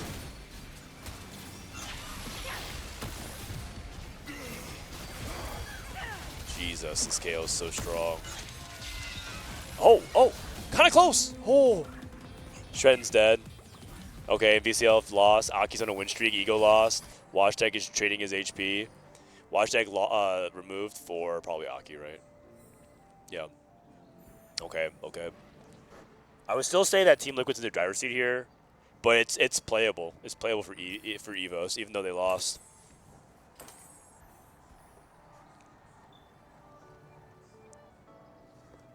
Okay. Babzera's gonna fall off as well, so he's probably gonna finish 4th. So TL basically needs Lucas to win. Oh, I guess Ego could as well, if he hits Gwen too. But I feel like his items are just... Oh, he has Water Lotus, never mind. Oh, and he always double combat. Oh, wait, I think Ego actually has some pretty high potential if he can cap his board. Kazan's making the comeback. Aki lost. Oh, it's going to be a tight finish. Who did Aki lose to? He lost to Lucas. That makes sense. That board is really cracked. Ego hit Gwen too. Pipo, Brazil. That's really big. That's really big. Frontline the Rise. VCLF is just playing Luchador Edgelords. Luchadors. Luchador Yone. Wow. He kind of cooked, I'm not going to lie. Psychic Forge, forward thinking, Luchador Circlet. Tiny Terror. He's going up against Lucas. Is Aki going to be able to survive? It's Aki versus Ego's Ghost, but it's Gwen 2 versus Gwen 1. And I think that's it for Aki. And I think that's it for Kesman. And I think Team Liquid wins game 2 in dominant fashion. My goodness. That is 1, 2, 3, 4, 5. Okay. And time to, I mean, they're not allowed to forfeit for whatever rules reasons, so they're going to just play this out for about 20 more minutes. Oh, yeah, I was going to go check out the other game. Looks like Twisted Minds beats Flash Wolves. Twisted Minds beats Flash Wolves 2-1. So I guess we're going to go to game 3 for here, and then the other game is going to start off with Group D. What's the Group D match? I think it's Wolves. Yeah, it's Wolves in their match. Going against ROC Esports. I need to bring a hoodie tomorrow. I'm a little bit cold. All right. There you go. 1-1. Team Liquid brings it back. Oh, sorry. It was not coordination. It was max cap. Sorry. Hard to tell. The screens are really far away from me, but I should have right-clicked and found out.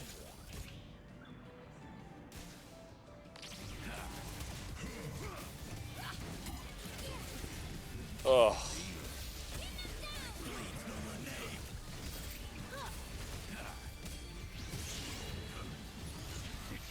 All right. I mean, really well done by Team Liquid for the most part. I would say that EVOS, I think once again with EVOS, it feels like their line selection put them in pretty tough spots.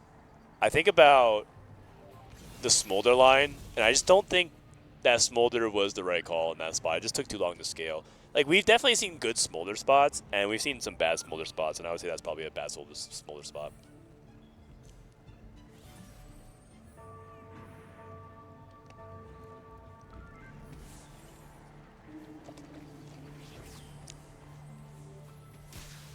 Why is Six Juggernaut a spike when Zach is a heavyweight?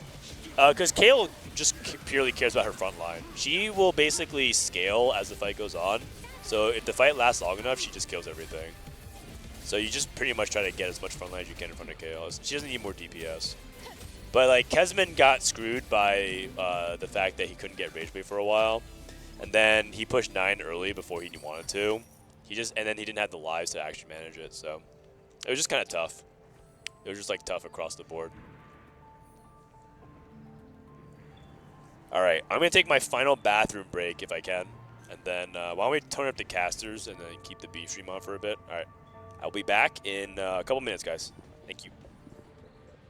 Other series, we've seen tiebreakers be required, going all the way down to the last fight to see who can eke this out.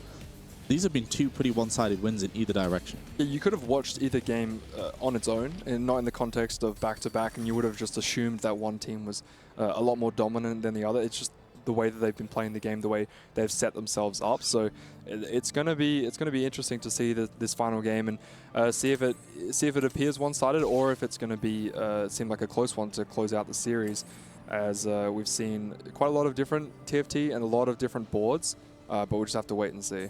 Yeah, there's a little bit more creeping in than we initially thought. I think some people were just expecting 2 GPs per team, a Sorka guy, a Prodigy guy, a Jin guy, that'd be it. But we've seen Luchadors we played multiple times in a variety of ways. We've seen this volley line. We've seen just general flex play in the people have been building front lines, and then whichever carry they hit at level 8, which we do like to see. That is just the core of TFT. The best players always were the ones that can just tempo themselves into something a little bit more flexible, and there's not as much room for it in this particular meta as we've seen in the past, but definitely the case that there's more than we thought there would be. Yeah, for sure. I mean, if everyone's going to be playing defense, denying, you really cannot afford to have having multiple teammates in the same lineup. So players have prioritized, you know, just playing for that 6th, playing for the 5th, maybe even if they can do a little bit of damage control. A lot of emphasis on the econ here. You can never have too much econ when you're playing 4v4 because it's just going to enable you to have agency, which is super, super important. And that being said, though, we still have players like Ego who've managed to pick up 2 combat augments in the first 2 and go, you know what, I might be a little bit more selfish this game. I'm going to be the player who's playing for the win out, or at least being able to rival the likes of the GP. And if you have 2 players who can play for the win out here, you have the GP as well as a very strong, powerful sorcerer board. If there's not enough damage control on denying the GP as well as the Karma, you know, you're going to have 2 players in the top 2. It doesn't matter what happens to the rest of your lobby. GP got straight on top of Gwen in that fight and one-shot it pretty much straight away, but the Karma board still was able to rise over the top and get that win. And I think one key thing from these 2 combat augments early as well is we saw at the beginning of stage 4, we had Karma 1, we had one of the mirror matchups from the other Sorc player on the EVOS side, and it was just the difference. We had the combat power coming through. They basically had the same board, but it was the difference. And being able to win the mirror when you're playing in a 4v4 competition is so, so good. You just know you're the healthier and stronger version of someone on their team. I wonder how many fruits Ego had. Was Ego the player? I know that there was a Fusion Dance Gwen. There was a Shadow Clone Karma. I thought it was Ego. Did he risk swapping out the Shadow Clone earlier in order to try and get efficient? Because yeah, I believe so. I think he did have the Shadow Clone, like you said, but efficient is... Both are very good, let's be honest. It is slightly risk, but obviously he got the Fusion Dance coming through straight away, had 4, potentially 5 fruits to work with, so has got that power up and even went for the highest possible cap. And we've seen here, Sorc is making quick work of this GP board and having that Gwen 2, having that Karma 2, another matchup at the end between 2 people on a victory lap, taking us to the distance. Yep, and we saw the victory lap from the EVOS not actually working out for them. They stalled out the game and came back, and unfortunately did take a loss here. So hopefully for Team Liquid fans and for Team Liquid's sake, that it's not the case. They ride the highs, but whilst they're doing this, whilst they're playing the game, they're still talking. What went well? What are we going to continue to bring into the final game? Because that's what's most important. But yes, just Ego's board having double stride breakers, but also the Lotus augment there at 3-2. Means that his board is insanely capped. It's almost like he has 4 items on 2 of his main carries. Yeah, it certainly is the case.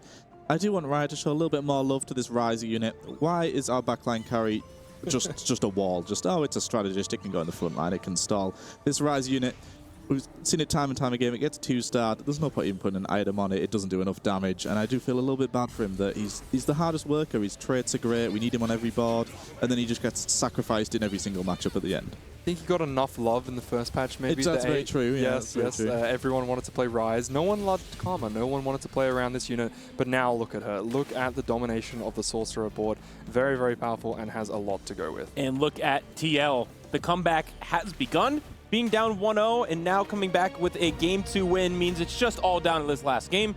The first 2 games no longer really matter, but we got to get back for the game number 3, which will be incredibly important to see who moves on to the upper side of the bracket and who will drop down to the lower side of the group stage. Yes, certainly will be also important for this team. I think TL, maybe we're coming in here and we're hoping this would be, especially in this particular group, a great matchup for them.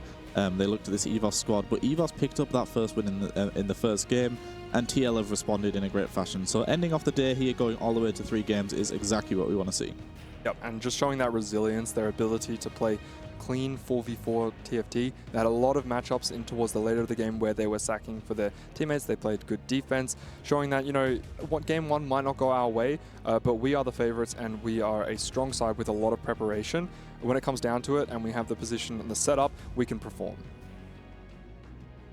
And for EVOS, obviously not the game plan that they wanted to execute in this game. They wanted that 2-0. They didn't want to give Team Liquid time to regroup and re-strategize, but here we are. heading to game number 3. And we saw how that happened here in these replays. Kesman hitting a little bit late, still being able to get to 9 because of invested was quite good for this KO board. But once again, the story of GP being able to out-tempo and do a lot of damage to the rest of the lobby. I think Kesman in particular, if he was able to get that double Rage Blade through early, would have had so many lives to work with. Unfortunately, was just in a position where, yes, he was really, really strong at level 9. We saw him take down some really good boards, but unfortunately just had 1 life. Eventually would tag that GP player, and then it just did fall out. Yeah, and it goes to show the importance of playing denial on the carousels, having that pick priority and taking away the bow. Doesn't matter how bad it hurts you. If it hurts a Kayle for multiple stages, that is crucial. And let's not waste any time because we're all so excited for game number 3. And so we'll be taking a short break, and that final game of the day here on the B stream will happen, and it's going to be epic.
I can think about you. You know you're not alone. All right, I'm back. Playing some fancy ass music. Okay. All right, what I miss? What's up, guys? How you guys doing? Chubbs, thanks for the prime. Okay, let's go ahead and check in real quick and dip on the B stream and just check on the A stream. I feel good. You know, it's like a nice. I love dry heat when it's like kind of at night. Like the kind of like how you have in like Las Vegas. It kind of feels like the same way in Riyadh. It's like a nice little stroll. It's very, very warm. It feels like I'm being hugged by Earth. So I like the heat there. Okay, so we have Worth the Wait, Ramping Rage. Oh wait, I can't see. I was trying to hover over it. My bad. Lulu is just cheeks in general. Most 3-cost feel kind of underwhelming, especially since there's so many 2-cost rerolls. It can definitely feel like that at times, but I would say that right now, there's probably going to be more spots to play 2-cost than 3-cost. I would say that Smolder and Lulu, when you have the right spot, can actually do well, but it's just rare. That's ultimately some of the problem, right? Is that it's just rare for you to play anything but some of the 2-cost reroll stuff.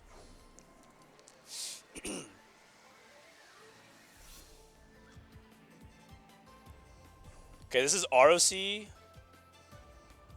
versus Wolf game 1. Okay, sorry, I'm taking a break.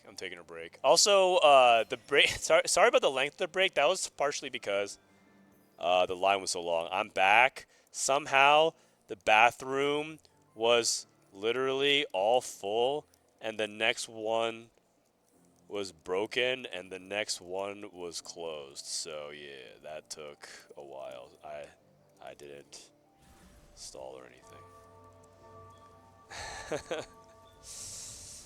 So I don't even know how, but like basically when I went to the bathroom, every stall was taken, and the next set of bathrooms, like the entire thing was broken, and then I had to go to another building, but then they closed that down. So then I came back to the original one. And I don't know what was going on with some people's digestive systems, but some people were taking their sweet ass time. They're taking their sweet ass time to the toilet, so. Jorgen. Who knows? Solo leveling. GP2. What? How is this someone's spot? You're telling me Hand of Justice, Gangplank 2 solo leveling. That is just so illegal. These are the reigning champions, Wolves. They're currently, I'd probably say they're the favorite on one of the favorites on paper, just based off like the history of it. But I would say that if you look at the actual roster, it's not the same roster as it was last year. So I don't think they're as scared as they were previously. On the previous roster, they had Saren, and I believe YGQF was on a different team. I believe Hong Lian was on Weibo. I believe Pseudo Wudo was on a different team as well. So they basically reconstructed their roster after Falcons basically gutted them and stole them and took them from them. So now Wolves, I think is like an okay team. I think they're definitely like, I would give them like a B. I don't think they're like an A+ team, but they're definitely not bad. And then ROC is like the team that has a bunch of Koreans on it, and Arai from the Philippines. So they got a little bit of a mix. I think one thing that's interesting about some of these mixed teams is that I do think language barriers do exist, as in like they become a major hurdle for the team to overcome. So I would say for someone like, for a team like ROC that has Dr. O and Araye, they can definitely struggle to actually calm well correctly.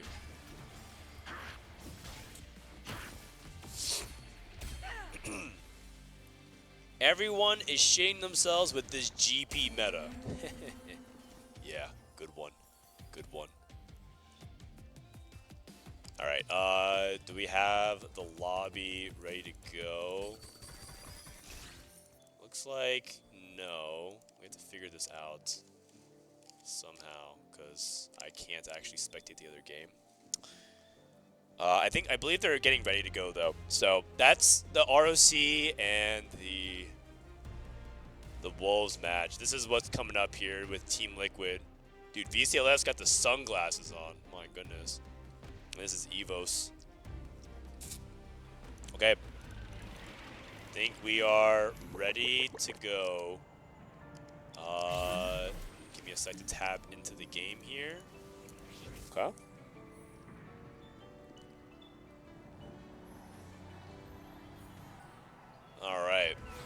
I'm in. Hackermans. Component Anvil start. This is the last game of the day, no matter what. So, hope you guys had fun. It's been a real long day. Quite frankly, I think today was longer than I thought it would be. Mainly because I didn't expect them to play out every single game, no matter what. But I do feel like that added a little bit to the time, plus all the delays. But we got there. 8 hours solid stream. You know, it's a good stream to come back to, because I haven't streamed in a couple weeks. It feels good to have you guys back, hanging out with y'all.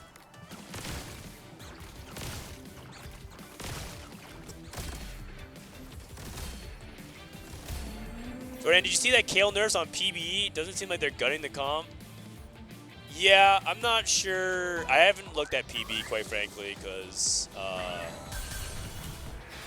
I am not paying attention to the next patch. I'm purely focused on this patch alone, so I haven't been looking up new patch. Are they gutting GP as well, or is it just KL?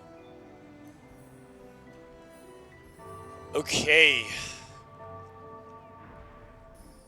Any other crazy starts here? VCLF, nothing. Jin for Lucas, so he's probably thinking about Mundo Jin.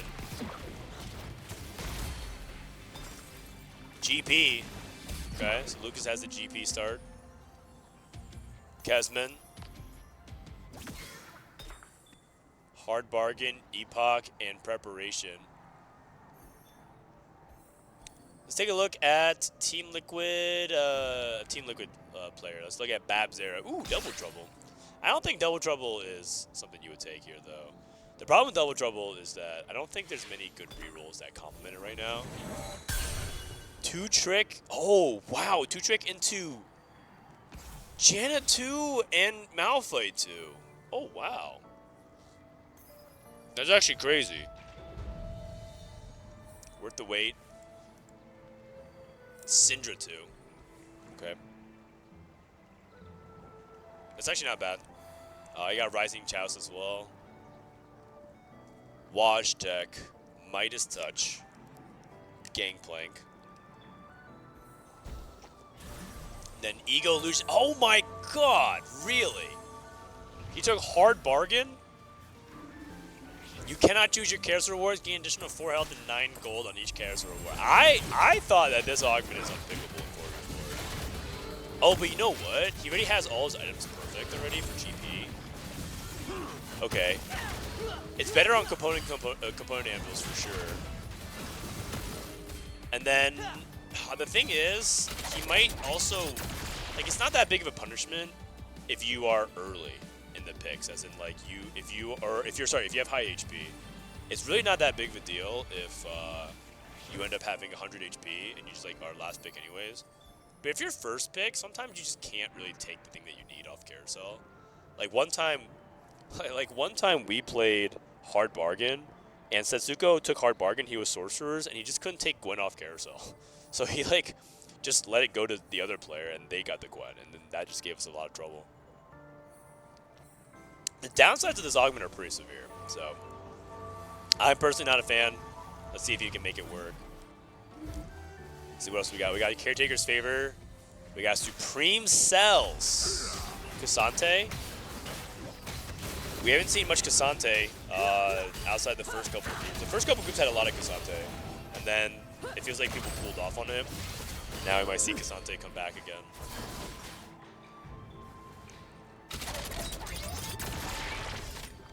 Alright. How are Citadel and MOUZ doing? Citadel won their game and MOUZ lost their game. So we'll see them tomorrow. This is the last game of group of the day, basically, no matter what. Okay, we have Pilfer here. Pilfer's one of those augments that you think about, and it sounds like good in theory in 4v4 where you could feed things to your teammates, but in practice it's like it's not like something that you can actually activate consistently, and it doesn't help you improve your board state because you get a 1-star copy of the first champion you kill per combat, but it's actually not easy to feed guaranteed because you don't know your matchups. And also, you you don't get any like units. So if you like miss on it, you get nothing. It's like from that sense, like VCLF is like working with not a lot here. Winning this round though, it's actually a nice win over Aki. Saying that Aki is playing worth the wait, interrupting his streak, which is huge. What was Washa looking for? Looking for Bo. What was Lucas looking for? Lucas is looking for probably a sword or a bow. Okay, so a lot of bow contest at the very beginning.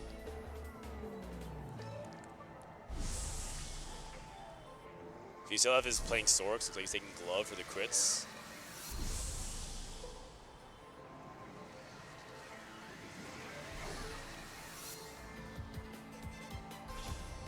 And then Babzera is probably going to take one of these 3 costs for gold. I'd be surprised if they take belt.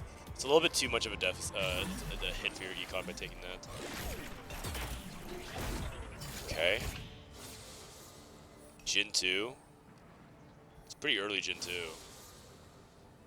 Too much value.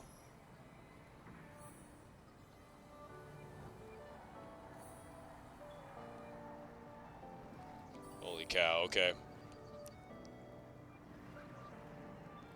This 2-trick setup for Babzera is really high tempo, and I'm glad that... Wait, is he actually rerolling? He has 6 Sivers. Oh, okay. Oh, wow. So he is going to commit to the crew then. Oh, this positioning is not very good for him. He's going to get wrapped. Oh. Yikes. It's okay, though, as long as it doesn't take too much damage from the back. Oh, I think his Siver's going to get soloed. Oh. Wait. Barely stayed alive thanks to the Janna. Okay, but yeah. That's unfortunate. I guess like VCLF is his teammate, so it's okay to lose to your teammate there, but I'm pretty sure Babzera should not have gotten wrapped there, and I think that would have at the very least preserved HP. That could be intentional, but I'm assuming it's a slight mistake.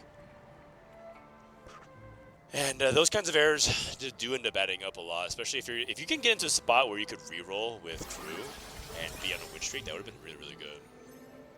But no one on the 5 streak as a result. Everyone got their streak broken at some point.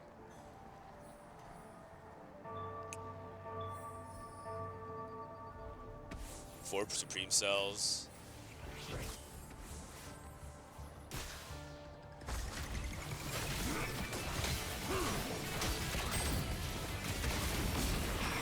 Stretchy arms. Dang, this actually looks kind of strong.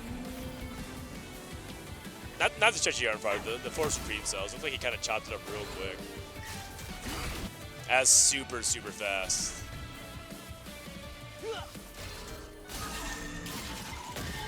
Okay, so after stage 2 excursion here, no one on a win streak. Wojtek's the only person that's on a loose, or a full loose streak, I think. Oh no, Lucas is as well. Just kidding. So Lucas is on a loose streak. Too much value. Too much value holding Naruto on the bench playing Jin. He has 4 Jins, no Mundos. Playing Midas Touch as well. Okay. So for Lucas' sake, he's going to need to roll a lot of gold to stabilize him in Gucci Call Stage 3.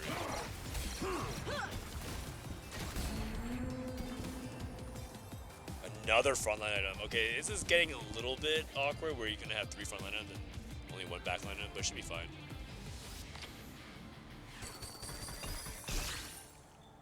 This is the Gangplank player. Syndra 3 from Worth the Wait. Okay. And then VCLF.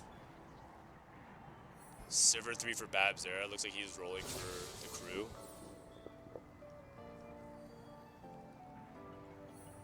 He has 6 Jannas. He's going to hold on to these Jannas as well. Okay. I think that's fine. GP1 for Ego Illusion shouldn't be that big of a threat. There's Kesman with the Supreme Cells as well. I mean, I like the idea of playing GP into the Cassante so you can farm the gold. Dude, next patch, are we going to even remember how to play early game without GP? The farm was infinite gold. feel like I'm not gonna remember. I'm so dependent on this guy to like help drive my early game, just like make money and win fights. And I feel like it's gonna be like, well, if I don't have GP, I guess I'm screwed. I'll have to relearn the game. Silvers, anything crazy? Any recon bobs? Restart mission. I don't know if you're gonna. Oh, okay, he just rips it. All right, you know what? Giga Chad. Training reward for GP2. Another training reward with a big roll down. A bunch of free rerolls for Lucas. He's making the extra Zac. I guess it's free. It's not that big of a deal. It doesn't cost you a gold to sell for making it.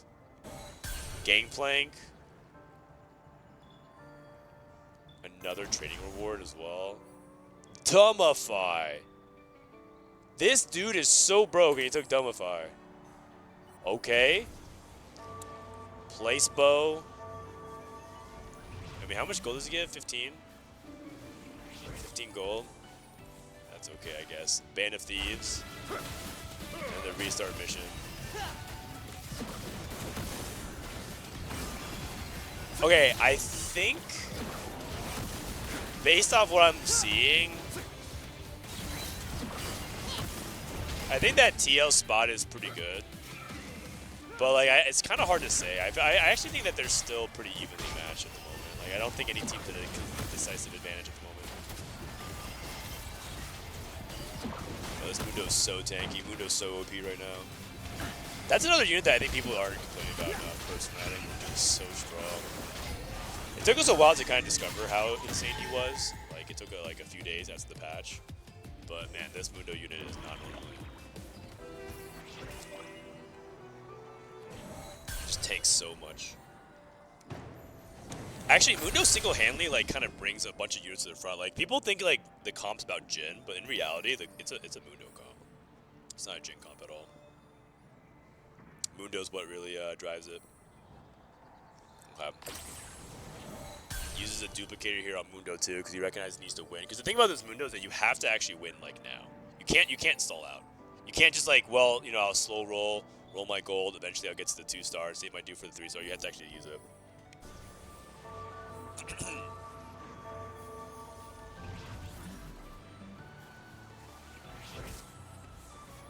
Okay, Lucas on the other side, not looking that weak anymore. Just stretchy arms for Wojtek. So VCLF took Dumbify, and now he's trying to play into Swords. Oh man, he is so broke, and then he took Dumbify and lost. I actually think that this is like the more I think about it, the more I dislike this play from VCLF. I feel like the issue with this is that he doesn't have the econ to actually back it up, and he's not even making it up by winning a bunch of fights. And if he doesn't have the econ to hit his board, I mean, theoretically, Dumbify shores up one of Sorcerer's weaknesses, where like you don't have enough frontline. So Sorcerer's is supposed to be like a composition that becomes glass cannon because you don't have the frontline to stall for it. So Dumbify shores up that weakness. But I will say that if you don't have the gold to hit the board, it won't even matter. And this is in contrast to Golemify that actually can fight back. So I've seen a lot of Dumbify struggle in this spot.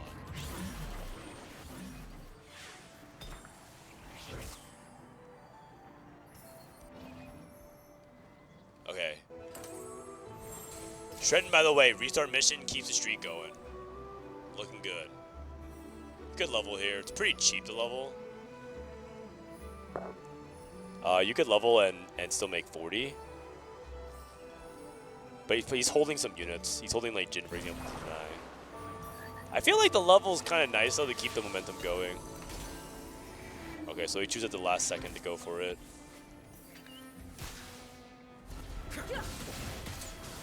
Okay, levels and goes up against Aki. How's Babzero doing? Looks like he's making some inroads on the Malphite. He has 5 copies of Malphite. No, 7 copies of Malphite. Yeah, that's pretty good.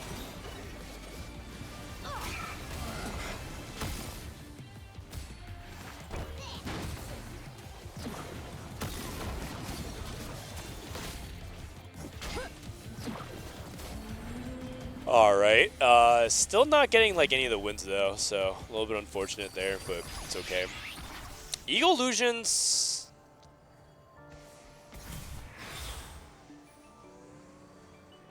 I would say overall it hasn't been that disastrous taking hard bargain. I would say that in general it looks like it's okay. And he's just been getting a bunch of econ and HP.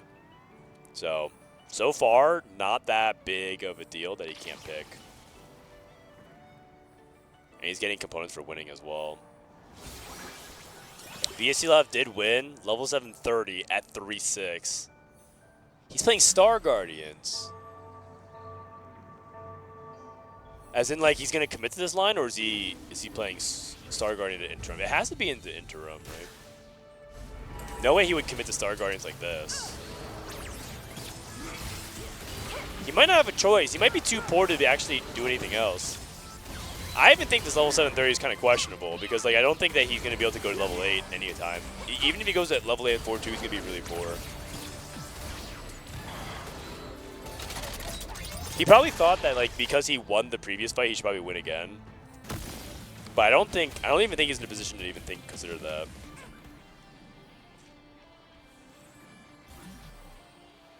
Okay, Kesman ended up losing though. Levels to 7. How rich is this guy? Not really that rich. Kind of struggling a little bit to actually get. Man, everyone feels so poor this game. What happened? Component Anvils, I guess. No gold resources. A lot of people didn't take econ augments. I mean, they did. They took placebo and team building.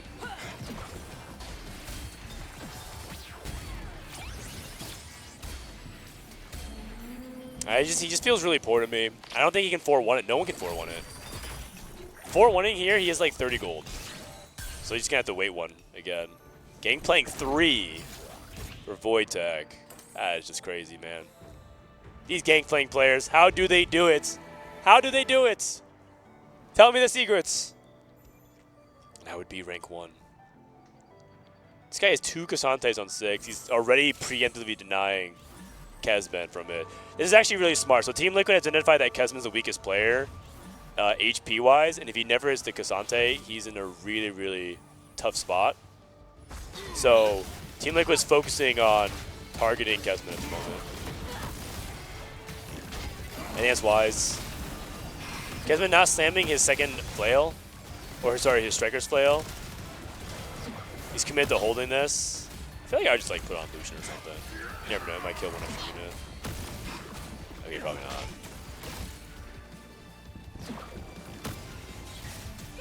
So he ends up losing here. Shredden is keeping up his win streak, which is good. All right, let's take a look at Kesman's roll down. This is going to tell us a lot about how the rest of this game is going to fall out. Last second save. The strongest survive. I'm not sure if I've ever taken that. 45 gold after all that is still this poor. I guess he has like, he can sell like Senna, get 8 gold back. So he's kind of like 55, 60 gold. He makes that. Oh man, I'm not sure if we're in a position to be holding Ziggs 2 and G. What? We're holding all of this on their bench? We just sold the Ziggs 2. Like, we haven't even hit a single Cassante.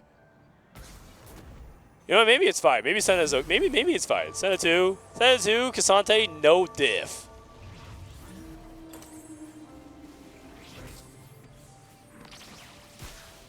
Okay, there's probably a diff. Oh no, this is looking real bad for EVOS. And looking good for Team Liquid. That's exactly why they were holding things like Cassante on the bench, and that is also precisely why re-rolling and holding things on the bench is high value, even if you're lower level. Although you can see Babzera actually shifted his focus from Cassante to Akali. Actually, I feel like holding the Cassante is better. Unless maybe his teammate needs Cassante, because the reality is Cassante is like a really contested unit. Yeah, Ego's holding Cassantes as well now. I mean, I feel like if they just commit to holding Cassante, there's no way Kesman can hit and he's guaranteed to go with. I mean, he's probably going to miss anyways at this clip. Like, what the heck is this? One Cassante. Okay, and then here comes the second layer. Do we hit all out? No. Trying to tailor. No, missed. Fruit 1. That was fruit 1 of 4. Okay, we got it on second one. I mean, you're really likely to hit. You're really likely to hit the fruit. You just that, you know, I think they're taking away that like small little percentage tailor buff. So that way it doesn't like encourage people to min-max in like silly ways. But you do want to maximize your odds if you can while trying to look for this Cassante.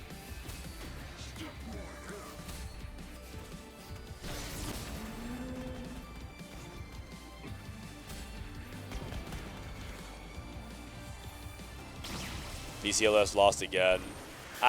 He actually fasted and looked for Karma. No Gwen on Carousel. I think if TL loses this, it's entirely because of okay, it's not entirely. It's like too much responsibility, and then I don't have context of like how everything made it up. But like, it's hard not to think that VCLF should not have taken Dumbify there.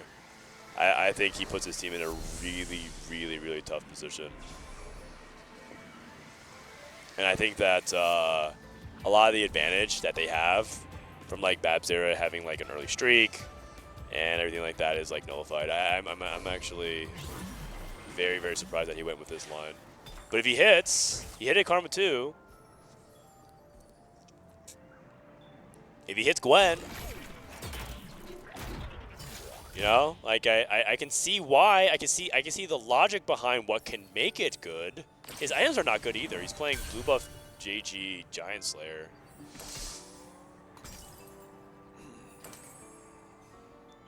Shadow Clone, okay, that's a good one. He has Karma 2 now. Oh, man. Lucas is very strong. Lucas slams. TL does not have a lot of HP. He's looking more and more EVOS flavored.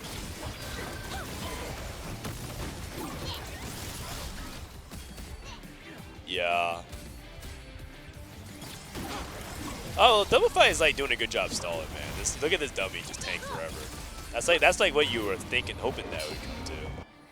But now we have bigger problems, which is that the rest of Team Liquid just has too little HP.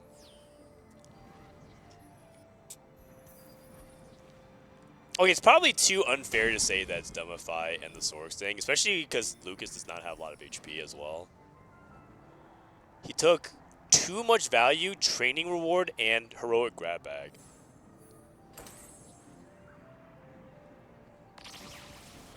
Ego. Oh, man.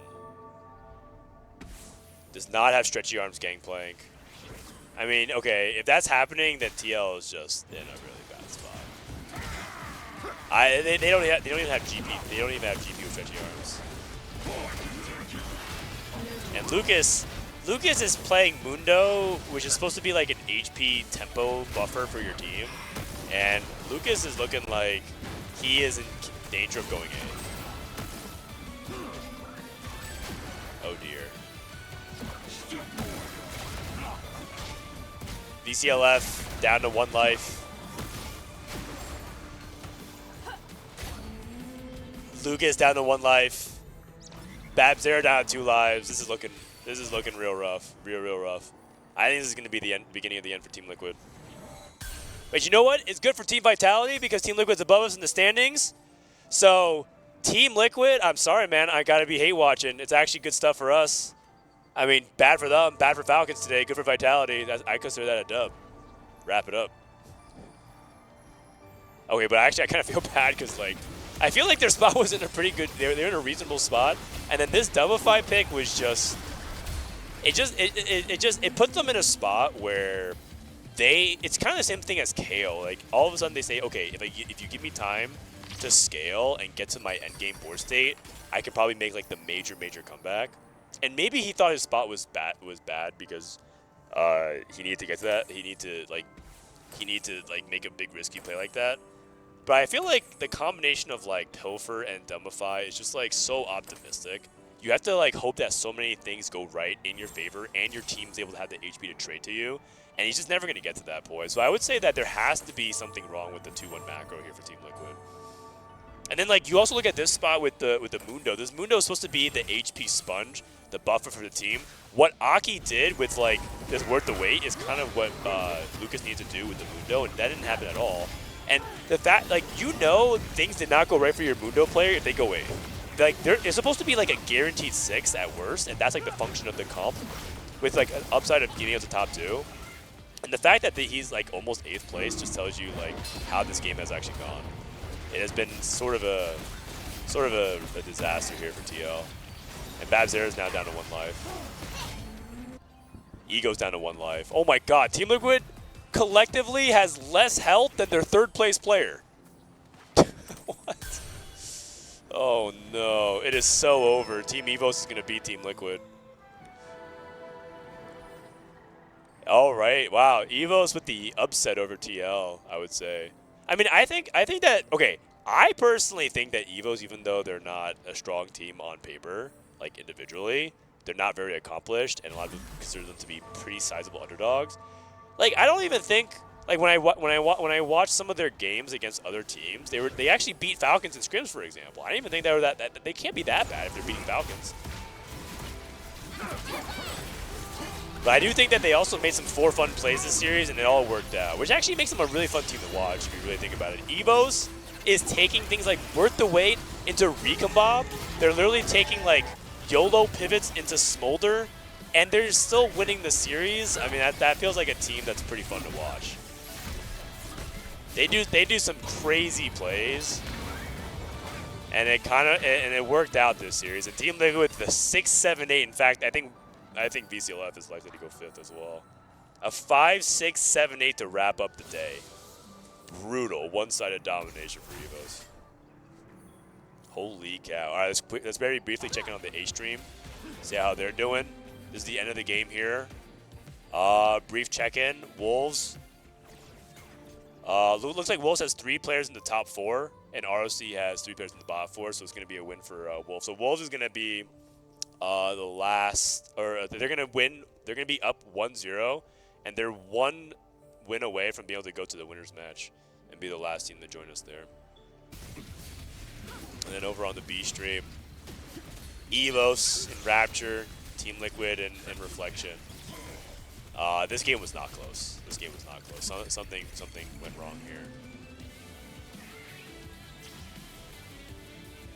All right. Danny, you here to chat? I mean, it's the end of the stream, so you feel free if you want to. If not, because yeah, we're basically closing up the stream pretty soon. You want to hop on?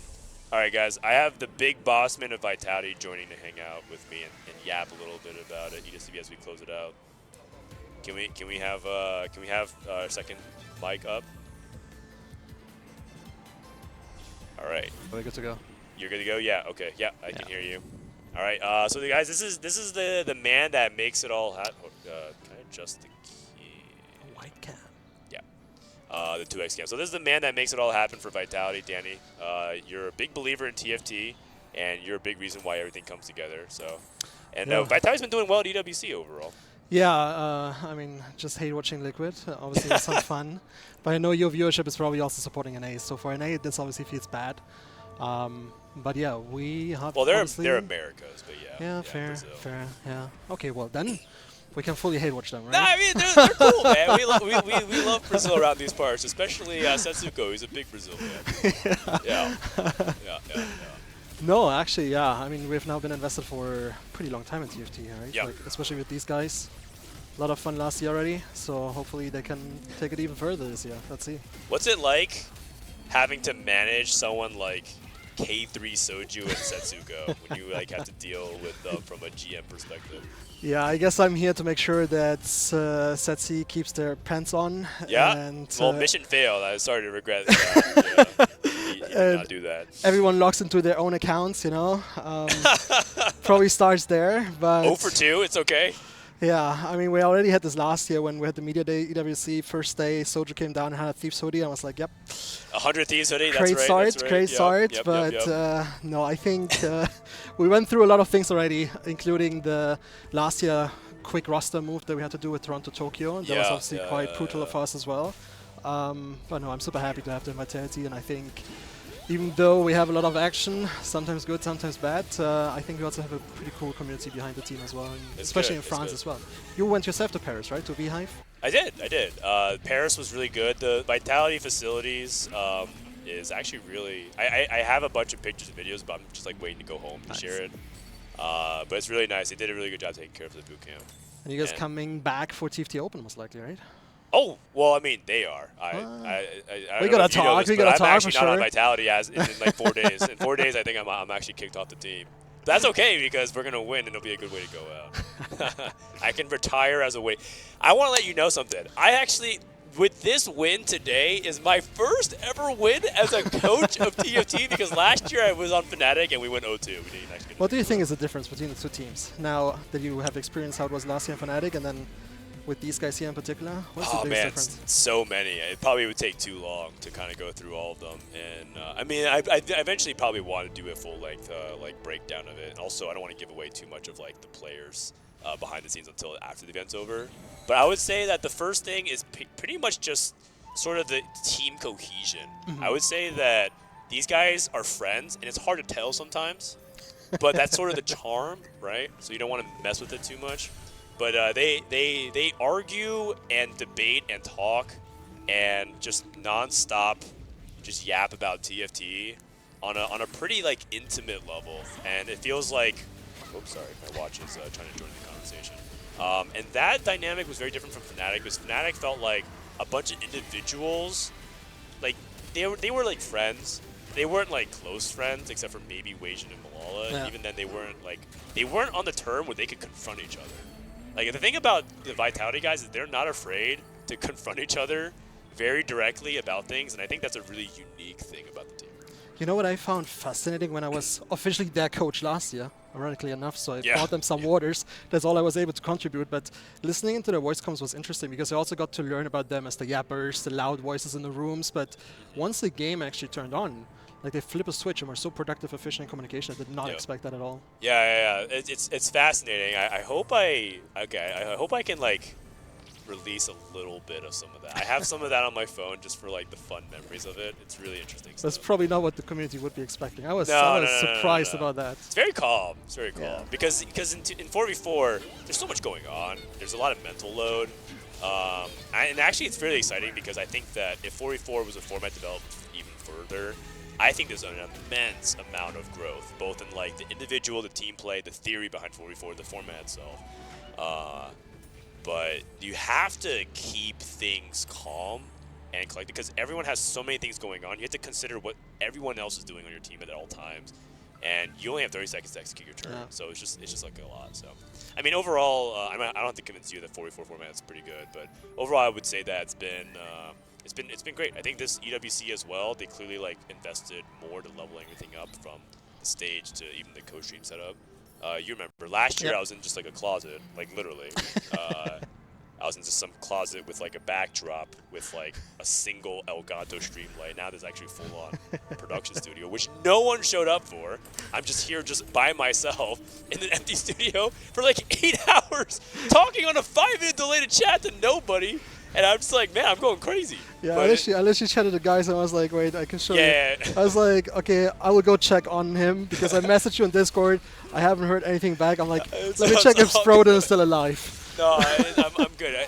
I think starting from like day 3, people would join because once they're eliminated. But like, I can't call anyone on Discord because of like the security reasons. So okay, gotcha. They only want people on site, but no one on site is gonna want to. They're all gonna want to focus on the games until they're eliminated. They probably want to scrim as much as possible, right? Like the meta seems to be shifting still. Yeah, so they don't want to waste time here. I felt this already when I brought the boys in after the match. They felt like, okay, we kind of want to go, but let's at least say hi to Dan, which was nice. Good. What do you think is a success for Vitality here at EWC for TFT. If you like being realistic / optimistic at the same time. I already got hated by the boys because I showed them my tier list and my own prediction for EWC overall. Yeah. And I have us making top 8, but not further than that. And they're like, are you fucking kidding me? Top 8? So that is pretty low. That's fair. I mean, I'm trying to be realistic. We have seen upsets in other games, like our chess player unfortunately didn't even make it to top 8. Yeah. So want to be kind of careful, but if these guys get into semi-final, final territory, it gets really spicy for the club championship as well, which is actually really cool in TFT because you guys here have all the contender for the club championship still in the running, right? We have Falcons here, we have Liquid, we have Vitality, we have Twisted Minds, who just won as well in an absolute cinema. I watched that one. And Virtus Pro. That's the top 5 of the club championship right now. What was the 5th one? The Virtus Pro. Oh, Virtus Pro. Who just beat Falcons, right? Okay, don't worry about it, man. Virtus Pro is not the But still, it's like super spicy good. for the club championship, which makes this tournament even more exciting. It is, it is. And if you guys wonder why that's important, is because the club championship is how they justify signing these players, because that they win a lot more prize money. Yeah. So, and effectively, we're playing for our jobs. But I hope it also makes casual viewers tune in. Like, there are some people who are surely watching only because of the club championship and now getting to learn about TFT. And I'm probably being a bit confused why we play 4v4. I saw this in the player lounge as well. Some other players from PUBG were like, what are they playing? Isn't it like not normal? I'm like, it's a bit different. Yeah, EWC wants their formats to be a little bit different. Yeah. So, yeah. But overall, it looks like the game has stalled out. Looks like EVOS is going to take the win, the upset over Team Liquid, which is good for us, but Vitality, I'm very biased, especially if my boss is sitting right here. But honestly, man, I think that they actually pulled out some stops, man. They did some crazy Wokes plays, did some unconventional augment picks, really crazy pivots as well. And it worked out. They ended up winning the series 2-1 over Team Liquid. And you know what? I like the Team Liquid guys, people Brazil, but honestly, I think that they have some game tape to review. I think that last game in particular did not go the way they wanted to. So they're probably going to have to VOD review that one and get back to the tapes. Do you think this is the biggest surprise of today? I think the biggest surprise is that Falcons lost to Virtus Pro. Okay. I think Virtus Pro was an underdog, and I thought that group was a group of death because Virtus Pro, it was in spite of them. They had MOUZ, AEGIS, and Falcons, and I would put 3 of them in the top 6, 7 of strength of teams. And Virtus Pro is the one that came out on top. And now MOUZ is playing AEGIS, and those are 2 really strong teams. You know, it's funny because our main practice partners all got 2-0 today. Like, if you look at Vitality and who we scrim with, for some reason, all the teams that we have our main practice partners all lost 0-2. So maybe there's a coincidence, or maybe there's something else at play, but I'm not going to go elaborate further. All right. So we have 1 game left for the day, right? 1 game left for the day, but it's running. It's running. Yeah, okay, gotcha. Yeah. The stream is like functionally over here, so cool. I guess that's it for me. And tomorrow, actually, we can go ahead and pull up our stream. But thanks for you guys in chat for hanging out. If you guys want to click !scores, you can check out the score sheet that I'm gonna pull up. Also, if you guys want, hopefully you guys had really good results on fantasy. What were my fantasy picks? My pick'ems, my head-to-head. I picked TL over EVOS. I was wrong on that. Wolves and RC still going on. Citadel over Fnatic. I was right about that.